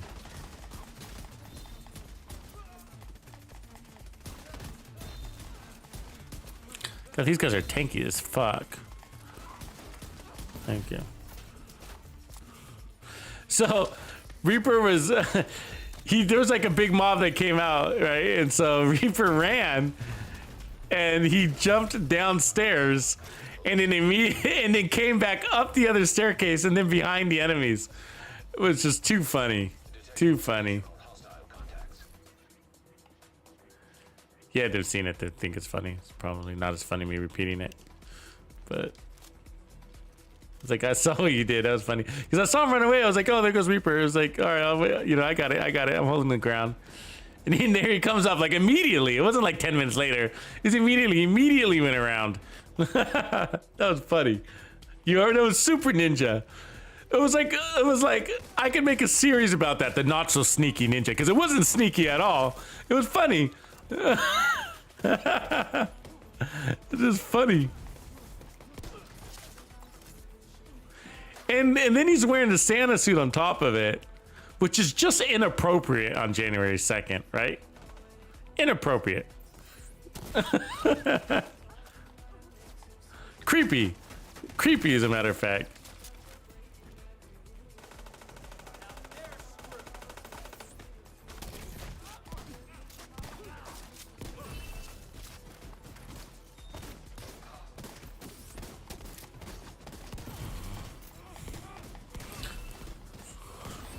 It's a good team. We got shit going on here. I can tell with this team. This team gets shit done. It's the Wrecking Crew!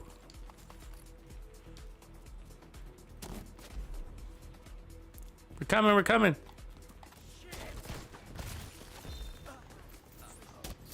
Oh, I'm walking that fire right now. Oh, look, it got me anyways. Fucking fire.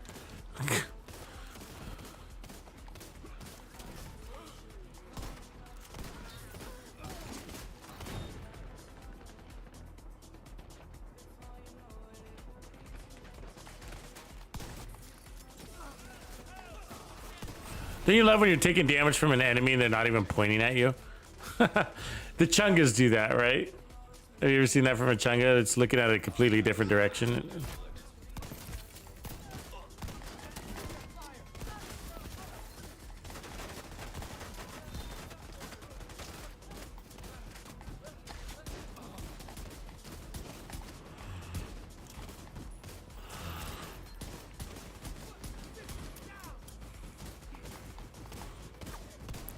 There's one sneaky bastard in the back.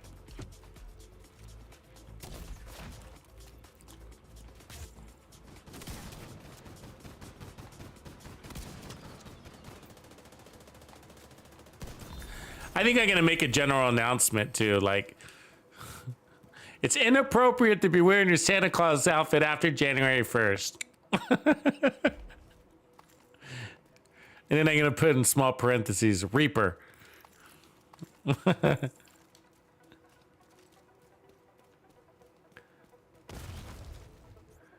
of fact, I should probably do a screenshot of it so we can show people what not to do. You go to photo mode. No, he's moving. He is Mr. Inappropriate. Here, stand still. Let me go to photo mode.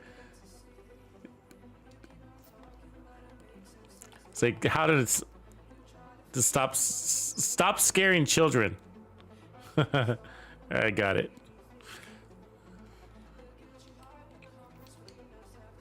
You really do look like Santa Claus, by the way.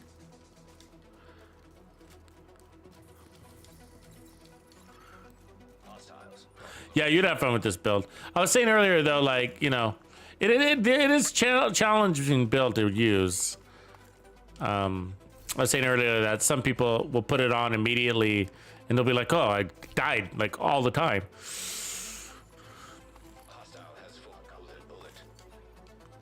And so the nuances are usually just like, you know where your approach to the enemies. That's what it's all about. And then from there, which enemies to kill first, your greatest threats, who are your greatest threats. And then a little patience to line up on your headshots. So I'm going for as many headshots as I can. So that's the patience part, is that the M870 is not a fast shotgun. It's not like a wham, wham, wham, wham, wham, wham, wham, you know? And so it's got a slow RPM.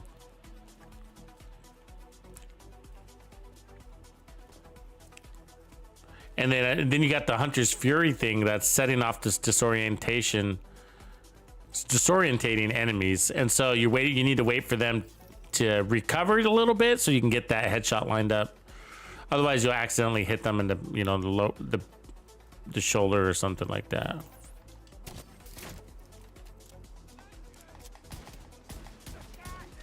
What the? That was pointless. Ah! Fuck! Where did he come from? Oh, I get a second fucking hit.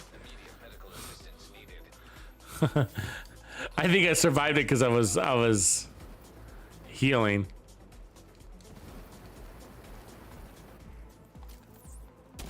I don't know why I survived that actually. Did I use 2 armor kits? Is that what just happened? I think that might have been what happened.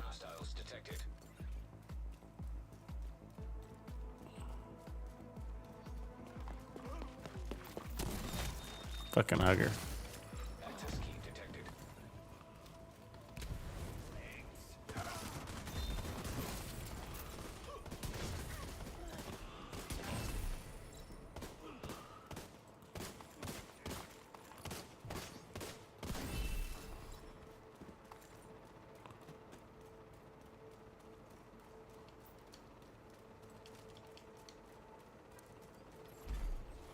Oh yeah, how many stars do I got? Good question.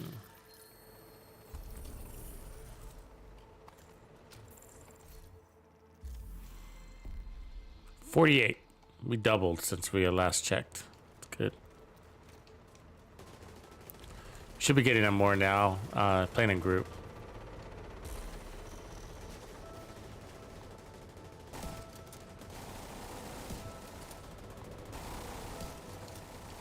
I don't have a good gun for this.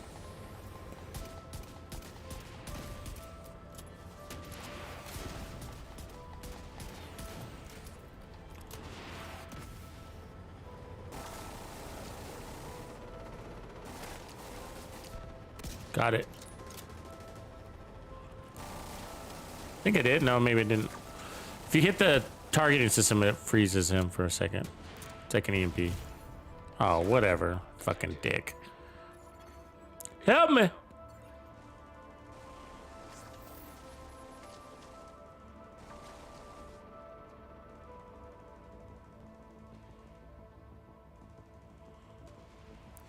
Yeah, I mean, I think I interpreted the PvE thing a little bit differently. Basically, it seems like the way I interpreted it is that the PvE is more training grounds for what's eventually going to be a PvE mode, like a split mode. And so it's sort of like you do PvE, and then when you're ready, then when you graduate into the PvE mode. I don't know. That's all I remember about my feelings on that explanation.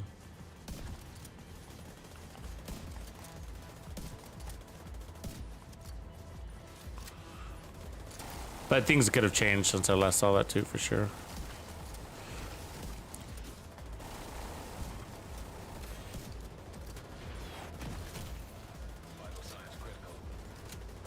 These things suck. Come on, guys. We're all playing close range. God damn, why me?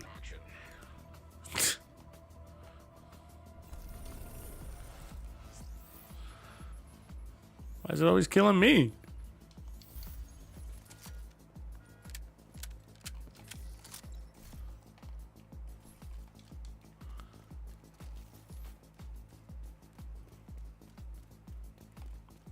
Yeah, but I'm excited about all the new stuff. So I know I kind of sound like a Debbie Downer about some of this new content, but you know, the reality is it's because I really love the Division 2. I really like it, and I think it's a great game, and that's what I compare all this stuff to. You know, nobody wants to kill Santa. I don't know about that, buddy. I'm stuck behind here. Hold on.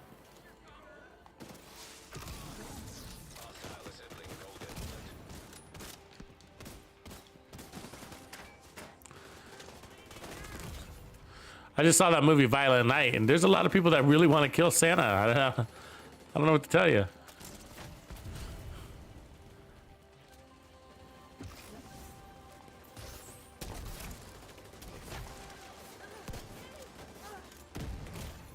Serious trauma detected.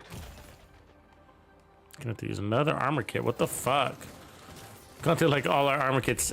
We've been playing all day, and we've gone through all of our armor kits in the last couple of minutes.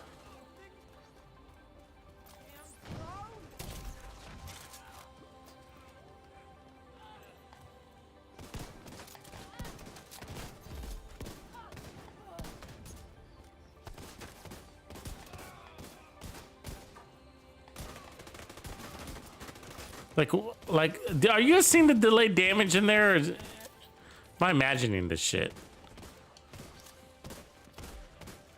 I mean, we're sitting there shooting at like, why is it? I mean, I know my time to kill like really well. That's what's keeping me alive most of the time. Because I know how when they're dead, when they're about to die.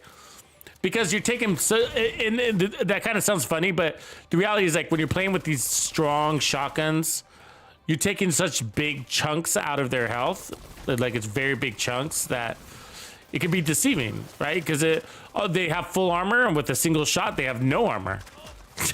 It goes from that's how big the chunk drop is. Yeah. And so even if I don't have Headhunter, it still takes tremendous chunks out of their life, as you can see just right there. I lost my Headhunter, and it still takes giant chunks out of them. There you go, right there. There you go. And so when it takes me 5 shots and I see an enemy still standing, I'm confused. I really am. I'm like, why is he still alive? And I believe the answer is because some of the damage isn't applying. Some of the shots is like there's a delay. It's showing up like 10 minutes later.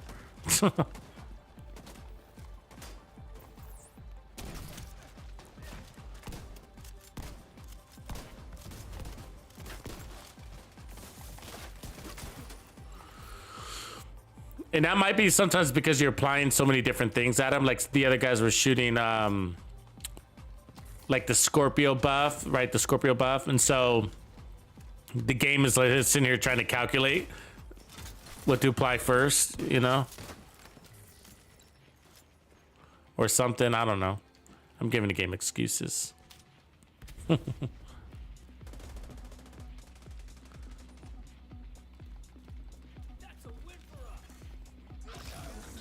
the golden bullet.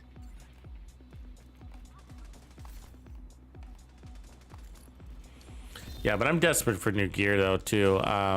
I think that's what I'm looking forward to most. So of course, as usual, more gear sets, more brands, more whatever.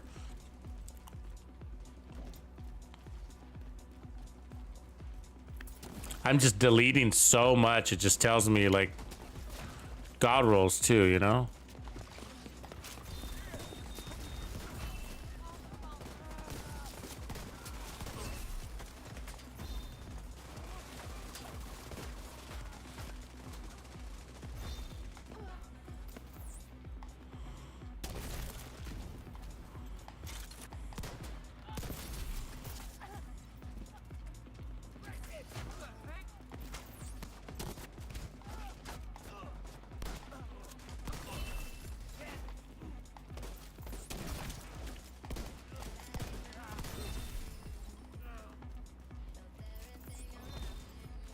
A bunch of rat holes here, huh? You seen this? Which are they gonna come out of? Oh, now they're there.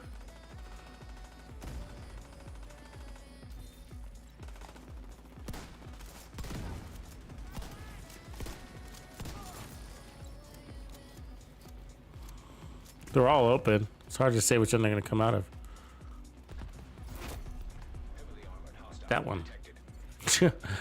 None of the ones I'm standing by, of course. Awesomeness.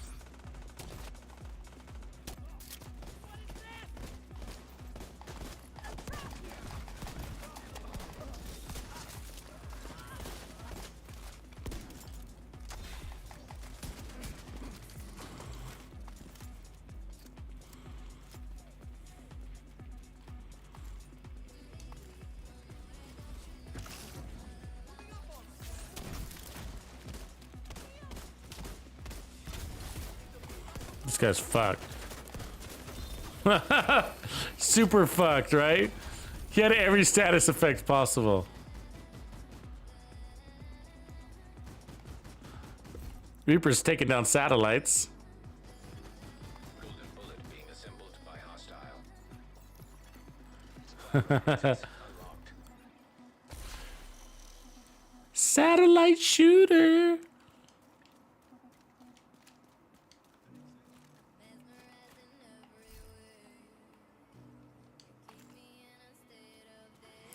Oh yeah, good call. Thanks, bro. Wasn't watching that. 19 levels left, and we got ourselves our 9,000 skull. Let's push it. Which build are you running right now, Reaps? I didn't see. Let me check it out. Oh yeah, look at that. Max protection from elite skill damage. Oh, that's good. Oh yeah, he's got the assassin build.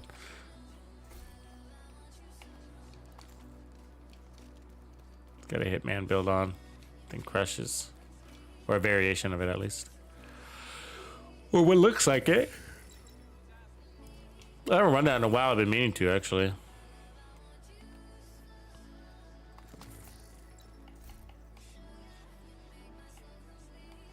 Very fun to run. Too many global events. Are we gonna play the next one? So the next one is the whole polarity switch. Are we gonna do that one? I don't know if I'm gonna do that one. Might bow out a polarity switch. Cause I don't need the red stars enough. I don't need them enough, you know. That's Zoo title build. Yeah, I can see that. I mean, I like red stars. I like it, but I don't really need them.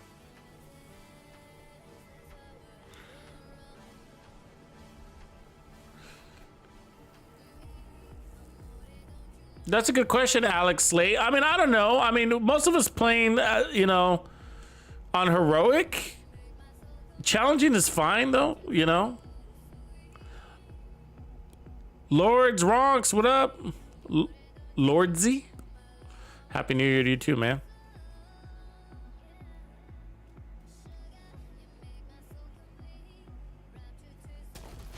What's Harley Cat? Is that a person?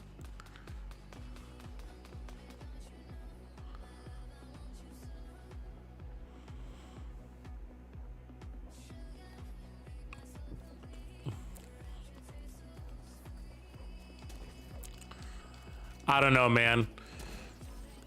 Divisive about the new game mode Descent. We don't really know much about it to give a solid opinion. Unfortunately, they didn't give us much, but I don't like that they took the loot part out of the looter shooter. I mean, it's kind of a looter. I mean, I don't know if that's fair to say. I guess they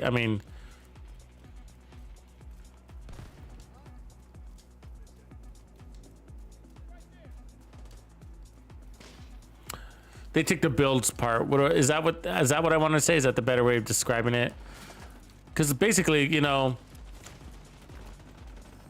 we work hard to get all this gear and to get our and develop a favorite weapon and expertise 20, and now they give us a game mode where we're not able to use that hard grind level 20. What the fuck? Why am I getting one-shotted by things?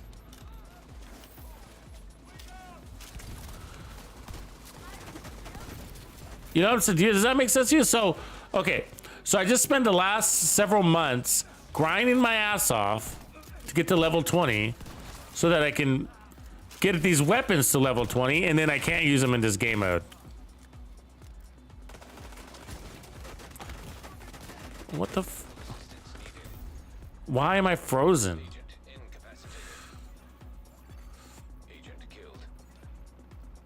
And so that's, you know, so I don't like that part of it, but it's all interesting sounding to me. It looks like it's all going to go down in the Pentagon. Does anybody else get that vibe from the surrounding layout? It looks very a Pentagon, DARPA Labs. I don't know if that's an actual case. It's been a while since I looked at it, but...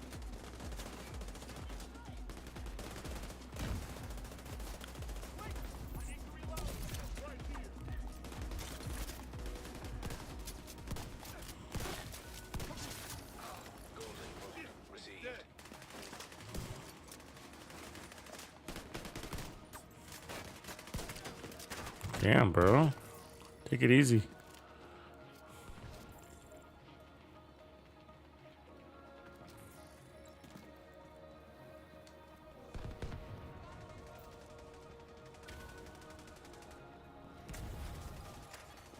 Hostile assembling a golden bullet. Why did my rifle work on you? Like, it's working on me. And you're still doing cartwheels, huh? And you're still alive. Got it. We're into that boat again. It's all getting kind of irritating at the moment.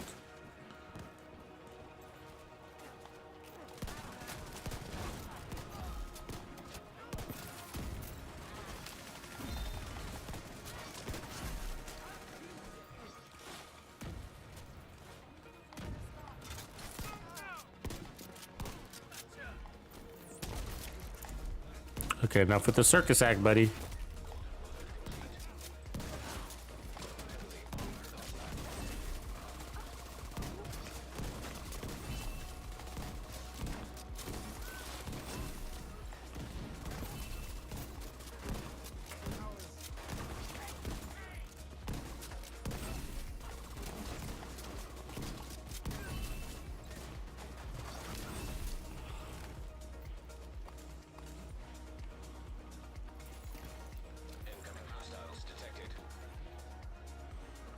It looks interesting though, you know. I mean,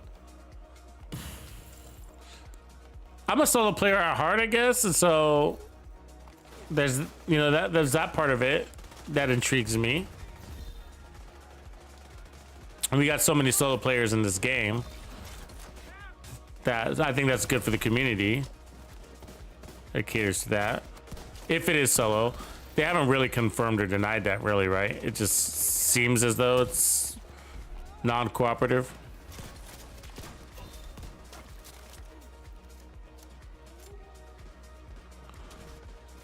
but I don't know. Yeah, I mean, my impressions are limited, I guess. It's making it hard to really.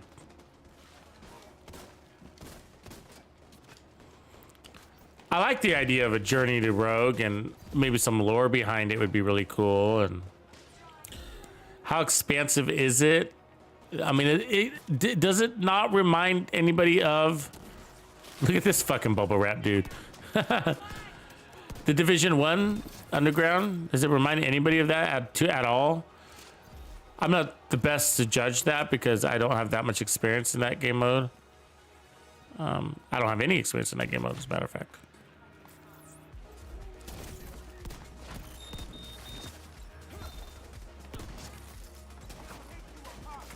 I left the Division 1 before that game mode was out, so.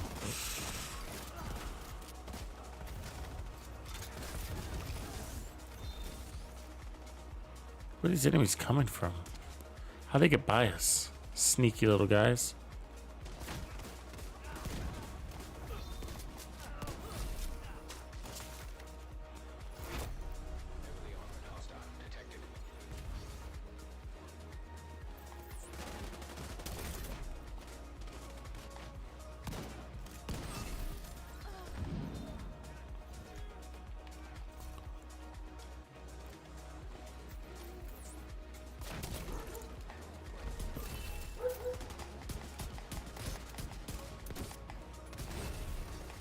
Ooh.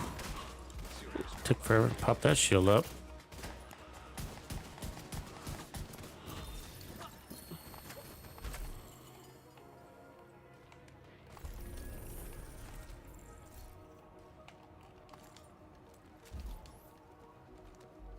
No, we haven't got any rogues lately, now that you mention. Hostile has full golden bullet.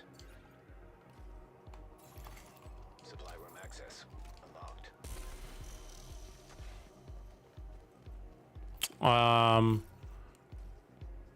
Yeah, I mean, I haven't seen any ropes since I went. I don't really need that if you want to take it. Shit, since we went in group mode. Last time I saw him was in solo mode. So that was a long time ago.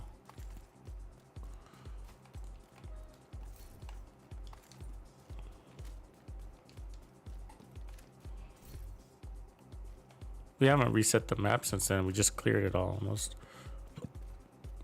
I'll mark this next one.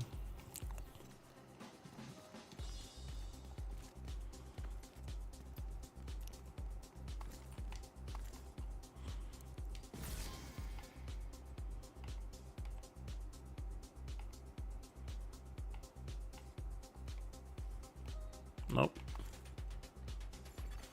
Hostile is circling golden bullet.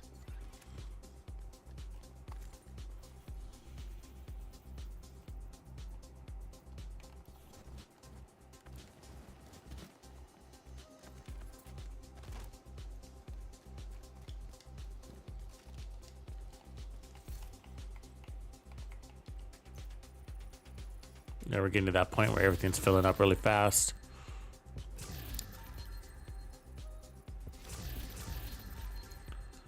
New exotic gun gear would I like to see? That's a good question.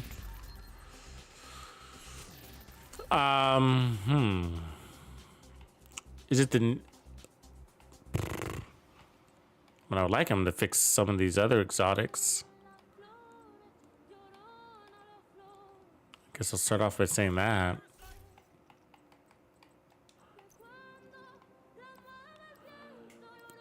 Such as the Bloody Knuckles. I mean, is anybody finding them? I know some people have found a build for them, but wow, you know, wow.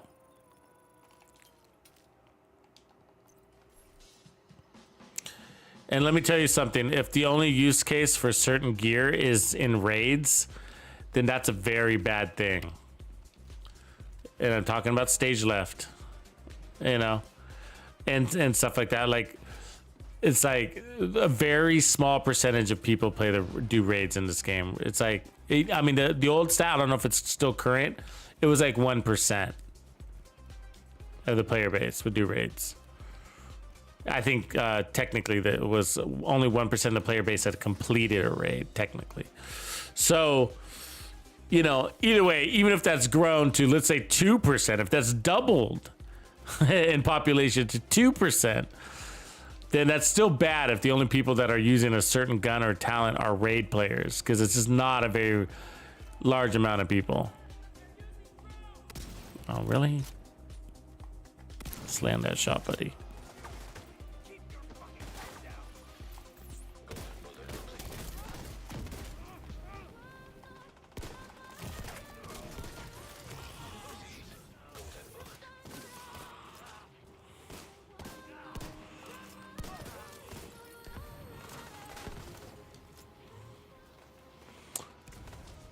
But what exotic would I like to see? I just mentioned one the other day.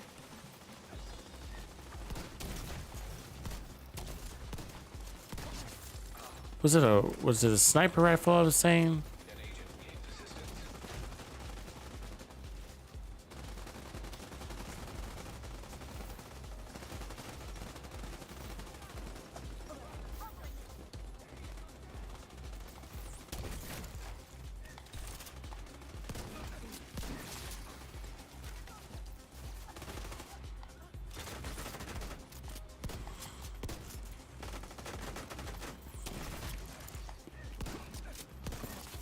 Whoa. Shield up, ass. Fuck. God damn it. You hit the button 10 minutes later, something happens.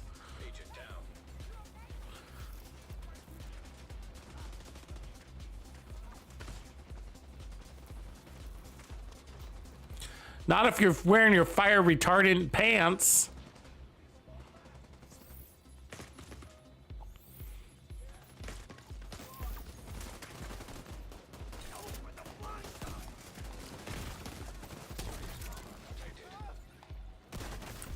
Jesus, really?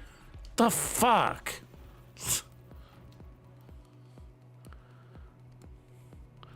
Sucks not having a mini map. I had no idea there was a guy back there.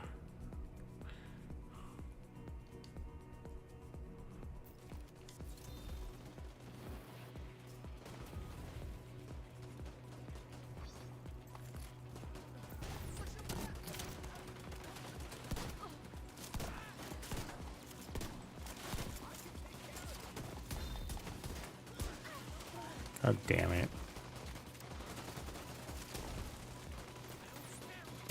Stupid NPC stole my kill.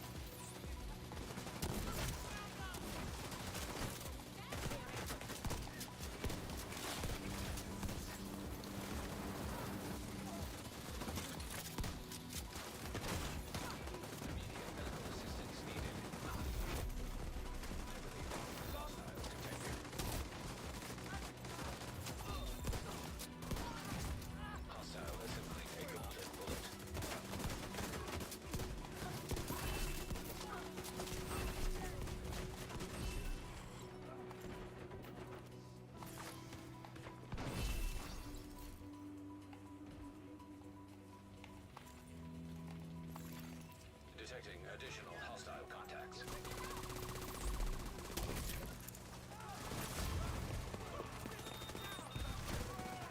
Really? He blew up right there? Oh. Yeah, alright. That's it for me. Agent out of action. Agent vital signs 0. Good job, boys. We'll save level 9,000 for mañana. I'll open up my, I gotta buy my caches though, for sure. So I'll open those up here real quick. Let's check those out.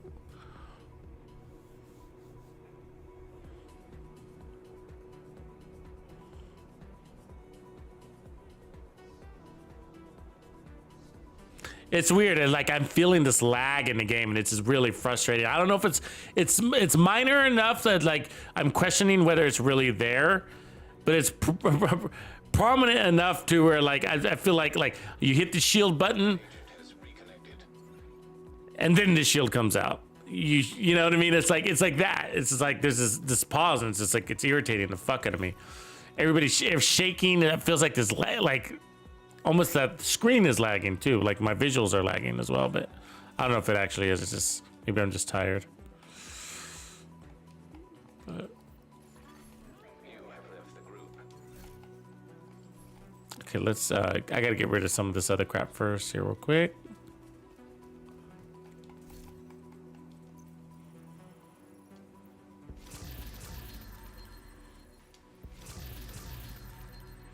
Like it feels like the game can't handle 4 players playing at once. That's what it felt like. To be honest with you, like it felt like the server was getting overloaded by all the action that was happening out there. Like somebody using their shotgun and somebody using their chem launcher and somebody using their, like, the game couldn't handle it. It's like, I'm trying to process all of this.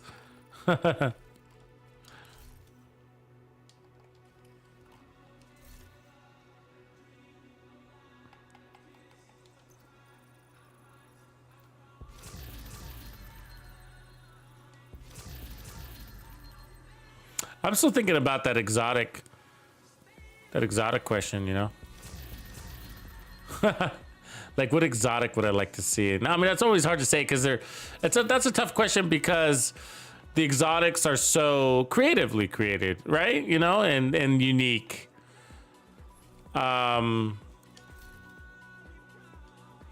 you know, what I gotta say is, like, I think that the devs could learn a lot from their own global events. Just like take some of the things that we love from the global events and apply them as a game mode or something, you know, as a skill or as a specialization or something like that. You know what I mean? But I think like what the devs need to do right now is like they just need to. There's so much life that can be given to this game just by cleaning up the old stuff. And I'm talking about like backpack talents is a big one. Chest talents is a big one. Just use the metrics in the game. You got I hope they do. I hope the devs have stats on what is being used and what isn't. There's got to be a metric out there. How many people have this in their stash, you know, or whatever? I don't know. Maybe it is difficult usage stats, but you know, maybe you need to run a survey to the community. How many of you are using entrenched? You know, how many are you using, you know, whatever talents? But that alone is a big one. I mean, the backpack side of things is very sad. Very sad. All of these are crushed by the memento. And the people that don't believe that are really just haters of the memento. Let's just admit it. You know what I mean? But combined arms versus 30% skill efficiency, plus 30% weapon damage, plus 3% bonus armor. I mean, come on, guys. Don't lie to yourselves. The memento crushes combined arms. Crushes it. Tech support, the memento crushes tech support. Shocking, all of these. Bloodsucker, I mean, I think you're lying to yourself if you don't agree with that. You know what I mean? Not to force my opinion on you. But I mean, if it's unique, like Adrenaline Rush is pretty unique, right? It's got a proximity, but Unstoppable Force, I mean, would you really choose that over the memento? You know? I don't know. Opportunistic is unique because it gives a team benefit. So some of these are great. Creeping Death is unique. Composure, I mean, 15% weapon damage, or would you rather have 30% weapon damage from the memento plus the 30% stack on stack on stack on stack, plus the bonus armor, plus the armor regen, plus the 30% skill efficiency? You know what I mean? It's so. And so my point is that, okay, forget about comparing it to the memento. Let's just scrap that for a second. Like, nobody uses Energize. Safeguard is really outdated too. You know what I mean? It's used on some healer builds, I know. And every now and again, a tank build will run it. But, you know, that's really outside the box. And it's just definitely not being used that often. Shock and Awe isn't that popular either. Overclock is kind of very weak. Leadership is super weak. Protector is, you know, it's sometimes used, but still weak. You know? Unstoppable Force is very weak. Companion, and I have found some use cases for, you know, Wicked, Galvanize, Adrenaline Rush, Clutch, and all that. But either way, I would say the devs need to focus on what's already here and just do what they did to Striker. right? And so I'm not saying that this is junk. It just needs to be revamped, like make it usable. I mean, Energize is a big one, right? It only works if you've taken damage. What if you haven't taken damage? You can't use an armor kit. You know what I mean? So it's just like, so there's times like, okay, I want to go to overcharge. Oh wait, let me go take some damage real quick. Now let me use the overcharge. Oh wait, the opportunity is come and gone. You know what I mean? That's what the Energize is about, is like, you know? And so leadership is, you know, so some of these are just junk. Let's take the Ninja Bike knee pads and let's fix those, right? So that, I mean, that's a knee pad that nobody uses. And it's so borderline awesome. You know what I mean? It's borderline awesome. They need to make it easier to proc the automatic reload or something.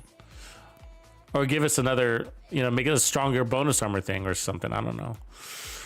But that's what I would do. I mean, I would just make minor improvements, and I mean minor. That's all it needs is minor improvements to things we already have. It would go miles in this game. Just look at Striker. Nobody used 4-piece Striker, guys.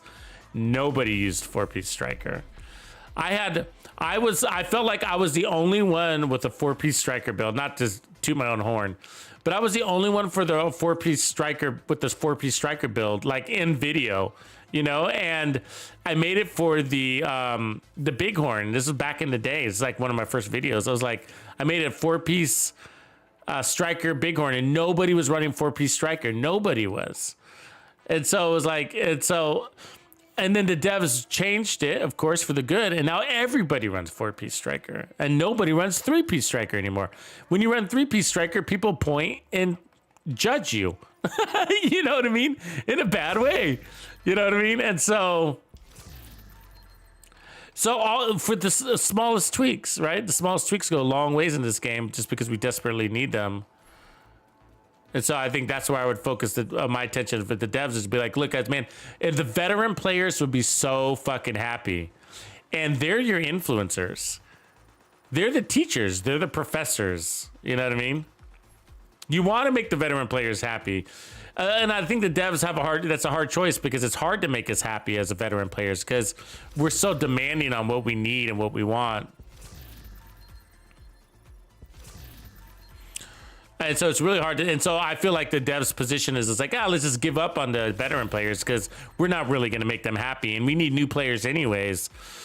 But your veteran players are also your, this is where they have to be careful. Your veteran players are your influencers. Like, I'm technically an influencer, right? So I can influence on whether people play this game a lot or not, right? If I lose interest in this game and I stop highlighting it, then maybe I will influence or stop recruiting people to the Division 2.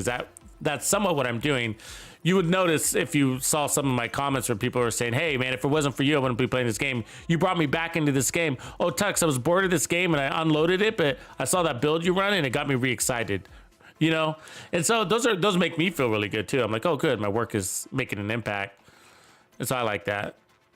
But I'm a veteran player is my point. And we are influencers, you know, into this game. And so the veteran players have to be addressed, not abandoned. And my point is that we're easier to please than I think we come off as. You know, I think that if the devs just looked at these small things that we've been complaining about since Kingdom Come, right, guys? Like, how long have we been complaining about? I wish they would fix the weapon talents, and the backpack talents are so useless. You know what I mean? It's just like, and they have, and to a certain degree, I know they have, and indirectly, right? And the way they've done it indirectly is they've given us these new gear sets that have very viable chests and backpacks now, right? So Umbra Initiative being one of them. The other one being Heartbreaker, very viable chest and backpack. And when they revamped Striker, they made the backpack more viable. And the chest is still not junk, really. It's not junk, but it's difficult to use. So, so that's one way they've addressed it. That is like, okay, well, let's put the gear sets on the table too. And so that's also helpful. And then, of course, revamping some of the gear sets wouldn't hurt. But what we don't want to see are things like the bloody knuckles. I get that they don't want to give us the memento again. I get that. They don't want to give us the memento, right? You guys understand why? Because it's so superior to anything in its class that that's why it's on every build you see in so many videos. You know, it's because it is best of slot. And if we want to give you the best build, and you know, I know some people are, you know, to believe that it's not good for group play, but unfortunately that's just an urban legend in my book. You know what I mean? Like somebody, you watched the wrong video and you were convinced. I understand the logic and it does seem logical from the surface, but you know, but some of us serious players don't have a hard time. It's very easy for us to get our memento stacks and to maintain them. You know, so I think as your gameplay improves, won't have a problem doing that either. So, but you have to get out there and try. But so I get that they want to give us more mementos and that every gun is going to be, every exotic is going to be very niche, you know, but I mean, it wasn't very smart to not look into the grenade thing and then to give us, in the melee thing, and then to give us an exotic that relies on both of those. And so obviously they were like, well, let's get an exotic that encourages them to use some more in-game mechanics, such as melees and grenades.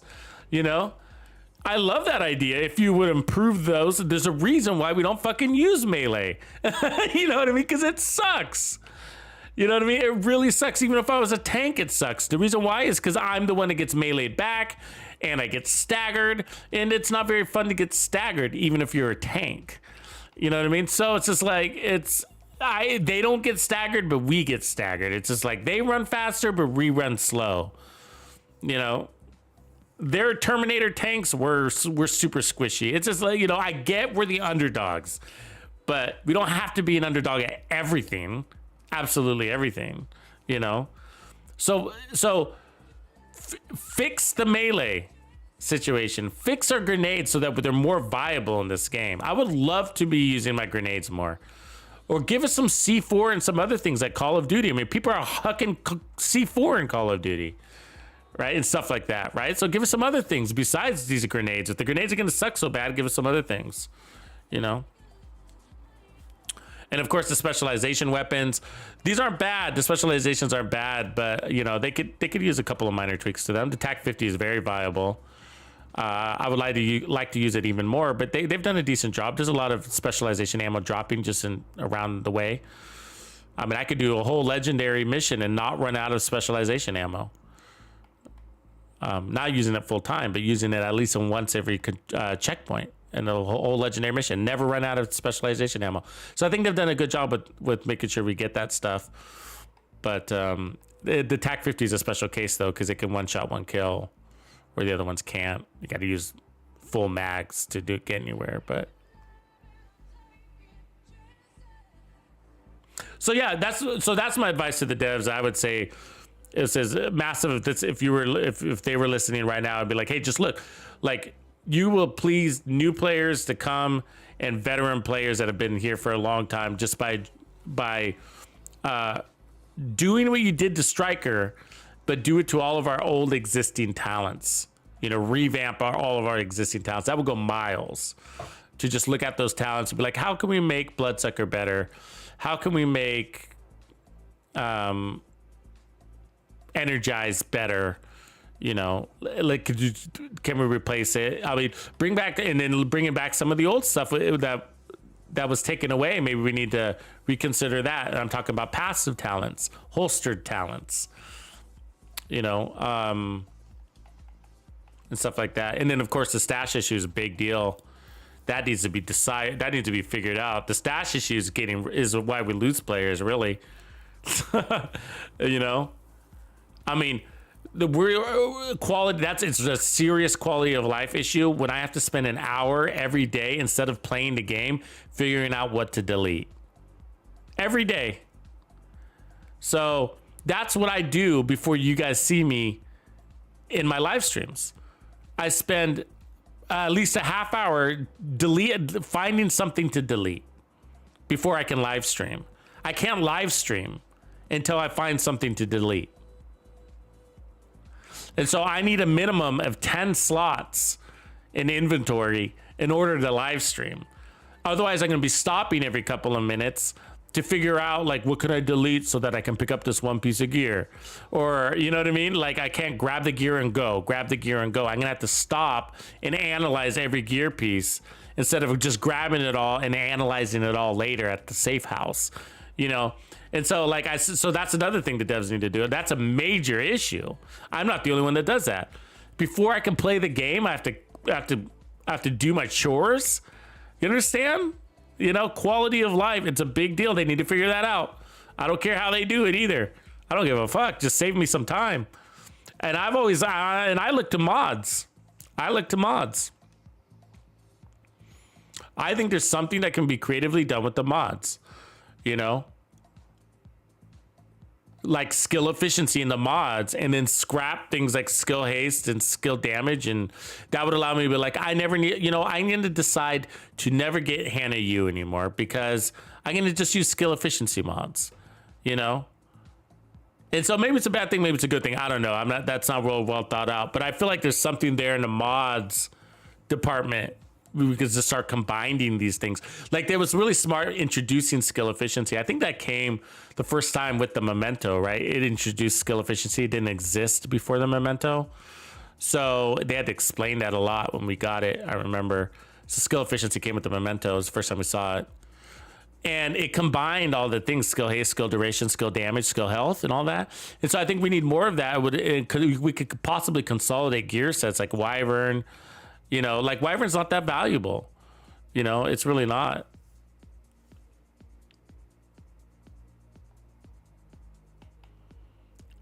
You know, and they need to stop doing stuff like this to us too, by giving us the weakest stat first, so to get us to invest more in 511. Like, why would you do that?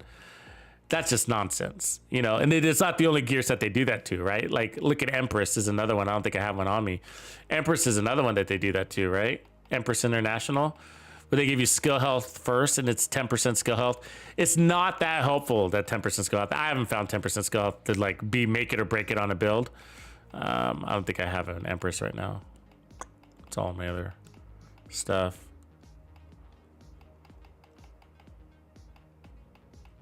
There's one. So you get the 10% skill health. You got to get that to get your skill damage. Now, what if you're running oxidizer build or something like that? The skill health isn't going to be that helpful for your oxidizer build, right? It's just not. And so you have to have that wasted slot. And when we're really focusing on maximizing our builds, min-maxing our builds, it's causing a waste. And this gear set makes this gear set off the table, you know, and limited to certain builds, and then it makes it niche. And I'm exaggerating on Empress here, but it potentially puts a brand set into a niche category, and now we're hoarding that gear set in case we come across that niche situation. You know, and so it makes it really hard to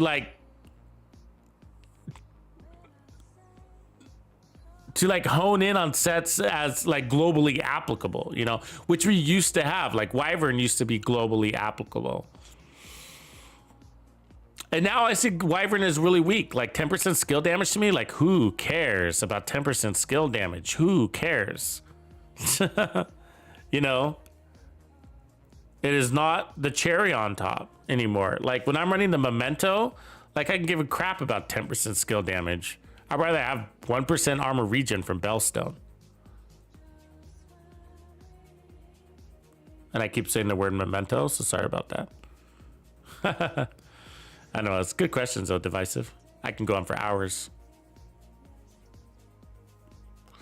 Yeah, I wish I had more about the underground game mode Descent.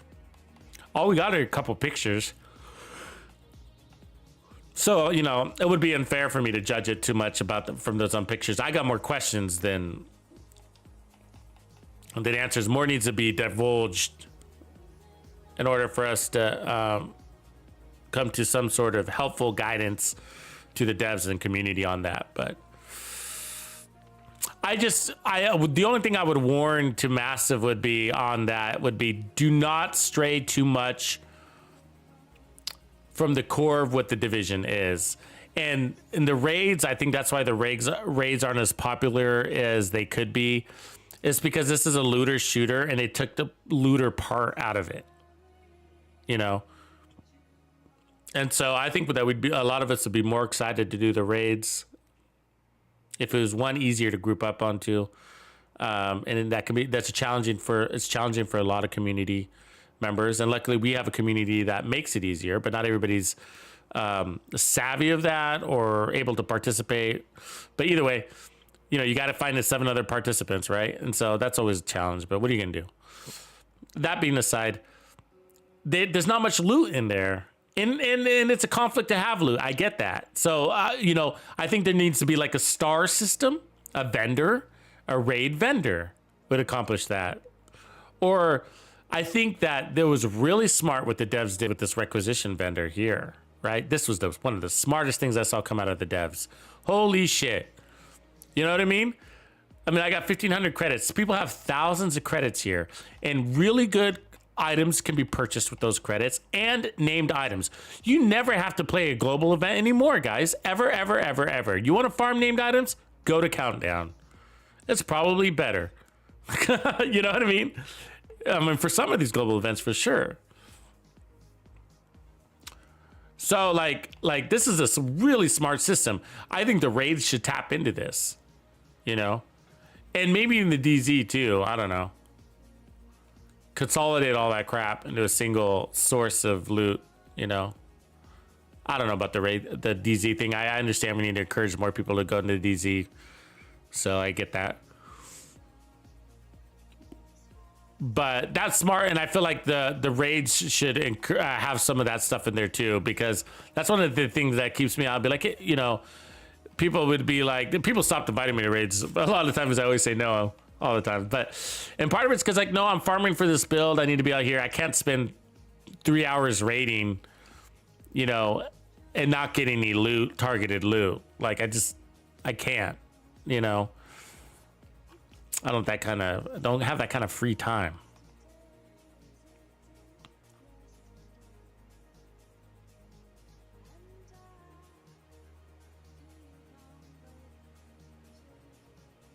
Yeah, you got a good point there, Red Claw. But I would like to use our grenades longer, more often. And some grenades are great, like the blinder grenades work wonderfully. I actually use them in solo legendary. And the right foam can work well too. And the fire grenades are great. So it's mostly the standard grenades. The standard grenades are the ones that we struggle with, I think, the most. I think if you land a fucking frag grenade, it should demolish the enemies because it's so hard to do. You know what I mean? It's so hard to land one of these concussions and frag grenades that the circle is really small on it, right? The radius, 3 meters is small. 4 meters on that, but it's so small. It's like it should just demolish the enemy, just destroy them, like your grenade would, you know. But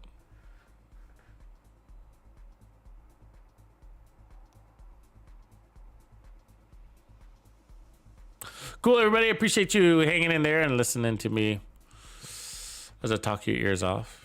But I had fun. You know, we're gonna bring back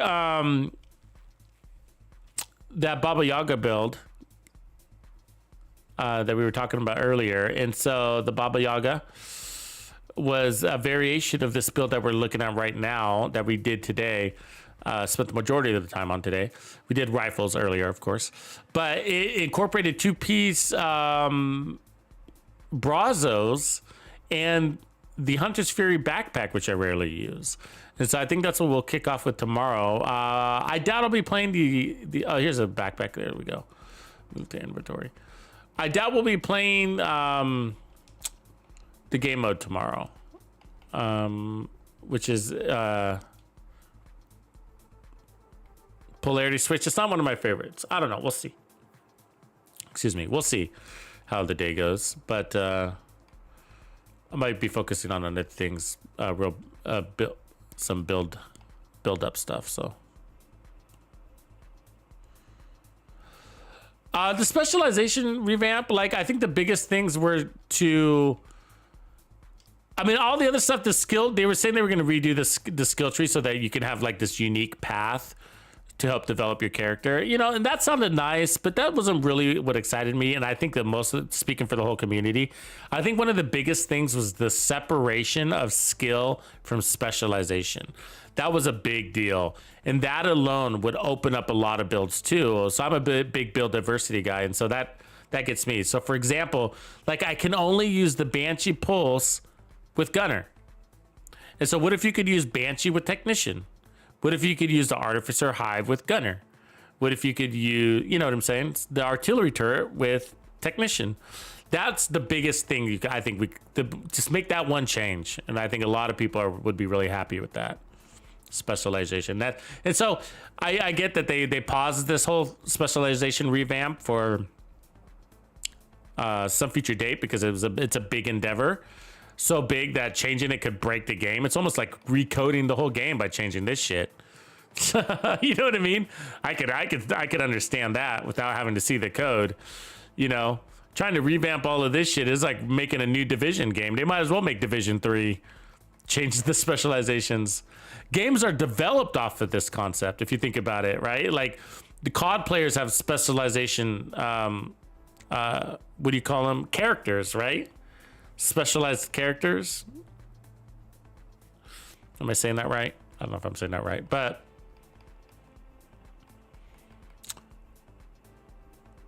it's like the basis of your characters. I mean, we think of that. It really is an element of a build. It really is, but I would like it to have a stronger presence, and some of these are a little bit weaker. Like, you know, I don't know.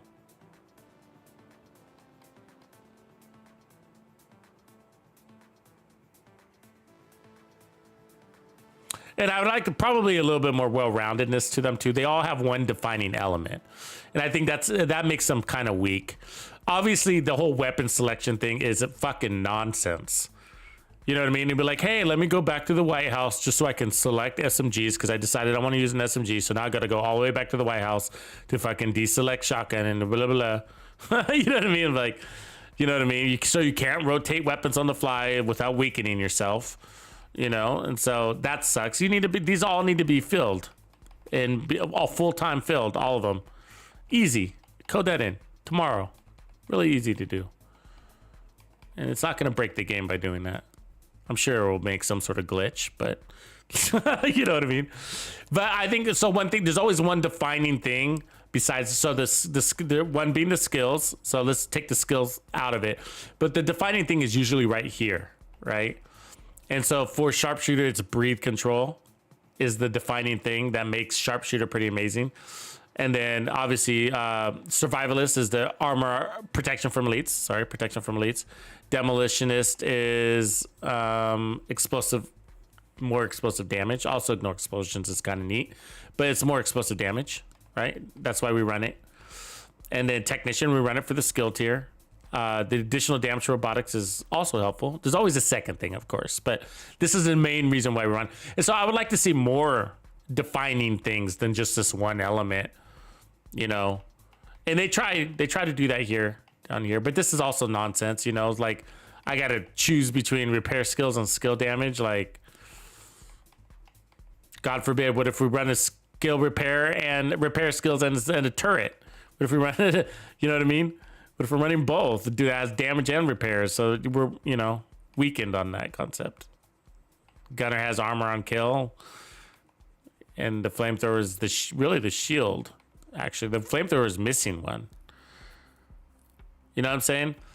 Firewall's missing that defining element. So that's global. It's not a global like armor on kill is global. Skill tier is pretty global too because you're always running a skill, but this one doesn't have that. You notice that? So you got strong armor kits, which are crazy, but not that helpful if you got lots of armor on kill on your build. And so then you got this increased burn duration, not that helpful. You know, if you're not running, I mean, many of us never pull out the torch, right? So not helpful to have the burn duration. You got the ally buff, and then there's all the secondary stuff. So I think this needs a stronger skill whatever you call that here. It's missing something. Very good shield though. Of course, we all know that. But anyways, yeah, so the biggest thing from the revamp that I look forward to is the separation of skill from specialization. Church from state, people. Church from state. No church and state. You know what I mean? So yeah, let's take it. We got to separate these. We got to get this tactician drone out of sharpshooter. We got to get this BB-8 Mender Seeker out of survivalist so that you can use it with any specialization. Same with artillery turrets. And I believe that was in the plan. That was in the original plan, as I believe it was mentioned. But you know, but because it seems to be like all or nothing with the specialization revamp, then we're not seeing anything, of course. So. Cool, everybody. Have a good night. Love the questions, Divisive. Hope to answer more of those in the future. Catch y'all later. Tuxedo out.